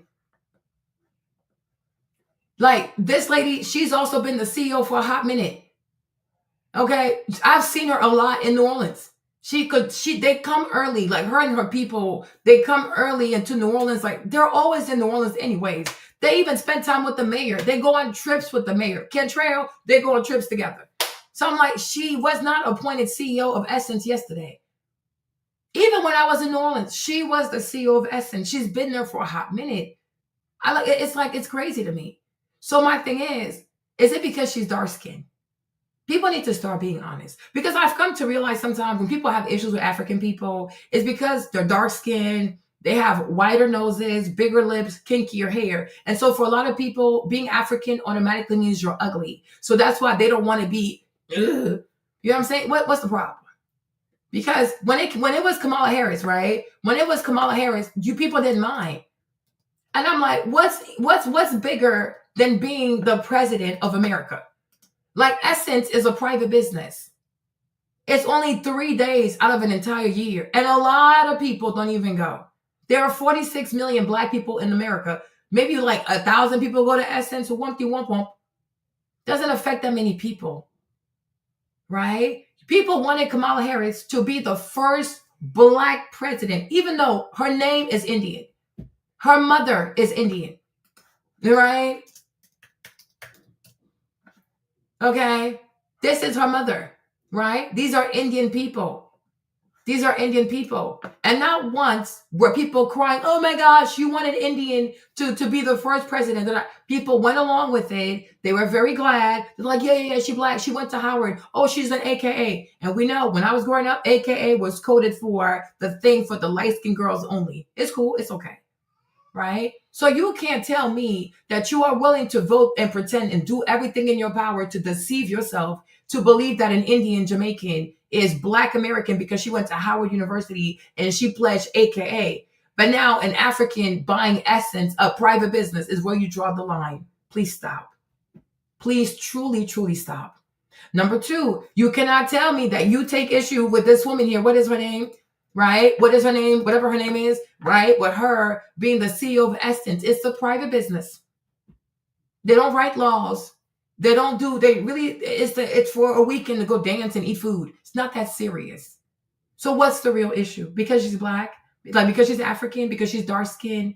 Is it because her nose is too big? She's not pretty enough? She's not light skinned enough for you? Her hair is not, because people have a colorist issue here and they don't want to admit it to themselves.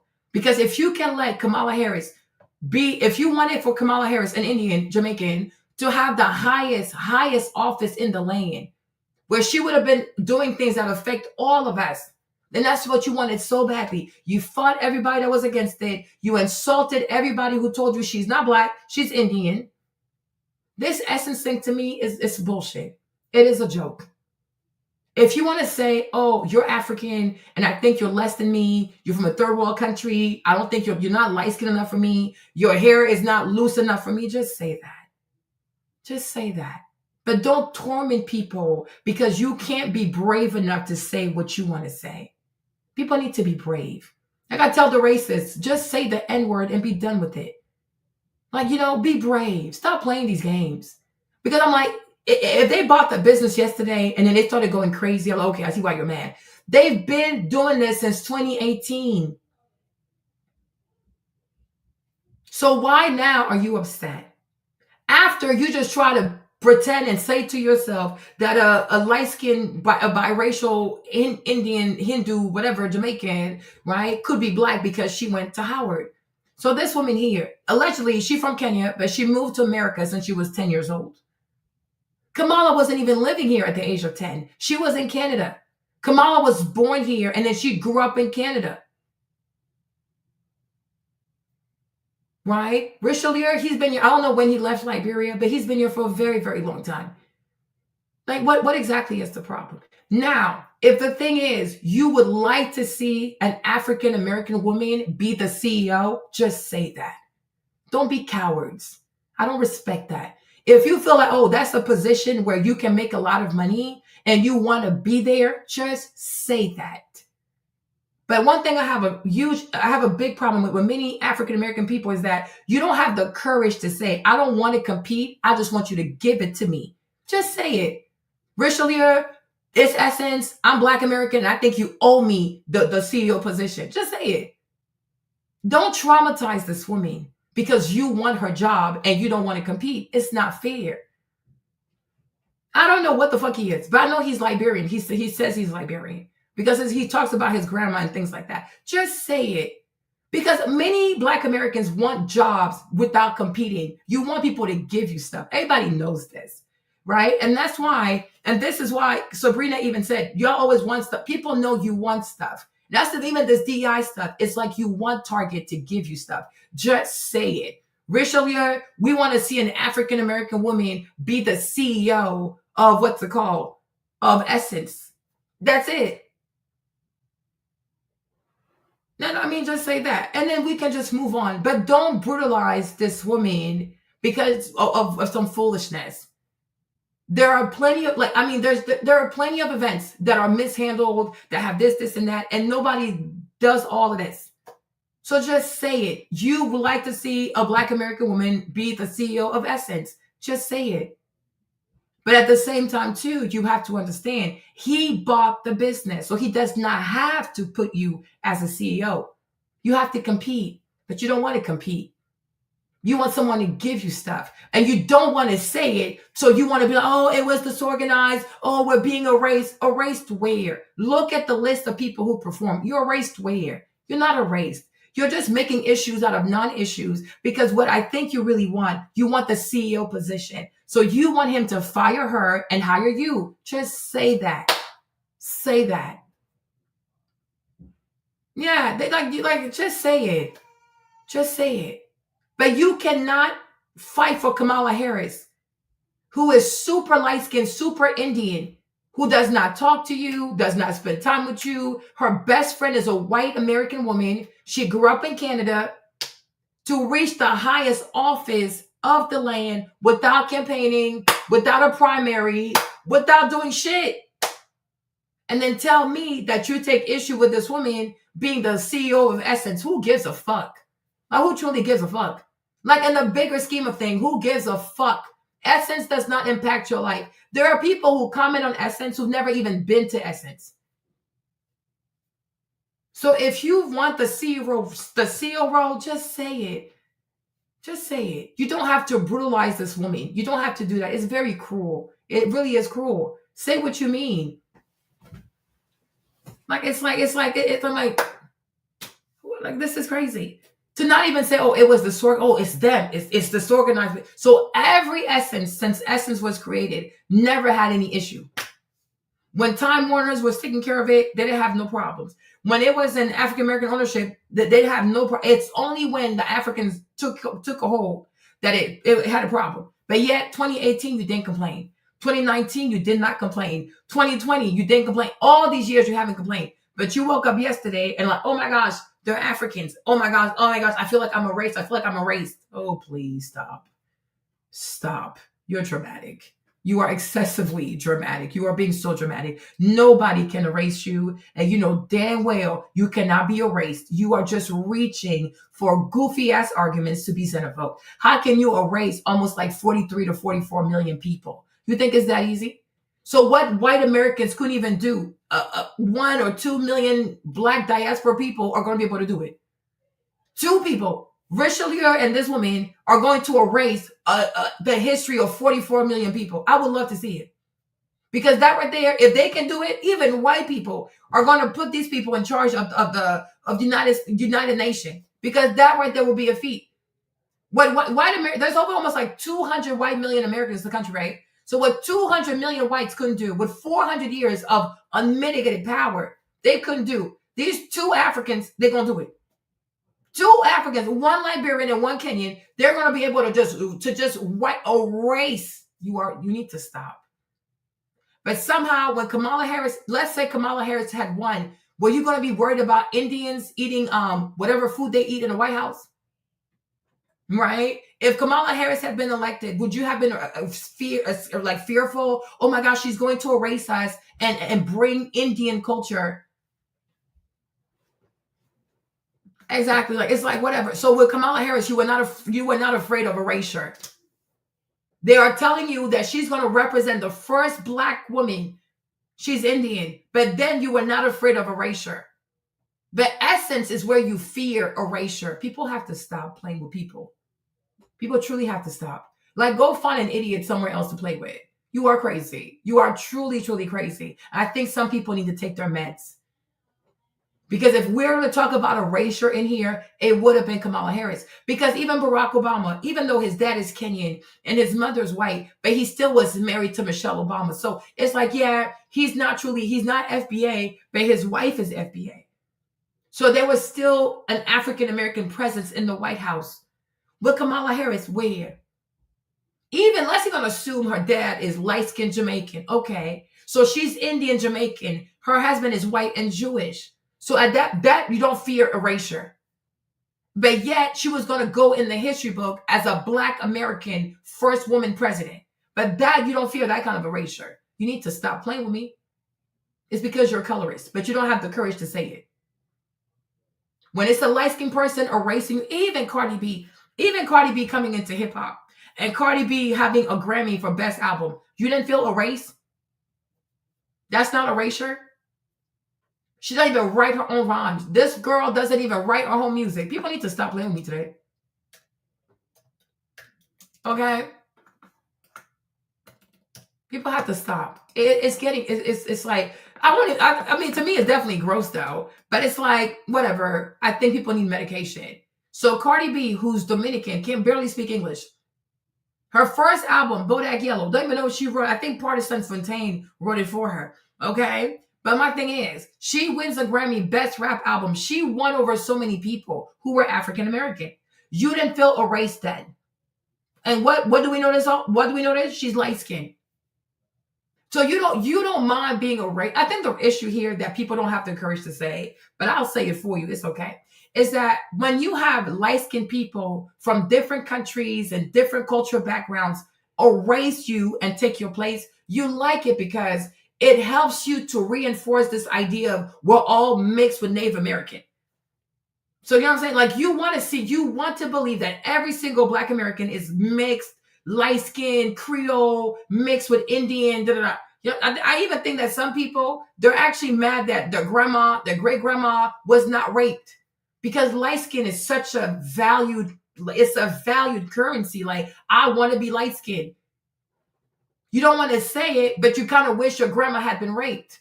Because the way you hate dark skin, it's really concerning. Because you would think if somebody is dark skinned, they would say, you know what? At least it proves that my grandma didn't have to run fast. You know what I'm saying? I'm just saying. Right? I'm just saying. But I'm like, erasure happens all the time. Even Rihanna. Rihanna became the face of pop and in America too, right? But you didn't cry about erasure. Even though she's from Barbados. Her baby daddy from Barbados. Her best friend is from Barbados. When she sends money, she sends money to Barbados, right? But what do we notice also? Rihanna is light-skinned with green eyes, right? Rihanna is light-skinned with green eyes. Okay, so you don't mind foreigners, light-skinned, green eyes, and things like that erasing you because you want to believe that you're mixed with Indian, this, and that you're all light-skinned with green eyes. No, Kevin has green eyes. Many people don't have green eyes. Some people do, but a lot of people don't. Because erasure happens all the time. It happens. Even Rihanna, she outsells Beyonce. Isn't that erasure? Isn't Beyonce from Texas or Louisiana, whatever? Isn't that erasure? But you don't complain. Because as long as you are being erased by light-skinned people with green eyes or whatever kind of straight noses, small lips, you don't mind. Right? But when you are being erased by African people that still have African features, you go crazy because there's something about African features that trigger you. And you don't want to admit that to yourself, but I'll say it for you. People can't help it that they were born with dark skin. And people can't help it that they're born with a dark skin that you don't like. African people, those like me who happen to be dark skinned, are not going to live their lives constantly apologizing for being born dark skinned. I can't help it. You don't have to love it. It's cool. You don't even have to love your own skin. I love mine. People are not going to apologize that they're born with bigger noses and it triggers you. Why are you triggered? Why does the way someone looks triggers you? People are not going to apologize they have big lips. White people go and filter lips all the time. You know, you're not going to keep punishing and torturing people for how they look and where they come from. They can't help it. Just like you can't help who you are. They can't help who they are. But I'm like, for me, for as long as I've lived here, almost 30 years, I have seen a lot of erasure. But it's like when it's light-skinned people erasing, it's not a problem. Brooklyn, even like the Bronx was completely wiped out by light-skinned Dominicans and Puerto Ricans. You didn't complain. Erasure happens all the time. But I've noticed that erasure only triggers people when it's like dark-skinned people with African features. But if you're light-skinned or you're biracial looking and you have green eyes, hazel eyes, a straight nose, small lips, it's, oh, you can erase me, that's fine. Because that's really how I wish I looked. People need help. People truly need help. It's excessive. It's like, I mean, but you can keep doing it. But what do I care? I don't give a fuck. You can keep doing it. But I will still say it's excessive. It's excessive because there's a lot of erasure. Even Ice Spice too. That you don't call that erasure? She's incredibly light with red curly hair like that. That's also erasure. Erasure happens all the time. But you're only triggered when you don't approve of the skin color, the hair texture, the width of the nose, and the thickness of the lips. You got to work on that. You cannot hate people because you don't like what you see. And because what you see maybe reminds you of you. I don't know. But it's a bit sadistic, no? Oh, you remind me of this, so I'm gonna hate you. What? Are you okay? That's crazy. You need help. You truly need help. But how much money has Rihanna made in America? She doesn't invest in America. She doesn't support Black businesses. How have you ever seen Rihanna promote any Black American business? No, and you don't say anything because you're just happy that she's here. And she knows that. That's why she don't do shit. You'll see the NAACP award give an award. For what reason? I don't even know. All she does is poach and take money. But Richelieu Dennis, he's never received an award from the NAACP to say, wow, like you've saved so many Black businesses. You've helped so many Black American businesses. You have helped so many Black American businesses sell to these multi-global, Unilever, Procter & Gamble, this and that. Nobody says thank you. Always insult. I don't know what to say, but you're going to have to sort that out. You're truly going to have to sort that out because, I don't know, you need help. You really need help. You know what I mean? And I said to Nicole the same thing. Always saying disparaging things and looking for problems. But you say you're mixed with Native Americans, but you always go to African women to get your hair done. And even those African women too, they make the prices very low. They make the prices affordable. They don't try to take just squeeze Black women for every penny to get their hair done. But you have Black American women, they charge $1,000 for knotless braids. You don't go there. Why don't you go there? You don't go. You come to African people and then all kinds of problems. You insult the people. You mock the people. You mock their language. What is this? Go to your people. They do hair. Better yet, even go to Native American salons. Why they do hair also? You see, and that's the problem when people don't like themselves. They want you to feel bad about yourself. That's crazy. Where is that going to get you? When you're xenophobic towards another person, where does it take you? What does it change about your life? Is your life any easier? Are white people any nicer to you? You know, if you're the type to believe that putting people down, insulting people, picking on people for things they can't help, how are you different than a racist white person? Because they torture people based on how they look and where they came from. And here you are, you're doing the same thing. If anybody says, what real issue do you have with Essence? You'll see that it has nothing to do with the nationality or the origin of the people in charge of Essence. You can say it's disorganized, but anybody can be disorganized. Black Americans are not known for having shows that respect punctuality. They're known for also being late. There are many Black American businesses that are disorganized. Have you ever heard about Atlanta and the restaurant scene in Atlanta? It's run by Black Americans. So lateness, it's a universal colored people problem. Being disorganized, universally, it's a colored people problem. There's not one people that's more on time than the other. So it comes down to people need to learn to just be organized and to truly be on time. But that's not tied to somebody's nationality. Because it's universally, it's a colored people problem. But I truly, this erasure business, like I'm really, really confused because so many Black American artists were actually there. The only thing is like, who did they have? If I can find it quickly, because I had it somewhere over here, right? Who were the headliners again? Hold on. What? Okay. So you look at the people here. I mean, to me, it's like the majority of the bookings went to Black Americans. Maxwell, Glorilla Babyface, the Isley Brothers, Lauryn Hill, Siren, Jill Scott, Jasmine Sullivan, Patti LaBelle. Davido is Nigerian. Okay. Erykah Badu, Buju, he's Jamaican. Summer Walker, Boyz II Men, Nas, Master P, Dougie E. Okay. So Keke Palmer, Andra Day, Yolanda Adams, Deborah Cox, Tamar Braxton, India Shaw, Shantae Moore, Brittany Spencer, Jermaine Dupri, like the majority of the booking money went to African Americans. So how can you say you were being erased? What are we talking about?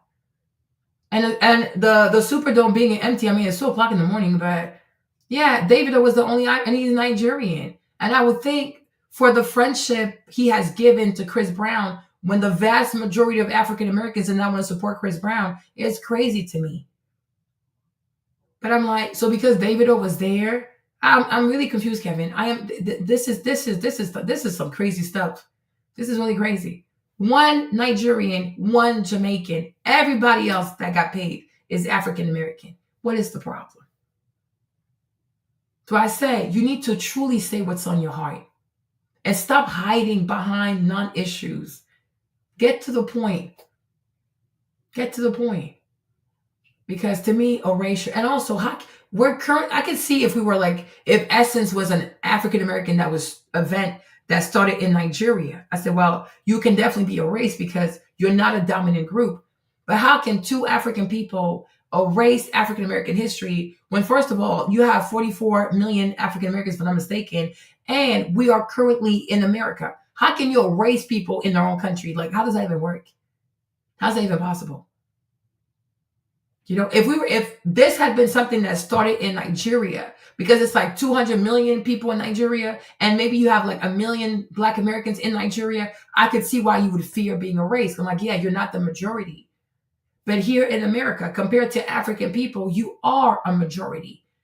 So how can a minority of people erase the majority of the people? How does that work? How does that work?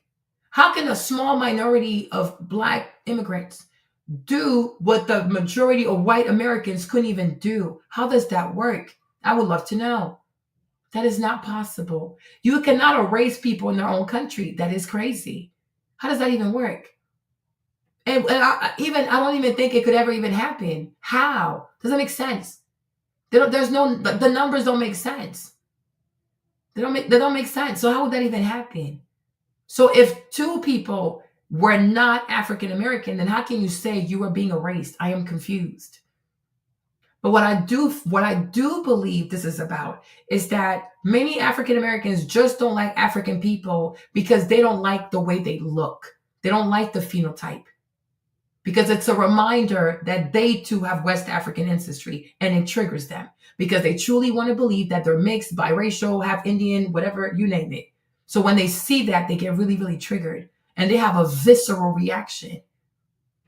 And I don't know what to tell you, but there are not that many unique faces in Black America. There are a lot of faces you see in Black America. You can see them anywhere in the world. This is not the only place where people are mixed. I'm sorry. America is not the only place where black people are mixed with Indian. Even my cousin, he's mixed with Indian. For real, for real. And his mother, Indian from Guadeloupe. Like when you look at him, he looks black, but you can tell he's mixed with Indian. There are black people, there are Africans who are mixed with German. There people in Mauritius, they're mixed with Chinese. People are mixed all over. Stop thinking that, oh, light skin, a straight nose, and green eyes, it's only in America. You need to travel more. Because I think you've seen these images. It is so funny because you'll have some African Americans who's like, oh, Africans don't like us. You know, they think the less of us, but you do too. Because you have this image in your head of what an African looks like. I don't know if it's Kunta Kinte or if it's like these crazy commercials, feed the children of Africa with $1 for 30 days. These things is crazy work. But every African does not look the same. You need to travel. You got to go outside, right? You have West Africans. You have Northern Africans. You have Central Africans. You have like people that are in between Southern African and like Central Africa. Then you have the Southern African people. And even after that, we still have Madagascar and we still have Mauritius. We also have East Africa. We don't all look the same. And I think you believe we all look the same. And many African people look like me. They're dark skinned, they have big lips, they have big noses. So you think that's ugly and that's fine. So in your head, all Africans look like Marlene and that triggers you. So that's why as soon as somebody says you have African ancestry, you shake up because you in your head, that means you're ugly. You need to travel. Even if you see my dad's little sister, she's almost albino. She's my auntie. She's everything on her is super slender. She looks albino. We don't all look the same. Every African person is not ugly. Just like every African American person is not beautiful. Like the people, you know what I'm saying? It goes both ways. It goes both ways. You understand? You have to stop thinking that your faces are so unique that nowhere in the world can we find faces like that. No. And you should also know, everybody in the world has a doppelganger. Everybody in the world. There's somebody out there somewhere in the world that looks just like you. We're not that unique. And it makes sense because we all come from the same humans. It's okay. Exactly. It's exactly like people are mixed all over. You need to travel. You really, really need to travel. So when you think that when somebody says, oh, you have African ancestry, right? You get triggered and you think somebody's calling you ugly. You don't even know that. We don't all look the same. From Senegal to Mauritania, to Algeria, to Libya, Ethiopia, Eritrea, Sudan, to Kenya, to, I don't know, Morocco, to the Ivory Coast, to Benin, to Nigeria, to Ghana, Niger, Central Africa, Congo, Angola, South Africa, Lesotho, Botswana, Tanzania, Angola. We don't all look the same. Like, you're crazy. You are very crazy. You are truly crazy. You need help. And you should also look at Black Brazilian. They're very beautiful. They're very, very beautiful, but you haven't traveled. You understand? So you think whatever you see here is so unique. It's so beautiful. Sure. But I'm telling you, I've traveled the world. I've been to a lot of places. Faces in America are not that unique. Even Jimmy. Jimmy looks like my godfather. Even my dad. When my dad saw James, he said, oh, he reminds me of my dad. He favors my dad's father. And you'll be surprised too, because my dad's people, since they're by the water, they had sex with the Portuguese. That's what I'm trying to tell you. Being light-skinned or biracial is not unique to America. Stop. The Europeans traveled all over. And anybody that is next to the water has had contact with some kind of European. My dad's dad is super light-skinned. His daddy was even more light-skinned. I told you, my auntie, she looks albino. That's my dad's little sister. Her hair is red. You need to travel. It's going to do you a whole lot of good because there's so much you don't know. So for you, oh my gosh, like we're the most beautiful Black people in the world. We're the most mixed, but we know that's not true because you have a wig addiction. So even you don't believe that, do you, huh? You don't believe that. You hide behind wigs and this and that. Even you don't believe that. So we have to stop. Africa is huge. It is an entire continent. It has 1 billion people. How can you assume that everybody there looks the same? How's that even possible? You think a billion, I mean, at that point, we have to be clones. We're not clones, we're people. It has 1 billion people. So 1 billion people from the crown of Africa, from Morocco, all the way to South Africa. As a matter of fact, all the way to Madagascar. You think we all look the same? We do not. If you go to Mauritius, they all look biracial Chinese. We don't all look the same. We don't all look, from the Ivory Coast to Kenya. We don't look the same. Kenyan people look different. We don't look the same. But it's like you have to stop thinking that when somebody says Africa, African, they're automatically calling you ugly. You need to heal from that. You suffer from that. You're really in pain. Because as soon as somebody says, oh, you have African in you, or you have African with, because you interpret that as being ugly. You need healing. You're going to be okay. But you got to stop thinking that African people are going to be hurt because you currently are not okay with yourself. You're not okay. You are truly not okay. And you struggle with accepting how you look. And Malcolm X even said it. The day you accept how you look, and the day you accept everything that makes you you, you're going to feel so much better. And you're going to stop trying to persecute people who have done nothing to you. You got to stop trying to persecute people who don't even wish you harm. You got to stop doing it. But until you learn to love yourself, you will continue to persecute these people because somebody told you they're from Africa, it's a third world place, and this, and that. You struggle really, really badly. And the women actually struggle more. So you're very triggered. As soon as somebody is light-skinned, you want to claim that person. You want every black, light-skinned person, biracial person, they always have to claim black because you want to see yourself through them. No, they're not black, they're biracial. They have a white parent. You have 2 black parents. You're not the same. And it's about time that people say that. It's always forcing biracial. Mariah Carey, doesn't matter. If somebody's biracial, they have to claim they're black. They're not black. They're mixed. They have 1 white parent and then they have 1 black parent. But biracial people in America are always forced to choose. Hey, Fallon, why? They don't have to choose. And that's the beauty of having 2 parents from 2 different backgrounds. But if you don't choose black, or automatically you're a traitor. Look at how Tamira is being treated. Because it comes off as if she doesn't want to claim her black side. Like, that's crazy. Like, that's really, really crazy. Right? Stop. But I'm like, to me, I'm like, it's fugazi. Like, I'm not buying this bullshit. Yeah, like, you have to claim you're black. They're biracial, and it's okay. Just because somebody has a white parent, it doesn't mean that they're not going to root for you. Doesn't mean that they wish you harm. They have a white parent. And it's even offensive to the white parent to say, I'm black. How are you black? How can you erase your mama? But it's like a lot of black people in America, a lot of black Americans, when you're dealing with biracials who have a black parent and a white parent, you think it's completely permissible to erase the white parent. And that don't bother you. But when somebody buys a festival, oh my gosh, you're erasing me. But you always erase the white parent of a biracial person. And then you force these people to pick a side. They cannot pick a side. They're mixed. 1 parent is black, 1 parent is white. That is their experience. Why can't you honor that? What's the problem? They're mixed. They have a mixed cultural background. Why do you want? And that's why today, I don't even know. That's why this whole thing about erasure, it's a joke to me. Because black in America can go from you're so fair and to like you're so dark. So what's the problem? Exactly. Meghan Markle. They forced Meghan Markle. Oh yeah, she black. How is she black? Meghan Markle is biracial. Her mother is black. Yes, her mother is a black woman, but her dad is black. Meghan Markle is biracial. But people are not allowed to say I'm biracial because it implies that, oh, so you think you're better than me? So they have to say, okay, I'm black. And then, okay, cool, now we can be friends. No, they're not black. It's a lie.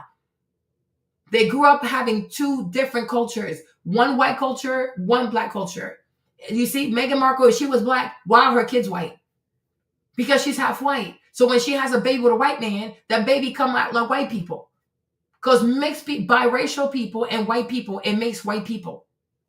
Biracial people with black people, it usually make black children. Because she's mixed. And it's okay. It really is okay. People have to stop. I'm just like, it's really crazy to me. I don't know, but I'm like, it's like, it's overwhelming. If you want her job, just say that. But don't go attacking a whole people who haven't done anything to you. Matter of fact, even my African ass, I was not even at Essence. But now because you have an issue with the CEO of Essence, I'm being insulted for something I didn't even do. I was here doing videos on Carmelo Anthony. Next thing you know, I'm getting cussed out for being an African. What the what? Are you okay? This is crazy. You have an issue with one person, talk to that specific person. Control yourselves, like control your rage, like seriously. But it's not fair to drag a whole people that had nothing to do with Essence. I wasn't even there. And then I'm being insulted. Like me, it doesn't matter to me. I'm telling you, Marlene, stuff just glides off my back because America breeds narcissism in people. I think most people in America are mentally ill. So I don't take shit seriously. But there are people who are really sensitive. And not everybody's like me. Me, I don't care. Say whatever you want. I love myself. I love my big forehead. I love my big nose. I love my big lips. I love my big hands. I am an African woman. I look like one. And I'm comfortable in it. That doesn't bother me. Your insults can only insult the person who is not comfortable in their skin. Me, it doesn't bother me. There are racist people who come here. They say the N-word, they get tired, they go home. I don't care. You know what I mean? But my thing is, boo-boo, praise. Once again, it's the lack of self-awareness, right? And the thing that's really, the thing that's so disappointing, I'm not going to say it's hurtful, but the thing that is so disappointing is that so many FBAs act as if the background that Africans have that make Africans successful or do well in America, they didn't have it too. Like, this is the funny part. Like, if you didn't know any better, you would think that in America, African American people never had a 2-parent household. They never grew up with a 2-parent household. Grandparents on both sides being married. That never happened, right? They never had people in their families who went to school. They never had people in their families who went to church, loved church. No, there is nothing unique about African people and whatever makes them, what's it called again, successful. African people, for the most part, are conservative. Traditional African Americans used to be conservative. They chose to stop being conservative to embrace feminism, embrace whatever the fuck they learned at these liberal colleges. You understand? Like, so to me, that is crazy. There is nothing special about what African people do. The thing is, African people just tend to stay married. It is no different than what Koreans are doing. It is no different than what Indians are doing. But that also used to be the culture here. It was definitely Southern culture. It was the culture. And then people say, we don't want that anymore because the black men oppressing us. Patriarchy is evil. Wumpty wump wump. These weird things that these white women started saying, black American women too started repeating it like it was the problem. You don't have the same plight as this woman. Why are you repeating her foolishness? Why are you repeating her foolishness? So that's why Marlene, I can't be like, oh my gosh, I feel so sorry. I don't feel sorry because once upon a time, African culture, African values and tradition, it was the same over here. People were married. You couldn't have a child out of wedlock. You would not see a young black American woman just roaming the streets like without her brothers. This is crazy. You could not just come and just pick her up like she's a sack of potato. You had to meet her dad. Like, people used to have structure out here. Everybody used to go to church. People used to fear God. People started moving to big cities. People started listening to the white feminists, the white liberals, and then people started losing their minds. Oh, everything I know, I don't like it. It's oppressive. It's torturing. It's whatever. Okay, no problem. So now here are the consequences. So I feel like people got to take accountability.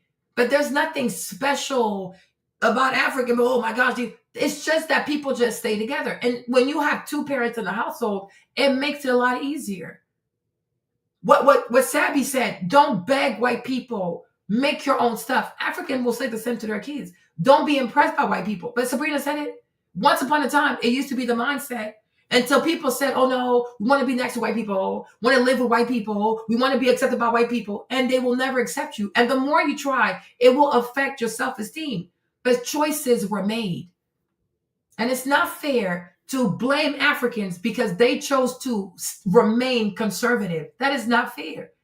So now if you try the feminist, liberal, progressive agenda and you see that it has truly destroyed the African American community, all you have to say is, God, forgive me. I want to go back to being traditional. That's it.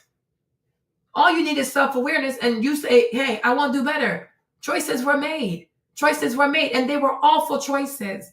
But at that time, it sounded like freedom, whatever. But just because somebody offers you freedom, it doesn't mean that long term, they're not offering you slavery. Choices were made. Same thing with the music. Once upon a time, there are certain people that will never be on TV. Like it would never happen. It wasn't even possible. People say, oh no, let them be. It's a new generation. Let people be who they want to be. Let people do what they want to do. Well, okay. But then why, Fallon? It's our nose, Fallon. Like, and I feel like, and to me, that's just how I feel. I feel like some certain things we have on our faces, it's a little gift from our ancestors, so that the day we link up, we know that we're family. Like if you see my nose, I see your nose. Like, yeah, she gotta be my people. Yeah. You know what I'm saying? They left us certain things like that with our phenotype. So when we see each other, we will know that we're family. Like, oh, Marlene has the same nose as me. She gotta be my people. Oh, Fallon got my nose. That gotta be my cousin. But instead, these things like these, something so small that meant to breed, it has turned into, I don't even know what. Even though white people themselves don't have straight noses. There are so many white people that have bumpy nose, thick nose, wide. Even, it's so funny because Cassie has a wide nose. Cassie's nose is not straight. I'm like, have people seen her nose? Most Filipino, Vietnamese people, they have wide noses. But because her skin is white, you don't mind it as much. But Cassie does not have a straight nose. She doesn't have a straight nose. You see her nose? Okay. Hold on. You see? Even when she smiles, it gets wider. Look. I even think she even got rhinoplasty. You see? Look at her nose before. You see? She doesn't even have her nose herself is bulbous. Like, because Vietnamese people, Filipino people, they have wider noses. You see? It's not like the straight, tiny nose. Like, what the heck? Exactly, Fallon. It has caused lots of issues. But you see, if you even see a traditional Nigerian family, to this day, everybody goes to church. But like, there is nothing African people have that African American people don't have or didn't have at one point. They didn't want to do it anymore because they listened to serpents of feminism. Okay, no problem. Yeah, because people will make fun of you because they haven't accepted that about themselves. But today, everybody inflates their lips. Everybody inflates their lips. We have full lips. And when you think about it, Fallon, it matches with our nose. Like, it just matches. Because imagine you have a big nose and really thin lips. It's too much. Like, it's just not going to work. It's not going to work. You know what I'm saying? It's just not going to work. You know what I mean? They can be light-skinned. That's not a problem. Me, my husband's light-skinned. My kids are light-skinned. Good for them. But I think me, light-skin wouldn't have looked good on me. I think I look better dark-skinned.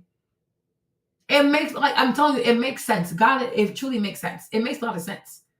And the problem is people spend so much time looking at other people. Oh, I wish I had this. No, you need to focus on yourself and be like, I'm grateful I look like myself.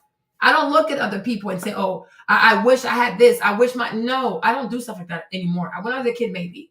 But now I spend most of my time saying, I'm glad I look like me. This is what I look like. And I don't know. Because if you don't learn to love yourself and accept what you look like, you will suffer in this world. Then you want to go get rhinoplasty. Then you're like, oh, I got to go change my lips now. Then you're always going to be touching yourself. And me, I've said this. Rhinoplasty, it don't work on Black people. It doesn't work. It doesn't suit Black women like that. You know what I mean? Like, even growing up, Little Kim had oh my gosh. So, hold on. This is too much, right? But you see, growing up, I always felt like Little Kim looked like me. I feel like, oh, I look like Little Kim, right? Where's her, like, not old. Oh my gosh, not old, young. She was so pretty to me. Oh, what is this? You see? But to me, you see this picture right here? That's a black girl. Like, she's black. You know, she's black. She's super cute. I mean, Lil' Kim was always so, I didn't see anything wrong with her. And you see her nose? You see her nose? You see my nose? It makes a lot of sense. And it matches her lips. And she's chocolate. So growing up to me, Lil' Kim was so beautiful. I'm like, oh yeah, she looked like me. We're good to go. But somehow she didn't see what I saw. Started touching. Now look at her. Rhinoplasty, it don't work on us. It doesn't work on us. Lil' Kim was very beautiful. There was nothing wrong with her. That's why you got to stop looking at other people and you got to focus on yourself and say, God, I'm grateful I look like myself. There you go. That's the best gift you can give yourself. Yeah, I'm telling you, like, oh my gosh, I used to love Lil' Kim. To me, she was like my doppelganger. I'm like, we look alike. Yeah, she's very pretty. You know, and it's true. But when you are in a predominantly white society, you think, but even white people, and it's not to be offensive, right? There are some pretty white women, but at large, even white people are not that beautiful. They're very basic. When you see a beautiful white person, they're usually mixed with something. But the vanilla base of whiteness, they're not that pretty. Like, they're regular people. You know, many white people are not pretty. They're okay. I mean, they're beautiful. They're God's children, but it's like, you know what I'm saying? But I'm like, I don't walk outside and be like, wow, this white girl is so beautiful. Wow, where? So many white women get plastic surgery. And then they make that many are brunette and they go blonde. So now, you know what I'm saying? But I'm like, I've always felt like Lil' Kim looked like me. I'm like, okay, we good. I'm straight.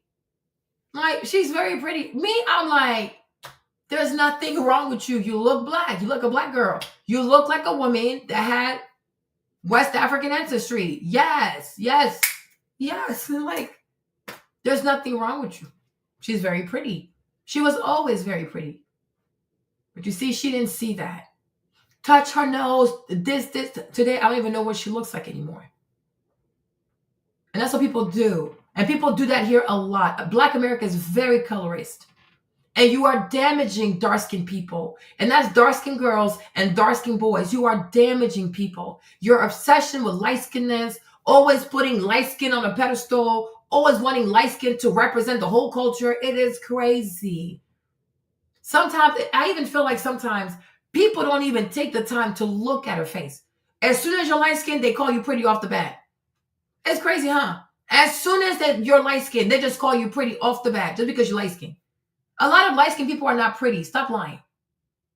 But as soon as you see a light skinned person, you just start calling them pretty. And then when they see a dark skinned person, oh, you're already ugly. They don't even take the time to look at you. Because people hate themselves. It's crazy.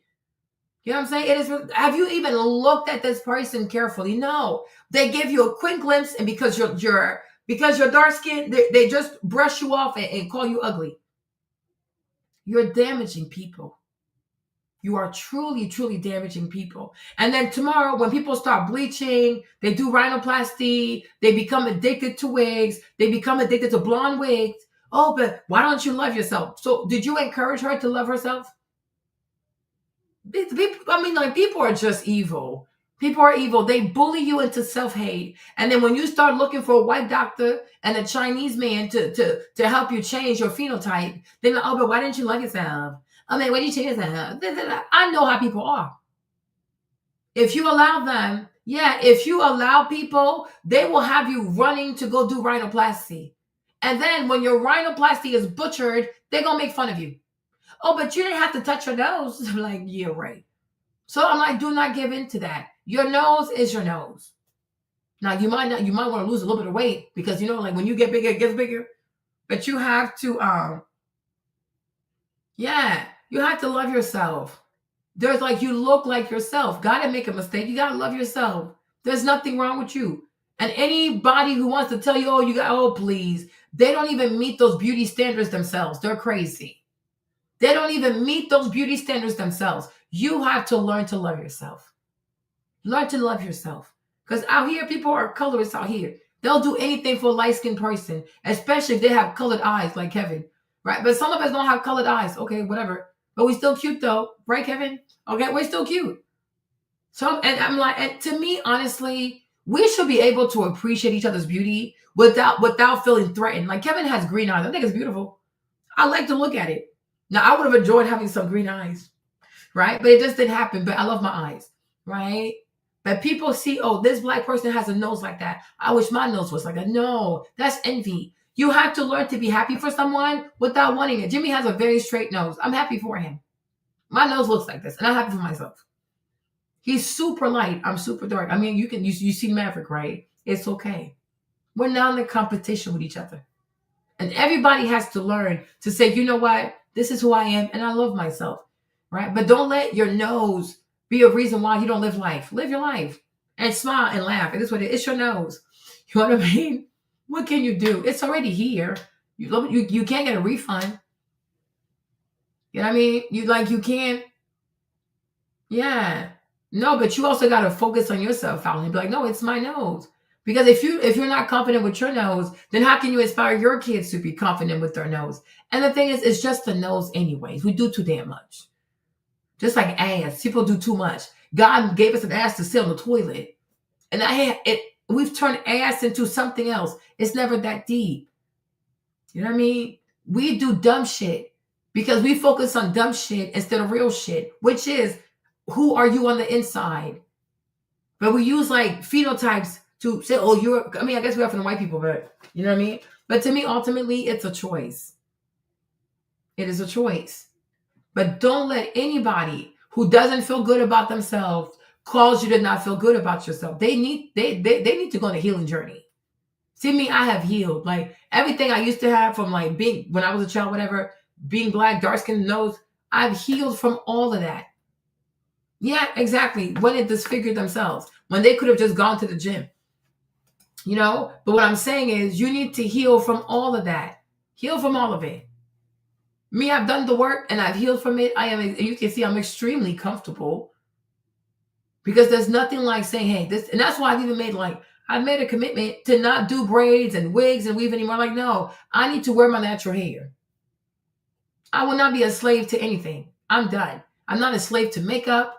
I'm not a slave to wigs. I'm not a slave to anything, because you can't say, oh, I'm proud being a black woman. I'm a confident black woman, but we never see you in the natural. No, that's crazy, right? Me, I know I'm beautiful. I'm beautiful to me. That's what matters to me. I feel good in my skin.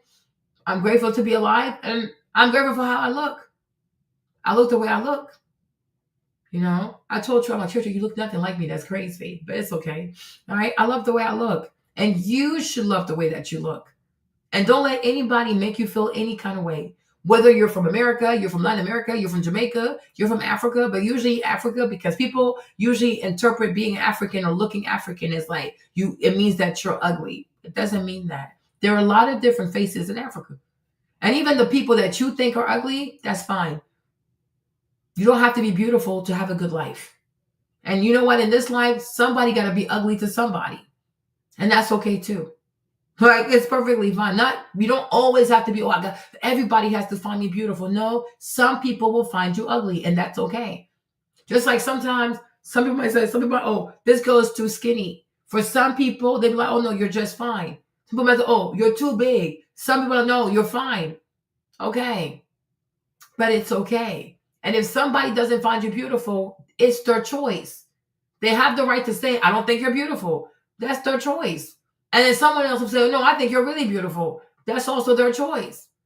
But either way, you have to love yourself on the inside. You have to. Because the world is very cruel. And people will say things because they intentionally want to hurt you, because they're suffering on the inside. And I think for me, what I'm seeing here is that there are a lot of people who are suffering on the inside. Because when it came to Kamala Harris, people did not mind erasure by an Indian because she's light-skinned. Because she's light-skinned. Or if Essence was ran by a woman, the CEO of Essence was a woman that looked like Rihanna, people would have a problem with that. If it was a woman that looked like Beyonce, people would have an issue with that. You know? Because people want to be represented by light-skinned people. It's okay to be honest. You know? But the lady from Kenya, I don't know where her name is. I don't know her name. I keep saying the lady from Kenya, but what is her name again? what is her name? Caroline. Okay. Caroline, she can't help how she looks. She really can't help it. And I don't think she's ever said anything mean about African Americans. From what I heard, she moved here when she was 10 years old from Kenya. So she seems like she's, oh really? She seems like she's in like in her 40s or something. So she's been here for a very long time. Way more than Kamala Harris, if you ask me. I don't think she means any harm to African American people. You know what I'm saying? I believe she would think, oh, I'm trying to help. So if she did something you didn't like, just tell her. You don't have to talk about, oh, you're African, you a feather, you a this, you a that. What does that do? What does that do? Seriously, what does that do? And people think if you insult somebody, they're going to be like, oh, since you've insulted me, now I'm truly going to make sure I make you happy. You insult people, they're like, okay, fuck you then. Which is why I think Nafkari deleted his Carmelo videos. Right? If someone does something, and you also have to remember, if you know that someone is African, then you should extend grace. Like, okay, maybe because they're not African American, therefore they don't know. So let me tell them. Now, if you try to tell them and they say, oh, F you, then that's a little different. Right? But I feel like if you know that someone is not originally from here and they don't have lineage from here, if they do something that you feel like, okay, that doesn't fit the culture, you should let her know, because maybe she don't know. If no, you don't know what you don't know. And if people don't teach you what you don't know, how you going to do better? But then you get mad because she hasn't fixed it, but you haven't told her what she did wrong. So it's like, it's as if you want the person to keep fucking up so you can have a reason to insult the person. That's crazy. That's really, really crazy. If she did something wrong that you feel like, oh, it was intentional or maybe not, but you were hurt, just let her know how she can do better. But the way people have been talking about this woman, I think it's excessive. It's truly excessive. All she does is run Essence Fest. That's it. Kamala Harris was a big fuck up. She detained all kinds of prisoners. She didn't want to release people. She kept people on death row for longer than they should have been on there. And there's none of that. She arrested Black American women for, what's it called again? Vagrancy? Is that what it is? People went homeless behind that kind of stuff. And there was no issue at all. She did not campaign, whatever. She didn't have a primary. She did all kinds of evil shit. And it's well documented. Even Joe Biden said what she did as a prosecutor. And there was no issue because she's light-skinned, because she's mixed. That's why I said, to me, Marlene, it's bullshit. The real issue is that this lady here is dark-skinned. You don't like the way she looks. She looks too Africanish for you. So the way she presents herself makes you uncomfortable. But you got to deal with that because she's not going anywhere. Even if tomorrow she's no longer the CEO of Essence, she's still a human being. She has the right to exist. Like she has just like you have the right to exist, she has the right to exist. And most likely she will continue to be the CEO of Essence. If you want to take her place, you can't hide behind these manufactured fake ass outrages. You need to go and compete. Reach out to Richelieu and compete with her. Compete. Write a proposal. Say how you would do it differently. And have a resume. And then compete. Apply. If they open it, apply for the job. But he's not going to fire her because you're doing all this xenophobic shit. It's insulting. It really is insulting. And it does nothing for you. It does nothing for her. He's not going to fire her because that's what you want. Because you want her job. They're going to fire her. If people wanted to make sure that a Black American person owned Essence and it was a Black American CEO, then you should have bought it. And also, a Black American person also could have bought the business and they could have been like, no, I want a white CEO. That is their right. People have the right to hire who they think would be best for the job, not hire people based on color. I don't know. So even if it was a Black American, he could have said, I want to hire a Jewish person. I want to hire an Arab person. And it would have been their right. It's a private business. It's their money. Me, I didn't pay for Essence, so I can't tell people who to hire and who to fire. It's not my business. And and I said it before, I'm going to say it again. If it was me, Marlene, I wouldn't have bought Essence. I would have left it where it's at. Also, let me tell you this. He also bought Madam Ceja Walker's house. So make sure you know that as well. Don't pretend that in 2 years from now, oh my gosh, this African man, he bought her house. So when he sold Shea Moisture, he bought Essence Fest. He also bought Madam C.J. Walker's mansion in upstate New York. He has it. It belongs to him. And that house also was left to, it was so dilapidated.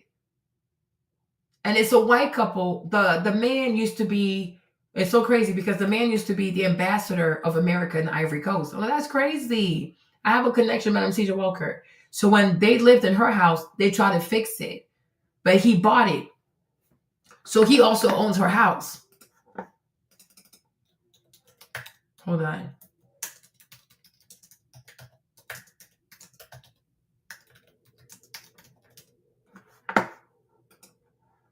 Yeah. So that way, you know, he also bought her house.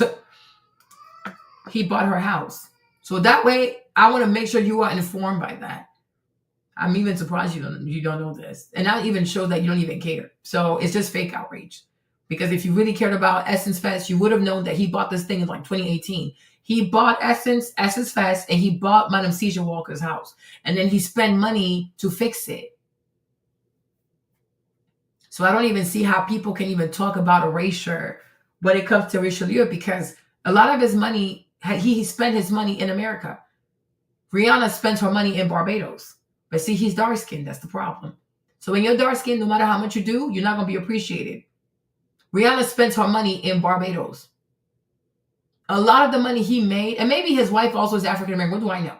But a lot of the money that he made selling Shea Moisture, he has reinvested that money back into the African-American community. He bought Madam C.J. Walker's house. It's a mansion. It's a big house. He restored the mansion with his own money. He never asked African-Americans, oh, let's start a GoFundMe, let's start a whatever, and y'all need to pitch in, and so I can restore this lady's house. No, he bought it, and he restored it by himself. That's why I say people need to say thank you to this man. Kamala Harris raised $1.4 billion for her campaign. She barely gave any money to African Americans. And to this day, you're still crying for her. Oh my gosh, she didn't win. Oh my gosh, she didn't win. Oh my gosh, oh my gosh. You love people who are not nice to you. That's the problem. You truly love people who are mean to you. If they're light-skinned, they can treat you any way they see fit. Because that's just, to me, that's just crazy. But he bought the house and he restored the house. Not once did he say, even when he helped Courtney's African-American. She's from Detroit, right? He never said to Courtney, well, since you sold the Main Choice, give me some money so we can repair Madam C.J. Walker's house. No, he didn't ask her for that. He never said to Monique Rodriguez, since you're African-American, since you sold Mael, give me some money so we can repair the lady's house. No, he did it with his own money. So he bought Essence out of bankruptcy.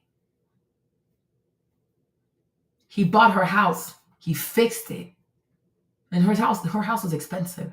Remember, she used to live next to Rockefeller. And some of her stuff in there is so old, like it's so rare. So fixing it, because I even read about the white American family whose husband was the ambassador in the Ivory Coast.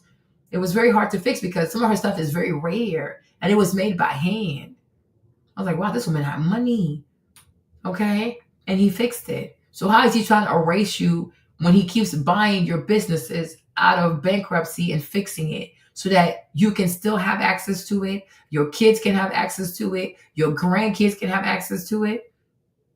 You know, and I feel like this kind of behavior too is going to make a lot of people say, you know what, let me not help out. Because God forbid, you say, oh, I want to take this business going out of bankruptcy. It's a Black-owned business. I want to save it. Don't do it, because tomorrow when they find out that you're not Black American, whatever it is, they're going to cuss your ass out. They would insult you, even though you meant well. But how dare you buy it? How dare you take care of it? It becomes a problem. So I'm like, to me, I would say just leave it where it's at. If they don't care to buy it, if they don't care to save it, if they don't care to restore it, don't touch it. Because even me, I am learning a lot from this as well. Like, oh my gosh. I've always said, oh, one day I wanted to create a museum for Satchmo, because I feel like Louis Armstrong deserves to have a museum in New Orleans. But now I'm like, maybe not. Because maybe somebody who's African American, they should do it. Because tomorrow you go, you put your money, because you mean well, like, oh, Satchmo, I do believe he's an icon for Louisiana and for New Orleans. You're going to go take your money, work so hard, create a museum for Satchmo, and then it's going to be, oh, she's African. this African is trying to take our history. This African, the whole time they could have done it, they didn't do it because people are looking for any excuse to insult somebody. People are looking for any excuse to do what these racist whites have done to them to somebody else. Thank you. So this to me also, it's a learning experience. It's a great lesson for me. Don't touch anything. Don't try to save anything. Don't try to salvage anything because God forbid your intentions will be misconstrued, that you're trying to take advantage. You're trying to erase people, especially being dark skinned also. Oh, hell no. I am too dark.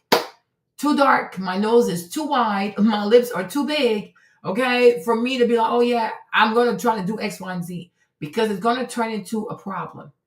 Let people do it. If they want to take care of it, they don't want to take care of it. They want to let it rot. It's their culture. It's their patrimony. It's their call.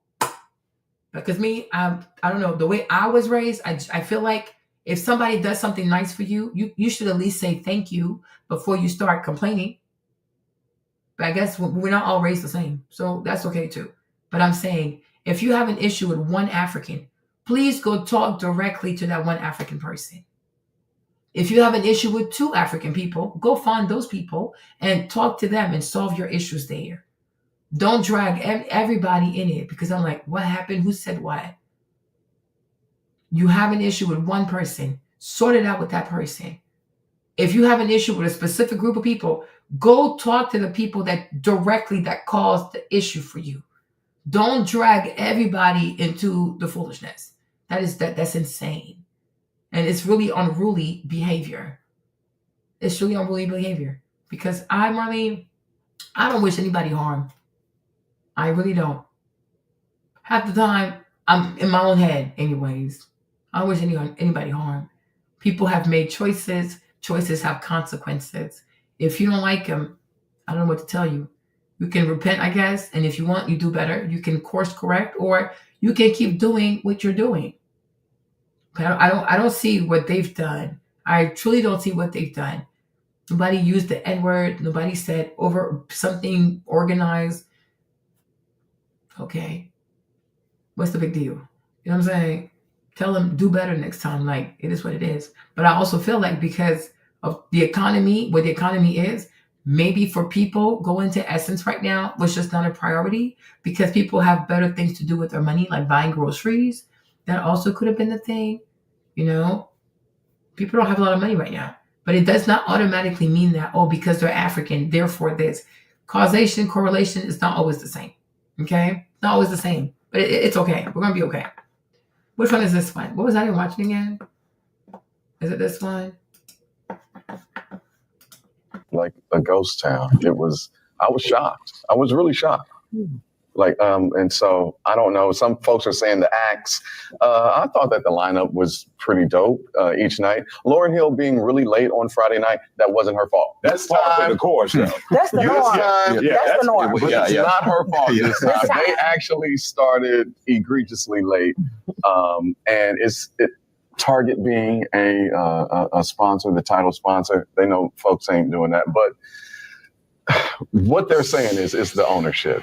You know, that they are trying to do more with the African diaspora and with our Caribbean family. And it's not diaspora, it's diaspora. And the thing about this guy, you see, and this is the thing I always find so funny, is that this guy himself, he looks super African. That's why I say people have to stop thinking that, because I'm Black and I'm born in America, my face is unique. You can go to Mali and you will see a lot of people who look like him. He looks like he's from Mali. He looks excessively Fulani. And I'm like, it's always the ones who look the most West Africans who have the most issues with African people. Like, it makes sense because we remind you of yourself. And then you can't deny that you have West African roots. But I'm like, this guy, nobody would ever see this man's face. Like, he's an American. I'm not trying to be funny, but no. This dude looks he looks like an Issa. He looks like a Bakari. Ibrahim, Bakari, Ibe. Like, seriously, you drop this dude in Mali, they're going to think he's one of them. You drop him in Guinea, they're going to think he's one of them.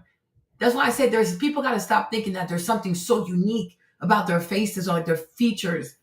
I can find your face anywhere in the world. It's not that special. We're not that special. We're truly not that special. Everybody out here got a doppelganger. Everybody does. Even yesterday, I was like, oh, it's crazy how Doichi, she looks like Stephanie Mills. Everybody has a doppelganger. Everybody does. Hold on. Let me show you this. Who's this? Let me show you something, right? Doichi and Stephanie Mills. Look.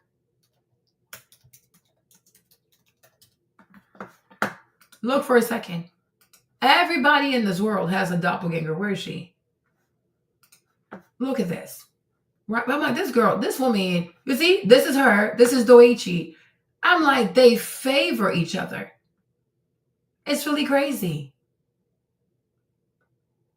There was even a better picture yesterday. You know? But I'm like, nobody's face.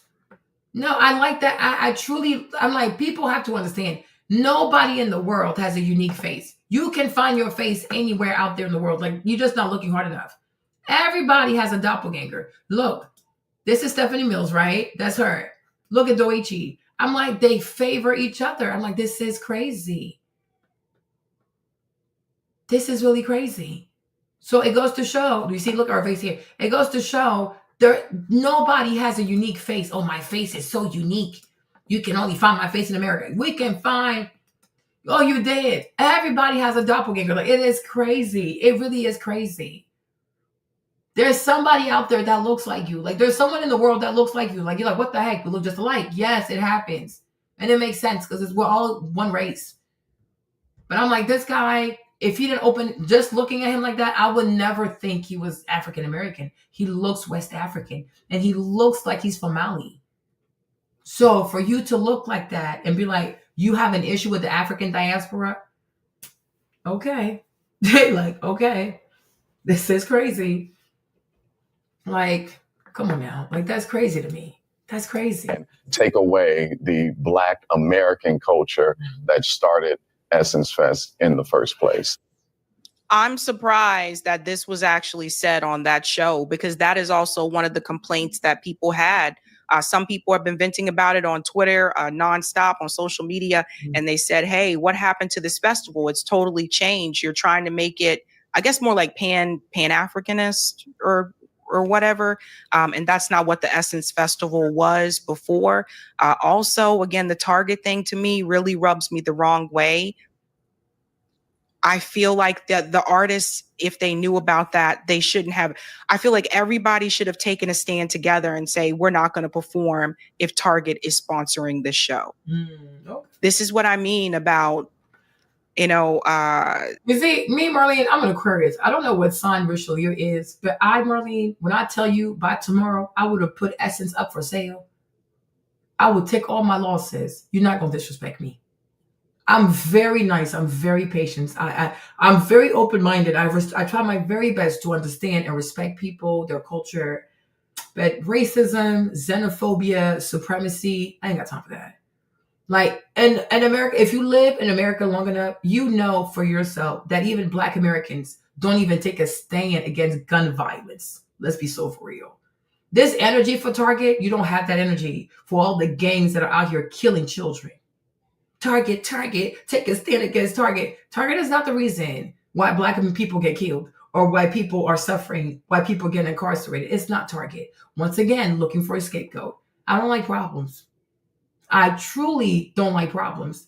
And I don't like people who don't know how to be grateful. Me, tomorrow, Essence will be on sale. I would fire everybody. In this life, you're either going to get respected or you're going to get disrespected. You make a choice. But I promise you, if I was Richelieu, I would put everything up for sale. I'm African. You know what? And you know what, by the way, thank you for reminding me that I'm African. Thank you. Because I thought we could be one, but it's not possible. Yeah, I'm going to go. Me, Marlene, you're not going to stress me out. Like, you are truly not. He has so much money. Richelieu, take your money, go to Liberia. Even go to Nigeria. You will be appreciated there. Let people be. This is why this is why sometimes you don't help people, because it's not appreciated. Instead, you become an enemy. Look at Jesus. He went there trying to give miracles. He ended up on a cross. They killed his ass. Okay? Look at Jesus trying to help people. He ended up dead. No one said thank you. Nobody. That man was by himself. All the people he helped, all the miracles he did, all these apostles he fed, only 2 people stayed behind, James and John. My Lord, Jesus Christ. So Richelieu, I don't know, but you're not me, I'm not you, so I don't know. But Marlene, I don't like to be stressed. I don't like people not going to stress my life. People, I'm like, because I don't even think they make a profit with Essence. That's the kiki. I don't even think Essence is profitable. I don't even think it's profitable. So why are you going to disrespect like that for what? For what reason? You're not going to torture my soul. You will not, in the words of Beyonce, you won't break my soul. You won't break my soul. I will put everything on sale. I will put everything on sale. I will put everything on sale. If you want, and I would even sell it for a symbolic amount here. $10,000. If you want, go buy it. You don't want to, and you'll see nobody's going to buy it. They just want to criticize, complain, insult you, be xenophobic because people don't feel good about themselves. And I think people are realizing he has a lot of money and that triggers people. How did this African make all this money? He had a business and he positioned himself at the right time and he talked to the right people. And unlike some people over here, Richelieu, he doesn't mind talking to Jews, that this, that. He's from Harlem. Like he talks to a lot of people. He knows a lot of people. And obviously they like him. So he found a way. He found a chemist. He found a packer. And then he started selling his products. And people liked it. So he made his money. Favor is not fair. You know what I'm saying? But I'm like, Marlene. Imagine people want to take a stand for Target, but people don't take a stand. People have never taken a stand against all this gang violence stuff. They never do. Even for education, people don't take a stand for education. Black children in America are failing left and right, reading, math, you name it. Nobody takes a stand for education. But Target, oh my gosh, Target. As if whatever they're asking for from Target, if they were to ever get that, all of a sudden, every issue in the Black community would just be fixed. Scapegoating. That's all that is. Distraction. There are bigger problems than Target, canceling Target and DEI for Target. But I'm like, if it was me, by tomorrow, everything will be on sale. And I would issue a statement. I apologize. I really do. Essence was in bankruptcy. I really wanted to save it. I thought I could do something with it. My intent was never to hurt, but I can see that I'm African.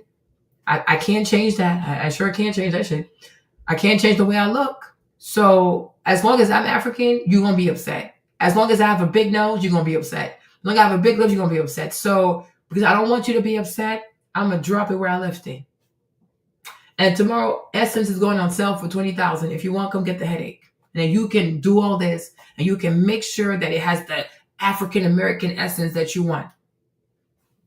And you'll see if they buy it. And then we can see what you do with it. And then we'll go when you are doing it and be like, okay, let's see if it's well organized.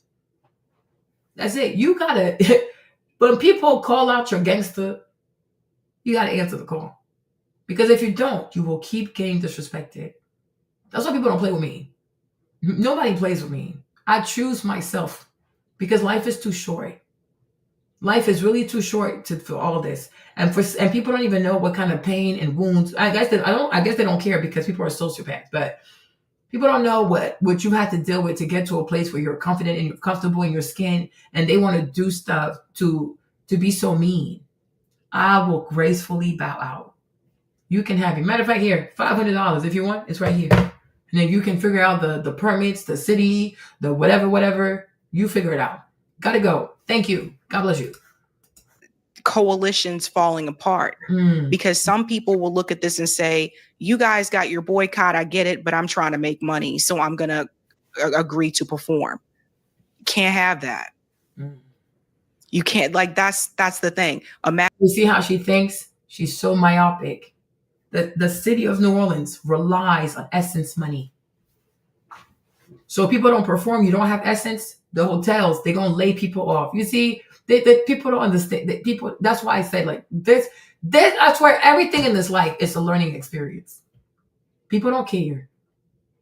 If people don't perform, if you have, oh, we cancel Target, there's no money. We can't properly do this because you need a certain amount of money, not just to run the show, but to make sure people are safe because the city's also involved. So now like, let's say, I think, if I'm not mistaken, I believe like Essence brings about like $1 billion to New Orleans. Hold on. Let me see.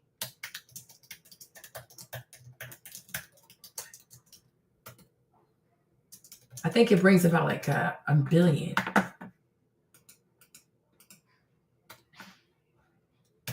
Let me see the numbers. Hold on. Okay. So in order to boycott Target, you are willing to punish the city of New Orleans out of like $360 million. And the consequences of that, she doesn't care. Hotel people gonna get laid off. Restaurants that are gonna get laid off. Like what else? The people who do transportation, they're not gonna meet their numbers. Some people, they make their entire year with Essence. New Orleans is a city that lives off of tourism. They don't really have trades. Like there's no real industry in New Orleans.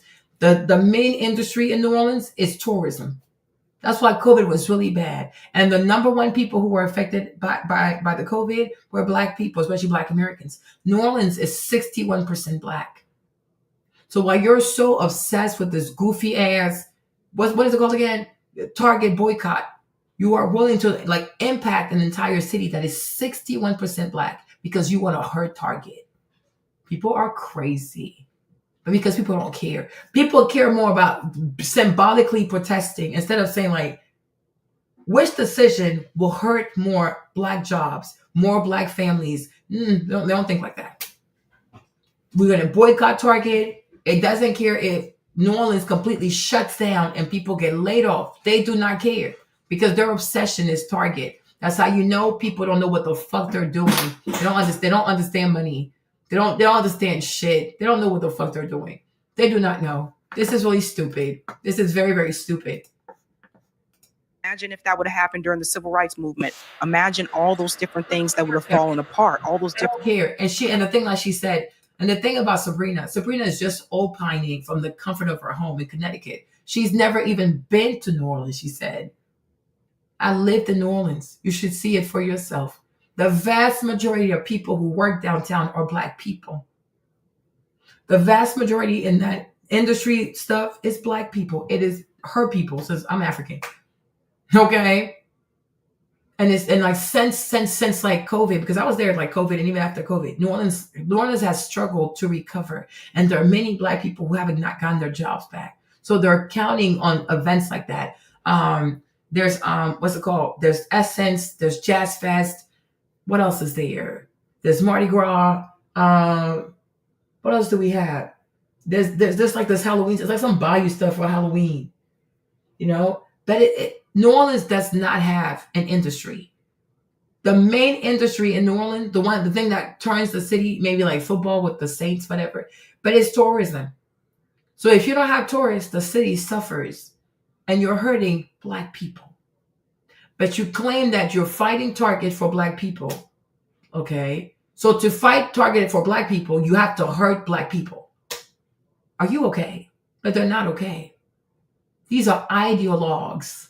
These are people who live for ideas and ideals as opposed to what is financially practical and what is going to cost the least amount of damage. Sabrina is an ideologue like many other people out here. They're ideologues. They're not practical. And that's why I'm telling y'all, we're going to wake up one day in 2050, you'll see the numbers. And they're going to get worse. Average income for Black Americans it's going to get worse. You'll see. Because if people continue like that with these goofy shit, instead of really focusing on what matters, which especially understanding business, these Ashkenazi Jew people, they came after the Holocaust. They were called undesirable. Today they run America. And the one thing they prioritize is having businesses. Businesses. They own pretty much everything. Entrepreneurship, it matters. So always telling small Black businesses that don't even have the capital, like take Live Nation, for example. Live Nation, I'm pretty sure Live Nation is owned by Jewish people. Nobody would ever say to Live Nation, oh, don't take this sponsorship. But when you're smaller, when you put events like Essence Fest, you are competing with the likes of Live Nation. Okay? These people's pocket is different. So you need all the little coins you can get, but they don't get that because they don't want to understand it, because these people are ideologues. They are radicalized, extremist, Marxist. Because otherwise, it's a real competition. And tomorrow, if Live Nation buys Essence Fest, you're not going to like what you get. Because when I tell you, the tickets that used to be 300, maybe 400, they will be 5,000. Keep playing these games. Keep doing it. Oh, let's say all kinds of nasty shit so that this thing could spiral. Because when you say, oh, they're trying to erase Black culture, you're giving a little whistle to other African Americans to not sponsor Essence because we don't own it anymore. No problem. Do it. I want you to do it. Do it so badly that Richelieu has to sell it. Live Nation is going to buy it. The Jews will buy it. And when I tell you, you're going to turn to something else. And the tickets that used to cost you $50, $100, they're going to turn into $2,000, $4,000. And they're going to be packed because they're going to do what they do best. Because to me, the next buyer for Essence should be Live Nation. And if I was Richelieu, I will call Live Nation. Do you want to buy this? Send my attorney a number. I'll send it to you by tomorrow. That's it. Send it to let Live Nation buy this. And then go off to the sunset. Go build like shelters and orphanages in Monrovia and call it a day. Be done with this. My head hurts. Events that would have fallen apart. If they're boycotting in Greensboro, North Carolina, and they're sitting at the lunch counter, imagine one or two people in the group saying, "Forget you guys, I'm hungry. You know, I'm about to leave." Sabrina, you sound silly. Sitting at a lunch counter in somewhere in Montgomery, and the person says he's hungry. Okay, how much did that cost? That is not comparable to costing a city $316 million. You need help. You truly need help. These are false equivalencies. Somebody want to break the sit-in to go eat is not stopping others from sitting in. He's hungry. He needs to eat. You cannot compare that to destroying an event that brings almost $400 million to the city of New Orleans when it's a predominantly Black city where the majority of the Black people work in the tourist industry. That don't make no sense. That is a false equivalency. Like you said, you've never even been to New Orleans. You live in Connecticut, but you think you know best for New Orleans. Did you even talk to the mayor? She's Black too. She's Black American. Her name is Cantrell, Latoya Cantrell. You should call her office. Call her office. And then ask her what would happen if these people don't come and da-da-da. Ask her what's going to happen to her and her people and her budget. Go ask her. But like they want to, kill everybody for Target. This is crazy. I've never been to New Orleans, but I know what's right for New Orleans. You've never been there. Go somewhere else, then it falls apart. And so I just don't understand why this was even acceptable for Target to sponsor this in the first place, considering what's happening. That rubs me the wrong way. And it should have rubbed them the wrong way. Will they learn from this? I don't know. That's what the main conversation on the ground was. And to take Caroline Wanga is the CEO, current CEO. Yes. What do you see as the problem here? And is there a problem in your mind? In my mind, it's not. I hate the diaspora wars and everything. And I've been, seeing all these things and people talking on TikTok and all the different sites. And I feel like they're using a lot of words, just trying to say African booty scratcher on the cool, like just being very negative towards Africans and people that are Pan-African. And I don't like that. And really quick, for those who are wondering what we're talking about, many say it's more pro-Africa than it is Black American and the celebration of the Black American culture. I mean, the lineup is pretty much all Black American. And I mean, if Essence was up for sale, like a Black American could have purchased it as well. So I think sometimes when things aren't working out or you're being evolving or, just change. Essence started in 1970. The first Essence Fest was in 1995. It is 2025. It's going to look different. America's different.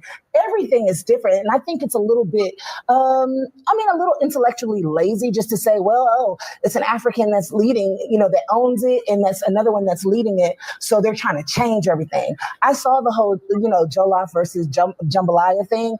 When people always ask me growing up, oh, what is jollof rice like? I don't know, say it's kind of like jambalaya, because I think everybody eats beans and rice. We season it a little differently, but I think there's a lot of ways to be together than separate. I think that's just. I get what she's trying to say, but the thing is this, right? So the audience, they're the customers. They're the ones that are buying the tickets. And if they did not like this event this year round, they had an unpleasurable experience, you probably should listen to that feedback.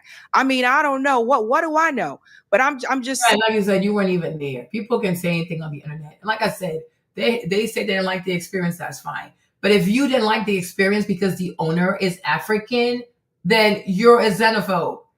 Because you're not saying, oh, they didn't have this air conditioning. Oh, jollof rice is what triggered you. What? Jollof rice triggered you. Like, what? So it's like, just say it. You don't like African people and you don't want to see African people in your space. Just say that. That's why I said he needs to just sell it and be done with it. That's it. And not everybody needs to know. When it comes to African Americans, do not go purchase their businesses from bankruptcy. Don't think that because you're African and they're African, they're gonna be okay. They have made it clear. If it's something that they started, even if it's in bankruptcy, leave it in bankruptcy. Don't touch it. That's it. And everybody just sees, okay, cool, no problem. My bad. Next time I won't touch your stuff. C'est fini. It's over. Like me, you ain't gotta tell me twice. I like, listen, you gotta respect yourself. That's it. But it's like, the thing, what happened? The purchase. They didn't purchase the ticket. Nobody was there. But it's like, it's not the economy. It has to be these African people. Like, this is crazy. So it's like, okay, whatever. I'm like, Richelieu, put it up for sale and be done with this. And whatever it is, because you're African, you can never truly capture the African American essence. So let them have it. And then they can do with it as they please. That's it. My head hurts. Saying that there's a reason why sometimes like companies will do surveys, or can you give us feedback about this? I give you what feedback? Feedback about what? The feedback is he's African. You're not listening, Sabrina. He is African. Their main issue is he's African. So because he's African, he should not be in charge of Essence. Because since he's African, it's not possible for him to ever capture or know how to center African Americans, even though every single act but Davido and Buju were invited. That's what they're saying. That's the feedback. He's African. Why are you struggling with that? Or you struggle with like understanding the semantics of xenophobia. So the thing is, okay, he cannot stop being African. He cannot stop being Liberian. He cannot stop who he is. So the ultimate answer is just sell it. Just sell it and then let them do what they want to do with it. And then we wish them all the best. And it's no hard feelings. I didn't know. Because when I bought it, my intention was to keep it alive. But if I had known that who I am, my nationality, my ethnicity, being from Africa will be such a trigger for you, I wouldn't have touched it. It's cool. You can have it. That's it. You ain't got to fight people. I'm like, this behavior from African Americans, like those who are involved in this shit, it is no different than what South Africans do in South Africa to other African immigrants. They're very mean to them.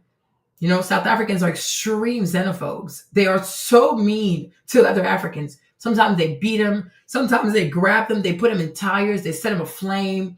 They beat them to get out the houses. It's like despicable ass behavior, you know? So it's okay. Let them be. You got to respect yourself. Just because you come from a third world country doesn't mean that you allow people to treat you any kind of way. You're not less than human because you're from Africa. But to them, to many of them, coming from Africa means that you're subhuman. They're crazy. They are truly crazy. And they can be crazy, all right? But you ain't going to be crazy around me. That's fine. Let it be. Put the thing up for sale. Go about your life. It's over. There's no more beef. Event that you attended or whatever, for people to walk away from performers, the seats that were half empty, that obviously means that people were not feeling the changes that you made to the event. You sound silly. The tickets are sold ahead of time. Tickets are not sold the day of. It's not like, oh, since we know he's African, we're not buying tickets. They just didn't sell tickets this year. That's it. You don't buy tickets the day of. People buy their tickets in advance. And ever since COVID, a lot of people, even they're big celebrities on Instagram. They got them big followings. They've also had a hard time filling these seats because since COVID, people got comfortable staying at home and then the economy is not that good. But it's not like, oh, they found out he was African and therefore they chose not to buy tickets. The tickets to go into the Superdome are more expensive. You can go to other events, but like when it comes to that, like the concert stuff, those tickets cost more money. So some people probably couldn't afford that. But it's not like, oh, they knew he was African and therefore they chose not to buy the tickets. Exactly, like Kevin said, exactly. That's why I said, even with Zomandani, like in New York City, he says he's a socialist, no problem. He wants to be the mayor of New York, okay, no problem. He said he wants to do 5 supermarket in each borough, and it's going to be free, and it's going to cost $60 million. People are being upset. They're like, oh, what they say? Oh, it's a socialist. It's not going to work. But I'm like, you can keep telling people it's not going to work. People of New York City want to do socialism, right? They're not going to stop until you let them do it. So let them do it. $60 million to me is not a big deal because you wasted billions on the immigrants. So let them have their 5 free super store, whatever it is. We'll see how it goes. And if it doesn't work, we can be done with this once and for all. Because I feel like sometimes it's like kids. Like the more you tell people not to do something, the more they want to do it. So sometimes it's best to say, here you go, do it. You want to be socialist? Go be a socialist. You want to do the free super food stuff? Do it. It's $60 million. I'll write the check. Go do it. And then they'll see for themselves.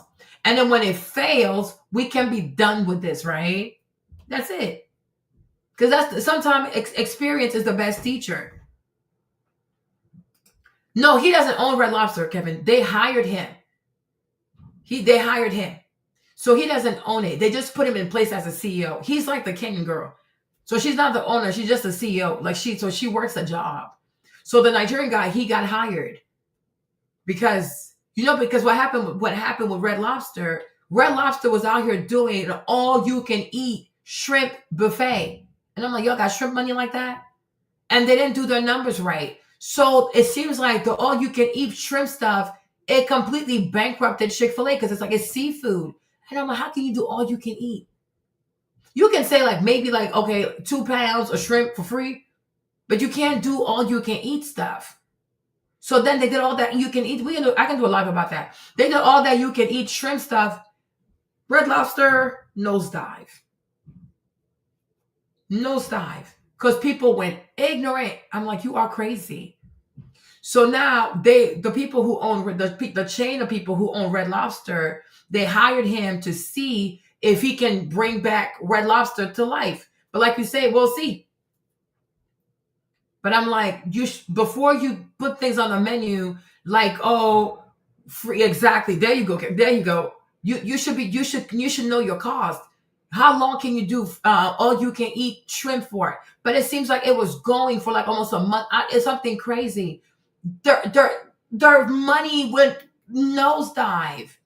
Even Juvia's place, she got in trouble too because she told people at the festival that she had boxes worth of $200 worth of makeup. She barely had enough boxes. The line, the people, because she told them that. I'm like, you should have said to the people, 50 boxes. We'll have 50 boxes with free stuff for the first 50 people. We'll have 100 boxes. She didn't specify a number. She said she has a box of $200 worth of makeup for everybody. Huh?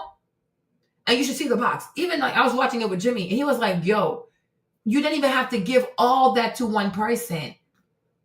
Yes. All you had to do was maybe give a free palette. You know what I'm saying? One box, 200. That one box could have given stuff to 20 people. But then they took offense because, she doesn't like African Americans. No, she's just organized. That's it. She's just disorganized. She didn't think this through because she doesn't really think sometimes, you know? But you don't have to give away boxes worth of $200 worth of makeup. It's like the all-you-can-eat shrimp stuff. It's very stupid. You can give away a free if you buy $20, you get a free lip gloss or something like that, right? And then maybe you can say we're doing a raffle, and then 5 boxes and a raffle. It could be a raffle for 5 boxes for $200. But if you buy something for $20, you get a lip liner. If you buy something for $60, you get a palette. If you buy something for $100, right? But you have to think. She don't like to think. She doesn't like to think. But you can't say, oh, because she's African. No, she's disorganized. Because me, I'm African, and I would have known how to. I wouldn't have done that because I know how to think. She don't know how to think. Exactly. You know what I'm saying? So you don't know how to. What is this? So people stood in that line expecting to get a box for $200. Exactly. There you go. And then she didn't bring enough boxes, Kevin. The line is everywhere. But I'm like, you set false expectations. But it's not because she's Nigerian. It's because she's unprepared. She didn't think about it. She wanted to have so many people, or maybe she was afraid that people wouldn't come. I don't even know why. That she felt like she had to make outlandish promises to get a line. Like, now there's all these people, and they're expecting their boxes. And she didn't have it. And to me, that's just you being unprofessional. It's not because you're Nigerian. There are Nigerian people who they would have done their thing a whole lot better, but not her, because she don't like to think. You see what I mean? That's that. But like you say, when people want to do a thing, let them do it. They're going to see. So Zoe Mandani, he needs to go ahead and be the first socialist mayor of a thing. They swear the biggest issue is that he's Muslim. The biggest issue with Zoe is that he's a socialist. It doesn't matter that he's Muslim. What kind of Muslim do you know that wants to decriminalize prostitution? This man I don't even think he's a practicing Muslim. Exactly. You see, and that's her, and that's just her not planning stuff right. And so she set false expectations and people got upset. I'm like, well, duh. Because you are over promising and you are under delivering. It's not okay. So Zoe Mandani, I also think he needs to go ahead and be the first socialist mayor, because the biggest issue is not that he's Muslim. The biggest issue is he's a socialist. But there's something about New York City. New Yorkers want socialism. And until they taste what socialism is, they're not going to stop asking for it. So just let them have it for 4 years, and they're going to see if they like it. That's it. That's what I'm saying. Same thing with Essence. You think you can do a better job? Here you go. Do it. Let's see what happens. Exactly. It's the socialism part, because I don't even think he's a practicing Muslim. I really don't believe that at all. Because what kind of practicing Muslim wants to decriminalize prostitution? Like, what? You crazy. But let these New Yorkers have a taste of socialism. And they're going to be like, you know what? Never again. There you go. Now, can we move on? Thank you, Jesus. Otherwise, it's not going to stop it. They're like kids. And instead of saying, well, you know, they just decided to do something different a little, you know, did you poll anybody? Did you guys poll the people who bought tickets? Did you send out any type of survey to them? But Sabrina, you sound crazy. You people are boycotting Target. You Target boycotter people. You are boycotting Target for diversity, equity, and inclusion. But now you don't want Essence to be about diversity, equity, and inclusion. Y'all fake as hell. Why are you mad about the African diaspora going to Essence or them having to see Davido or whatever? Isn't that what you're fighting Target for? So you want Target to do DEI, but you don't want to do DEI with the African diaspora. Do you hear yourselves? Target needs to keep playing in y'all's faces. You're not serious. And for you to, like you said yesterday, oh, you got to have principles. There you go. If many African Americans are fighting Target because they are against Target pulling back diversity, equity, and inclusion, then why are you fighting diversity at Essence? Why do we need to poll people? You're fighting Target, so therefore you're for diversity, aren't you not? Inclusion, you're fighting Target, so therefore you're for inclusion. Now the equity part, maybe, I don't know.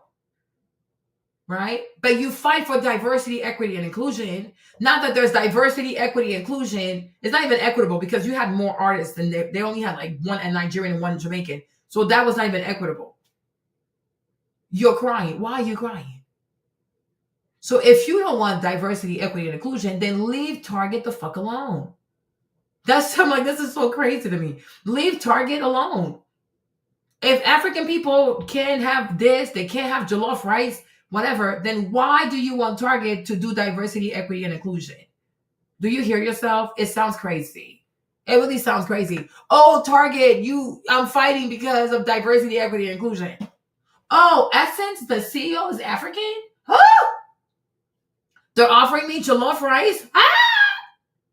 The CEO is from Kenya? What? So you don't really believe in diversity, equity, and inclusion. Like, are you people okay?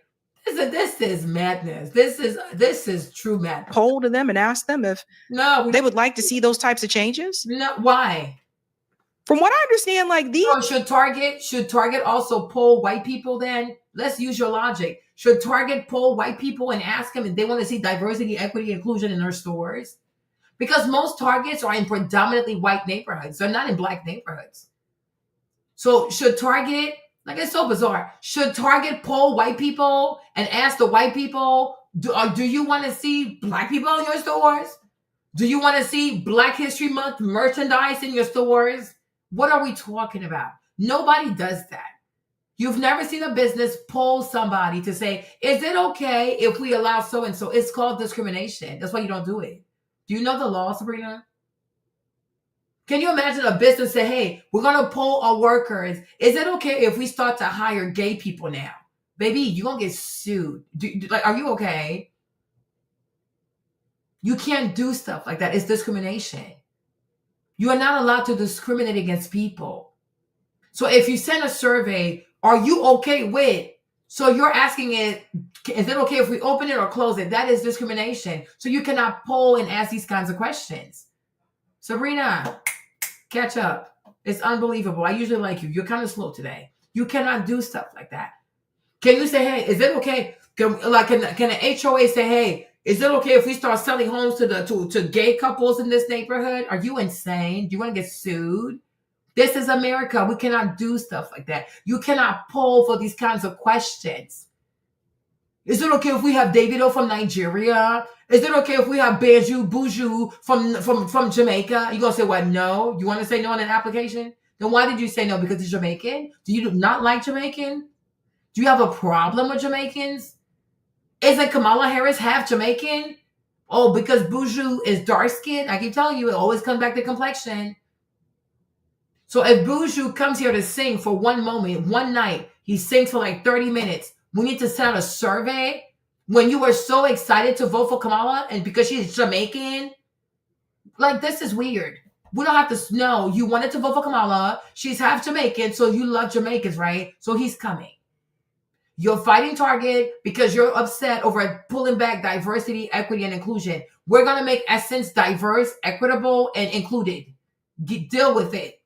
People want something until they actually see it. Like, oh, wow. So now you know what it feels like for white people to not want black people in their spaces. Hypocrite. Exactly. Like, go sit on some weed. Tickets are not cheap. Exactly. So I can understand people venting the way that they are. So if people are used to these festivals being one way. Exactly. And they've already. If white people are used to their neighborhoods being one way. Sabrina, what we saying? If white people are used to their Starbucks being one way. You see, and people don't understand that they do what white Americans do. They don't realize that. If people are used to their white neighborhoods being super white, let's keep going, Sabrina. And you'll see. There's a white supremacist in all. Exactly. And that's the American mentality. White supremacy. Everybody has it in them. If people are used to, there you go. If white people are used to their schools being one way, leave them the fuck alone then. If white people are used to their white neighborhood being black people free, let's keep going. What else? If white people are used to their stores being black people free, what else? If white people are used to their gyms white free, you have to understand how it feels to now see all these black people. Do you see how that sounds? It's really fucked up. And that's what you're saying, right? You want to exclude people based on the color of their skin, their nationality, and their phenotype. You're crazy as hell. You need help. Because and she's saying it, and she's not even realizing what she's saying. Because she thinks she's right for saying it. That's why I say it. In every American, you will find an ounce of self-righteousness. They don't even realize. She don't even realize what she's saying. If people are used to, okay, replace black people with white people. If white people are used to,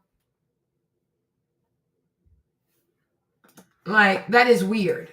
Already bought their tickets, especially for people who go every year. Exactly. And they've already bought their tickets. And then the next thing that you know, you make these types of changes, but you didn't tell people, and they already spent money on it.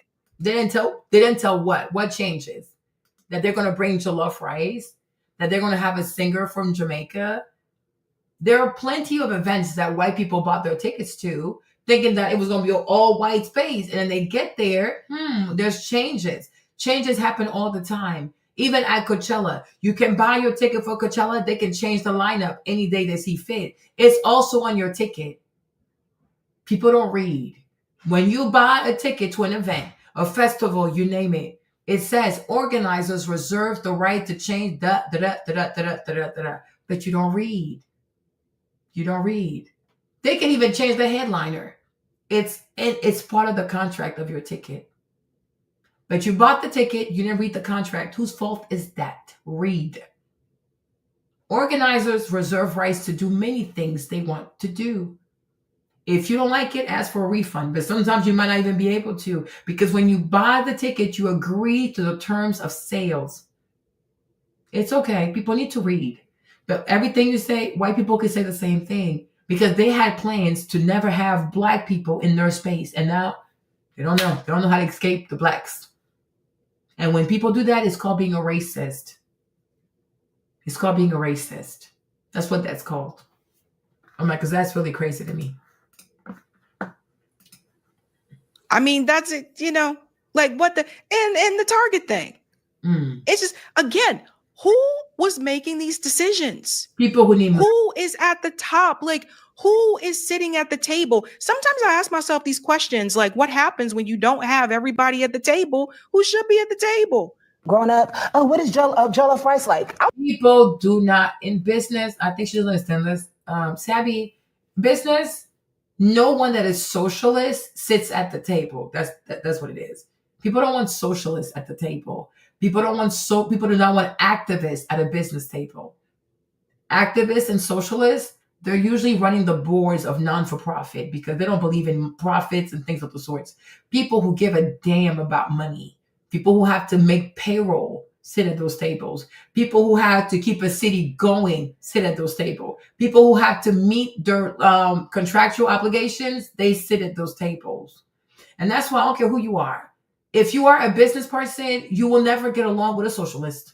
It's not going to work. Complexion, gender, it doesn't matter.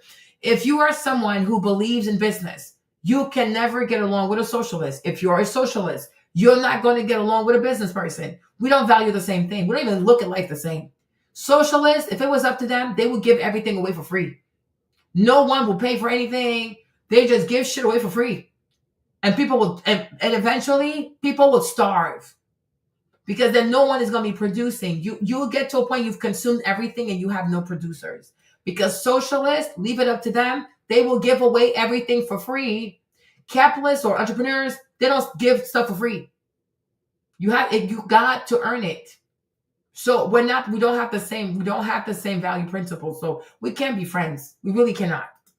So it's kind of like jambalaya, because I think everybody eats beans and rice. We season it a little differently, but I think there's a lot of ways to be together than separate. I think that's just a lazy intellectual argument. I think that they could have named it something else. Like, why is everything got to be lazy, right?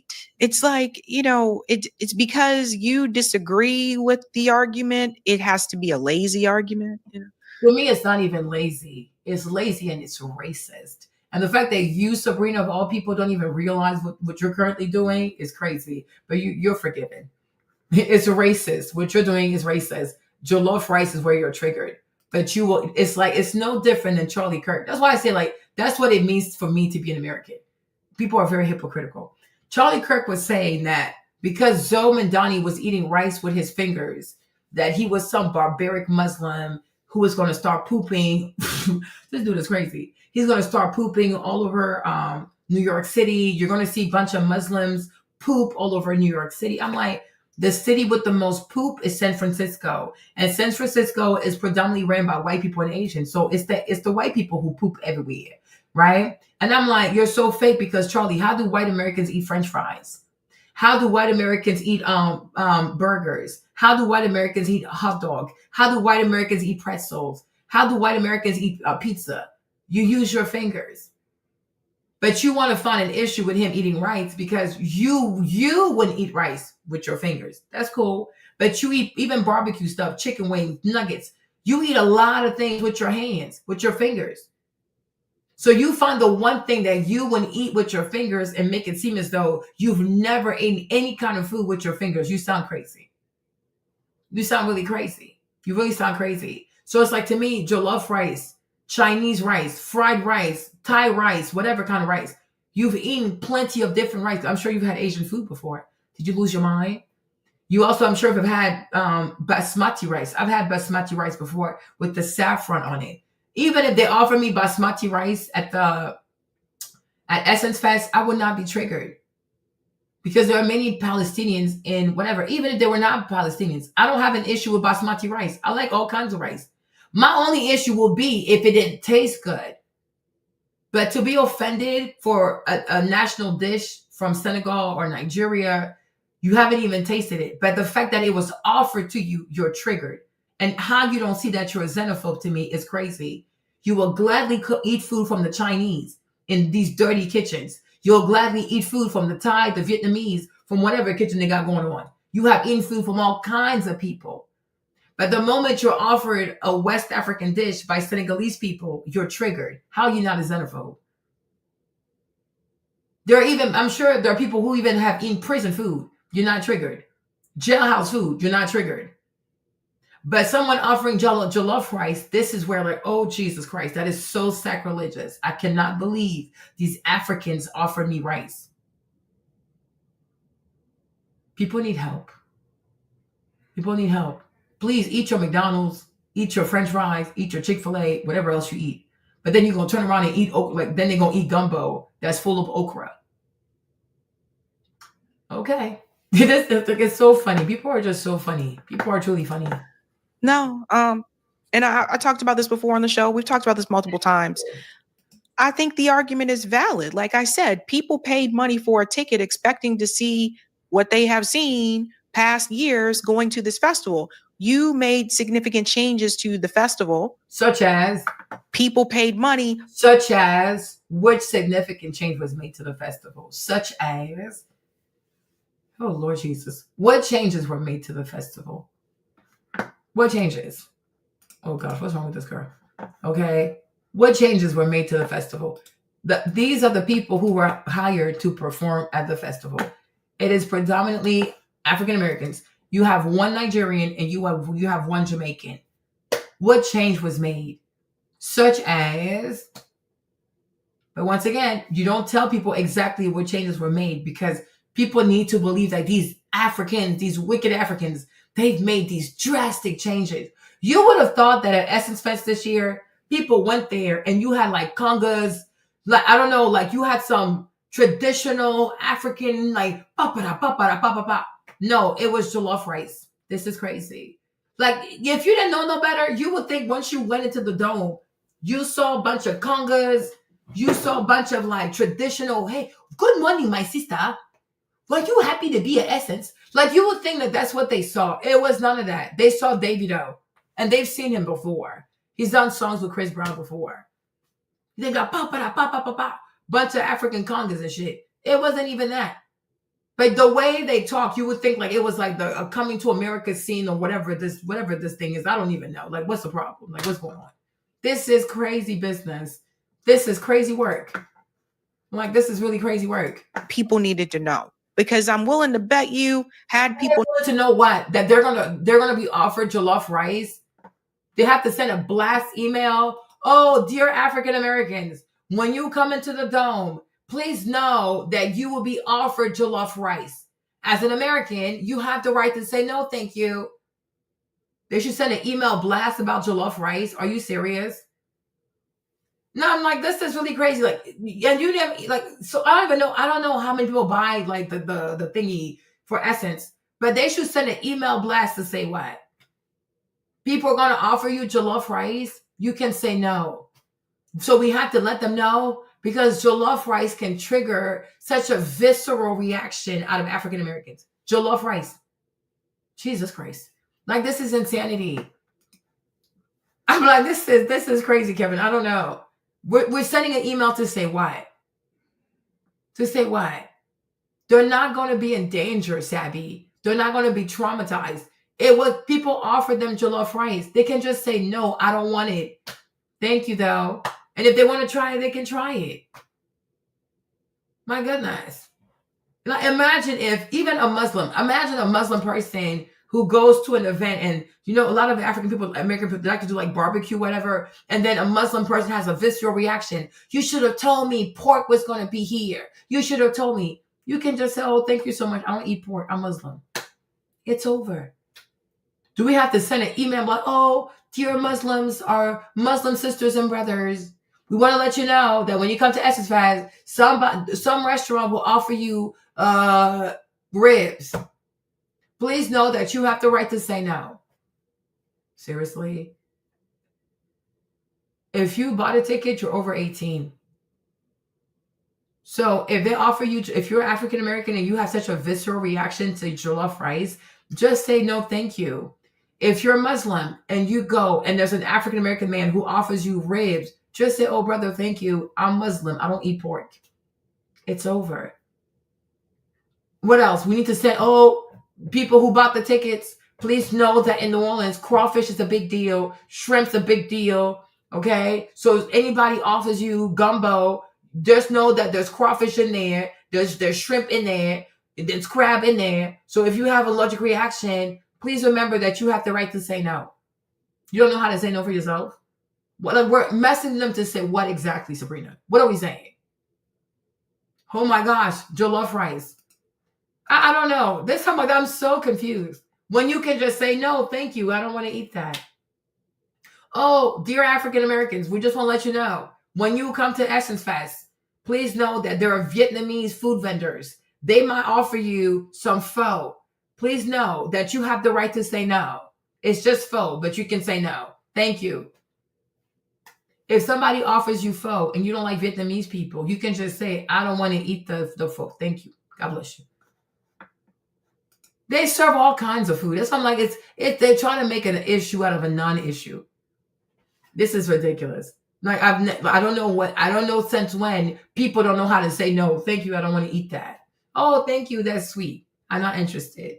And it's not even like the food is forced, because it's just that they have vendors, and some vendors might want people to come to their restaurant later. So they offer like these these little samplers. It's no different than going to Costco.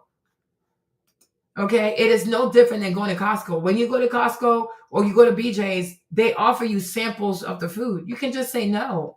But the thing is, if you like it, hopefully you'll go by the restaurant and order some food. They're just trying to get business. You can just say no. I didn't know it was a problem to offer people jollof rice. This is crazy. This is really insane. Known, and this is why they didn't tell them. Had people known ahead of time, they probably wouldn't have bought those tickets. They would have told them what? You're going to eat jollof rice? So it's sneaky. And I don't like when people try to be sneaky. But sneaky with what? Jollof rice? What are they sneaky with, Sabrina? I'm going to email her and ask her, what exactly are they being sneaky with? Jollof rice. Sneaky with what? Did they raise the prices at the door? Like, it's like, this is weird. This is really weird. If you said, okay, they sold the price, they said, okay, the ticket is $35. And then when you get to the dome, they increase the price to $150. Now that's some sneaky shit. Because how did the price go from $35 to $150? Now that's sneaky. But jollof rice, They should have emailed people for jollof rice. Your hatred for African people is concerning. I don't know what she's talking about. Because to me, if you're talking about they promised the price would be X, Y, and Z, or maybe they told us Lauryn Hill was going to do it, and then Lauryn Hill, she's not even there. It was just to get us to buy the ticket. That is sneaky behavior. If they change the price on you, when you get to the door, oh, well, the ticket you bought no longer works, now you got to pay more money. That's sneaky shit. If they tell you Lauryn Hill's going to be here, and then she never shows up, that's also sneaky, because they sold you a ticket under false pretense. But to say that having jollof rice should have warranted a special email for jollof rice, to me, is absurd. It is truly absurd. It really is. Even if they want to have, like, I don't know, pounded yam, they don't have to email you about every single African dish that's going to be offered to you. Just say no. I don't eat African food. I don't like it. It's not my type. Okay, cool. Thank you, ma'am. See you. Enjoy your festival. Okay, bye. Making an issue out of a non-issue. But I'm like, to sit here, I'm like, it's really making it seem like if you offer jollof rice to African Americans, it's the biggest insult known to mankind. It's jollof rice. It's rice. Just say no. Just like if you offer me black eyed peas, I'm like, oh my gosh. Grits. Slave food. How would you feel? I'm serious. Like, imagine, like, you offer somebody like your greens, like, oh Lord, slave food. I don't eat that. How would you feel? Somebody said, oh, you want to have chitlins? Slave food. How would you feel? Oh, grits. Pork and what's it called? Grits. Catfish and grits. Oh my gosh, slave food. How would you feel? I'm like, it's so crazy. I just think it's so funny. It's really funny to me. How would you feel? Imagine if somebody said, well, you should have warned me. You're going to have this food over here. You're like, what the heck? What's going on? You could just say, no, thank you. Or maybe, oh, I have the catfish, but I don't like eating grits. Me, I don't like the texture of grits. Jimmy likes grits.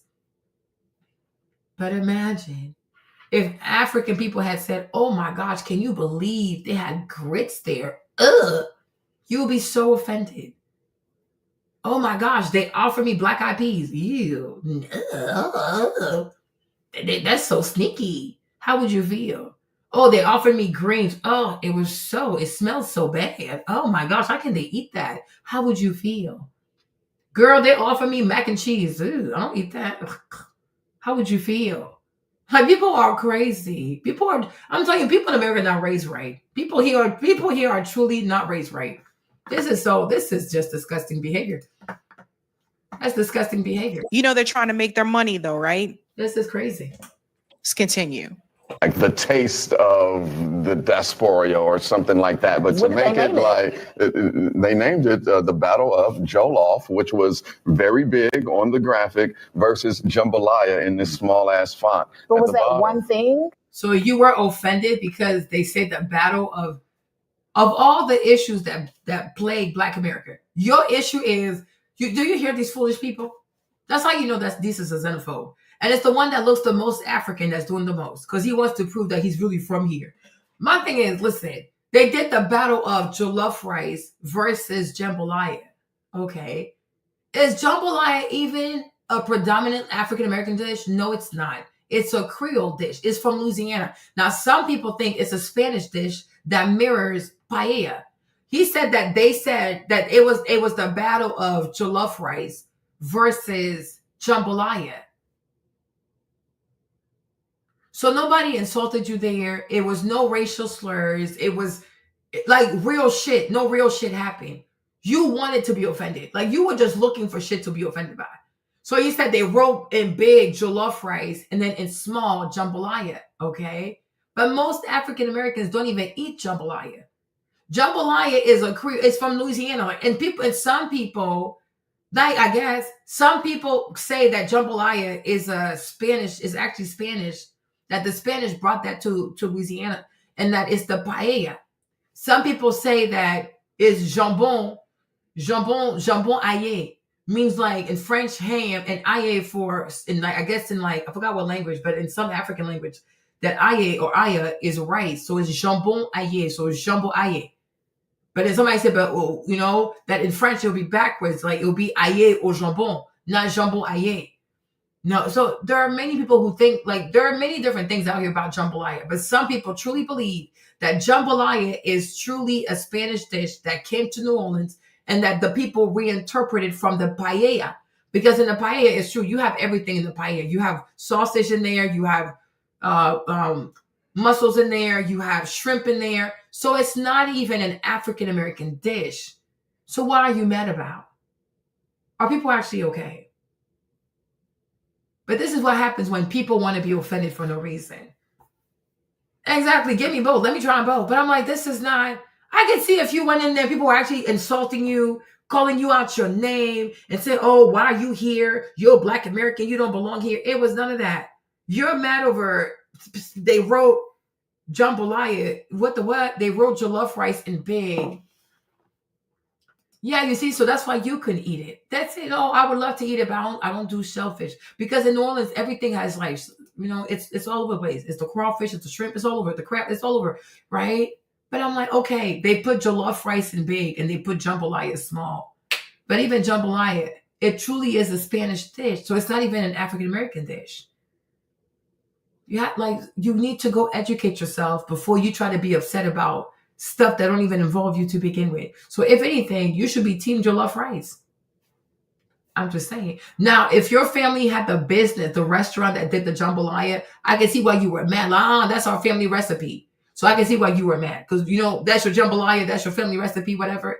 But I'm like, if it's just jollof rice versus jambalaya itself, from what I read, the people are saying that it most likely came from the Spanish who came and terrorized people in New Orleans, right? And they brought it because of the paella. So then the people made their own version and they started calling it jambalaya. I guess maybe they added some ham to it or something from the French, but it was like, they think it's the paella that turned into jambalaya, which is the normal, like Louisiana version of the paella. So, but it's a Spanish thing. It's like, it's just rice. Ultimately, it's just rice. It's not worth being this offended. Was that one thing out of 3 days? You know what I mean? Sure. At the Superdome, that was one thing. That was one thing. And there's so many different activations. There were so many different acts. This one thing means that, Africans are taking it over. I don't really, buy that. All right, Bridget, let's hear from you. So I'm pretty sure it's not that one thing. How can you say you're pretty sure? You weren't even there, Savvy. You're acting like a xenophobe. You were not there. You've never been to New Orleans. The man said jollof versus jambalaya. She asked him clearly, was it that one thing? He said, yes, that's it. So how can you say, I'm pretty sure? Girl, you sound like a white supremacist. You're doing too much.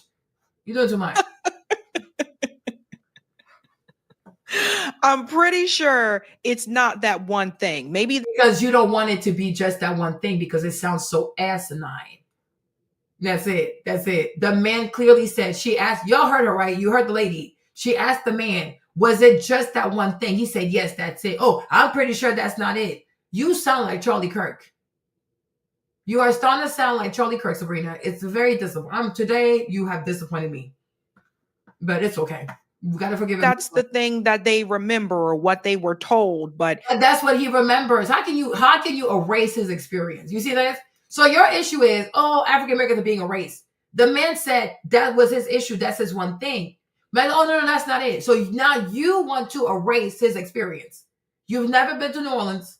You did not go to Essence Fest. You were not there. He was there. And he says for him, that was that one thing, that they put jollof rice in big versus jambalaya in small. So he took offense to that because he thinks jambalaya is an African-American dish. It's not.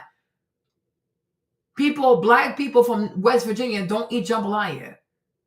Black people in New York City don't eat jambalaya. It's specifically in Louisiana people eat jambalaya. So I don't even know why he's mad. Like, are you from Louisiana like that? Because I'm sure if you were, you would know it came from the Spanish. She really is.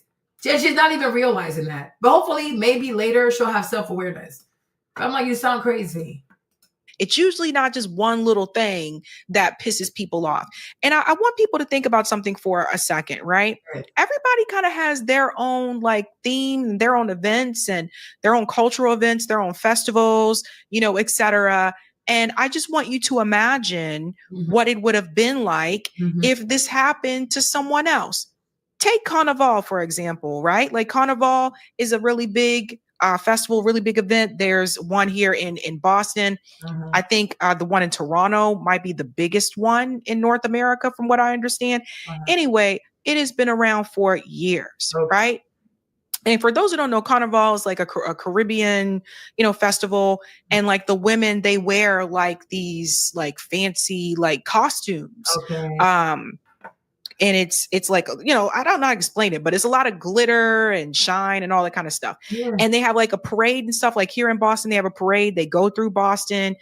They've gone through Cambridge before as well. And it's like, that's like their thing. That's their thing. It's their culture. It's their thing. Okay. So imagine if somebody came into Carnival and they said, yeah, we're going to do things different this time. And we're just going to have, we're going to add other groups to this that, this is not a part of their culture, but we're going to add them to it. And we're going to start doing things that kind of favor them a little bit more. I don't think Carnival will be okay with that. Okay. And this is why so many African-American people tell you are uncultured. Carnival is not just one island, because what you're saying is people from Trinidad and Tobago would tell people from Barbados, you can't join our carnival. That's the problem here.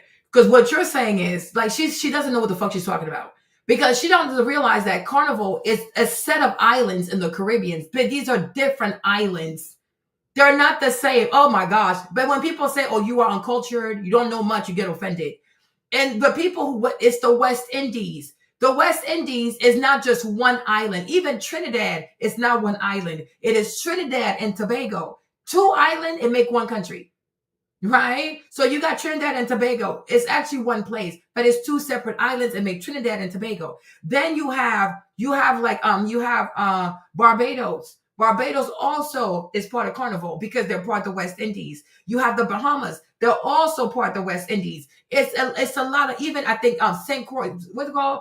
The Virgin Island too, right? It's the St. Kitts. It's a lot of them people. It's a lot of islands. But unlike what you're trying to do, they don't take offense because they recognize that, listen, we are all a bunch of slaves and they threw us here and they abused us.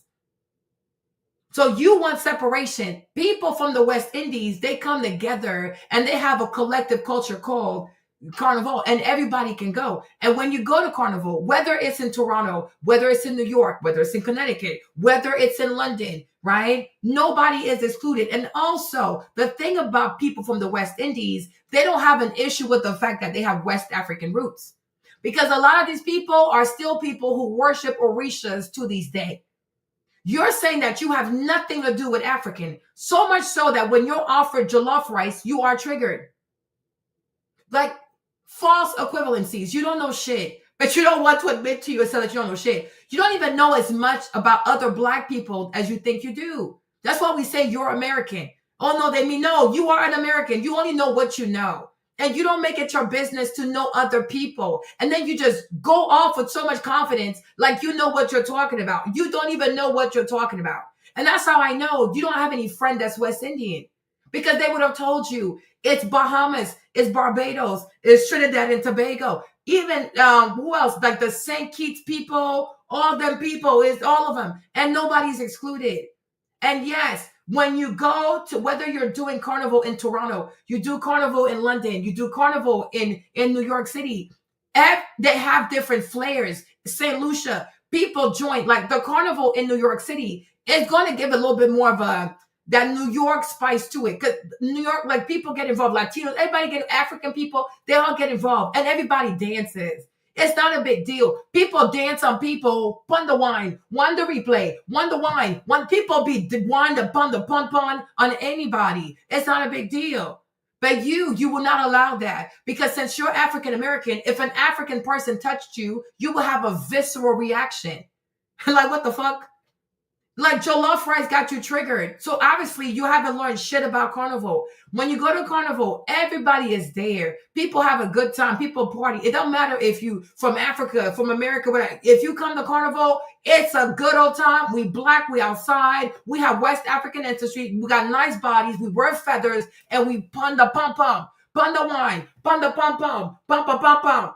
That's how it goes. It's the moment. But every country, every city where you'll get Carnival, it will have a different flair to it. Like Carnival in London is going to have that Jamaican, because there's a lot of Jamaican, it's going to have that Jamaican flair to it. But everybody's outside. It's not a problem. And people dance all day, every day. They try people's food. You have an issue with even trying different food because you think the carnival, the carnival is just one people. It is many islands that make up the West Indies.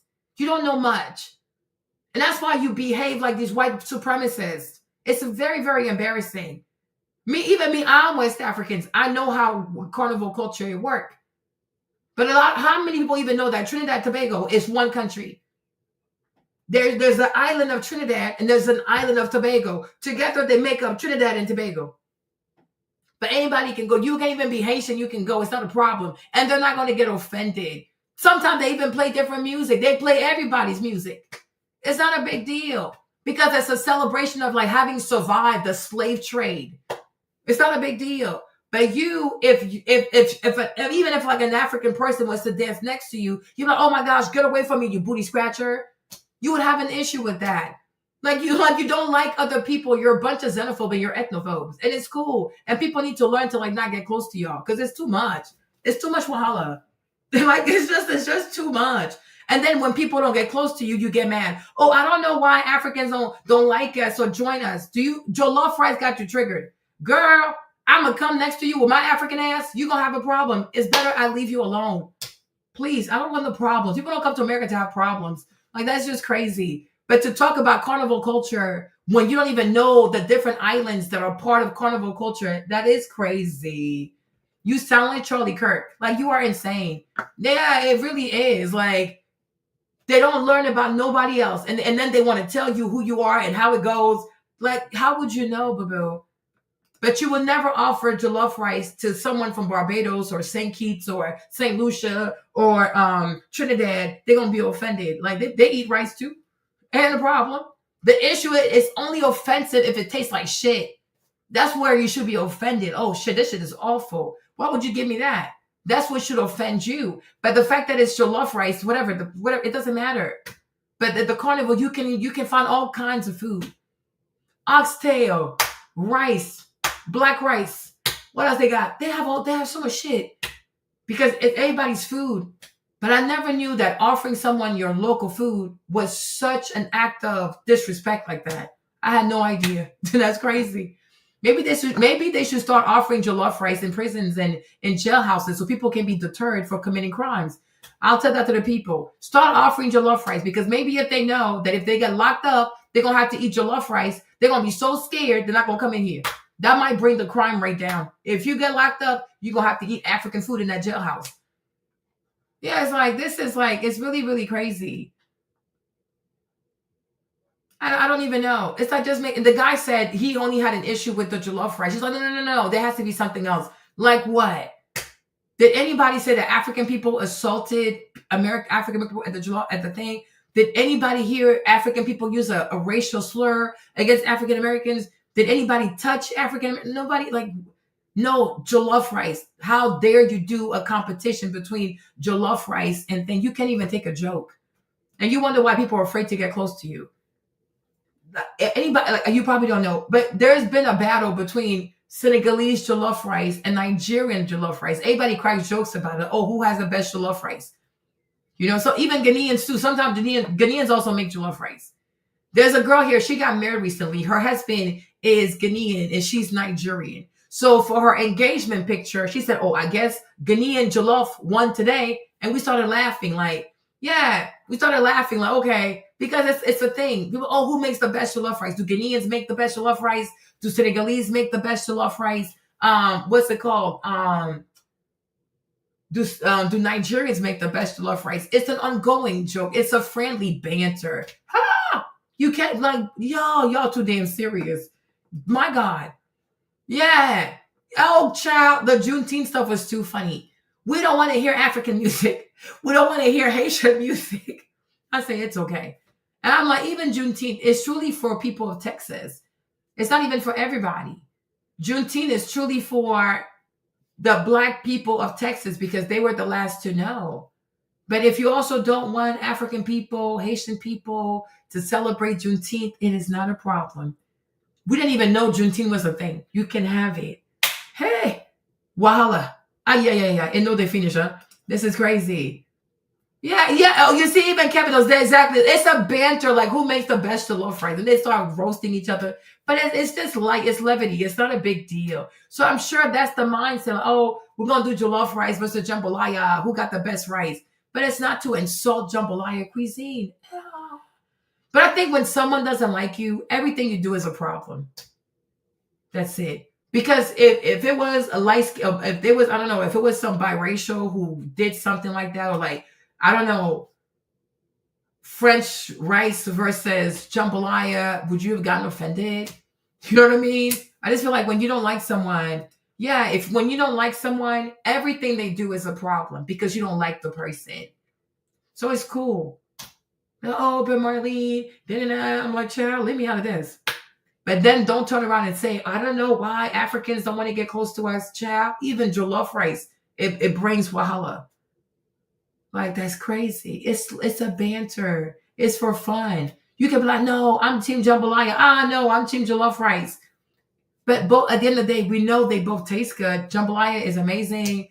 Jollof rice is amazing. You know what I'm saying? So it's like you don't have to have a visceral reaction. Yes, Juneteenth is really for Black Texans because they were the last one to know that the slaves were freed. Juneteenth is not for everybody. So even you, if you're from North Carolina and your people are already free, when you want to celebrate Juneteenth also, you're taking something that doesn't belong to you. Juneteenth is for a specific people. It's for the Black people of Texas who did not know that the slaves had been freed because nobody told. I guess they didn't even have radio or whatever. They didn't know. They were the last to find out. So Juneteenth celebrates that. So I'm like, I'm fine. I'm not from Texas, so I don't have to celebrate it. But I'm happy for them. I'm happy that eventually they found out. You know what I'm saying? So, yeah, we have Emancipation Day in the Caribbean. We celebrate that. What day is that? Them Black Americans still going in. We FBA going in. Amen to Tabitha. I wish you all the best. Janet said, Ghana in the house. You know, that's what they do. And especially like, you see it all the time, especially Ghanaians and Nigerians. They're always fighting about who has the best jollof rice. It's a banter. It's a banter. It's all whatever. My jollof rice is better. Mine is better. That's it. That's that. There's nothing more. But nobody is saying jambalaya is disgusting. Jambalaya is this. Nobody said that. It's a light banter. It's a festival. People do stuff to hype up the people.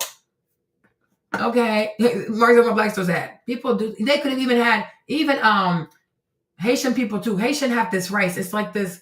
They make this like black rice, like with the peas and stuff like that. You could have even had the Haitian rice competing with the black eyed peas. That would have been fun too.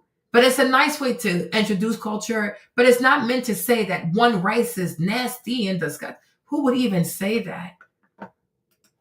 Yeah, you see exactly, Kevin. And even you see it all the time. And ask Mark. There's a dish that Haitian people make. It has I had a grandma. She was Haitian. Maverick, she used to make rice like it was this dirty rice. It's a black rice. It's a dirty rice like that with a bunch of beans. It's really good. She used to make it when I was a kid. But you can have that rice. You can have that Asian rice with like black eyed peas and rice and see how people like it. But it's banter. It's not a big deal. Okay. You know what I'm saying? Yeah, Mark said, I'm scared. I'm scared. You know, even like soup jomo. Soup jomo is a big deal for Haitian people. You can even have soup jomo against like, I don't know, what kind of soup do you have in New Orleans? Like some local soup, like compare that. You know, but I just feel like that's, yeah. Riz jonjon, voila. She used to make it for me all the time. It was so good. Okay. But you can have riz jonjon versus like black eyed peas with rice and see how, or beans and rice and see how people like it. But I think it's just to expose people.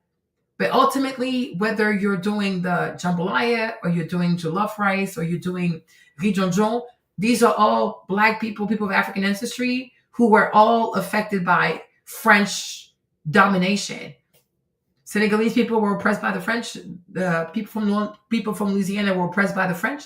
Haitian people were oppressed by the French. So I feel like it brings everybody together. It's not a big deal. It really is. It's really sad. To be this mad over jollof rice is crazy. You see what I'm saying? No, I don't. Imagine if, like, every year they have the Korean festival here. They have the Greek festival. The Greek festival has really good food, by the way. Why don't you get offended by that food? You see? I told you, when white people do it, they don't get offended. So when you eat Greek food, you're not mad. Baklava, yogurt, whatever, Greek yogurt, what they make. I know they have baklava, a bunch of olives. So when Greek people offer you food, you're not offended. But when African people offer you food, they need to tell you ahead of time that you're about to get jollof rice. Okay, Charlie Kirkhope. I'm like, she said, oh, the Greek, they have great food. But it's so unfathomable that Africans could have great food. Oh, my Lord Jesus.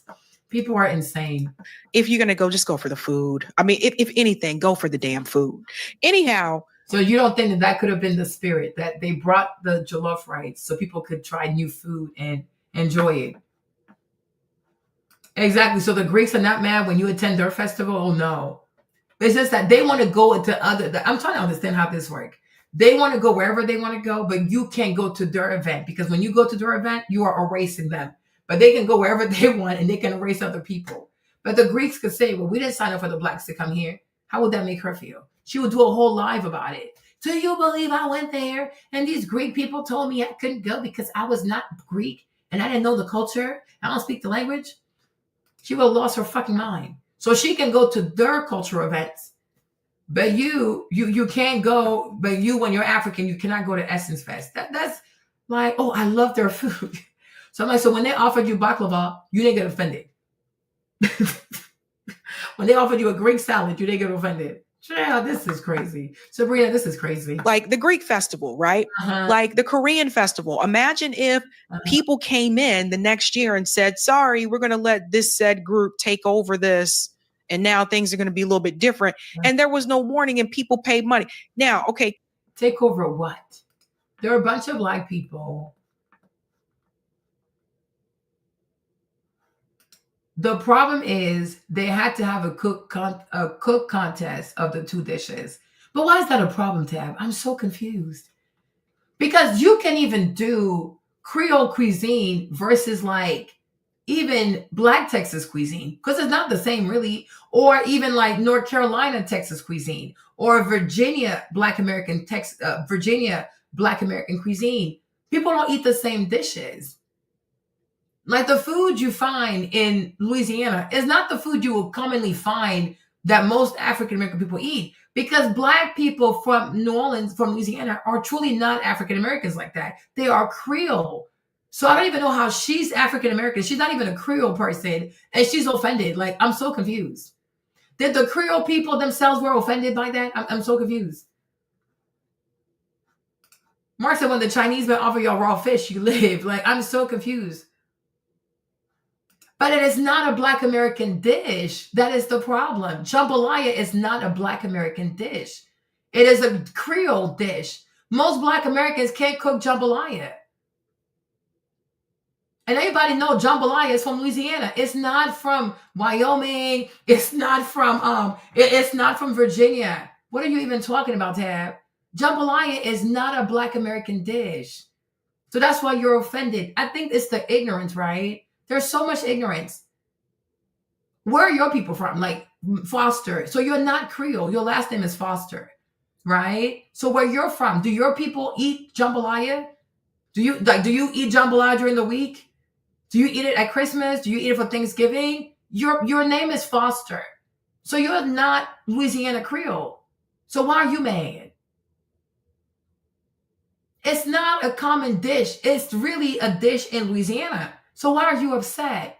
I can understand Louisiana people being upset. Like if you're Louisiana Creole and you were upset, I get that. But I have a feeling that it's not even Louisiana Creole people who are upset because they know their culture. They know their culture. So why are you mad? Your last name is Foster. So you're not from Louisiana. Your people not part of the Louisiana Purchase. You're from somewhere else. I don't know. But your people don't make jambalaya. Your grandma didn't make jambalaya. So why are you mad? Exactly. There you exactly. You don't even know how to spell. That's like you see, you can't even spell it. So you're like, what the fuck? This got to be a fucking Twilight. That's not even how you spell jambalaya. It's not jumbo. You're trying to write gumbo. Gumbo is one thing. Jambalaya is different. That's not how you spell jambalaya. But you see, it's not even your dish. And we have to stop. I think a lot of African Americans have to stop acting as if you guys are homogenous. You are not homogenous. No, you cannot be mad because you call yourself a foundational Black American. They're not foundational Black Americans. They are Creoles. Their grandparents spoke Caribbean. They speak Creole. Their names are French. Sometimes they have a French first name. They have a French. They definitely have a French last name. Sometimes they have both. You are not a Creole. And here you are trying to erase their culture. That is my point. This is crazy. Did your grandmother speak French growing up? Is that your experience? Did your great-grandma speak Creole? What are we talking about? This is crazy.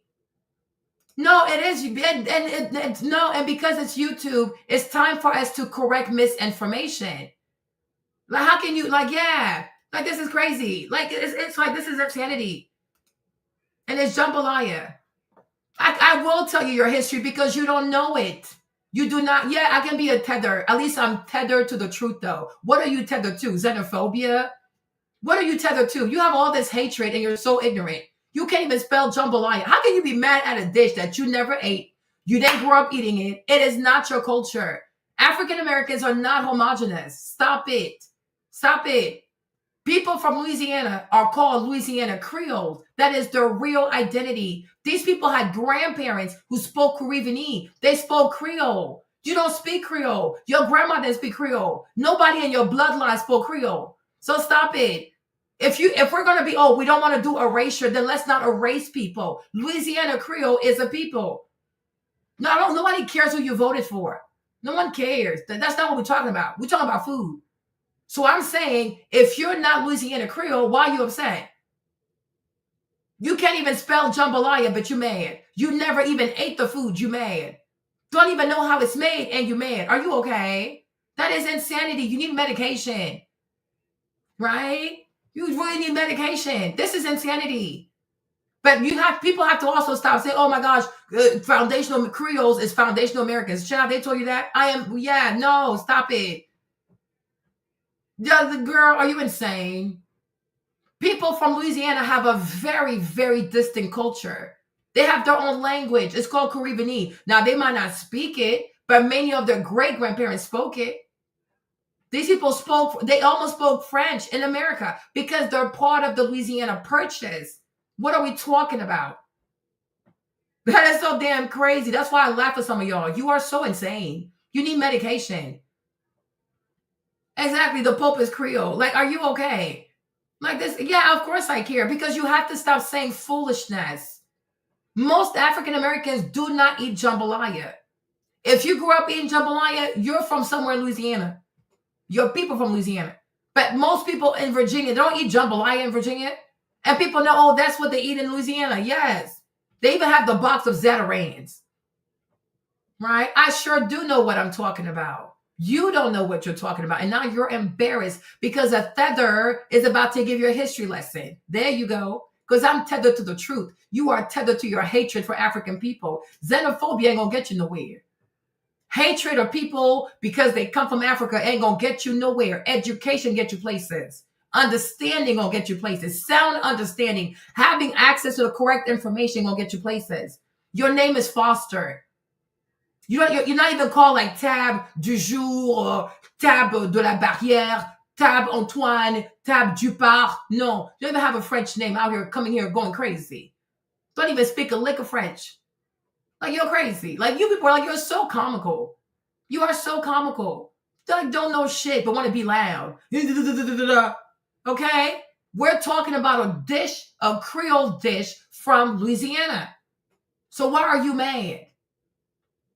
Why are you mad? You never even studied the history of Louisiana, but you're mad. Like, what is this? Supremacist, Black supremacist. You have no shame. Shame on you.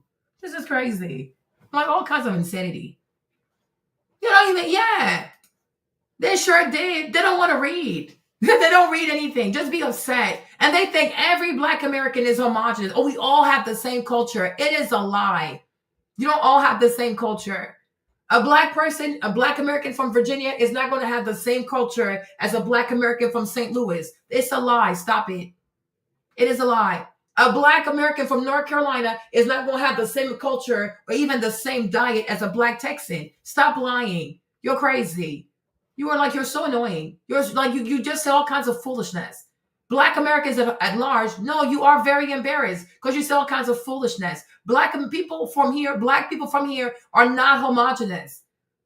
They're not all the same. Even the people of like Carolinas, like right, North Carolina, South Carolina, these people are Gula Geechee. Every Black American is not Gula Geechee. You got to be from that place to be Gula Geechee because that's their identity. They're Gula Geechee people. Like Clarence Thomas, the Supreme Court, he's a Geechee person. Is that what he is? He's Geechee. And growing up, that was his first language. He didn't speak English. So it's not true that, no, stop. You're not homogenous. Everybody has their own culture.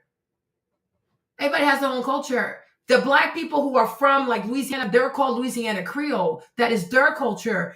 Black people from North Carolina, South Carolina, some parts of Virginia, I guess, they're called Gula Geechee people. I think some are also in the Georgia, right? Black Texans, they got their own culture. Black people from the Midwest, they got their own culture. Black people from California over there, they got their own culture. People have their own culture. There's not one Black American culture. There are many cultures that make Black Americans. Sure, that's not a problem. But you're not going to say, oh, well, since I'm Black American, I get to fight for jambalaya. No, you're not Creole. Calm down. Like, that's crazy. And like I said, it's a lot of people who are not even from New Orleans, not from Louisiana, who are upset about jollof rice. You're not exposed to much. I don't care. I don't have to do nothing for you. What do you do for yourself? Always expecting stuff from somebody else. Why does Africa have to do something for you? For what? You live in a first world country. Why do you need third world people to help you out? Are you okay? Like, you live in the richest country in the world. You need poor people from Africa to come help you out? Are you really that lame? Are you okay? Like you need medication. You need, like, some of y'all need a therapist. You need to go see a clinical psychiatrist. People need to leave the third world country to help you in the first world country. The math is mathing up there. Are you okay? Are you seriously okay? You want to wait people need to leave Nigeria, leave Burkina Faso, leave Congo to come help you out over here. Why don't you help yourself out? Are you okay? You going to wait on other people to come save you. You all right? Is you okay? What? Like, what? Are you okay? Like, seriously? Like, that sounds a little crazy. You live in a country where the GDP is 90,000 per capita. And that's fine. Go find them people. But I'm not Africa. I'm a person. I don't represent the continent of Africa. I'm a human being. Like, what the heck? And that's fine. You can feel like they owe you reparation. Go to ECOWAS. Go file a complaint. Go to the African Bank of Development. Go file a complaint. I support you. Now, I don't know why they're poor. I'm not responsible for them. I don't handle Africa. I'm not the supreme ruler of Africa. I'm an African person on YouTube. I don't answer for them people. Like, exactly. Why is that? Why are most African Americans poor? You answer that. I don't know. But I don't know what they do. But if you want reparations, you go to ECOWAS. You go to ECOWAS, or you can go to the African Bank of Development and you say you have a complaint, and then go file a complaint. Whatever country you think owes you money, go file it. I hope you get it. I wish you all the best.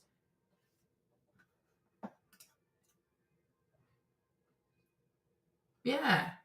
But like, I feel like because of the Gulf of Mexico, also, like, some people in Florida, they kind of eat the same. Well, I mean, of course they're poor. A lot of African countries are third world country. There's a whole continent. Like, what do I know? But my thing is, if you want your reparations, I support you. I'm not against it. But I know if you feel like West African countries owe you reparations, you have to file a letter with ECOWAS. And you need to tell them that you want money because they sold you. But now I'm sure they'll say, okay, which country, what ethnicity. So maybe you have to do like more research and stuff like that. But I'm not against it. If you feel like they did you wrong and they owe you money, go ask these people for your money, sis. I support you. But I'm just saying, if you're not Louisiana Creole, you cannot be mad at jambalaya. Like, you can't even spell jambalaya. Like, that sounds crazy to me. You know what I'm saying? That sounds crazy. And then you're going to go look into it and find out it's a Spanish dish inspired from la paella. Have you ever had paella? I don't think you've ever had. Because if you had paella, you would see how similar jambalaya is to paella.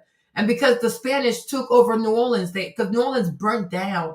At one point in the 1800s, New Orleans burnt down. So I guess because they were fighting, the Spanish were fighting. So the Spanish took over New Orleans and they rebuilt New Orleans. That's why when you see these like fancy balconies in New Orleans, like during Mardi Gras, this is part of Spanish culture, because that's how they did their stuff. They brought that kind of artwork to Louisiana.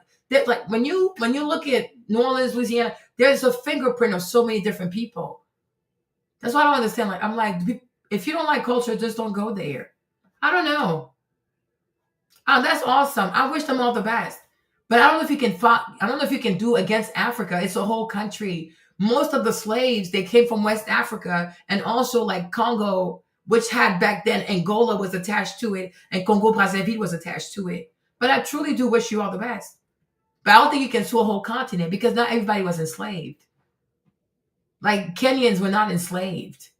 So it's mostly like West Africa and Congo and Angola now. And Angola, they got oil money too. So hey, sue them people. You know what I'm saying? So I don't know. Yeah, it's a continent, but you can't sue the whole continent, because the slave trade was not the entire continent. That's what I'm trying to tell you. Most of the slaves came from West Africa. So like Senegal, Mali, Guinea, Ivory Coast, Nigeria, Ghana, Togo, Benin, right? And then also like Congo, like what is currently the DRC. But the DRC was a lot bigger back then, because it was the current DRC. It was Congo Brazzaville, that's at the top. And then at the bottom, you have Angola. So I think if you're going to sue these people, you need to be a bit more specific, right? But it's mostly West African countries, but they didn't go to Kenya or Sudan and get people. So why would you sue Sudan? Or like, why would you sue Kenya? They didn't grab the Kenyan because they were crazy. You know what I mean? I don't think they enslaved South Africans and brought them to America. It's mostly West African people. So, but I wish you all the best. I don't have a problem. I mean, it doesn't bother me. If you think somebody did you wrong, hey, file the paperwork. You know what I'm saying? At least, even if it leads nowhere, at least you did it, you know? If you don't try, how will you know? That's what I'm saying about jollof rice. If you never tried jollof rice, how will you know? But I'm just saying, if you're not Louisiana Creole, I don't even know why you would be upset about jambalaya anyways. It's not even your food. Have you ever even had jambalaya? You probably haven't, so why are you mad like that? That's crazy. That's really crazy. You know, it's really funny to me. Even like the OG, there's this OG mother, Maman Marie, okay? Everybody should know Maman Marie, Marie Laveau. Huh? The icon, right? Voila. But it's so funny how it's so funny. Anybody who knows Louisiana, New Orleans culture knows about Marie Laveau. Maman Marie, she did voodoo. So it's funny how people don't, I'm not African. I don't have African in me. I'm offended by Senegalese food, whatever this is, right? Maman Marie, she was practicing voodoo. When you go to New Orleans, you can even do a tour. They'll take you to her grave. But now they had to block off the grave, because since people believe that she was so good in voodoo and things like that, people have started to desecrate her grave, and they go do rituals on her grave and things like that. But that's how she got rich. So she's super light-skinned, because most likely, you know, she's super light-skinned Creole. She practiced voodoo. She knew she had African roots, but somehow other people have such issues with African roots and jollof rice. Are we okay? Are we truly okay? New Orleans has a place right there in Treme. It's about the park, the Louis Armstrong Park. It's called Congo Square. They call the place Congo Square. Why are you mad? Why are you mad? And I'm like, voodoo is from Benin. It's from Delmare region. And she practiced voodoo. Don't even know shit. Just want to start screaming. That's why I say you cannot come here and say, oh, the foundation. No, every person that's black in America does not have the same culture, does not have the same cultural heritage. Louisiana Creoles have a very distinct culture. Does your culture include voodoo and hoodoo? I don't think so. Is your culture known for having like the voodoo dolls and stuff like that? No. Okay. So calm down.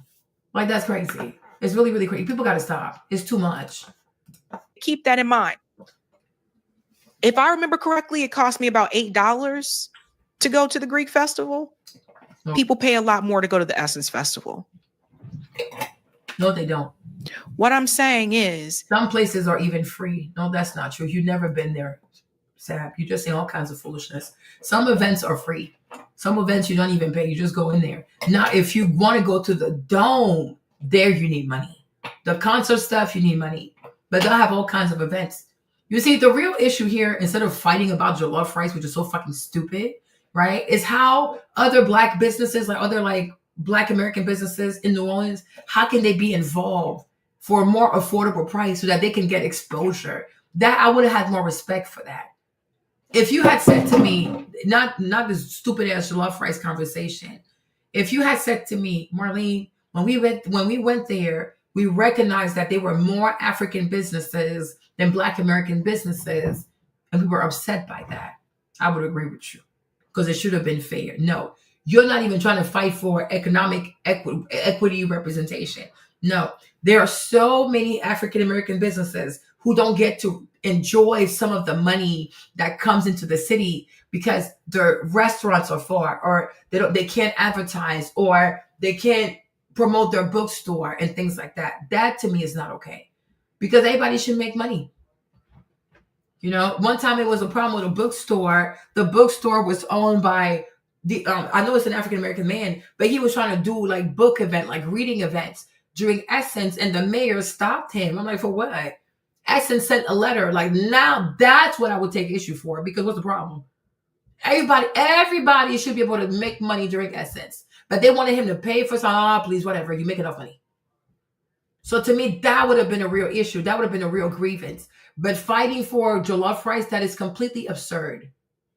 There is 360 million, if not even 400 million, coming to the city. How much money of that is going into Black American businesses, like especially local businesses, you know, because it's a Black audience. They need to eat. People should be able to eat.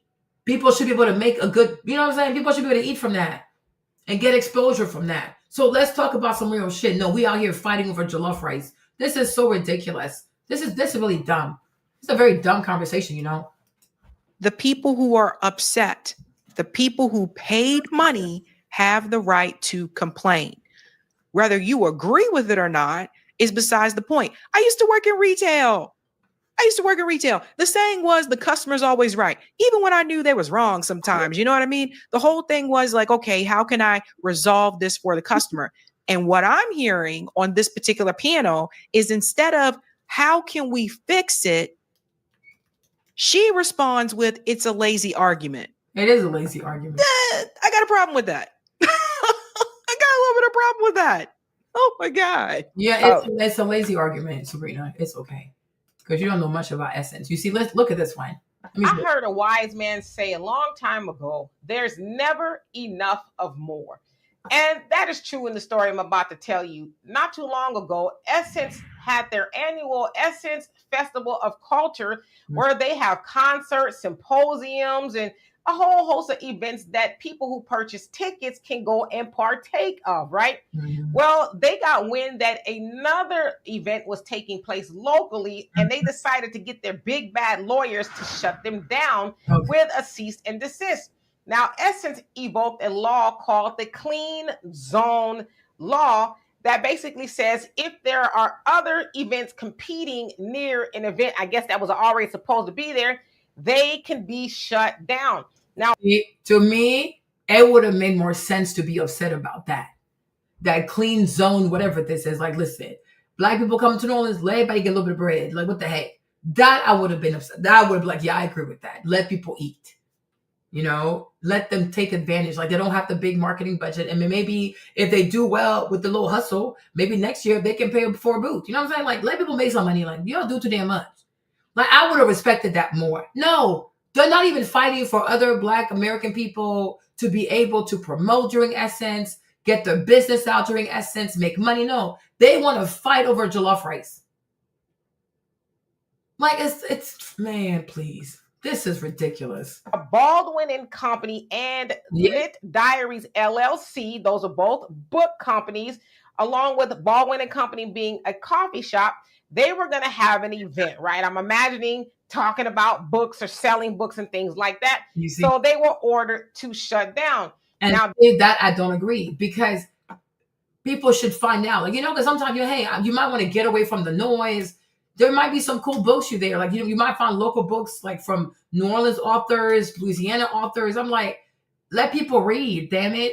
So me, when I saw that, I was upset. I'm like, please, whatever money they making, it's not going to do a dent in your business. You about to make $400 million. Like, let the people make $5,000. So to me, if that would have been if that would have been what they brought up, like, when you do this clean zone thing, you're stopping everybody from making money too. Let the locals make money. No, they're mad over jollof rice. People are not serious. People are truly, truly unserious.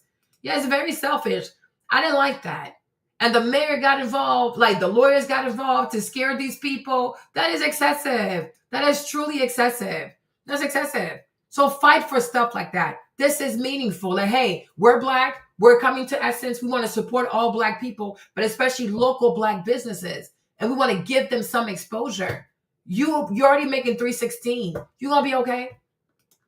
Like, come on now. Like, seriously. Darnell DJ Johnson, who owns Baldwin and Company, said it's very disheartening. And I agree with him. It is, because it's like, Essence, do you really think that book company, a very small book company, might have acted, because it's local, right?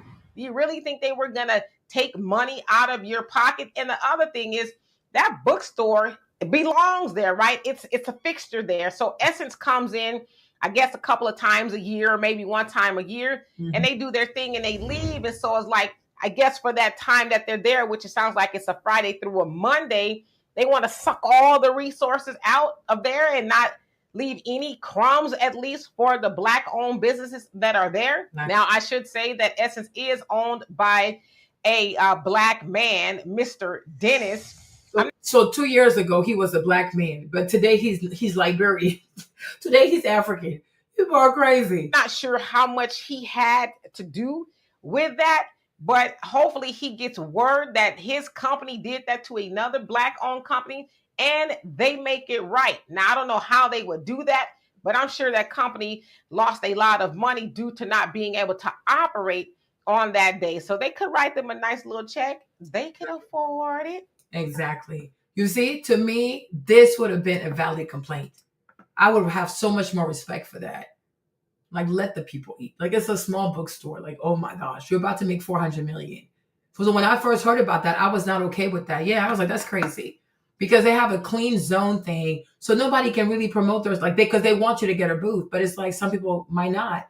And some people already have a business, and it's not that far anyways. So if people want to get away from the noise and go to a place and buy some books, discover like local authors and stuff like that, they should. Because that's all part of the culture. New Orleans is not just food and music. It's also literature. So let people, it's all art. Let the people do their thing. So I didn't like that part. So I'm like, to me, if that had been the grievance, I would have had more respect for that.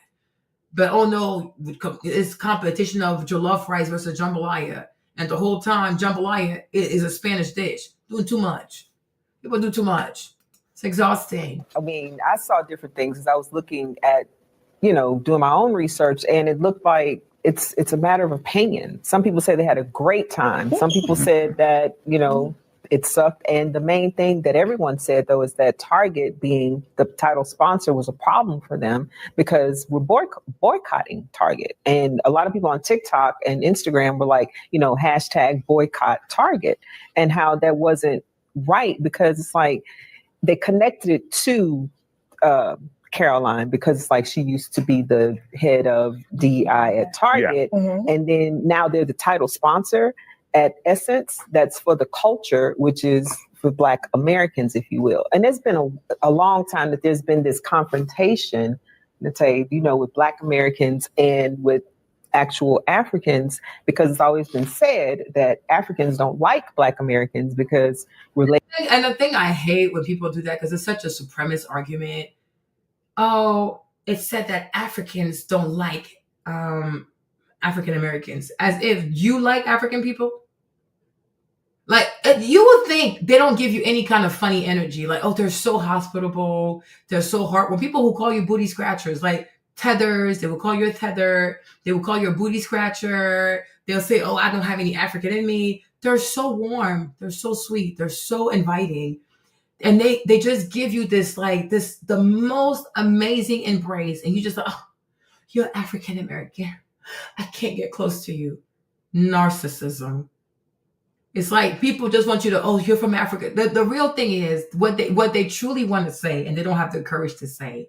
Because you're from Africa, and I heard that you're poor and you live in huts.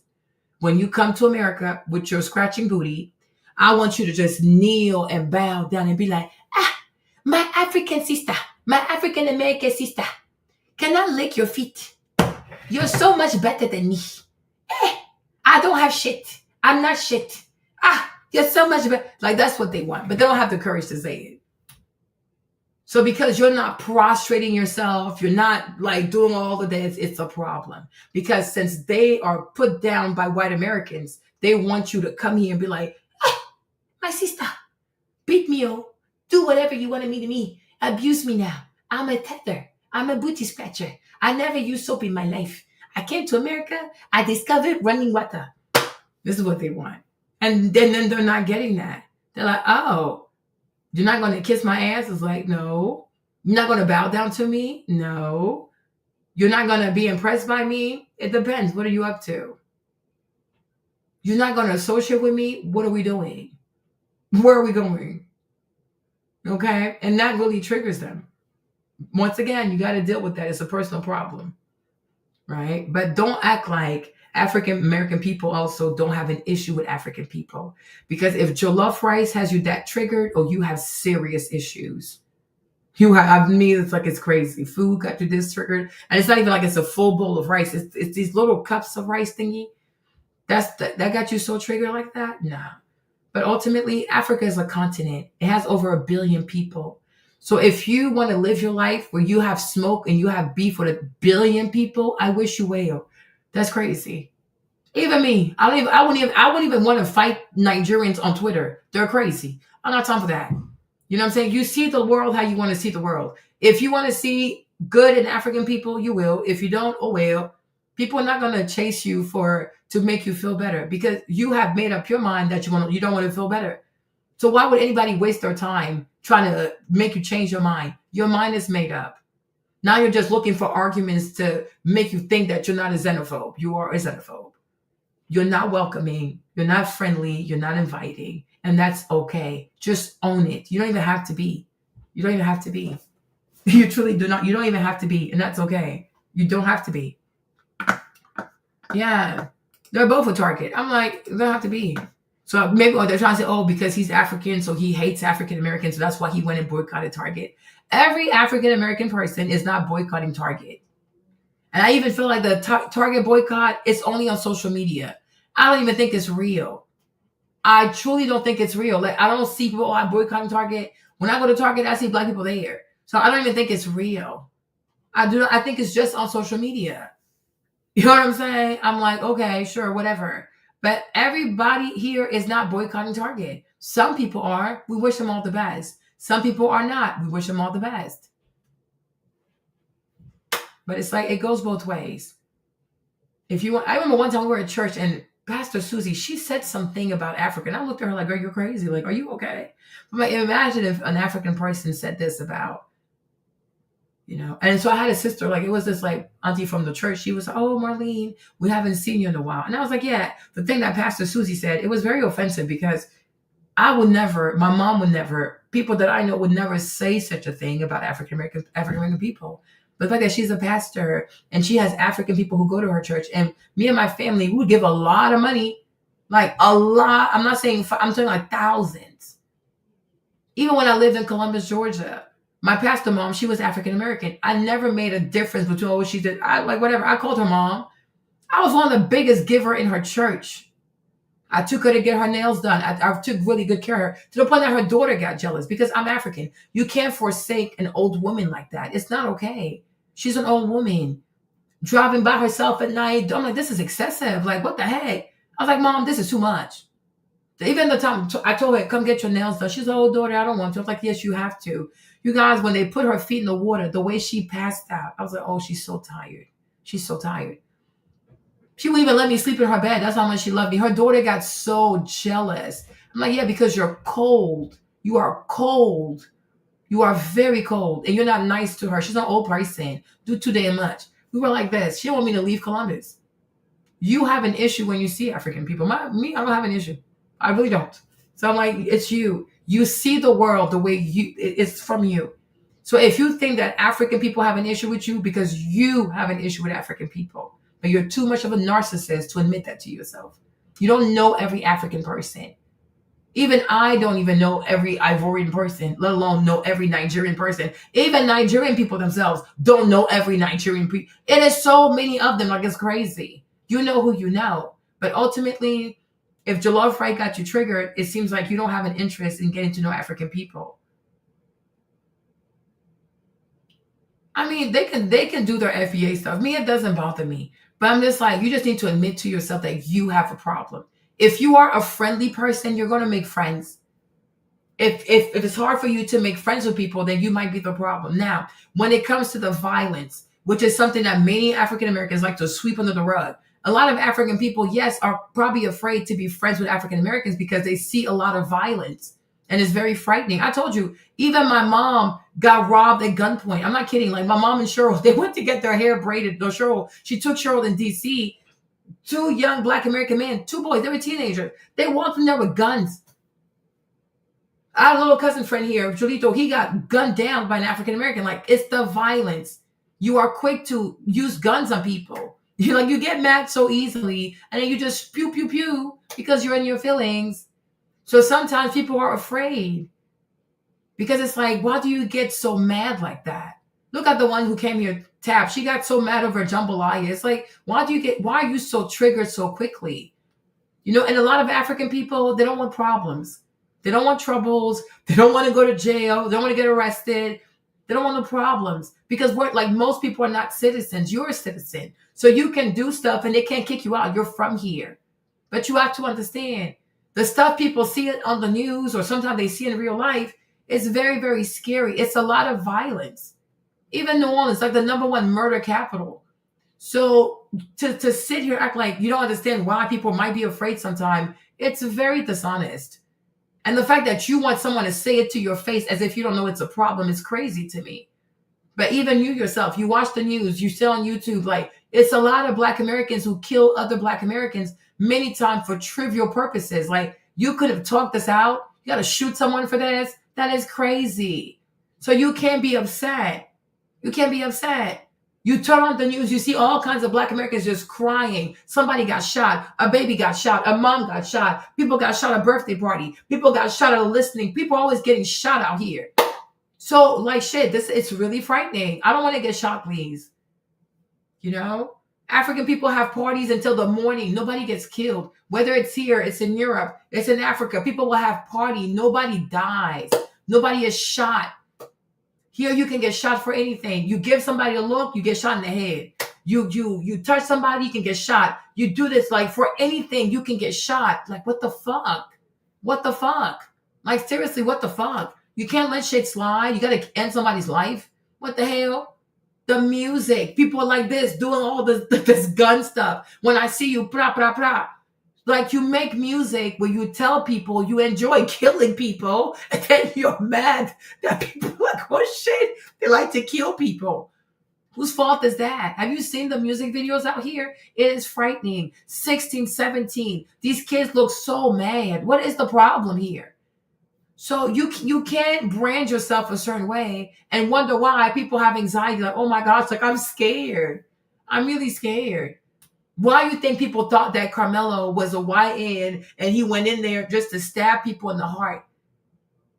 Because there are Black kids who do that. It's a fact. Let's not pretend.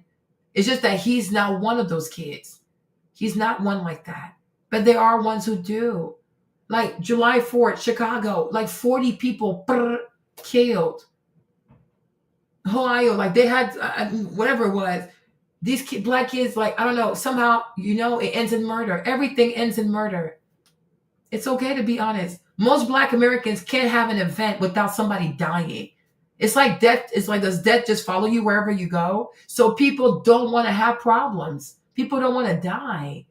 People don't want to die. You don't know how to forgive each other. You don't know how to let stuff slide. You don't know how to, diffuse the situation. All you do is escalate shit. You don't know how to bring it down. You don't say, oh, you know what? I'm black, you're black. I'm mad, you're mad, but listen, man, fuck you too, man. Let's go. No, someone needs to die. It's like people are not happy until blood has been spilled. Like it's crazy. So people will tell their kids, be careful, stay away, because they don't know how to resolve conflict. And it seems like many have guns. So don't act like certain stereotypes are not well deserved, and people don't have the right to tell their kids that they love, be careful, because you just never know. Because they might be, jollof rice got you upset. So listen, it don't take much for you to be upset. So if you're slighted even by somebody offering you rice, shit, I'm scared. Because if I offer you wine, you don't think, what, is blood from an animal or something because I'm African? Like, what the fuck? What the glorious fuck? Like, are you okay? So no, I stay away. I'm not messing with you. It's okay. And if you feel away, who cares? I'd rather be safe. I'd rather be safe without problems. Well, how you feel, how you don't feel, it doesn't affect my ability to make money.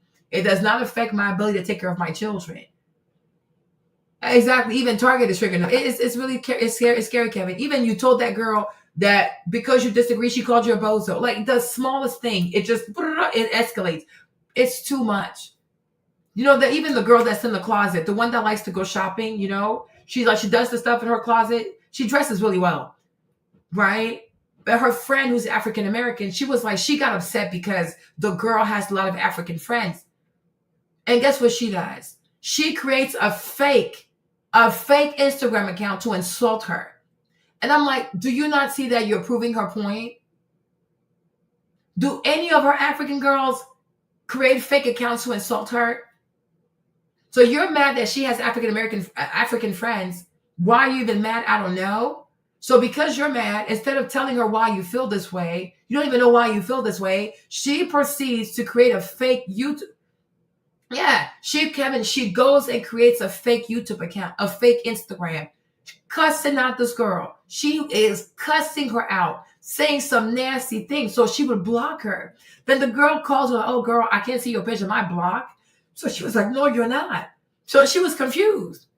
And then it started making sense. It was her friend. I was like, oh my God. How can your friend create a fake Instagram? Y'all, she had a Finsta just for her. Started cussing her out. And I'm like, but you see, you have proven her point as to why she prefers. It was so crazy, Janet. I'm like, you've made her point. This is why she has African friends, because none of her African friends are behaving like this. And also, I know why she has African friends, because she's married. She's married. And today, the way Black America is so toxic, especially Black American women are so toxic. Most Black American women who are married do not feel comfortable. They don't feel safe or encouraged to talk about being married. They're very afraid, because if you're a Black American woman and you're married and you want to say good things about your husband, it's going to be a problem. If you don't want to complain about your husband, it's a problem. If you don't have anything negative to say about your husband, it's a problem, because they only want negativity. So I was like, most likely that's why she has African friends, because when she's with her African friends, she can talk about her marriage. She can talk about her husband. She can praise her husband. It's not going to be a problem. Exactly. And Shanquilla's success triggered her friend to unalive her. And these are Black Americans. And the girl went to Mexico. Shanquilla paid for everything. And they murked her. They beat her up naked and they killed her. You will never see African girls behave like this. That is insanity. That is truly insanity. So stop gaslighting people, right? But I'm like, yeah, that's why she has African friends. Because with her African girlfriends, she knows that if she talks about her marriage, she's not going to be ridiculed. She knows that if she talks good about her husband, it's not going to be a problem, because they respect marriage. They honor marriage. So she's not comfortable with you.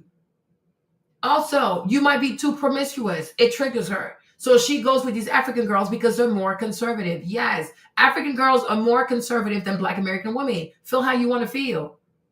But there's a reason why she doesn't talk to you like that. There's a reason why she saves certain things for these African girls, because she feels better. She feels more respected. She feels more, I can be myself. I don't have to be a man hater. I don't have to talk bad about the Black men all day, every day. She don't want to do it. She's tired. No, that's it. Now, instead of like, okay, you know what? Maybe I can change my behavior. No, because you can't take the truth. So you go and you create a fake Instagram, and then you start oppressing this woman because you're mad that she has African friends. Are you okay? Why don't you just change your behavior so that way you can be included? Yet you are excluding yourself because you don't want to change. But these people have to stop doing that. Like, it's getting old. Like, it's getting old AF. But you are the problem. You are truly the problem.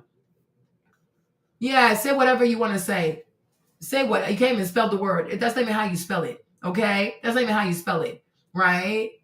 Your insults do nothing to me. I'm telling you, these white racists are crazy. You're actually really mild-mannered, so whatever. But you have to look at yourself. If someone doesn't get close to you, maybe they're scared, or maybe they feel like you're not approachable. You even have videos out here where Black men say, oh, Black women, you should smile. Why would I smile? What do you want me to smile for? I don't want to smile. Okay, cool. If you don't have, I'm not going to self-deport. I'm here illegally living my best life. What you going to do about it? Okay? What you going to do about it? But you don't want to smile. Okay, if you're not smiling, people are not going to get close to you because they're scared. Whose fault is that? So if you want to make friends, you have to know how to present yourself as friendly.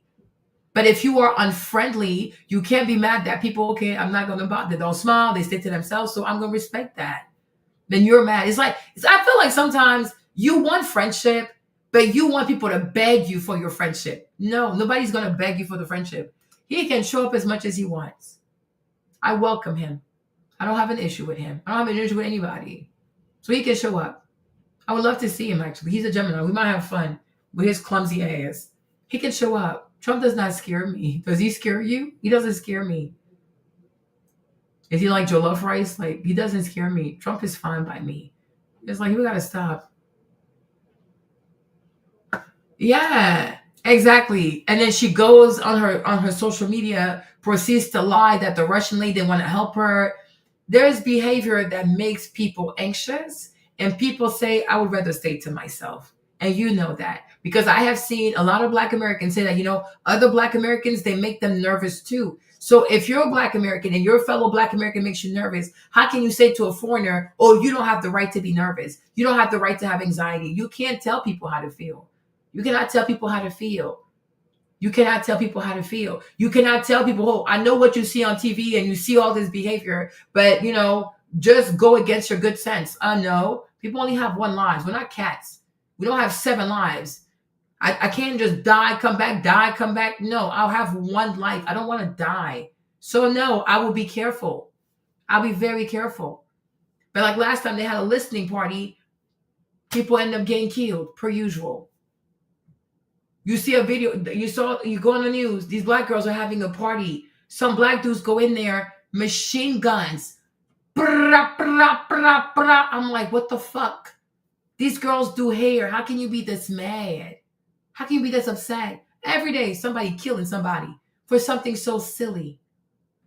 Killing people for stuff, just silly shit. Because it's like human life, it don't matter. No regards for human life. Do not even say, oh, you know what? That's my image bearer. I got to move differently. Even if I'm mad. Do you have to take a life because you're mad? There's no regard for human life. Even babies are getting killed. Babies are catching stray bullets. And they're so innocent. And you want to pretend like there's not a problem. I don't see what you see. I don't see what you see. That's a curse. God gonna punish you. Like always giving false testimony. Tell the truth though and shame the devil. You're gonna be all right.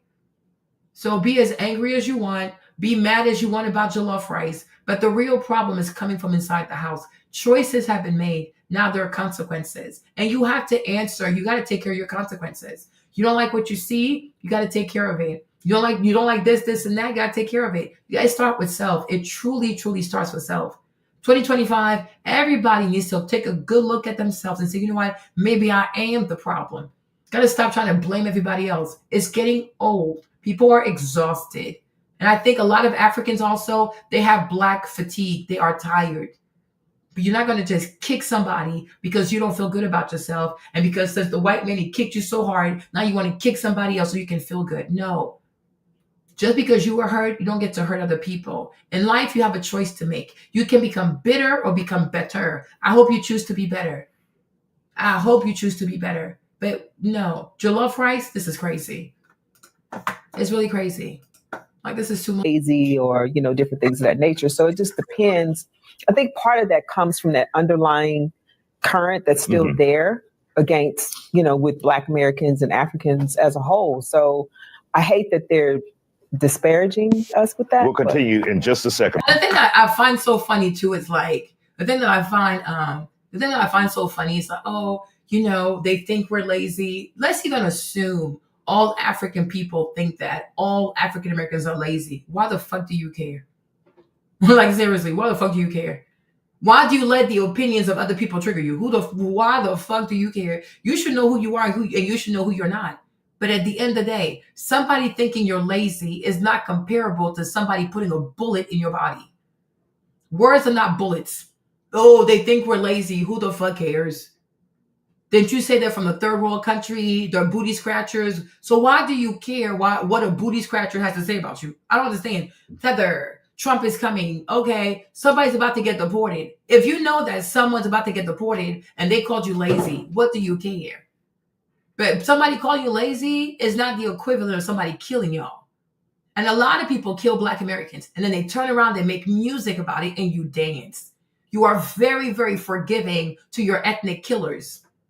Right? You are very forgiving. So many of these rappers have killed other Black Americans. And you're not even as mad as you are as that so-called African who called you lazy. We are tired. You need medication. Like me, I'm exhausted.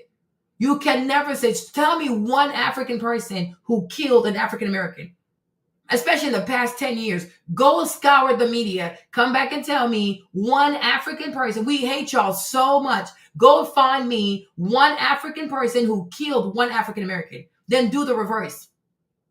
Do the reverse. Go research also how many African Americans have killed an African person.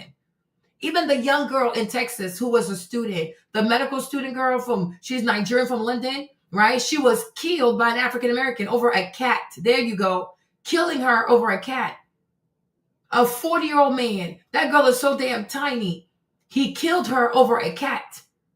But then if people say y'all get mad so easily, you get triggered so easily, and you have to kill over bullshit. Oh my God. Oh my God. Oh my God. What? The truth is the truth. The facts are the facts. Stop it. You are the number one people to kill African people. Okay? You kill African people all the time. All the time. And all you have to say is, oh, they called us lazy and you have killed us. Anything else? Yes, Kevin, you remember it was a story. It was going viral because she's on TikTok, Kevin. He killed her over a cat. I was like, oh shit. I thought it was a joke because at first I thought he was white. Oh my gosh. I thought he was white. I said, Nicole, because I was talking to Nicole. I said, Nicole, I think he's white. Nicole said, Marlene, I think he's Black. I said, no, because it sounds like a white person. Ciao. So when it came out and he was Black, Nicole sent it to me. I said, but damn. Okay, he killed her over a cat.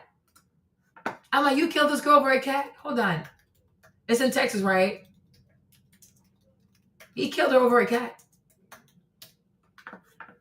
Here she is. Her. This girl right here. Elizabeth. Right? So he killed her over a cat. What is her name again? Let me see if they show his picture. Like, he's a big Black dude stuff. He killed her over a cat. I'm like, how you gonna kill somebody over a cat? Yeah. It was so sad. I'm like, you killed someone over a cat.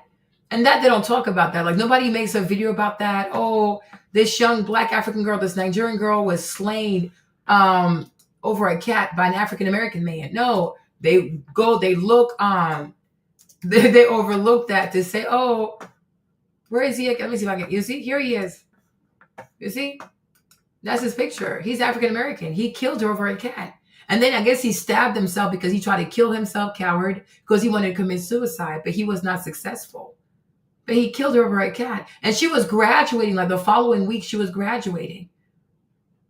You see, do you see a bunch of African people here super angry, holding that against every single African American? Do you see a bunch of Nigerian, like holding that against African American people? We are very forgiving. But if it was you, if an African person had killed a Black American, oh, we would never, Tariq Nasheed, we would not hear the end of this. So many African Americans have killed African people. And nobody apologizes. It's like it's normal to kill people. You are very violent. Somebody needs to tell you that. America is a very violent country. So you're not like these cute little lames. Stop it. Okay? Yeah. So it's like people have to stop. Yeah, an Uber driver also in Philly, he was killed by Black Americans also. He's like in his 70s. They put a bullet in his head. It's a lot of Africans who get killed by African Americans. But you can never say that. All they can say is, oh, they call me lazy. Okay, and you have killed us. Anything else? And yet people are moving on. People don't say, oh, they're all killers. They're all this. No. But you, the word lazy, oh my gosh, you're so paralyzed. Somebody called you lazy. How will you live? How will you cope? But when your rappers who are Black Americans sing about, I killed so-and-so, I put him in a body bag, you dance to that. You're forgiving. You dance to murder music. All kinds of homicidal music. You dance to it. You don't say, oh, well, since you killed someone, I'm not going to forgive you. What? They've been forgiven. Talk about that killing stuff some more. So it's like, let's stop with the hypocrisy. It's getting old. It truly is getting old. It really is getting old. People are tired. People are truly tired. Bridget, we'll be. No, we won't be right back, Isaiah. So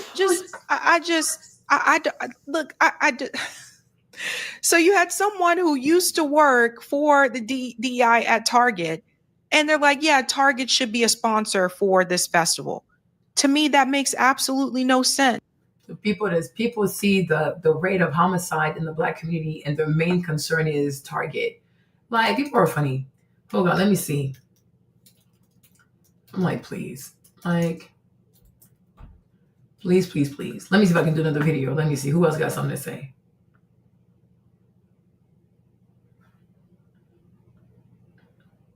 Look at, and this is O'Shea is, let me watch this one. What did she say? Y'all might want to grab y'all something to sip on. Mm-hmm. It's going to be a long one. Go ahead. This video is for Black Americans. If you are not Black American, you can keep scrolling. No, I'm not. I'm going to watch it. Or you can stay. Okay. But Black people in the diaspora, this video is not for you. Why not? As a matter of fact, it may make you feel some feelings. No. Feel your feelings. Exactly. But the facts are the facts. Okay. Essence Fest was this past weekend. But you see, people are saying that people like to play tough, but people cry quick. Facts are facts, right? Facts are facts. You can scroll, you can stay. Facts are facts. You see? And you see how nobody's calling her any names. But when you're an African person and you speak facts, oh, you're a tether, you are a booty scratcher, whatever, however it goes. That's why I say people here are a bunch of supremacists. In America, you have white supremacists and you have Black American supremacists. It is a real thing. When they get upset, they go for the racial slurs. It never fails. Like, if you're going to live here, if you're going to live in America and you're going to thrive in America, you need, right, to have tough skin. And you can't let stuff get to you. Because she's saying the facts are the facts. But how much you want to bet? Once we start talking facts, you're going to start crying. Because one thing you struggle with is dealing with the facts. Self-awareness, I don't live here. Okay? But let's go. Because I will also speak the facts. And when I do, watch the insults. Bitch, feather, self-deport, Trump is coming, Black American supremacy. Okay? Watch it. They're both the same. They're like people, it's two birds of the same, it's two wings of the same bird. You see this? No problem. So let's do it.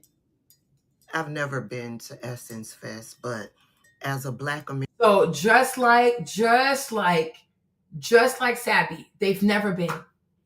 You've never been to Essence Fest. You probably never even been to New Orleans. But she's going to give her opinion about a place she's never been, an event she's never attended. So where are your feelings coming from? Xenophobia. How can you speak on something you've never done? How can you speak on an experience you've never had? Oh, yeah, they do. Oh, yes, no, we're going to put it up. They hate facts. They truly do hate facts. He said no one hates facts more than Black American women. They can't take it. They're very sensitive. They act tough, but they cry quick. It never fails. They cry so quickly. They are so fake tough. It's like a marshmallow. Like people who act tough, but it's marshmallow on the inside. Marshmallow on the inside. Okay? So you've never been there. You've never been to Essence. You've never been to New Orleans. But you're going to proceed to give your opinion on a place or something you never experienced. So where are your feelings coming from? And why are your feelings valid? Because now is the time to jump on it's us versus them situation. It's nobody versus you. You are in this battle by yourself. And I'm going to say this. Every African person, do not engage with that content. You are witnessing manic episodes. These are manic episodes. It's people who don't feel good about themselves and they want to create strife and issues to cause you to engage with them because they want to fight with somebody because they got something on the inside. They want to put that on somebody else. You're going to keep your vitriol inside your chest. Do not engage with this foolishness. Do not comment. Just be like, okay, I hope you feel better because you need your meds. That's it. That's that. Okay? That's it. That's that. Some people here, they don't feel good about themselves. And I think maybe they feel invisible in this country. I don't know. So they need to create strife to feel alive. You're going to feel dead. Okay? Because I'm not going to get involved. Yeah. Don't even get involved. Like, okay, whatever. Do not get involved. Whatever, Bank the Stallion, a whole alcoholic. American, I know all about Essence Fest. If you have never been to Essence Fest, you know someone who has been to Essence Fest. You've heard all about Essence Fest. And baby, it is a time for the Black community. Do you hear me? For decades, every year, Black people have been going down to New Orleans to Essence Fest. Every year. And the way she talks, you would think they were never African people, as if they know. It's the funny thing, people like that, these Black supremacists like that, right? Okay. You would think they check ID. Like you would think when people go to Essence Fest and they see all these Black people, you would think they check, oh, are you Black? You don't even know who's who. Because they think, oh, in their minds, because they're supremacists, they think I can look at a person and automatically know if they're African American. How can you do that? So you think for as long as Essence Fest has existed, the only people who have attended Essence Fest are purely African Americans. So you can just, I don't know how many Black people are in the world. I don't know. But you think you can just look at someone and recognize. Even, I can just hear your accent. There are people who were born here. They have an American accent. I don't have one. But there are people who are born here. They have one. So how do you know? You can just look at someone, or like, if they're light-skinned, then they're African American. Is that how it works? So all the light-skinned people are like, that's crazy. Like, I don't even, I'm trying to figure out what was African about. I don't know, girl. It's the jollof rice and Davido performing. And I guess the Target thing, I guess Target also is African. You know what I mean? So I'm like, how do you know for sure that everybody you saw at Essence is African American? You check ID? I'm like, how would you know these things? People have to self-report, like they reported to you. And also, she's never been there. All this is a fantasy. She's never been there, but she's going to tell people what she thinks it is. But she ain't never been. That is it's a mental illness. Every year, since I could remember, Black people have been talking about and participating in and celebrating down at Essence Fest. Mm-hmm. It's a celebration of our history, of our culture, of Black women, of our art, of our food. Essence Fest has been a celebration of Black people for years. And since yesterday, all up and down my timeline, on all social media platforms, Black people are talking about how much of a flop Essence Fest was this year. I'm hearing three reasons. Okay. I'm hearing, well, not 3 reasons. Okay. I'm hearing 3 issues. Okay. One, the jollof rice versus the jambalaya cook-off. Okay. Yeah, Black folks are like, why? Why is jollof even in the building? Okay. Why is jollof in the building? Do you hear this? People spend millions of dollars. I mean, people out here are truly embarrassing. But if somebody said, girl, you are intellectually lazy, they don't get upset. Okay? I'm like, I don't even know. I don't know how many millions. If they make 300 million, maybe they spend like 20 million to put on this event. Once again, jollof rice. Why is jollof rice in the building? Says the person who knows nothing about Louisiana. Senegalese slaves were sold in Louisiana. And these are the same. I know so many African Americans have never even been to a plantation. That's the sad part. And even Essence, they need to fix that. Essence needs to find a way to have like plantation tours be part of the Essence Fest experience so they can go and read the names of the people who were sold on those plantations. Because it's insane to me. A place that used to be owned by the French. Senegalese people were conquered by the French. There is actually an island, because the Ile de Gorée, where the slaves departed Senegal to come to America. To this day, the place is still open. There is oh my gosh, these people are just so fucking ignorant. Attends, c'est pas possible. I'm like, so even you have Michelle Obama there. The slaves departed Senegal. These people are, our culture. You don't even know the culture. Like most of y'all, you just know hip hop. Like the world culture. You don't even read books. Like this is so crazy. So we're gonna talk about the facts. Let's not get upset here, right? We're gonna talk facts, right?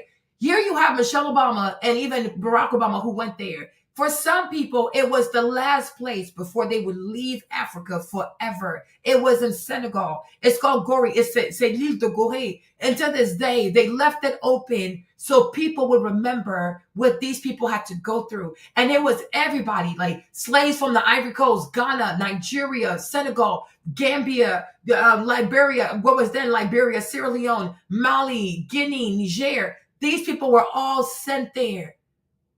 They were all sent there. Senegal played such a huge part in the transatlantic slave trade. The French people end up colonizing and overtaking, Senegal. Is it so out of your mind that if Louisiana, but then again, some don't even know this, Louisiana is part of the Louisiana Purchase. It belonged to the French.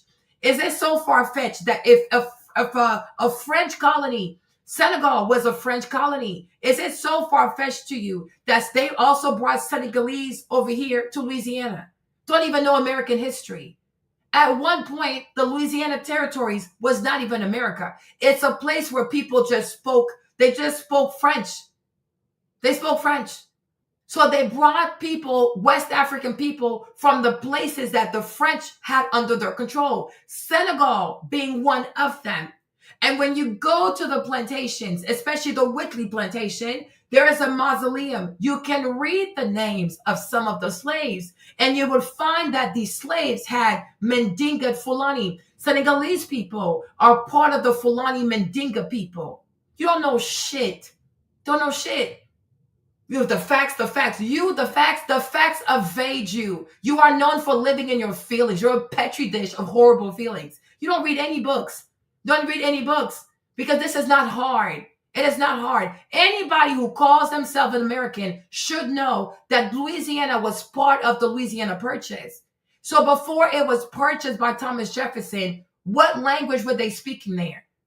I had this girl even try to argue with me. I'm like, girl, it's not a French city. I said the name of the city is after Philippe II. with the Duke of Orleans. The Duke of Orleans, his name is Philip. He's the brother of Louis XVI. You don't read shit, I repeat. All you know is your feelings and these make-believe ideas that you have about yourself. Orleans is French, c'est Orléans. C'est Orléans. Even to this day, you can go to France and they have it. There's even a metro stop, Porte d'Orléans. C'est la Porte d'Orléans, c'est la ligne 4. You don't speak French. You don't speak Creole. You don't read shit, but you want to always say the fact. You don't know shit. Shut the fuck up. Get old. You don't read shit. Because you should know this. It is not that hard. It is not that hard. Hold on. Le Duc. This is really crazy. You don't know shit. All you want to do is just use any opportunity to be xenophobic. And if you look, Philippe, when I say Philippe, and if you look at his stuff, this is why. Attends, je vais te montrer. Let me see.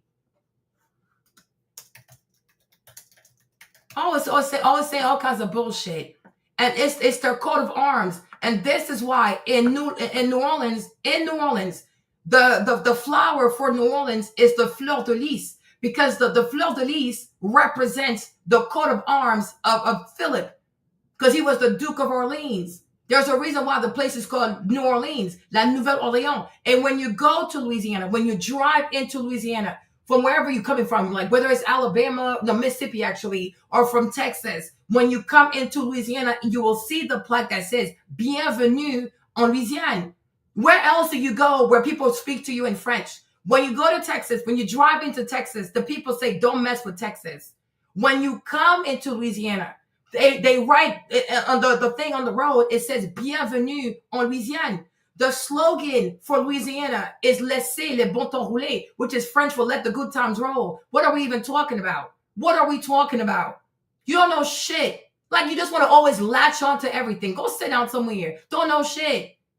I'm West African. I'm Ivorian. My first language is French. I know more about Louisiana than you do because I speak French.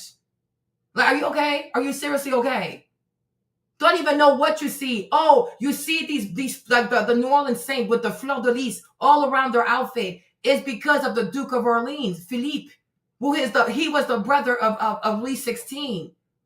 But they named the place after him. So that's why it's called La Nouvelle-Orléans. C'est à cause du Duc d'Orléans. That's where it comes from. Like, you see all kinds of foolishness. Senegalese people were very much so brought into Louisiana. They're part of the culture. And they think being Creole means passé blanc, passé blanc. It's not just about passé blanc. Being Creole is not just about being light-skinned, because that's all y'all care about. Is my skin light? Being Creole is more than your complexion. Because that's why in Louisiana, there's a distinction between being Creole and being Cajun. When you are Cajun, you are actually French. These are the French people who came from Canada because they were tired of the oppression from the British. And they were led by Jean Lafitte. Jean Lafitte brought the Cajun people, that you also call Acadian. He brought them to New Orleans, and he brought them to a place called to the bayous, like the West Rigo place. So that's why the Cajun people are a bayou people, because they were led by Jean Lafitte. To be Creole is a mixture of French and West African. If you call yourself a Louisiana Creole, you admit and you recognize that you have West African ancestry. That's why you're not a Cajun, because then you'll be fully white. And when you look at how Creoles cook, which is these Africans mixed with French, compared to the Cajuns, which are French, are truly French Canadians. They're not even like the original French of the Louisiana territories. They cook differently. And even when they write stuff like Thibodeau, all these things with the go, the E-O-U-X, which is in French, it can mean O, which is water, but it's also the O sound. You don't know shit. You don't know shit. It's because when you talk your shit, because of the sins of slavery and the fact that people feel sorry for you, nobody checks you. You're not impressing anybody. You don't know shit. You don't know shit. All you can say is, I was born here. Okay, whatever. And that impresses who? Anybody can live here for a while and also get a U.S. citizenship. Make it make sense. Make it make sense. So it's extremely ludicrous to act as if Senegalese people had no influence over Louisiana. They were brought there. And if you notice every state for the most part that was part of the Louisiana territory, most of their cities are in French. Most of the cities are French. Like, I always say all kinds of foolishness.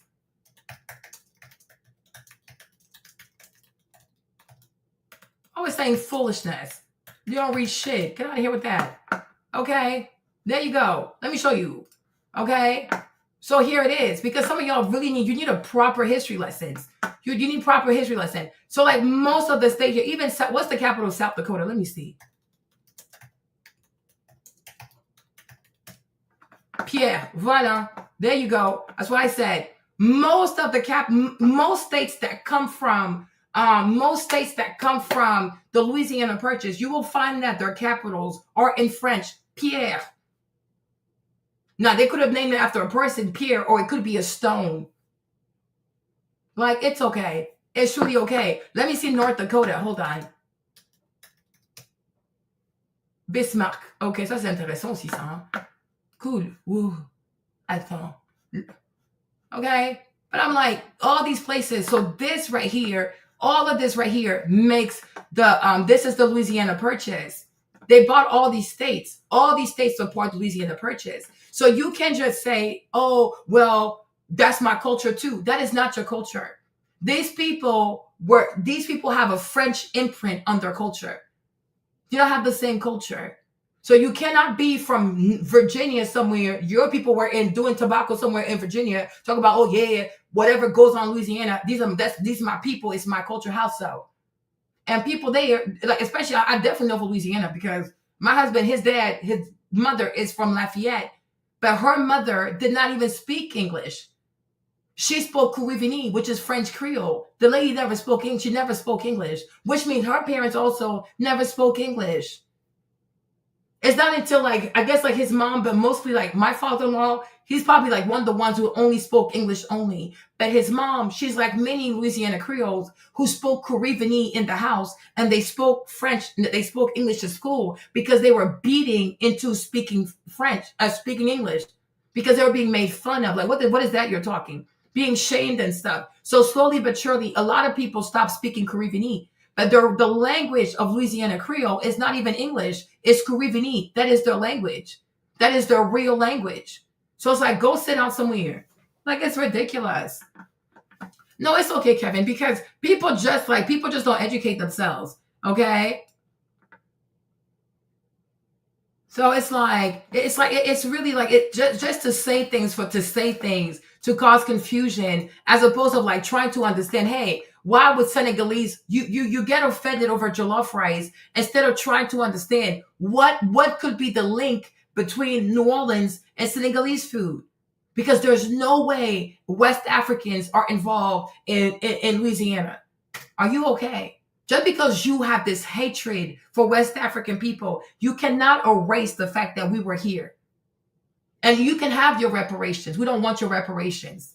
If you ever get your reparations, me, Marlene, I will never line up for your reparations. I don't want no reparations. I don't want no money from the white people. I don't care. But it's like, I don't know if it's like because of reparations that you want to be like, oh, they're not attached to us. No, Senegalese people walked on this land. They were part of this country. They were sold on this land. And for me, having lived in Louisiana, I've been living in New Orleans. I live in a place called Algiers. When you go to, and even Algiers, you'll find that the capital of Algeria is Algiers. But it's named after the capital of Algeria. It's Algiers. Algiers Point. They even have like the slave post. Even they know they sold African people in Louisiana.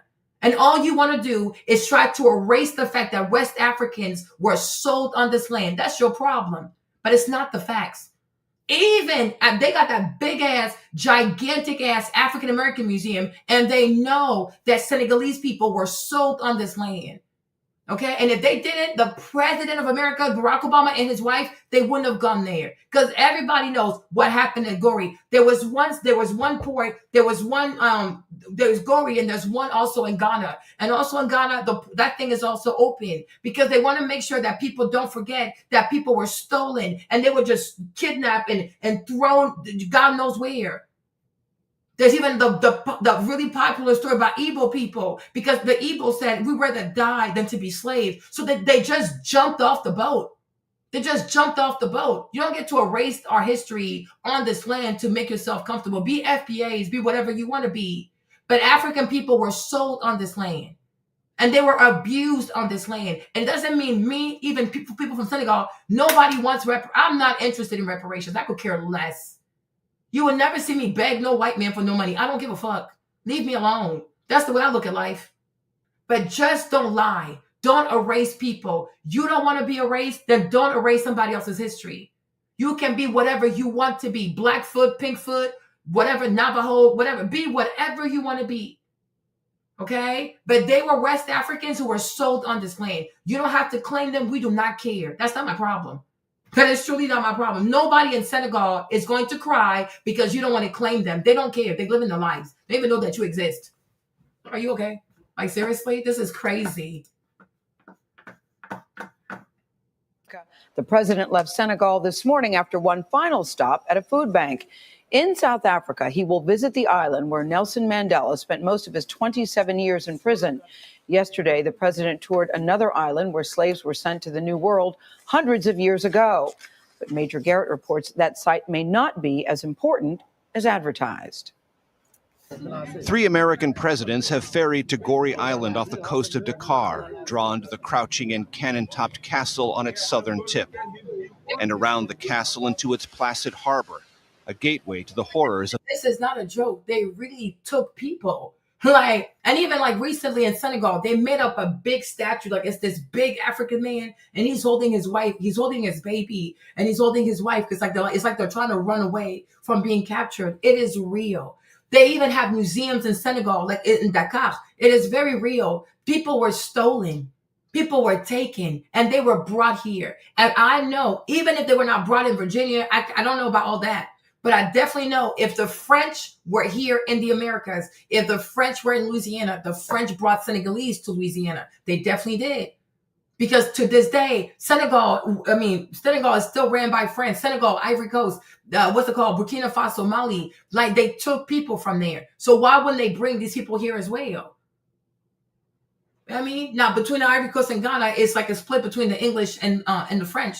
Okay, cool. But to act like, oh my gosh, it's so far-fetched. Do you even know what Senegal is on the map? Don't even know. Like, have you ever looked at a map of Africa? People who think Africa is a country, like, seriously, like, let's stop. Like, it's not improbable. It is very probable, and it happened. And if you ever cared, because you care so much about being Black American, you should go to a plantation, and you should go to a plantation in Louisiana.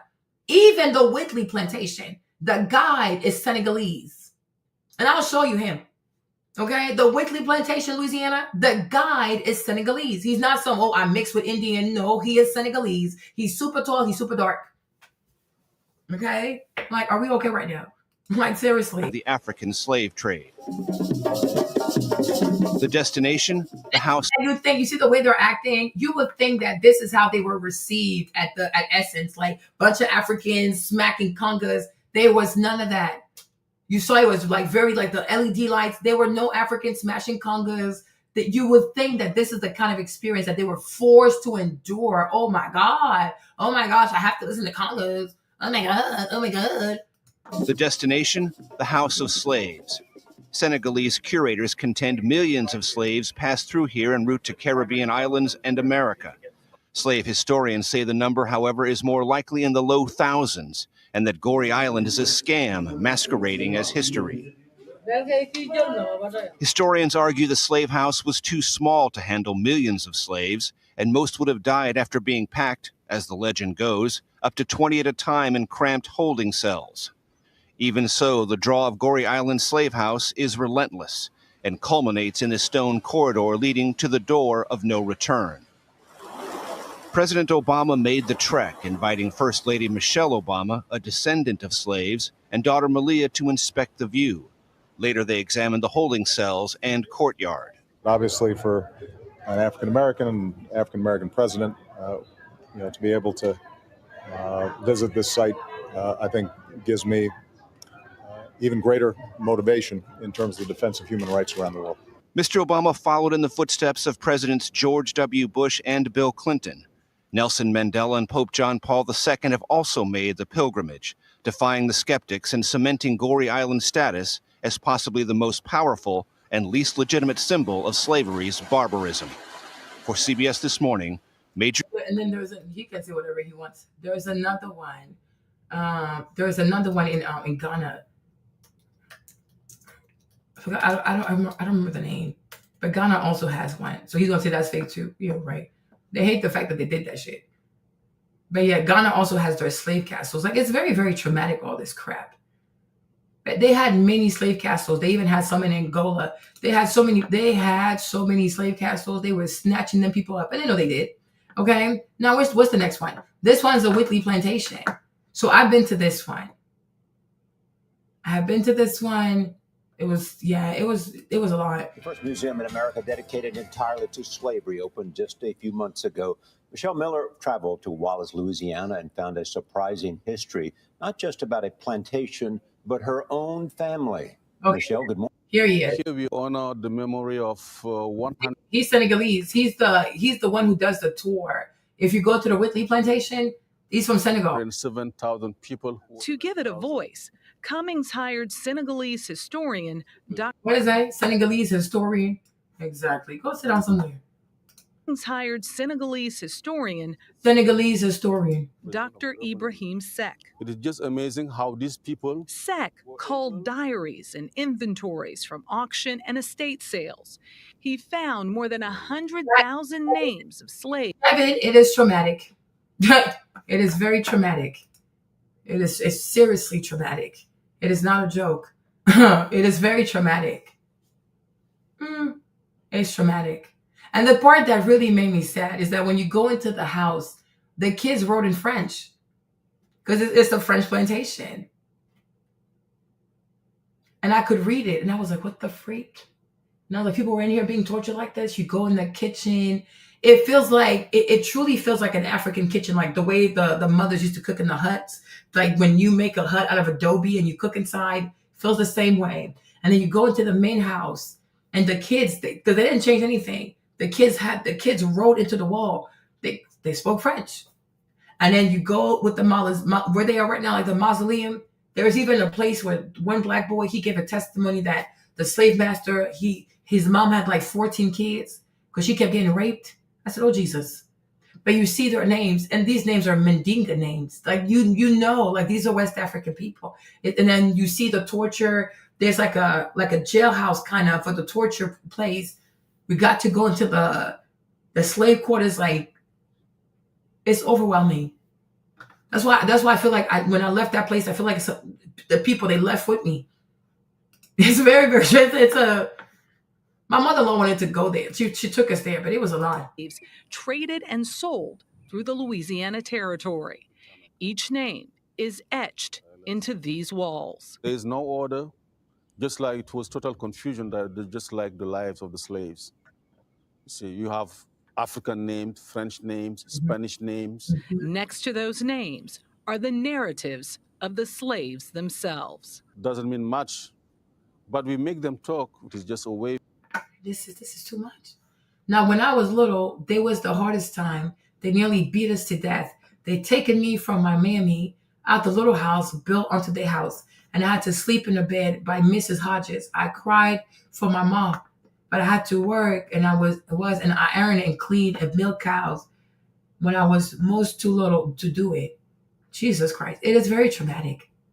It's so talk. It is just a way for us. And that's how you know, like, people who have time to be doing all these diaspora wars and calling people names, tethers, they've never been to a plantation. Because the day they go to a plantation, they're going to be very mindful of the stuff that comes out their mouth. They've never been. So many African Americans have never set foot on a plantation. They just talk. Oh, I'm African American. Oh, I'm FBA. Well, ask them, have you ever trekked to a plantation to see how these people lived? We all went there. It was overwhelming. It's so sad. It is truly sad. Like, and I'm like, and I even said, if they were to take more people there, more young people there, they would stop killing each other. And people will even stop using the N-word. But they've never been. So that's why I'm like, oh, I'm offended by somebody using the N-word. No, you're not, because you're using it. Had you been to a plantation, you would stop using that word. Because you're like, oh, crap, this stuff is real. It's not make-believe. It's not make-believe. It is real. They even explain to us, like, if you were a slave, yeah, sure, whatever you say, Marlene. You call me, you came in here, you call me all kinds of names. Now you know my name. Now you know my name. Now you know my name. You came in here, that's you, right? Here you are. Hold on, let me do this. White supremacist talking points. You came in here, you called me what? What'd you call me again? You called me a tether twice. You told me to self-deport. You said Trump will show up. So those are not white people talking points. This is you, right? Right? This is what you call me, right? Tether. So you know I have a name, but you chose to call me a name. My name, my name is Marlene, but you chose to call me a tether. Then you told me to self-deport.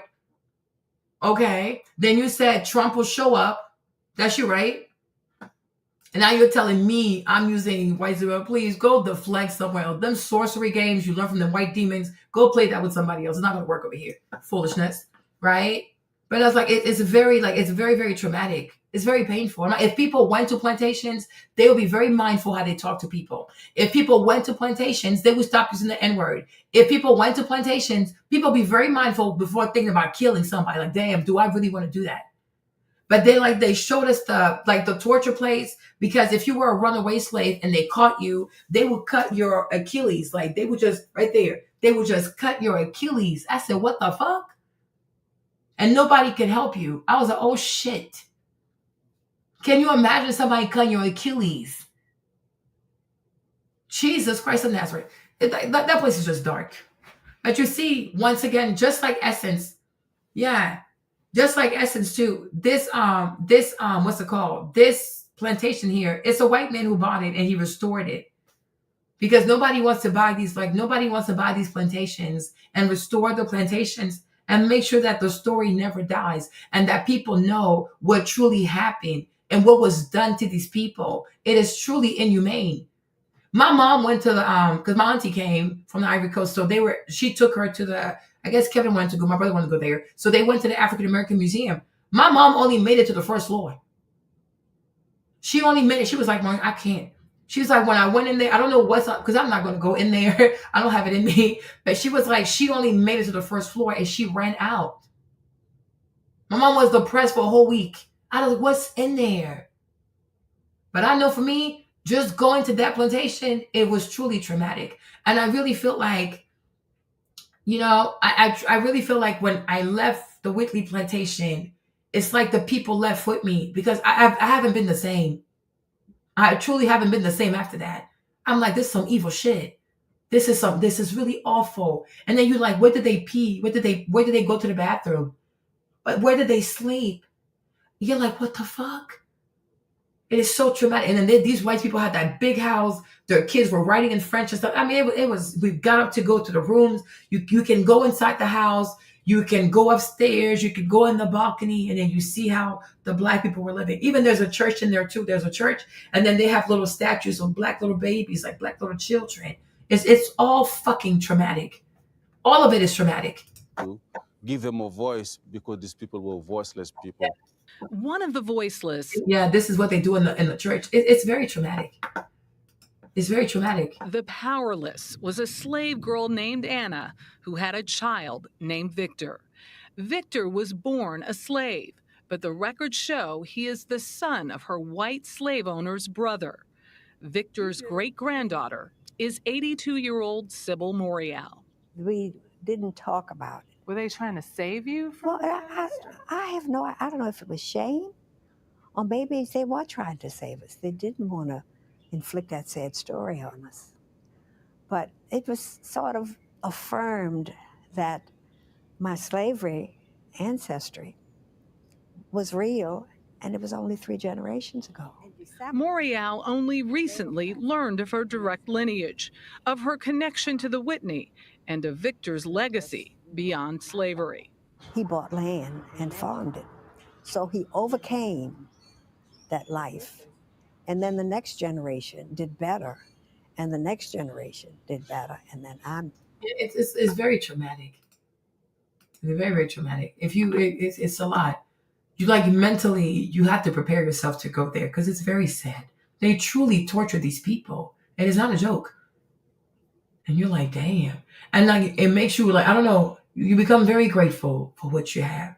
But it's very easy to talk. It's another thing to actually go there and be like, wow, this is where these people, this is what they went through. Even I drove from Louisiana all the way to California. So I saw a lot of Native American people too. The way they live is so sad. They're surrounded by casinos. It's so unhealthy. And all you can tell that all their government money, it goes into foolishness. It goes into, these people are really being taken advantage of. And it's so sad. Like, their territory is full of casinos so that the white people don't have to pay taxes. Like, it's really disgusting. Like, how can you treat people like this? Like, this is insanity. This is truly insanity. So what the heck? The other thing that I am hearing is, where are the Black American content creators? I wasn't there, but there's a whole lot of complaints about there not being any Black American social media influencers or content creators in the spotlight at Essence Fest this year. Okay, so I don't know. How do you know that? I don't know. I wasn't even there, so I don't know. They weren't Black Americans. How do you know they were not Black Americans? I don't know. And the thing is, like me, I find it so funny. There are so many Black American girls who create content, especially beauty content. People choose not to support them because many of these girls don't have BBLs. They're not dating rappers. They're not vulgar. They're not loud. All they do is like, they just do makeup. But you see, even now today, it's boring because if you're not toxic, you don't you don't rip your wig off. You don't do all kinds of weird shit. People, you truly have to turn yourself into a minstrel show. Many Black girls who do makeup, they don't want to be a minstrel show.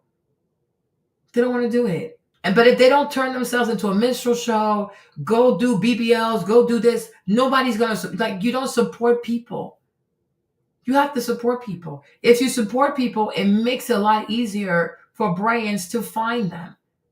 But there are a lot of Black American girls who create great content, but they're not toxic. And if you're not toxic, you don't have drama, you're not beating up your baby daddy on the internet, you don't have some, who the F that I married, my baby daddy is toxic, people don't support you because people like toxicity. A healthy-minded Black American woman is not going to get support because she's healthy. People want dysfunction. So that's not Essence's fault. It's not Essence's fault. There are a bunch of people who have followers, but most of the time when I look, it's very dysfunctional. But a lot of people don't want to be dysfunctional. A lot of people want to be at peace and harmony and do the makeup that they love. So why would they be dysfunctional? Oh, you're about to cut. The other thing I'm hearing, where were all of the New Orleans food vendors? Where were they? Yeah. He said, Spider-Man said, family boycott Essence, it will go away. Me, I really think it should. I think it should. I think Richelieu never should have touched it. So there, I agree with you. He shouldn't have touched it. It was in bankruptcy. He should have left it in bankruptcy. And then whatever happened.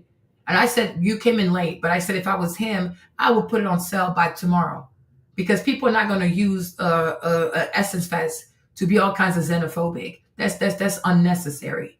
You can say, if you didn't like something or you have grievances or you have suggestions, you can offer your suggestions without being xenophobic. You don't have to insult somebody to say, hey, I would like to see more of this. I would like to see more of that.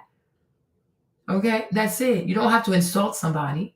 But you see, just like you, a lot of people who are like you don't know how to talk without insulting people. You insult first, and then when you realize that nobody's insulting you back, you feel silly, and then you want to start talking like a mature adult. It's crazy, huh? Maturity is a problem out here, right? But I agree with you. He needs to let it go. I also said that he bought, you went here, so I'm going to show you. He also bought Madam Ceja Walker's house. And I also said he needs to give it back. I don't know where is it, okay? He also purchased Madam Ceja Walker's house. Not the first Black woman millionaire. He bought her house and he restored it because the house was left out there to be dilapidated. Nobody cared about it. So he bought that house too and he cleaned it up with his own money. But I think he needs to put it up for sale so that maybe one of you guys will buy it and we'll see how you take care of it. Okay? The Black American is not the majority anymore, and there's a new Black, which are foreign and are not Native Black Americans with the family history here in America. Basically, it's different types of Black. That is not true, babe. And so I don't know where you got your information from, but that's not true. And just because people say a few things on social media don't make it right. Hold on. Where is it again? I don't even know. Okay. I don't know if you saw this. But here are the people who attend. I'm going to take your comment off. Here are the people who were booked for Essence Fest. So Friday, the July 4th, Maxwell, Glorilla, Babyface, the Isley Brothers, Lauryn Hill, and Siren. Saturday, July 5th, Jill Scott, Jasmine Sullivan, Pat LaBelle, Davido, he's from Nigeria, Erykah Badu, Buju Banton, that's Jamaica, and Summer Walker. Sunday, July 6th, Boyz II Men, Nas, Master P, Finance Show, and Dougie Fresh. Okay, special event. Kiki Palmer, Andrew Day, Yolanda Adams, Deborah Cox, Tamar Braxton, India Shaw, Shantae Moore, Brittany Spencer, Jermaine Dupri. Okay, so I don't know. I don't know if you got to see this, but I don't know where you got that. People in majority were not African Americans. It's not true. African Americans are the #1 Black population in America. So how would that even make sense? It doesn't make sense. Sometimes you gotta ask yourself questions. It doesn't make any sense. Well, Lonnie's going for blood. People don't want to be disrespected for being themselves. Exactly. Nobody wants to be disrespected for being African because it's not a pejorative. If they're not being disrespectful, they should be okay and be able to fit among anyone else. And who told you they didn't fit in? Classism destroys us and makes us fight. I don't even know. I don't think you even know what went on. People made you upset. People did not properly present stuff to you. And because you are extremely sensitive, you got triggered. Right? Because if you had looked at the list of people who were invited to take over the show, these are mostly African American people. So how can you erase people? But you're very upset because I don't know what you're saying. Here is the list. The majority of the bookings went to African Americans. One person was from Nigeria. One person was from Jamaica. So if that has you triggered, you're upset because that's crazy.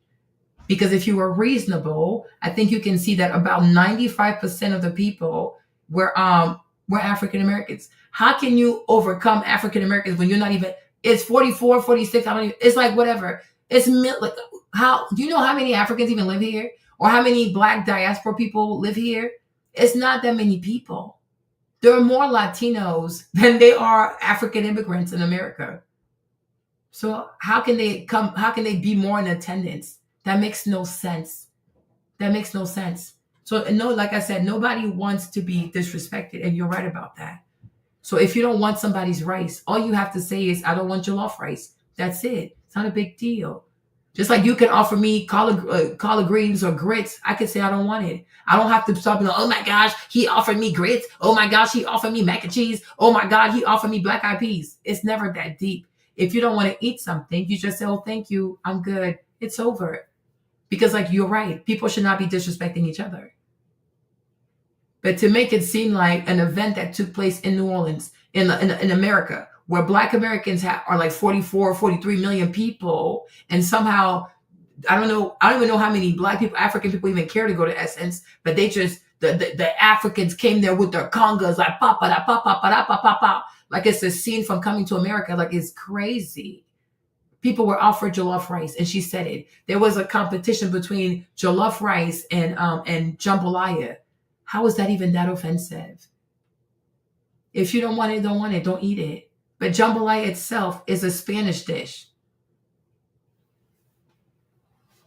But that's all you talk about is hip hop. And that's even sad. Hip hop is not the only genre of music for African Americans. There's jazz, there's gospel, there's bluegrass, hip hop, hip hop, hip hop. No one cares about hip hop. We're tired. Hip hop, hip hop. Not every Black American listens to hip hop. There's classical music. You never heard of Duke Ellington? Right? A Black American experience does not start and end with hip hop. That is crazy. There's also rock and roll. It is not French. Go do your own research. It is not French. Tell me a French dish. Donne-moi un plat en français qui ressemble au jambalaya. Explique-moi. Give me one French dish that matches jambalaya. Have you ever even had French cuisine? Do you speak French? You ever been to France? You're so amusing, right? It's called jambalaya for a reason. It's inspired from the paella. Because in the 1800s, the Spanish burned down New Orleans. And they rebuilt New Orleans. There is a Spanish influence also over New Orleans. It's okay to do your research. And when you do your research,